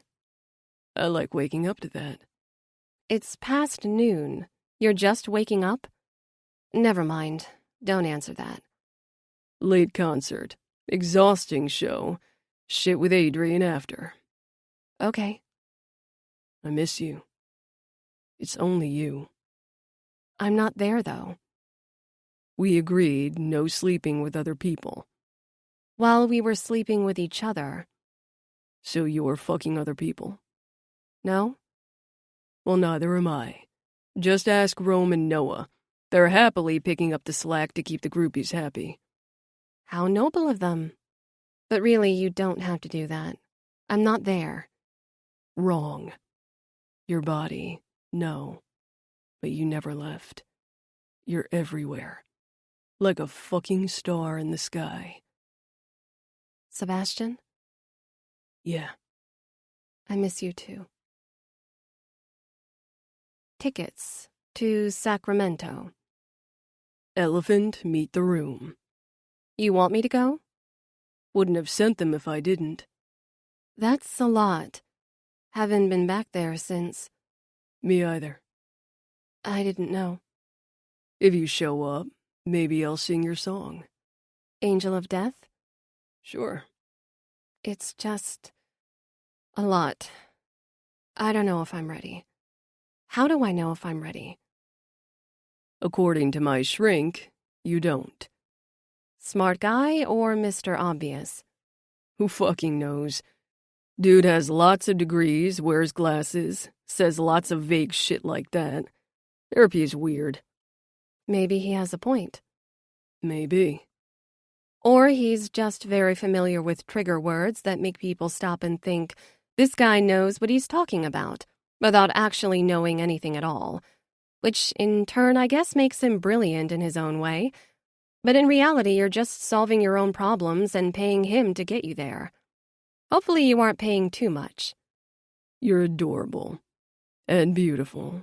And smart. So says you and my degree, but I don't really know that much, as evidenced by my inability to deal with shit staring me in the face. I hope you come. But if you don't, I understand. I'll think about it. Thinking about you. 36. Sebastian. Everyone is on edge, or maybe it's just me, and I'm projecting again. Projecting. Big fucking words, and I blame my shrink. He's got me overanalyzing everything lately. how I feel, what I'm doing with my life, how I cope with shit. That last one has been especially difficult, seeing as the answer has always been one of three things: get high, get drunk, or fuck someone. And right now, I'm not doing any of them. Some rock star I am. At least when I look in the mirror lately, I see someone human. When you've been drunk for the better part of a year, or 5, you forget how blindingly clear everything can be. Lights, smells, tastes. Maybe resurrection is an actual thing, because I feel a lot like I crawled up from the earth, and even if my knuckles are still bleeding, I'm in one piece. Guess who is not gonna be a baby daddy, Rome says, walking up with a big grin. Fucking called it. Congratulations, dickhead. Eloise rolls her eyes. Thank you, Rome bows, ignoring that she wasn't being serious. Now I just need to find me a piece to celebrate with. After the show, Adrian warns, and if I get a call tomorrow from the hotel cleaning crew that you left someone tied up in your bed, we're having words. Sure thing, Dad, Rome salutes him. One fucking time, and I left her the keys to the cuffs. Chick was hella freaky and got off on being discovered. Not my fault. Rome's bedroom antics are well known. I kind of thought a pregnancy scare would snap him back into reality, but apparently that's not going to be the case. Oh, and Adrian? Rome points at him. We're suing this chick. You're kidding me. Adrian looks up and lets out an annoyed sigh. Dead serious. She dragged my name to the fucking mud for a little fame. I'm not letting her get away with it. Rome crosses his arms over his chest. And suing a pregnant woman is your answer? Eloise says it, but it's what we're all thinking. Fucking right it is. I'm not saying we have to take her money or anything. Just make her issue an apology. I don't need bitches thinking they can fuck with my reputation like that. Rome straps on his guitar and walks toward the stage. Adrian gives me a look that says, right when we've figured out your shit, another one of my children decides to have a tantrum. It's only fitting. Things have been mildly chaotic lately. After Megan came clean about releasing the sex tape, a whole lot of crap came to light. How she asked Zane to come on to Cassie to piss me off. How Gage slipped something in Cassie's drink at the club before kissing her. Adrian has had a lot to deal with lately. We all have. We didn't just clean house with the crew. We nearly emptied it. The few guys left have been here for years, and the rest for tonight's show work for other bands we know and trust. But before we go on tour again, Adrian's got a lot of work on his hands to find us people who aren't here for the wrong reasons. After tonight's concert, we go back to Colorado for a few months. We've got an album to record before we go back on the road, and my head can use the space. Writing has been hard enough with Cassie gone, but trying to focus when we're touring is making it nearly impossible. How's this going to go? I ask Adrian, who is watching the crew like a hawk. Someone drops something and Adrian stands up taller, giving the guy a look that makes him appear to shit his pants before picking it up and disappearing. It'll be fine, Adrian says. I'm not sure if he's saying it for my sake or if he really means it, but I hope he's right. Fucking Sacramento, I say, looking out at the stage, already hearing the fans getting wild with anticipation. Their thrill hums through me. Fucking Sacramento, Adrian repeats. I push my hands into my pockets. Sorry about last time we were here. I think back to the fight we had backstage. I blamed Adrian for my shit performance and the crew being a total mess, but none of it was his fault. He told me to sober the fuck up, or he was going to quit, and honestly, if Myth hadn't died right after, he probably would have. But here he is, by my side, in Sacramento again, being the friend I haven't been to him for the past year. Don't mention it. He passed me on the back with one hard slap. It's good to have you back.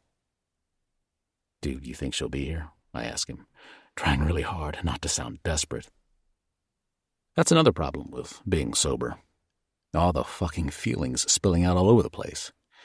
Everything is heightened. Everything is extreme. The past 5 years of fame is catching up with me all at once, and I'm not quite sure how to take it. Dunno, Adrian shrugs. Quinn hasn't said anything. She would know, right? Queen of social media. It's no secret she and Cassie are still friends. I saw as much when I tried to click on Cassie's social media accounts and see how she's doing. but they were all set to private. And I understood why, even if it hurt knowing I was the reason. Adrian turns to me. But I gotta say, I hope she does show up, man. That's a lot coming from you. I lift an eyebrow. He spearheaded the movement to try and send her home from the moment I stuck her on my plane.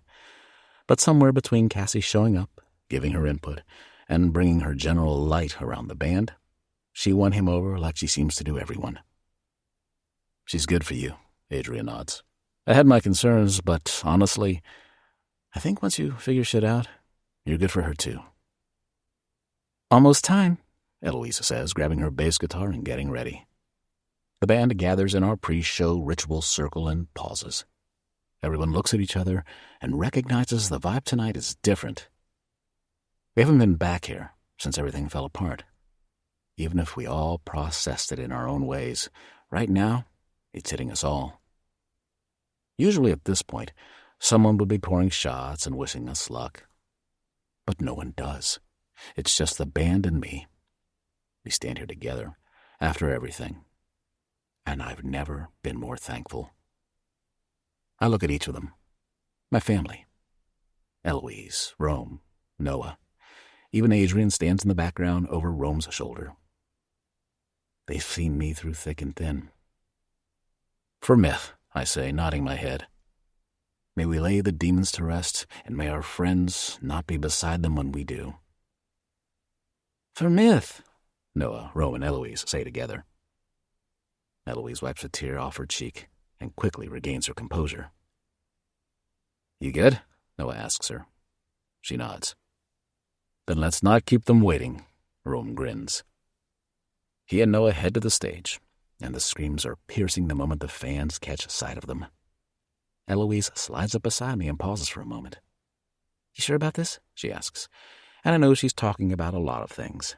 This city, the show, getting clean. My answer to all of them is, yes. Eloise walks out next, and those high-pitched screams start up again. Fans eating the three of them up.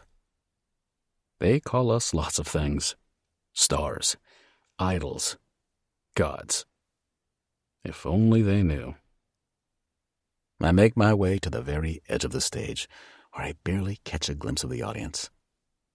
Quinn said she got Cassie tickets for the front, but didn't tell me where exactly. Scanning the crowd, I don't see her. She didn't come. Not that I should have expected her to after everything I put her through.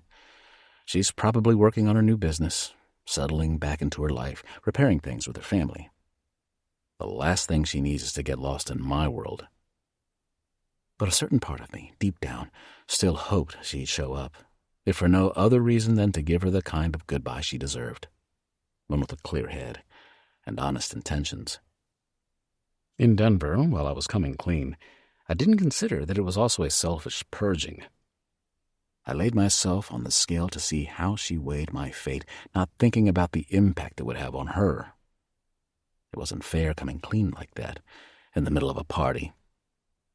If she can never forgive me, I need to accept it, no matter how impossible that feels. I'm not ready to let her go, and I don't know if I ever will be. I want to show Cassie I'm more than Sebastian Kane, more than the broken mess she met high as fuck beside her car. I want to prove I'm worth it, to her and to me. I just need her to give me the chance.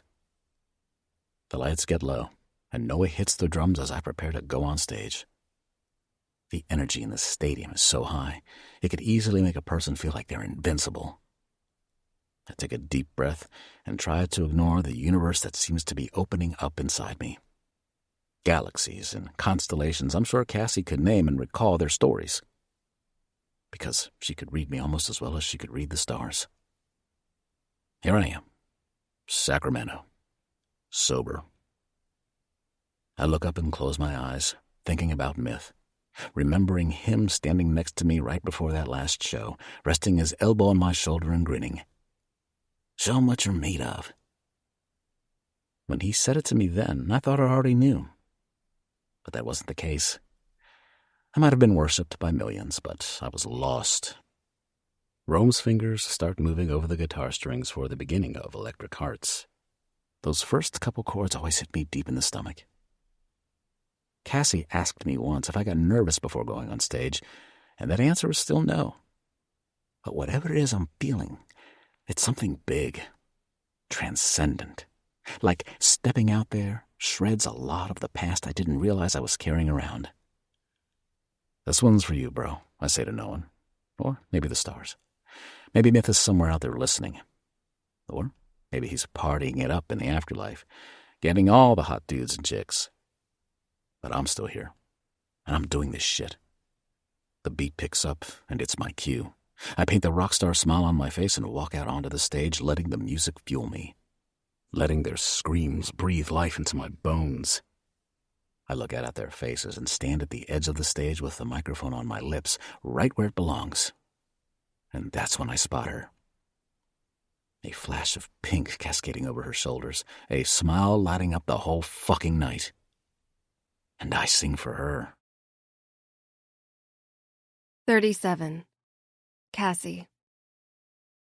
By now, I've seen Sebastian perform many times, but there's something different about tonight. How he walks across the stage like he's lighting it on fire and enjoying every second of the flames eating him up. If it's possible, he's even more gorgeous than I remember. His dark blonde hair falls just above his eyes as sweat beads on his skin. He holds the microphone in both hands and pours his soul into it. He looks every bit the rock star, with a fitted black t-shirt and black leather pants, chains and rings and bracelets. I missed him.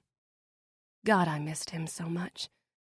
And never more than right now when he's 10 feet away, with the entirety of Sacramento screaming his name. I remember the first time I saw him perform. I closed my eyes. He was like looking into the sun, and his words melted me from the inside out. But tonight, I can't look away even if I wanted to. He's my universe, and I'm the star who wants to go willingly as he drags me into his vastness. He's on fire tonight, Quinn says. Fuck yeah, he is, Mary agrees. They all are. In a show of female solidarity, they said there was no way they wouldn't be watching from the crowd tonight right beside me. Not to mention that Mary is always down to be somewhere that at any point could turn into a mosh pit. Quinn has her phone up, recording pieces she'll no doubt cut and post to their social media accounts later. A video I would have been pining at from afar if I hadn't come tonight. Because even though I left Sebastian in Denver, I didn't stop thinking about his face. After Quinn cleaned out my social media accounts and set them to private, I finally reloaded the apps back on my phone. But instead of checking on family and friends like I said I was going to do, I found myself looking at Sebastian. He rarely posts to his own accounts, but the band page is active with Quinn managing it.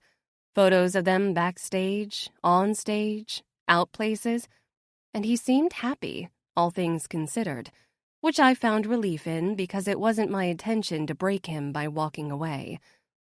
I knew we needed to heal separately. Now that I'm standing here, I just hope it's not too late. Revolver ends with a fit of screams from the crowd. Sebastian is on his knees at the edge of the stage with his head down and the microphone held up in the air. The simple movement asking, begging them to call out for him. And they do. I do. Because we need it as much as he does. I've seen this show enough times to know what's next. I wait in anticipation for the first chords of Wicked Heat to take the place of the fans screaming. But it feels like forever, sitting in that silence. Sebastian's chest rises and falls hard, but the band seems relaxed and ready, like a secret they all know is coming. But instead of Rome starting the song, Sebastian brings the microphone down and grips it in both of his hands, standing up at the edge of the stage. "How are we doing tonight, Sacramento?" he asks, and the fans answer with screams.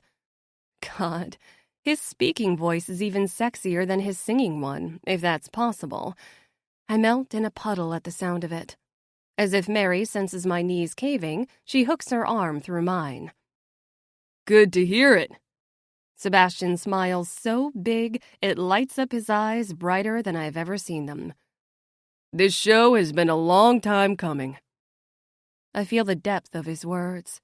He's not talking about getting here specifically, to tonight. He's talking about surviving all that's happened in the past year and making it to the other side. I have a confession to make, Sebastian says. He tips his head back and my eyes pinch. Something is different. It's rare he talks to the crowd in the middle of the show, and tonight isn't following the normal set list. There's a girl, Sebastian says, and the screams get wilder than I'd expect with him admitting something like that. She asked me recently if people write love letters anymore, and honestly, they probably don't. He tips his head down and smiles, like he can't believe he's saying this. But maybe I'm wrong, because this girl is like fucking music being written in my head. Every little thing she does is another lyric, he says. So maybe we spend our lives writing love letters to the people we care about. Through laughs, love, sex. The last word gets Sebastian a lot of screams from the crowd. But maybe only the bravest of us say them on paper or out loud. He rests the microphone down at his side and looks out into the audience, his honey brown eyes meeting mine. I'm surrounded by 20,000 people, but there's only one. And as Sebastian lifts his microphone again, something lights up on the screen behind the band. An angel reaching up to heaven as she's consumed by the flames of hell. My drawings filling the screen in bright lights. I've never written a love letter before, Sebastian says, looking straight at me with a smile. But this one's for you. His wink pierces my heart, cuts through the armor surrounding it. As he sings, I fall for him all over again. Girl with the pink hair, haunting my dreams, breaking my heart every time she leaves, breaking apart the pieces in me. Girl smells like summer in the middle of a storm, hope that existed that I never needed more. Girl, close your eyes, the countdown's begun. I'll wish it, you'll be it. Let's rise with the sun. I'll be your puzzle if you don't mind. Put me together if you have the time. And I'll put you together one piece at a time. We'll be together. Be mine. Girl, you're tired. I'm tired. Come close your eyes. You cut through the darkness. I'll be your light. You're tired. I see you. All that we've done. All that you are. All will become. I'll be your puzzle if you don't mind. Put me together if you have the time. And I'll put you together one piece at a time. We'll be together. Be mine. You are the moon. You are the stars. You are the universe pulling apart. You are the distance. You are the sun. You are the answer when I have none. I'll be your puzzle if you don't mind. Put me together if you have the time.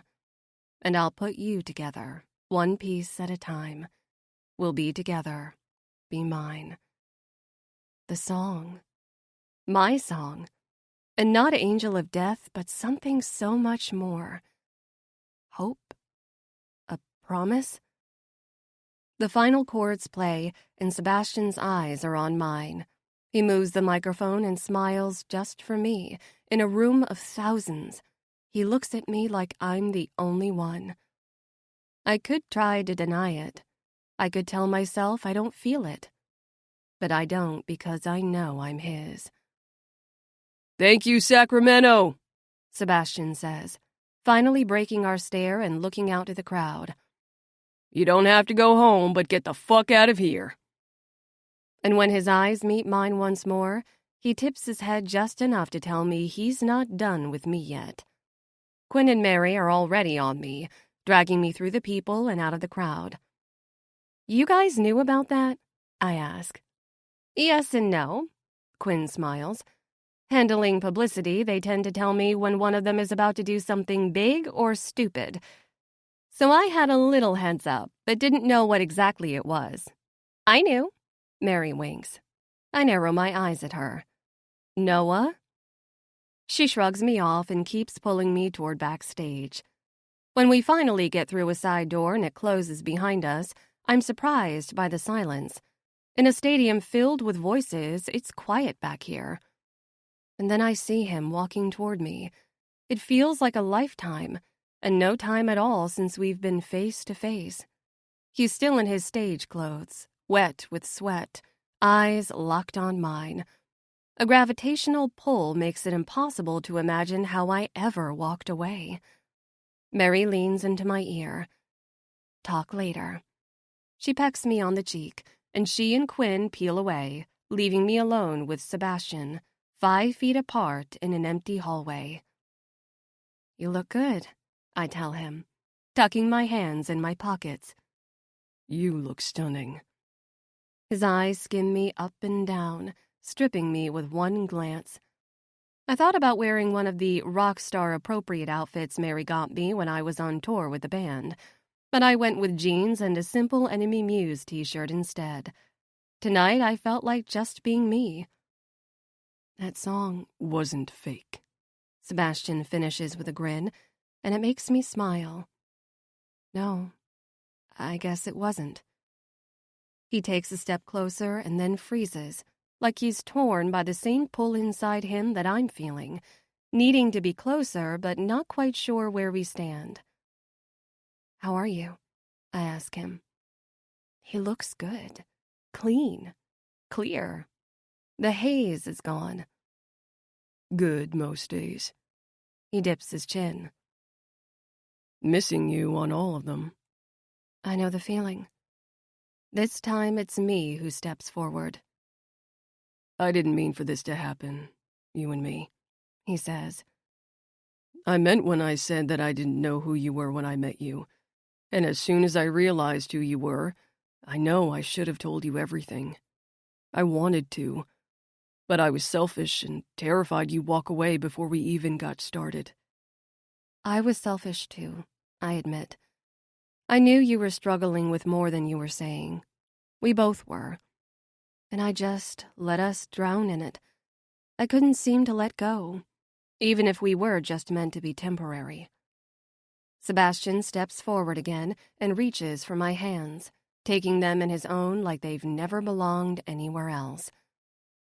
We were never temporary, Cassie, Sebastian says, looking down at me with those gorgeous eyes.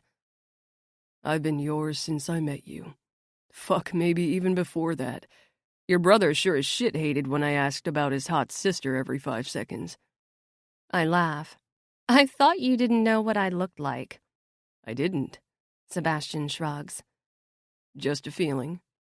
Mm-hmm. I shake my head and try not to smile as wide as I want to.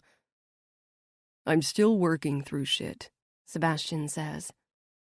Me too. But... He pulls me in closer, and his mouth is hovering so close I can feel how desperate his breaths are on my lips. I don't want to do it without you anymore. It might be unfair and selfish, but I don't care right now.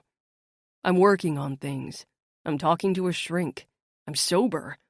My head is clear, and I finally know I'm not imagining it. My eyebrows pinch. Imagining what? Being in love with you.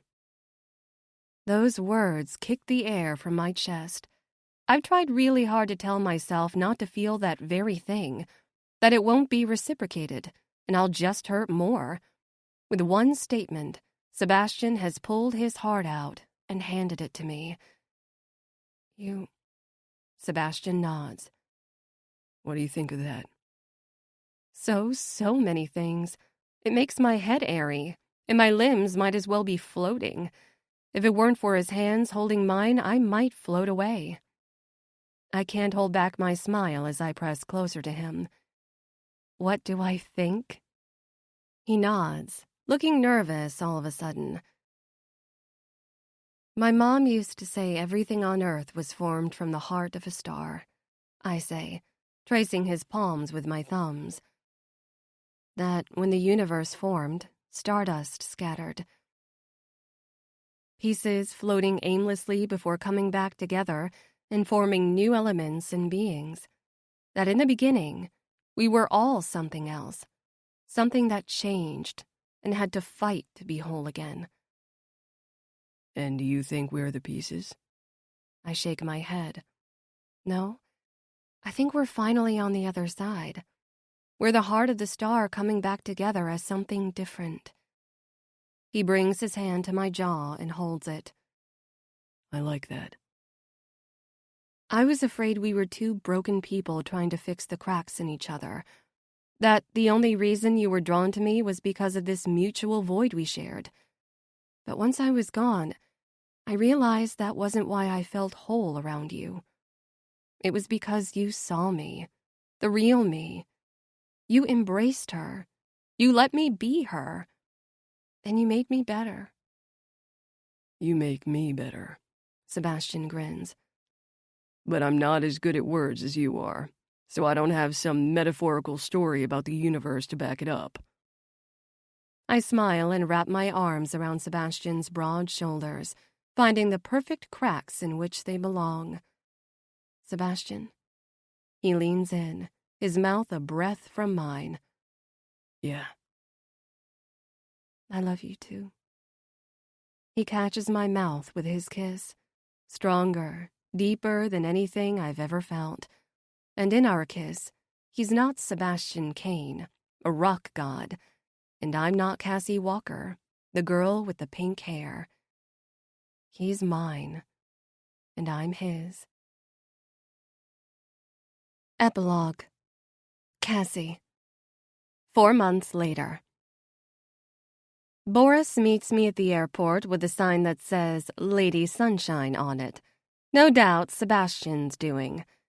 He wanted to be here to pick me up himself, but the band is finishing recording the last track of the new album, and I told him that he should just stay and get it done so we can spend the rest of the week naked without Eloise interrupting us. Apparently, that was enough of an incentive for him. He might be missing me from afar this past week, texting me multiple times a day, but there's no way he's willing to sacrifice time with me now that I'm back in town, ready to go on tour with him.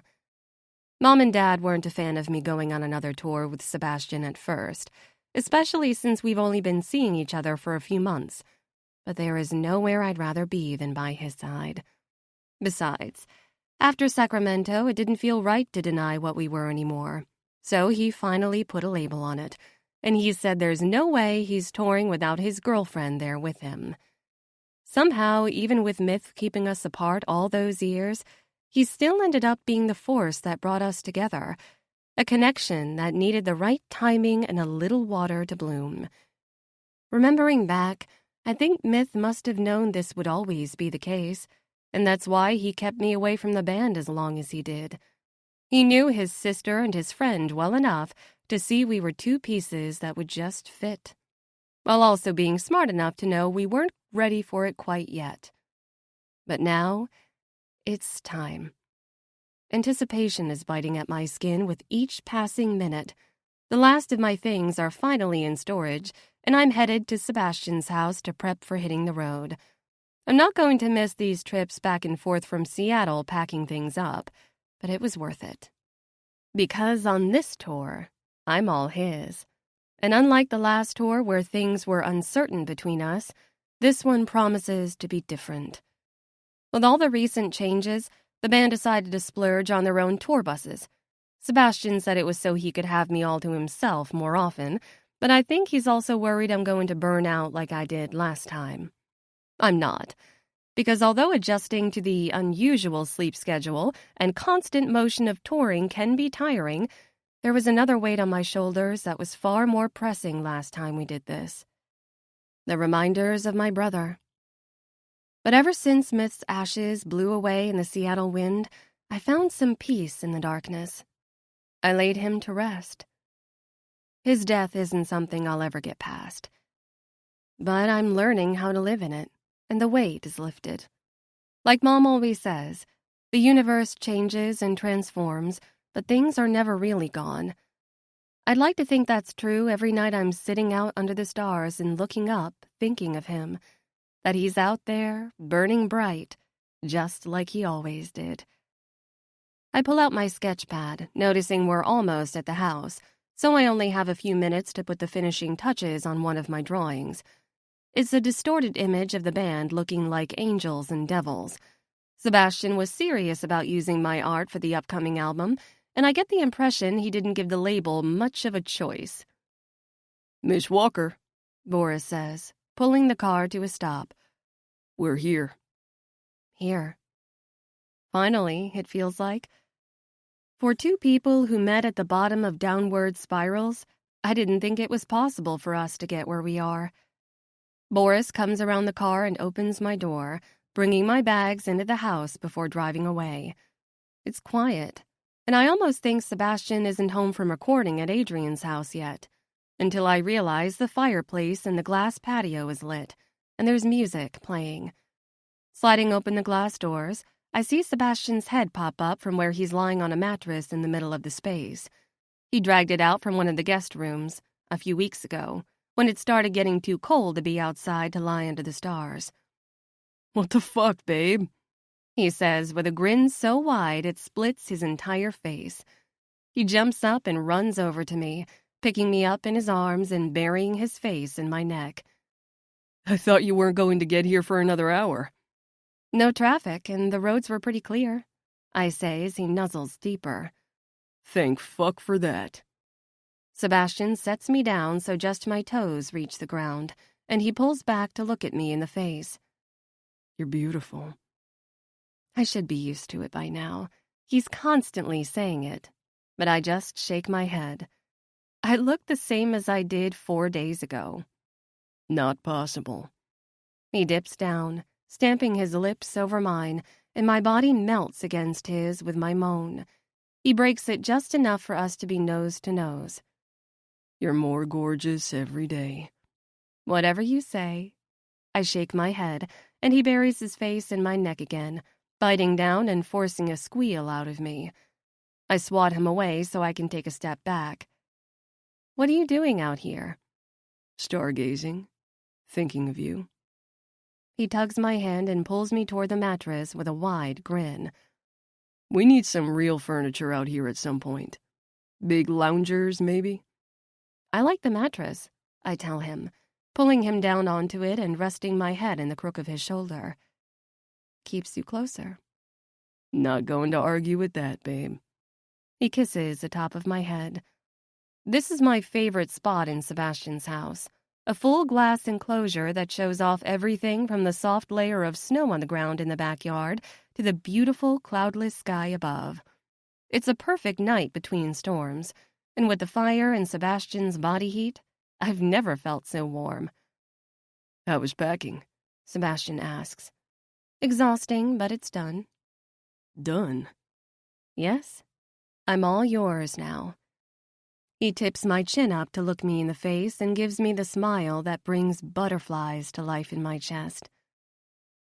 "You already were mine," he says, planting a whisper of a kiss on my lips. I press back and soak in every breath from him. I know. "That reminds me. I've got something to show you." Sebastian leans back and tugs at the neck of his t-shirt, pulling it just below his collarbone. Looking closer, I see something fresh on his skin. Is that? I trace it with my fingers. 5 dots, making the shape of what most people might think is a W drawn by a drunk person. But I know different. "Cassiopeia," he grins. "The constellation." There aren't really words. Beautiful, heartwarming, everything. I love it, I say, my gaze darting back up to his. He lets go of the collar of his t-shirt and wraps his hand around the back of my neck. "I love you." He pulls me in for another kiss, this time longer, fuller.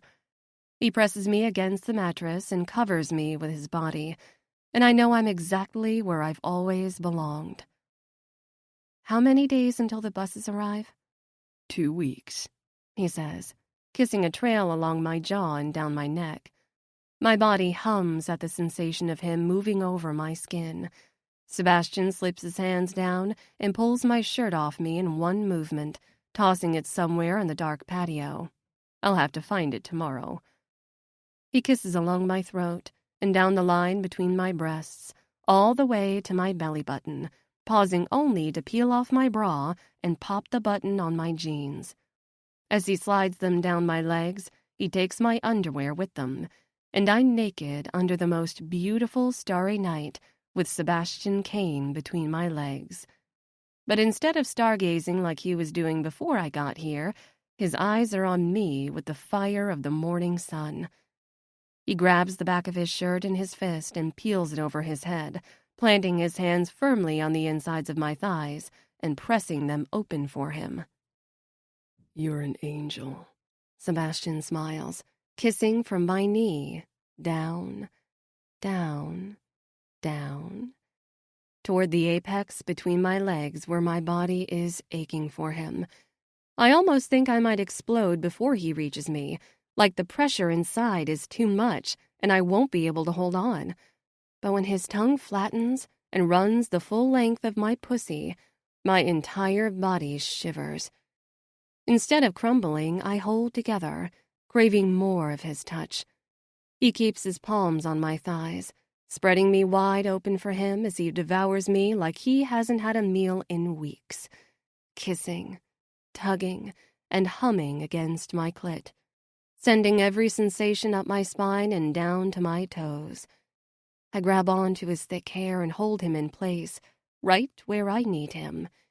And he knows exactly what I'm asking for. He draws something that might be letters or words between my legs, writes me a love song with his lips, picking up speed when he feels me getting close, holding tighter as my fingernails dig into his scalp. A hum sends me over the edge, and his tongue slips inside me to ride out the wave. He drains me of every shiver and pulse, until I have to pull his head away because I can't take it anymore. "You're insatiable," I tell him, as he moves for the button on his pants and pulls them down. His cock is hard and ready as it springs free, so thick, with a glisten on the tip where he's already reacting to me. I wrap my hand around him and swipe the tip with my thumb, gently rubbing it in circles. "And you're delicious," he says with a grin. My grip on his cock tightens, forcing a groan out of him. "I got my test back," I say, as I continue to stroke him. "But you probably already know that." "I do," he smiles. Before I left town this last time, we decided to get tested again to make sure we're both clean.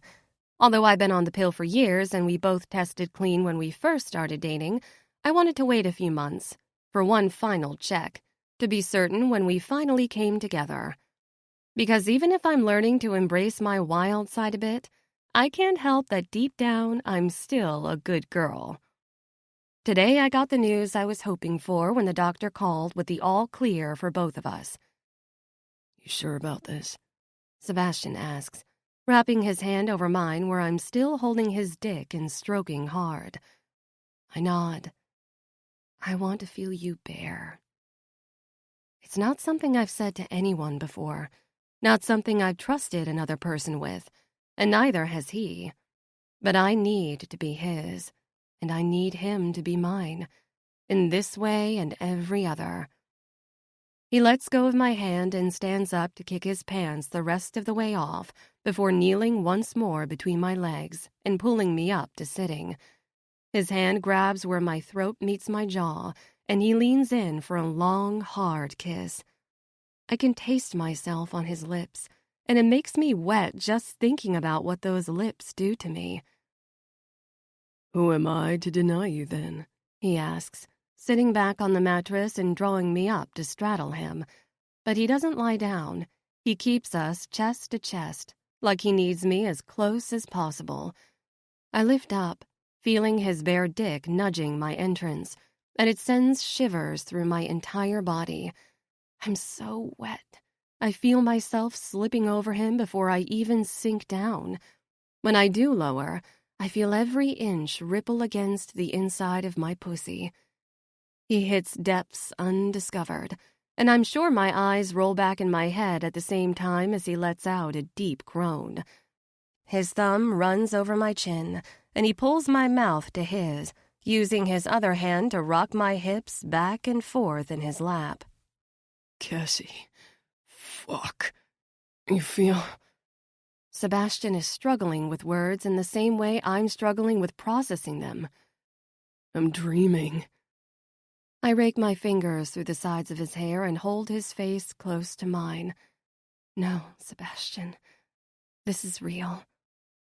He wraps his arms around me and pulls me tight, lips connected, chests pressed together, hips grinding and shifting like we're trying to become one. And maybe we are. Under the stars, we're just another part of this universe that's breaking apart and forming all over again. Because as my climax rips through me, and I feel the warm heat of Sebastian's release shoot inside my body for the first time, I know that's what we are. Something real. Something inevitable. Something new. This concludes Heartbreak Her by Eva Simmons, narrated by Connor Brown and Desiree Ketchum. Copyright 2023 by Eva Simmons. This unabridged audiobook is published by arrangement with Eva Simmons and was produced in the year 2025 by Tantor Media Incorporated, a division of Recorded Books, which holds the copyright thereto. Please visit Tantor.com for more information on our growing library of unabridged audiobooks.